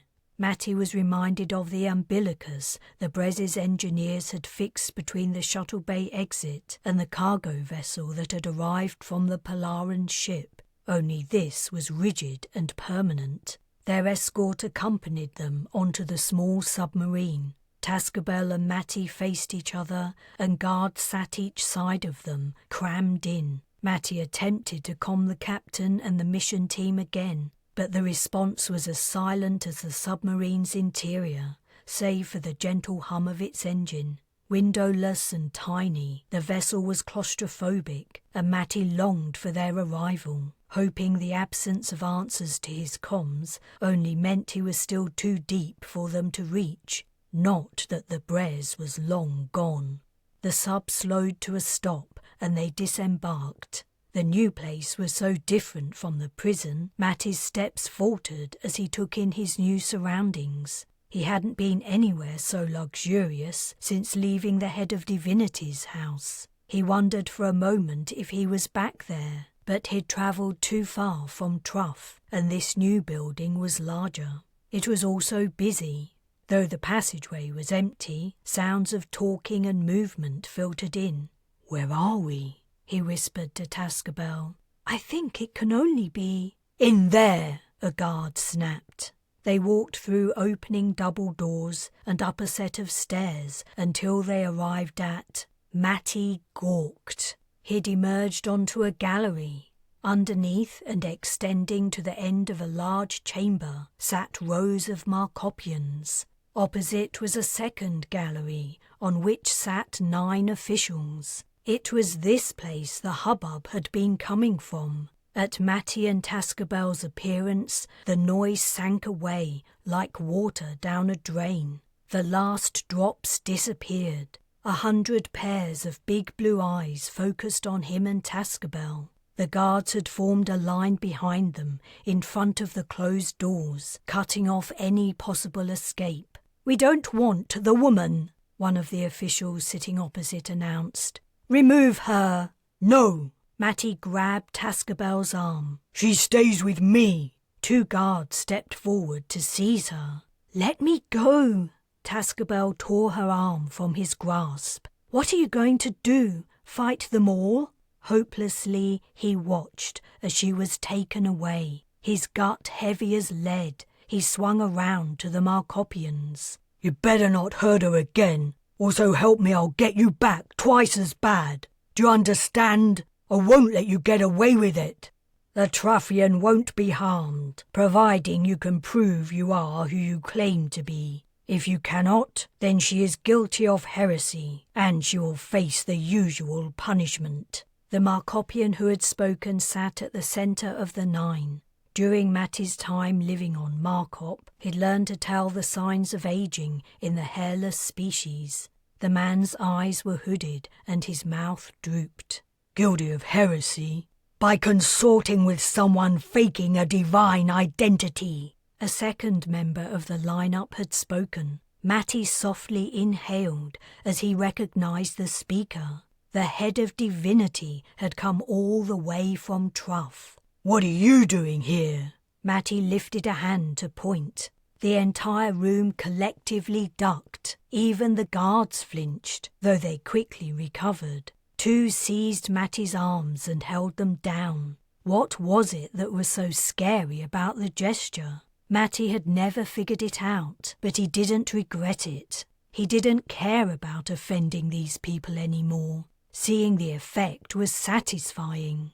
"What is this place? Who are you?" "You are in the presence of the Luban government," the hooded-eyed man replied. "I advise you to display due deference and respect." "So the head of divinity colludes with you?" the man in question said. "My duty is to all the nations of Markop. I do not differentiate between the needs of the citizens of Truff, Luban, or any other country. The needs of the citizens, more like the wants of the politicians. We are not here to debate the affiliations of the head of divinity," said Hooded Eyes, "but rather your claims and actions. You have been inciting rebellion and dissent among the people of Luban, encouraging them to refuse the orders of their superiors and defy the will of this government. That is correct, is it not?" Matty didn't answer, wondering what was coming next. He was very concerned about Tascabel and what the Lubanites expected of him. "In order to give weight to your message, you have claimed to be the Great One, returned to Markop. Is that not true?" Matty clenched his jaw. "You have been brought here today to answer for your crimes." Hooded Eyes rose to his feet. "You may not recognize me, but I was among the group who went out onto the ice to greet you and your companions when you arrived. It was then the rumor started that the Great One was back to save Markopians. From what exactly they were to be saved was not clear. Perhaps you were here to make your great sacrifice again and recreate the warm, verdant environment of Markop's distant past. I did not believe it." He cast a glance around the chamber. "Certain gullible individuals did."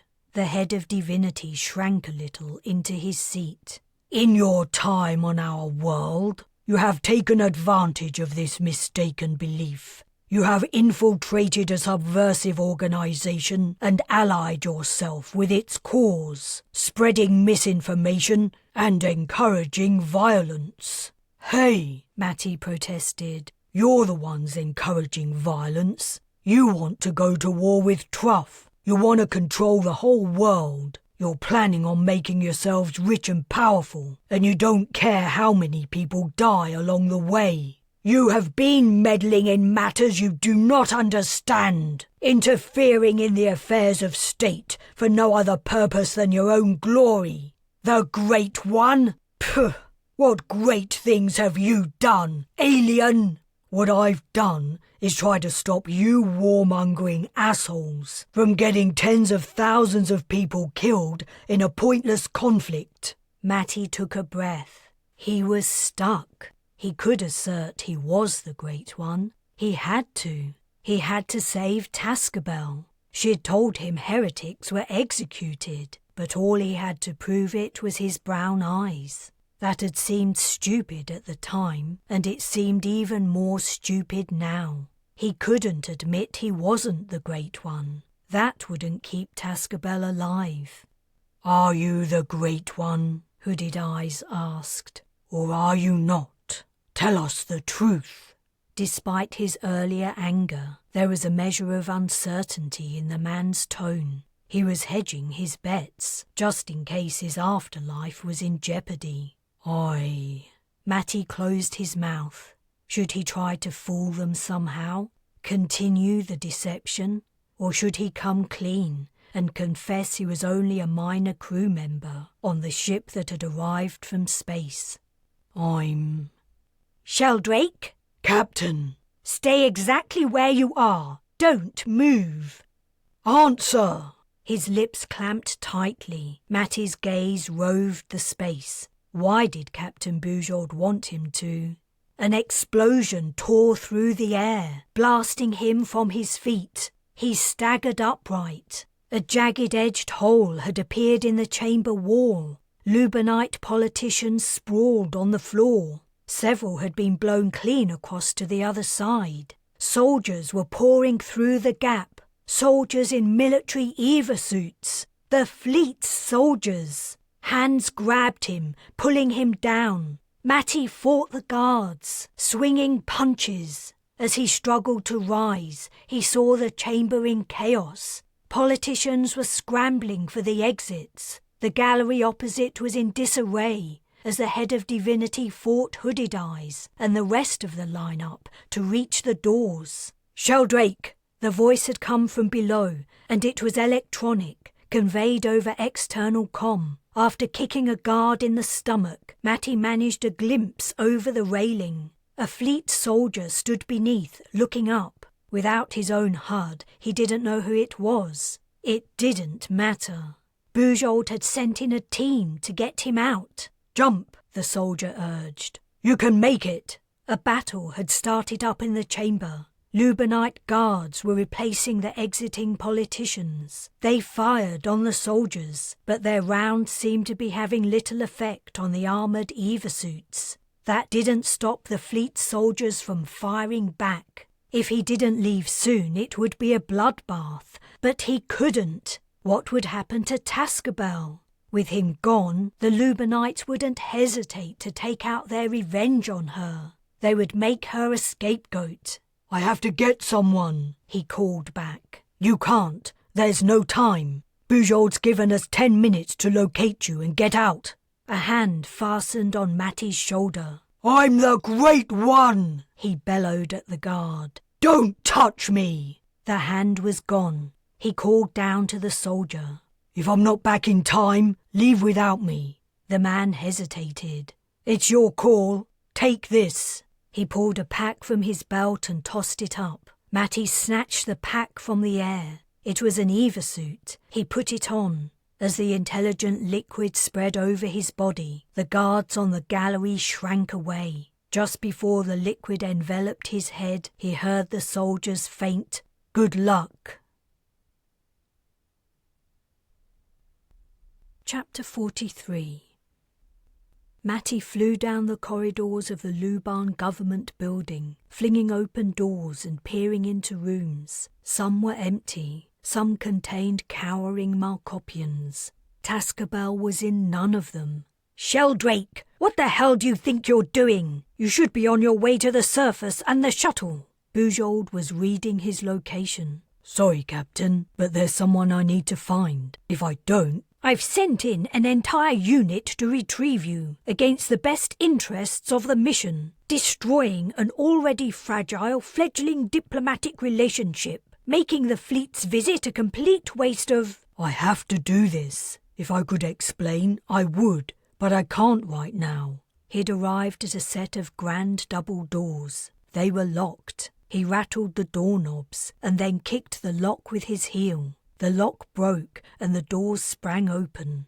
Meanwhile, the captain had said something he didn't catch. She was still haranguing him when he interrupted. "Captain, if I don't see you again, I appreciate everything you've done, and if it means anything to you, I don't blame you for your involvement in the Crusader Wars. I have to go now. Please stop talking, so I can concentrate on what I'm doing." There was an exasperated sigh, and then the comm went dead. A crowd of Lubanite officials was crushed into a corner of the room. He strode over to them, and they shrieked and clawed at each other, fighting to escape under others' bodies, their eyes so wide and fearful they took up most of their faces. "Where was the other prisoner taken?" Matty demanded. "The woman from Truff."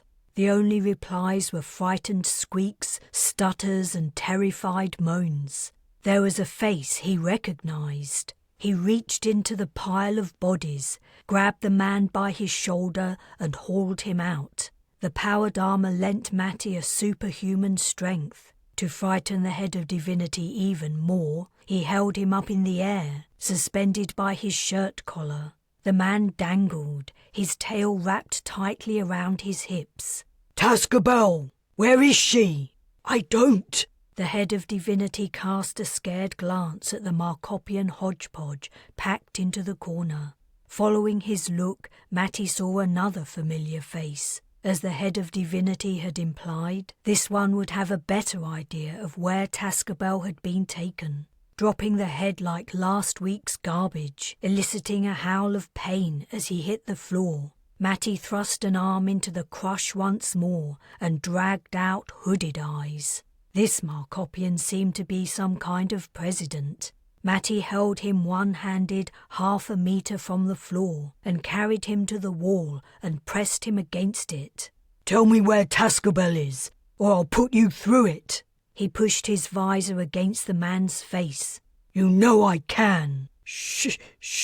Matty swung him out, as if preparing to carry out his threat. Hooded Eyes swallowed hard and then blurted, 3 floors down, second door on the left." Matty threw him against the wall anyway, though probably not hard enough to cause serious harm.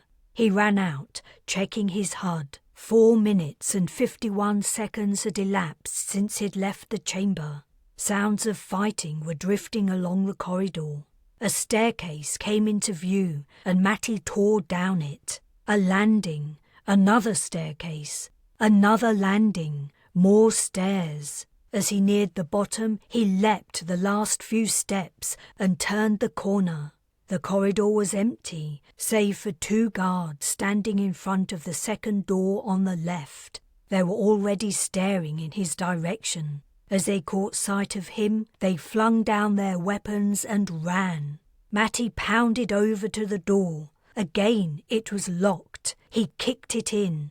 The room was tiny, and Tascabel was alone, sitting on a chair. Her features were frozen, and her knuckles were white as she gripped the chair's arms. "Come with me. I only have a few minutes to get you out." He had to take her to the shuttle. It was the only way she would be safe. But she didn't move. "Tascabel, we have to..." He stepped towards her. She shrank away from him. Realization hitting, he said, "It's me, Matty." He wished he could take down just his helmet to show her his face, But it was all or nothing, and he didn't have time to deactivate the suit and then activate it again. He didn't have time for anything. "Matty," Tascabel murmured. "The Great One? I mean—" "Yeah, the suit's making my voice sound funny, but it's really me. Think about it. Who else could it be? We have to go, now." His HUD said he had less than 3 minutes to get back to the chamber. The soldiers were probably already evacuating. "Look, I'm sorry. I don't have time to convince you." He grabbed Tascabel and lifted her onto his shoulder. She gave a little squeak, but she didn't fight. He galloped up the stairs. After the 3rd set, he ran back towards the chamber, watching the seconds counting down on his HUD. He raced through the open doorway. He was on the gallery again. It was empty. So was the chamber, save for a few injured guards. "Put me down," said Tascabel. "I believe you." "Not yet." He vaulted over the balcony and landed heavily in the aisle. "Now you can put me down." Leaping over a groaning Markopian, Matty felt a tug on his ankle. He stumbled, crashing to the floor. The wounded man had grabbed him as he went over. Tascabel slipped from Matty's grasp and tumbled, rolling away from him. The Markopian had his weapon in his other hand and was trying to take aim, his arms shaking. Matty dithered. He was unarmed. He leapt at the man and kicked his weapon from his grasp. Where was Tascabel? She was already on her feet a few meters away. "I can run now." Matty picked her up and threw her over his shoulder before hurrying over to the gaping hole. He had barely a minute and a half left. He couldn't make it. The soldiers had blasted in from some kind of service passage. Unadorned, bare rocks surrounded him, stretching into the distance. Wherever the exit was, however the fleet's unit had entered the passage, he still had some distance to cover. But he had to try. He looked up and down the corridor, wondering which way to go. "Turn right, Sheldrake." Captain Bujold's tone was sardonic. A route map appeared in Matty's HUD. "Thank the stars." "Thanks, Captain." "The shuttle is waiting, but it won't wait long. This is your last chance." Matty didn't reply. He'd set off, and he was too busy reading and following the map. "Where are you taking me?" Tascabel asked. "Not sure exactly, but you might get to see the Bres after all." Chapter 44. The shuttle didn't return to the Bres, while Tascabel watched, slack-jawed, as the soldiers removed their EVA suits, stowed their weapons, and sat around swapping banter about the mission. The transport carried them to the diplomatic delegation's original landing site. Captain Bujold seemed in no mood to talk to Matty, telling him he would attend a debriefing when he was back on the ship, so he was forced to get an update from an old military buddy, Barnack, who happened to be in the unit. "We got a lock on you for a couple of seconds, then you disappeared again. The other fleet captains wanted to abandon the mission, call back the delegation, and leave the system. I heard Bujold persuaded them to stay a little longer, hoping you would surface again. We were dispatched to the area above the spot where you'd been located. We were to wait 4 hours. If your signal didn't show up, we had to leave. You were lucky it showed in time." Matty slowly shook his head. He'd come so close to being left behind. Unable to prove to the Luban government he was the Great One, things would not have gone well for him or for Tascabel. He turned on his translator. "Hey, you okay?" Her eyes were so wide, the whites showed all around her irises. She waggled her head. He turned off the translator and returned his attention to Barnack. "What's up with her?" the man asked. "She's fine, just never seen such a bunch of ugly freaks before." Barnack cast a glance around the cabin. "Fair comment. So that's it?" Matty asked. "We're giving up on Markop joining the Federation?" "I don't know, do I? I'm only a grunt, but the delegation is packing up. Both shuttles are returning to the Bres together. Damn. What's wrong? You're not telling me you want to stick around? I'm guessing those marks on your friend's face are bruises, not part of her natural skin colour, and someone did a number on your hand. Matty had forgotten about the dressing wrapped around his fractured knuckles. I did a number on it myself. But you're right, we were in trouble when you rescued us.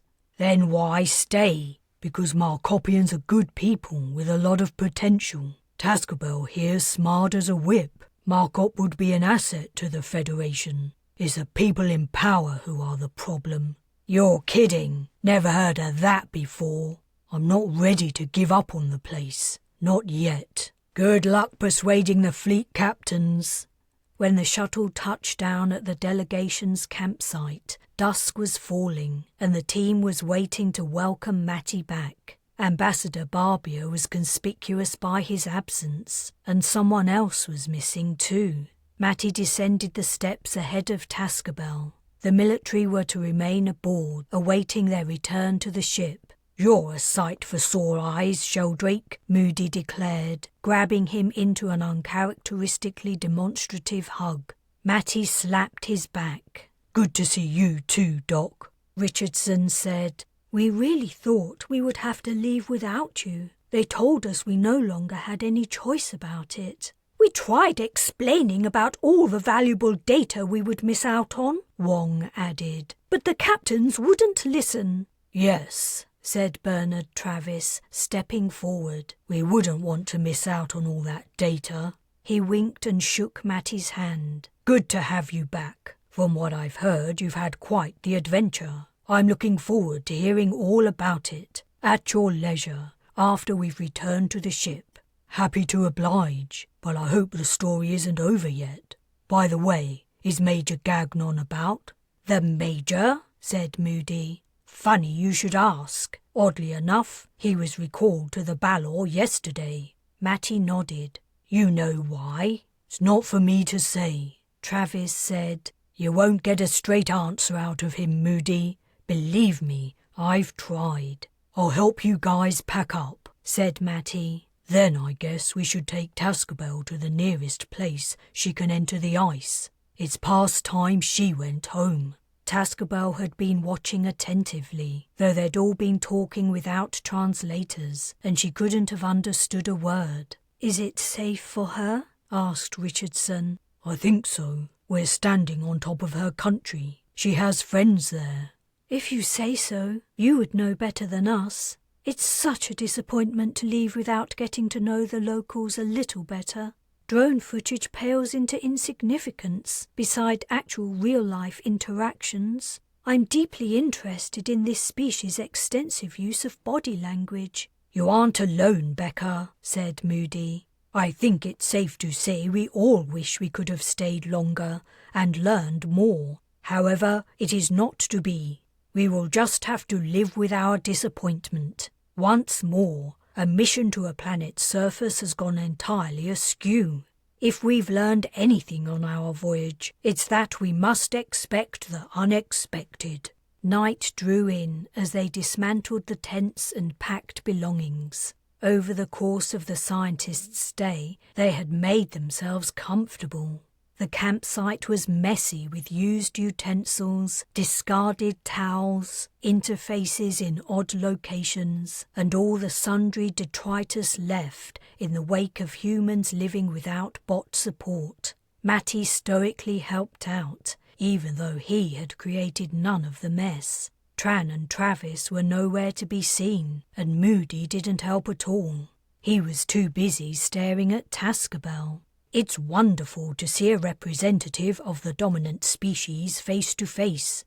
I've formed a number of hypotheses regarding their evolutionary development. Matty stared back at Moody, clearly getting annoyed. Would you like to hear my ideas? Moody asked Matty. Without waiting for an answer, he went on. I believe their ancestors were... Put on a translator, Matty interjected. Tell her. She might be interested. Ah, yes, of course. Moody did as Matty had suggested, turning on the device.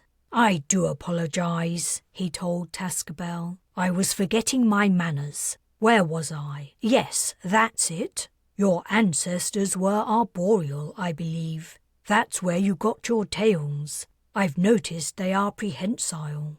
Many tree-dwelling species use their tails for grasping and also for balance. Tascabel swiveled to face Matty with a questioning look. He's harmless, Matty told her. Just let him talk. Then, Moody continued, oblivious, it seems clear there was a marked change in your planet's climate that led to your species becoming aquatic to increase your chances of survival. Consequently, you lost your hair.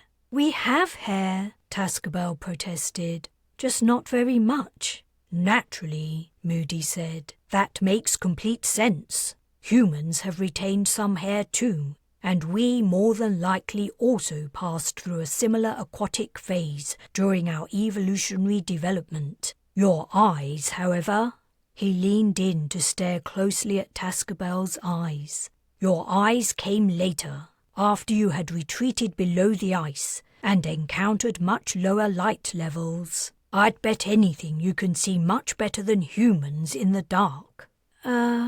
Tascabel looked at Matty again. Hey, Doc, said Matty, putting the final bag outside. Can you give me a hand with the tent?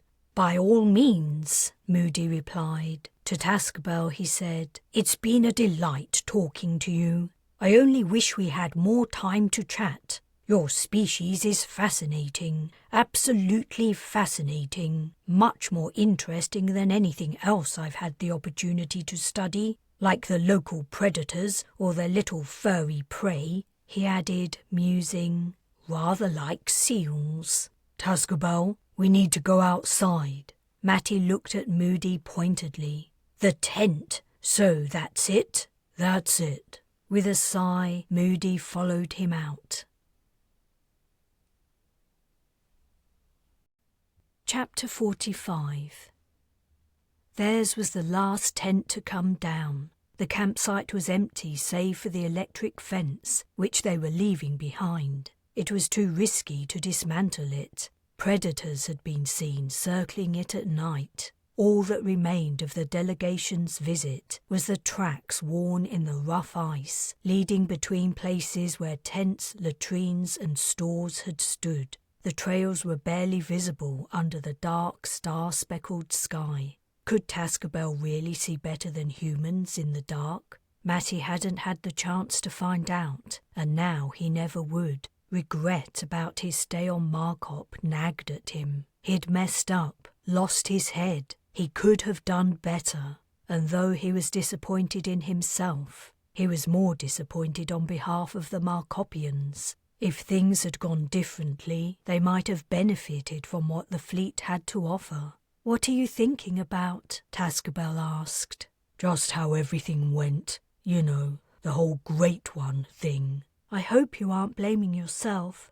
I understand why you did it. You were trying to help prevent a war. Yeah, and I failed. Whatever you did, it wouldn't have mattered. Luban is determined to take over the world, and now it's rediscovered Substance 92, it can do it. What the hell is that stuff? She craned her neck. The secret is closely kept. We'll probably never find out. Luban doesn't understand what it's giving up. Matty gestured at the starscape. There's a whole galaxy out there. Other intelligent species. Habitable planets. The fleet has so much tech and scientific knowledge it could have handed over to help Markopians develop.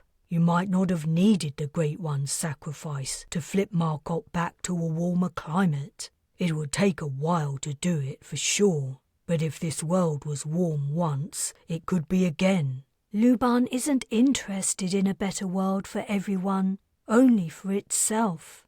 That's it, right there. What will happen to me now? Zuzu must be worried. Oh, sorry. I forgot you couldn't understand when we talked about it. We'll give you a ride to wherever you want to go. Is there a place you can safely enter the ice? Yes, I know of a few spots. Then let's... Sebastian, please board the shuttle. We're all waiting for you. Ambassador Barbia stood at the top of the steps, beckoning. Go, Matty finished. But Tascabel was distracted. She was staring at something beyond the electric fence in the feeble light from the shuttle. Matty couldn't make out what had attracted her attention. Her tone constricted. She whispered, "It's a Sarcine." Now he could see it too. A grey, hulking form was moving closer. Haunches high, it moved slowly and silently, the great pads of its feet cushioning every step.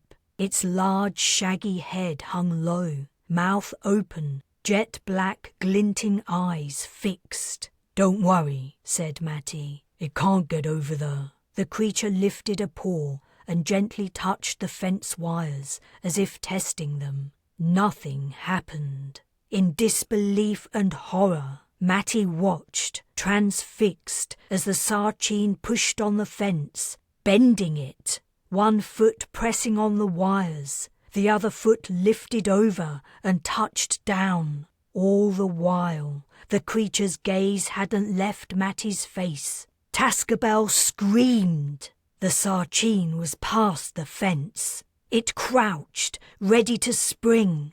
"Run to the shuttle," Matty commanded. He was still wearing his Evasuit pack. It would protect him somewhat, at least better than anything Tascabel had. If that thing caught her, she would be dead. She was frozen. "Tascabel!" He pushed her towards the shuttle and activated his suit. At the same time, the Sarcine leapt. The ground it covered in one bound was enormous. Matty gaped, incredulous, as the creature sailed through the night air, its soft underbelly black, grey upper coat glimmering in the starlight. It barreled into Matty, throwing him onto the icy ground before his suit had time to fully deploy. The weight of the thing propelled all the air from his lungs. Its claws flexed, tearing gashes in his chest. One foreleg lifted as it prepared to rake him open. With supreme effort, aided by the partially enclosed back of his suit, Matty wrenched his body sideways, breaking the Sarcine's contact and leaping to his feet. Free of impediment, the intelligent liquid could complete its circuit. As the creature swiped at him, its claws met the Evasuit and slid off harmlessly. It lunged again, slamming Matty into the ground. Its massive jaws opened and descended on his head. Through his visor, he saw rows of long fangs and a huge gullet. The Sarcine bit. Matty's helmet tightened, but it held. He punched the thing's throat, his powered fist sinking deep into yielding flesh. It yelped and sprang off him, allowing him to clamber upright. The Sarcine shook its shaggy mane and glared, apparently confused by this prey that refused to bleed or die, a prey that fought back. Matty took a step backwards, in the rough direction of the shuttle. He didn't dare take his eyes off the thing to look over his shoulder. The Sarcine's gaze changed direction. It was no longer looking at Matty. It was looking behind him. Matty risked a glance to his rear. Tascabel hadn't made it to safety. She was nearly there, but not quite. Barbia still stood at the top of the steps, rigid with fear. Behind him, a suited-up soldier was moving, lifting a rifle. Matty swung back to the Sarcine. It was low to the ground, muscles bunched, attention on Tascabel. No! It leapt. The soldier aimed, but Tascabel was between him and the Sarcine. The creature hit, throwing Tascabel down like she wasn't even there. The soldier fired, but the round only burned a channel along the thick fur on the creature's back. It didn't even react. Terror consumed Matty. He needed a gun. If only he had a gun. He did have a gun. He had two. The Sarcine's great jaws opened again. It seemed to be taking its time, relishing the prospect of an easily defeated prey. Or maybe it was only that, as Matty activated the weapons on his forearms, time seemed to slow down. his guns locked onto the target, his HUD zeroing in, and he fired. Pulse rounds poured into the Sarchin's body, sizzling through its hefty coat. The creature's mouth sagged, its shoulders slumped, and it collapsed on top of Tascabel. "Who turned off the fence?" Barbia demanded. "Why was the fence deactivated?" Pulse rounds lit up the night. Soldiers on the second shuttle had emerged and were laying down fire. In the brief seconds of the attack, more Sarchines had figured out the fence no longer hurt when they touched it. It took Matty and the soldier from the delegation shuttle to lift the Sarchine off Tascabel. She was alive, but the creature's claws had torn deep gashes down her chest. Blood flowed from the wounds. "We'll get you help," Matty said. "It's gonna be okay." But Tascabel had fainted. Chapter 46. Medics took care of Tascabel as the shuttle flew up to the Bres. Then they dressed Matty's wounds, though he barely took any notice. He was worried about his Markopian friend, who had been through so much at his expense. After the medics had finished with him, he took a seat and brooded, lost in thoughts of all that had taken place, full of regrets. "All patched up?" Moody slid into the next seat. "Good as new." "How's your friend?" "They said she'll be fine. They just want the fleet doctors to check her over and give her a few days to heal up before they send her home." "She must be excited to be going to a starship." "She calls it a skyship, and she's still in shock from the attack, I think." "Makes sense." Moody shot a glance towards the back of the cabin, leaned close and said quietly, "They're trying to figure out why the fence was deactivated too soon. It should have been turned off remotely after both shuttles departed." "Oh, I think I know what happened." "You do?" "I'm not gonna say anything. It's better if they figure it out for themselves." Moody's eyebrows rose. "Are you saying it was deliberate?" "All I'll say is, I'm pretty sure someone took an opportunity and took it." "Intriguing. I look forward to seeing the mystery solved. I'm also looking forward to hearing all about your exploits while you were gone," Moody added. "When you're feeling up to it, of course. It'll take you a while to digest everything, no doubt." He settled back in his seat, seeming aware Matty was in no mood to talk. But he did want to say something. "Doc, there's been a few times on this mission, when I was above the ice and below it, that you had my back. I just want to say I appreciate it. Good buddies are hard to come by right now." "I'm not sure what you're referring to, but I will accept your appreciation graciously. You're a good person, Sheldrake, and I'm proud to be your friend." They didn't speak again for the rest of the trip. After hearing Moody's kind words, on top of his current state of mind, Matty didn't trust himself to keep control. After they arrived, all the mission members had to go straight to debriefing. The room looked so unfamiliar and strange. He struggled to believe he'd been here many times in the build-up to embarking on his assignment. The delegation looked different too. Several of the men hadn't shaved in a while. The uniforms looked shabby, and repeated exposure to icy temperatures had left its mark on everyone's skin. Bujold's appearance was the same, naturally, but to him she also looked different. She was no longer only an authority figure to be respected and obeyed. She was also a woman with deep regrets about her past, and a desire to do better with the time she had left. "Firstly," the captain began, "I would like to thank you all for your contributions to this mission. Despite the suboptimal outcome, we learned a lot. Your experiences will inform the protocol we adopt for future first contacts in numerous and varied ways." Her expression hardened, and she went on, "Secondly, it is most unfortunate that the mission ended on an extremely sour note. I am not referring to the use of military force. That was unavoidable, and I won't hesitate to do the same again when it comes to retrieving a member of our personnel. Your safety is my priority. No, I'm referring to the attack that occurred as you were preparing to depart. If we cannot protect the delegation from a planet's wildlife, well, we have no justification for being in this business. And the fact that one of the local population was also attacked is unconscionable. The interface on Matty's seat arm flicked on. Before you leave this room, I want everyone to submit a full account of everything you did during the hour preceding the attack, including who you saw and what they were doing. We will get to the bottom of the security failure, and the person or persons responsible will be dealt with appropriately. That is all for now. I will conduct a more thorough debriefing with each of you individually when you've had some time to rest. Sheldrake, when you've completed your report, come directly to my office. She left.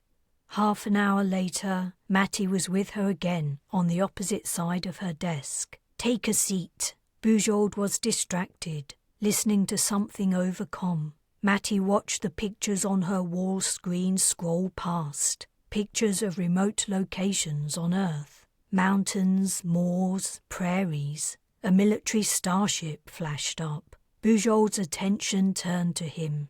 I am happy to inform you your friend will make a full recovery. Tascabel? That's great. As soon as she has healed, you can accompany her as we send her home. I'm assuming you would like to do that? Absolutely. Is it okay if I show her around the ship before she leaves? She'll be curious to see it when she's better. That's understandable. Providing you don't take her anywhere civilians aren't permitted, that will be fine.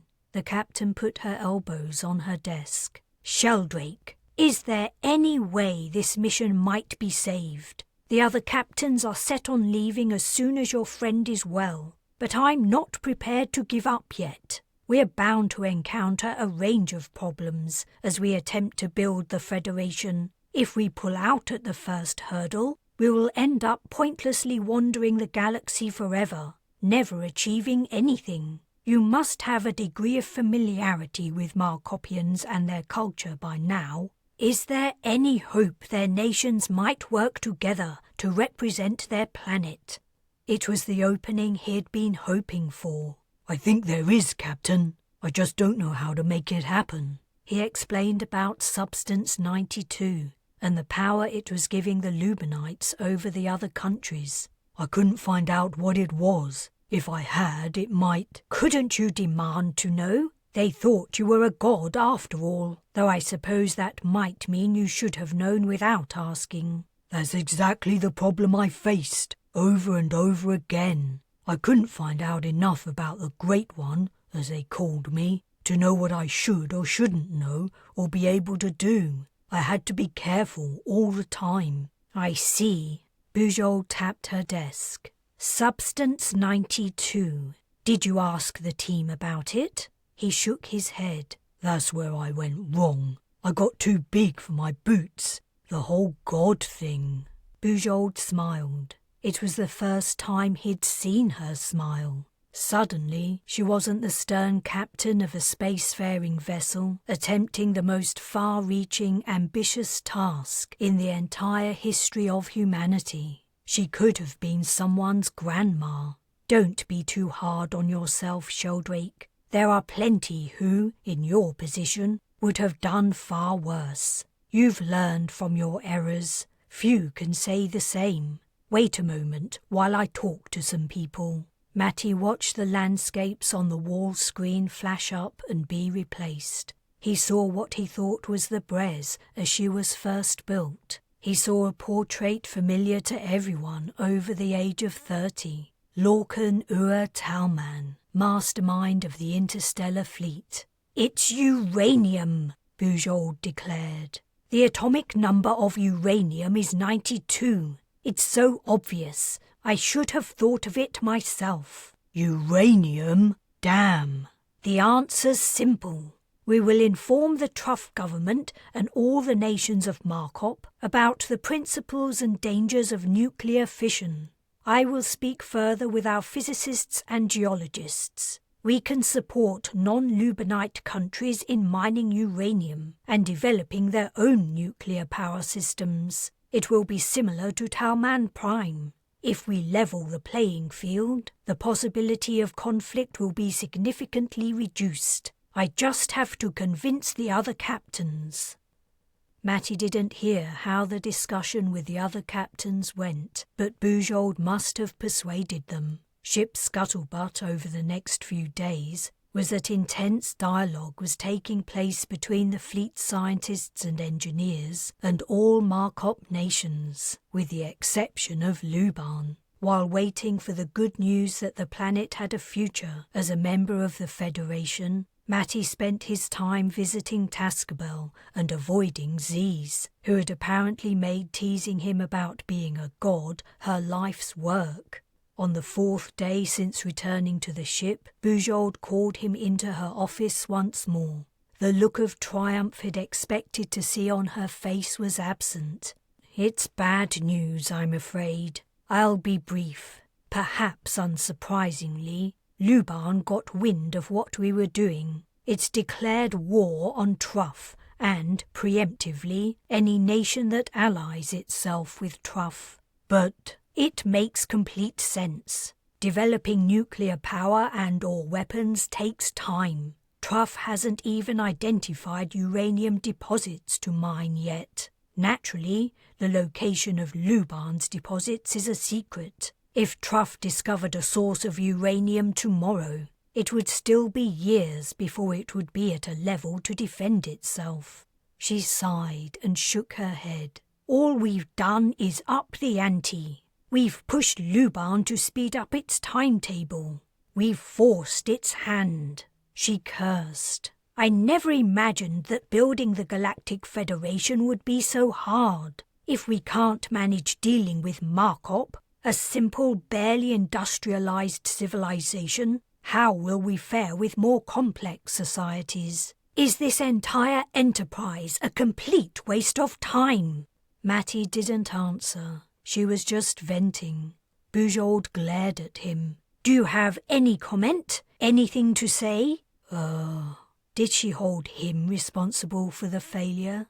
Bujold's expression softened. "I mean, might there be another avenue to explore? I've worn out my fellow captain's patience, but if I could suggest a last-ditch attempt, perhaps they will indulge me one final time. I believe your friend will be going home tomorrow, so we don't have long." She was desperate, that was clear, but he didn't have any ideas to offer. Since returning to the Bres, he'd begun to move on from the mission. He wanted to put his moments of madness behind him and focus on what was coming next. He hadn't lost his position as envoy, and he was determined to not screw up next time. "Sheldrake, think! There has to be something. I want to hear anything you might have, no matter how silly or futile it might seem."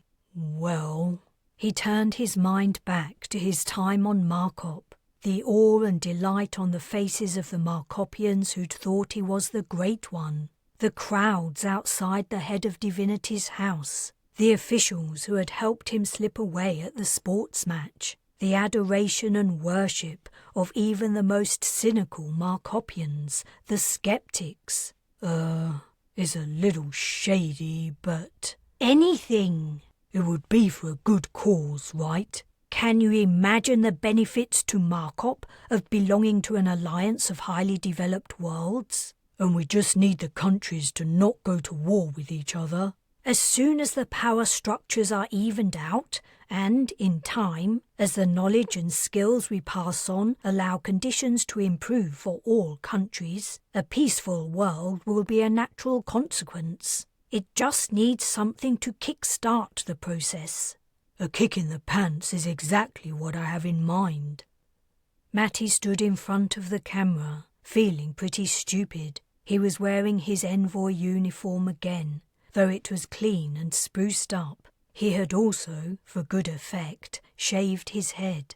Citizens of Markop, listen. Some of you already know who I am. Others may have guessed. To all of you, those with knowledge and those without, believers and non-believers, I tell you, I am the Great One.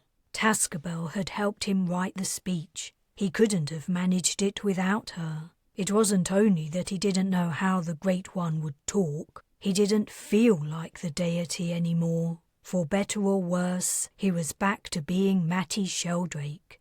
Drone and scan reports were already coming in. Every radio and vid set on Markop was being turned on. Every channel had been hacked. No one could listen to or watch anything except the Great One's speech. Apparently, no one wanted anything else. I came to Markop with a message. It was a simple message. A message of peace and kindness to other Markopians. But I was arrested and thrown in jail. I was disbelieved. I was brought before the Luban government to answer for my supposed crimes. But what had I done? All I wanted, and all I still want, is only good for Markop. He glanced at Ziz, who was making faces at him from a corner. Who had let her in?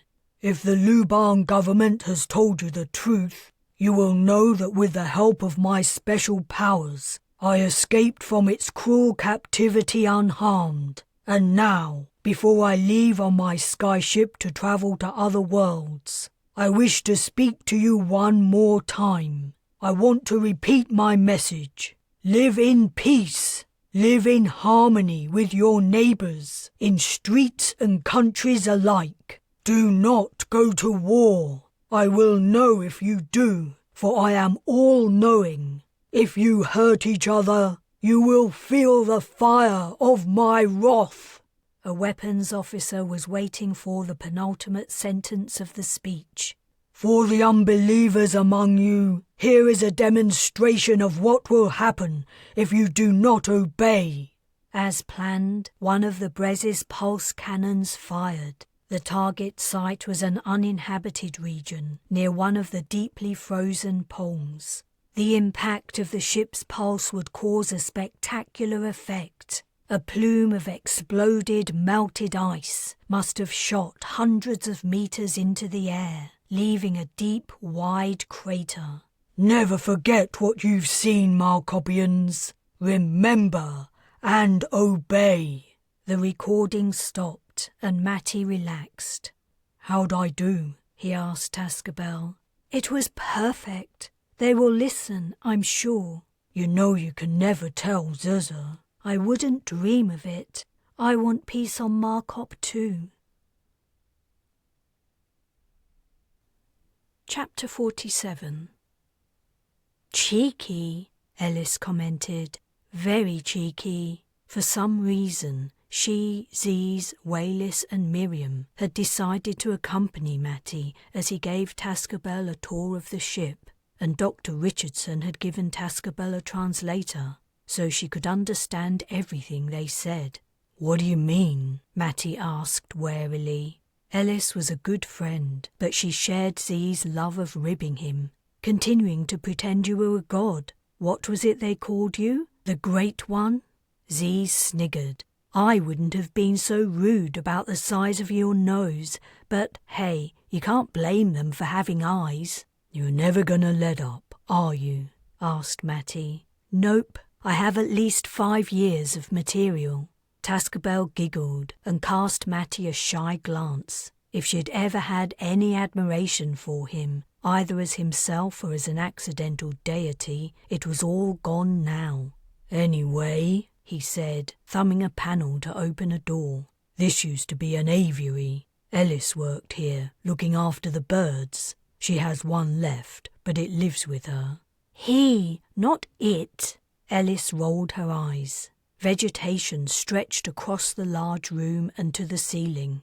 Fresh, humid air wafted out, carrying with it a green scent. The former aviary was overgrown and sadly silent. My translator doesn't have words for a couple of things you just said, Matty, Tascabel complained. I heard something like burbs.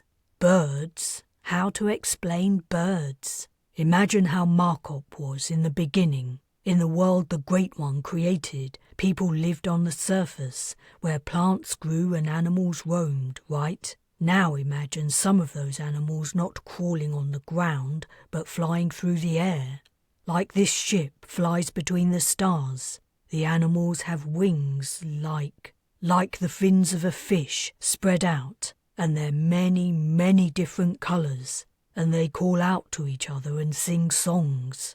I understand now. It sounds beautiful. That did sound beautiful, Miriam concurred. Sheldrake? Matty nearly leapt out of his skin. It had been so long since Captain Bujold had spoken to him via his implant, he'd forgotten he had it. Ma'am, I'm wearing an earcom. I apologise. Force of habit. The results of the inquiry into the attack that took place as you were leaving Markop are in. I thought you would like to hear them. Sheldrake, Ziz snapped. Focus. Where next? Should we take Tascabel to a bar? Do they have bars on Markop? The captain's talking to me. You guys go on ahead. I'll catch up. He had a strong suspicion Ziz was turning into an alcoholic. The girls left. I am interested, Captain. But before you tell me, can I guess? You think you already know? Why didn't you say something? I didn't want to point the finger without evidence. It was Antonov. Am I right? Got it in one.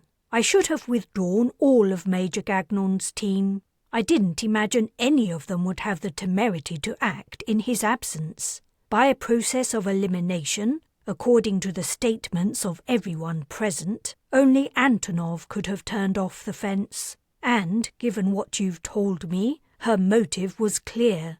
Needless to say, both Gagnon and Antonov will face a court-martial. The two men in the team will be questioned too. Have you had a chance to read the report I sent you on Markham's death?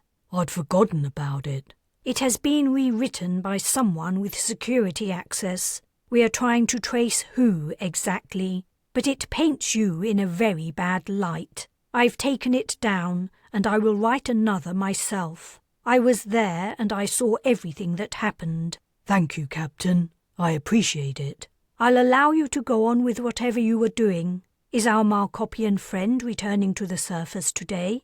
Sickbay's given her the all-clear, and the shuttle's being prepared for departure. Please give her my regards, and tell her I wish her well. I would speak to her personally, but I'm simply swamped at the moment. Officially admitting Markop to the Federation is a great pleasure, but rather time-consuming. I'm sure she'll understand. He caught up with the girls, not at a bar, but at the nearest refectory. They were making her sample the ship's food. Tascabel didn't seem to be impressed. She looked like she had a mouth full of hornets. What did our captain say? Ziz asked. It's a long story. It seemed to be something really important. I mean, it had to be, to interrupt you, Great One. Ellis chuckled. It's fine, Ziz. Get it out of your system.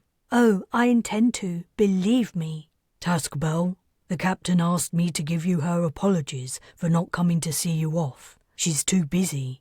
That'll be the jelly, Ellis commented. She said she's working to bring Markop into the Federation, but they still haven't found that stuff I scraped off the hull. They got some of it back into containment, but the rest is gone. Or, more like, some of it's around here somewhere. They just don't know where, Ziz said. And the last time the missing stuff was seen, there was a lot of it. A lot. More than was originally collected. Personally, I think it's in the EC system. That's where Arief was hiding. But who listens to me? They searched the EC system loads of times, said Ellis. I know, but it moves around. Matty checked the time. He had half an hour before he had to take Tascabel to the shuttle bay. He asked her, "Is there anything else you'd like to see before you leave?" "I don't know. I don't know what there is to see. Maybe she should, you know," said Ziz. She should what? You know, go talk to the captain. Ziz turned to Tascabel. Do you like the ship? Nice food, right? Tascabel pushed her plate away. All right, the food might take a bit of getting used to, but you like it here, don't you? Ziz, what are you suggesting? I just mean we've all been getting along really well. It would be fun to add someone new to the gang. Ziz was a weird one. She'd gone from the most standoffish person aboard the ship to Ms. Sociable. Did she just want more drinking buddies? A spark of excitement had lit in Tascabel's eyes. Are you saying I could leave Markop and come with you to travel to other worlds? You would need the captain's permission, said Ellis. She'll give it, Ziz said. She likes aliens. And, besides, Tascabel here drafted Matty's speech to the Markopians. If it hadn't been for her, that hostile government wouldn't have withdrawn their declaration of war. The nations wouldn't have come together and made a pledge of peace. She frowned. I've been meaning to ask you, Tascabel, do you think the politicians believe Sheldrake really is a god? I mean, really? Probably not, Tascabel replied. But the people believe, and that's the most important thing. The governments aren't so powerful they can act without the support of their voters. I still think it was underhanded, said Ellis. The fleet's taking advantage of the Markopians' ignorance. My people aren't ignorant, Tascabel hotly retorted. They know a lot. I'm sorry, that came out wrong. This whole thing just doesn't sit right with me. I understand what you mean, but I believe this is for the best. Life is so complicated, Miriam said quietly. Only if you make it so. Ziz turned to Tascabel. What's it to be? Do you want to talk to the captain? I bet you would make time. Tascabel didn't answer, deep in thought. I know what you're thinking, Wayless said. She'd been quiet since Tascabel had joined them. Don't do it. It's a bad idea. This surprising comment made everyone pause. Tascabel softly exhaled. You're right. Even if your captain would agree, I can't do it. I can't leave my brother. It would break his heart. Greg. Matty hadn't thought about him since that moment in the prison cell, when he'd reached out for comfort, only to find emptiness. The certainty that he would never feel Greg's presence again was a stone in his heart, but he would learn to live without him. It was time to move on. Hey, Miriam, can I speak to you in private? Me? Smiling, he beckoned as he got up. I know what this is about, said Ziz. About time. Miriam joined him in the corner of the refectory. They were out of earshot but not sight of the girls. It was an embarrassingly public situation, but Matty had screwed up his courage and, like Ziz had annoyingly said, it was about time. I wanted to ask you something. He wished he could think of a more interesting way to say it, but fancy words were definitely not his strength. Yes? Miriam looked across the refectory to her friends, who were pretending to talk among themselves. Would you... He took a breath and slowly breathed out. Would you like to go out with me sometime? Her eyebrows shot up. Go out on a... Yeah, on a date. What do you think? I'm surprised. I didn't know you felt like that about me. Are you sure? I'm sure. But there are plenty of prettier women than me on the ship. Miriam. He took her hand. You're the most beautiful and best girl in the galaxy, and it would make me very happy if you would say yes. Author's Notes. Welcome to the end of Heaven's Envoy. Before I give some background information on the book, I'd like to thank my editor, Lisa Wood, Patreon patrons, my Substack reader group and paid subscribers, Instagram followers, YouTube listeners, and last but definitely not least, all the Facebook Starship JJ Green shipmates. The support of these kind and loyal people is what makes the writing of Interstellar Fleet and all my other series possible. Religion disclaimer. I want to make it very clear that no part of Heaven's Envoy is a commentary on or criticism of any religion or religious believers here on earth. I grew up in a non-religious household. Religion has figured minimally in my life, and I have no axe to grind. Red Zone Jelly. The jelly that Matty scrapes off the hull and then gets loose on the ship is inspired by slime moulds.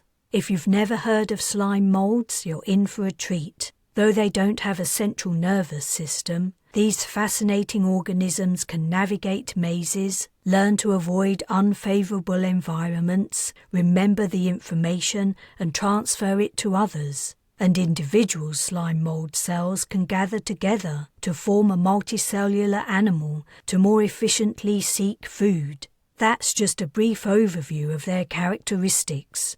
I'm not quite sure how the jelly phenomenon will play out in the next book, Destiny Adrift, but I do know that what we currently know about slime moulds will play a role. Ice planets. A hypothesis called Snowball Earth influenced my decision to make Markop an ice planet. Some geologists think that evidence of Earth's distant past implies that, at one time, extreme glaciation covered our world almost to the equator. If it was possible in such harsh conditions for life to survive, though probably not evolve, it's reasonable to assume the same could be true of other planets. It was interesting to explore ideas about how the Markopians adapted to the changed circumstances and developed technology that allowed them to continue to thrive. Lucy. Anyone interested in the evolution of our species will have immediately understood Dr. Richardson's reference to Lucy in Chapter 6, but in case you didn't, Lucy is the name given to a fossilized skeleton of one of the earliest hominins, Australopithecus afarensis. At the time of the discovery, it was the first evidence of our ancestors walking upright, in contrast to other great apes. Like the Markopians, Lucy is long-limbed compared to humans, but Dr. Richardson also gives her that name because she feels an affinity with the alien species. The original Lucy was named after the Beatles song, Lucy in the Sky with Diamonds, which the archaeologists played a lot during the dig. Captain Bujold. Interstellar Fleet is a spin-off from my Star Legend series, and Captain Bujold first appears toward the end of Book 1, The Valiant. She also makes appearances in the next 3 books. Her role is pivotal in the major plots, though we don't see much of her personality. It's been a pleasure to get to know her a little better, and I hope to discover more about her over the continuing voyage of the fleet. If you would like to discuss any aspect of Heaven's Envoy or any other of my books, feel free to post on the Starship JJ Green Shipmates Facebook page. I would love to see you there. JJ Green, Cambridge, 2025. The end. This has been Heaven's Envoy, Interstellar Fleet Book 3, written and narrated by JJ Green. The next book in the Interstellar Fleet series is Destiny Adrift, Interstellar Fleet Book 4. For more JJ Green books, visit jjgreenauthor.com.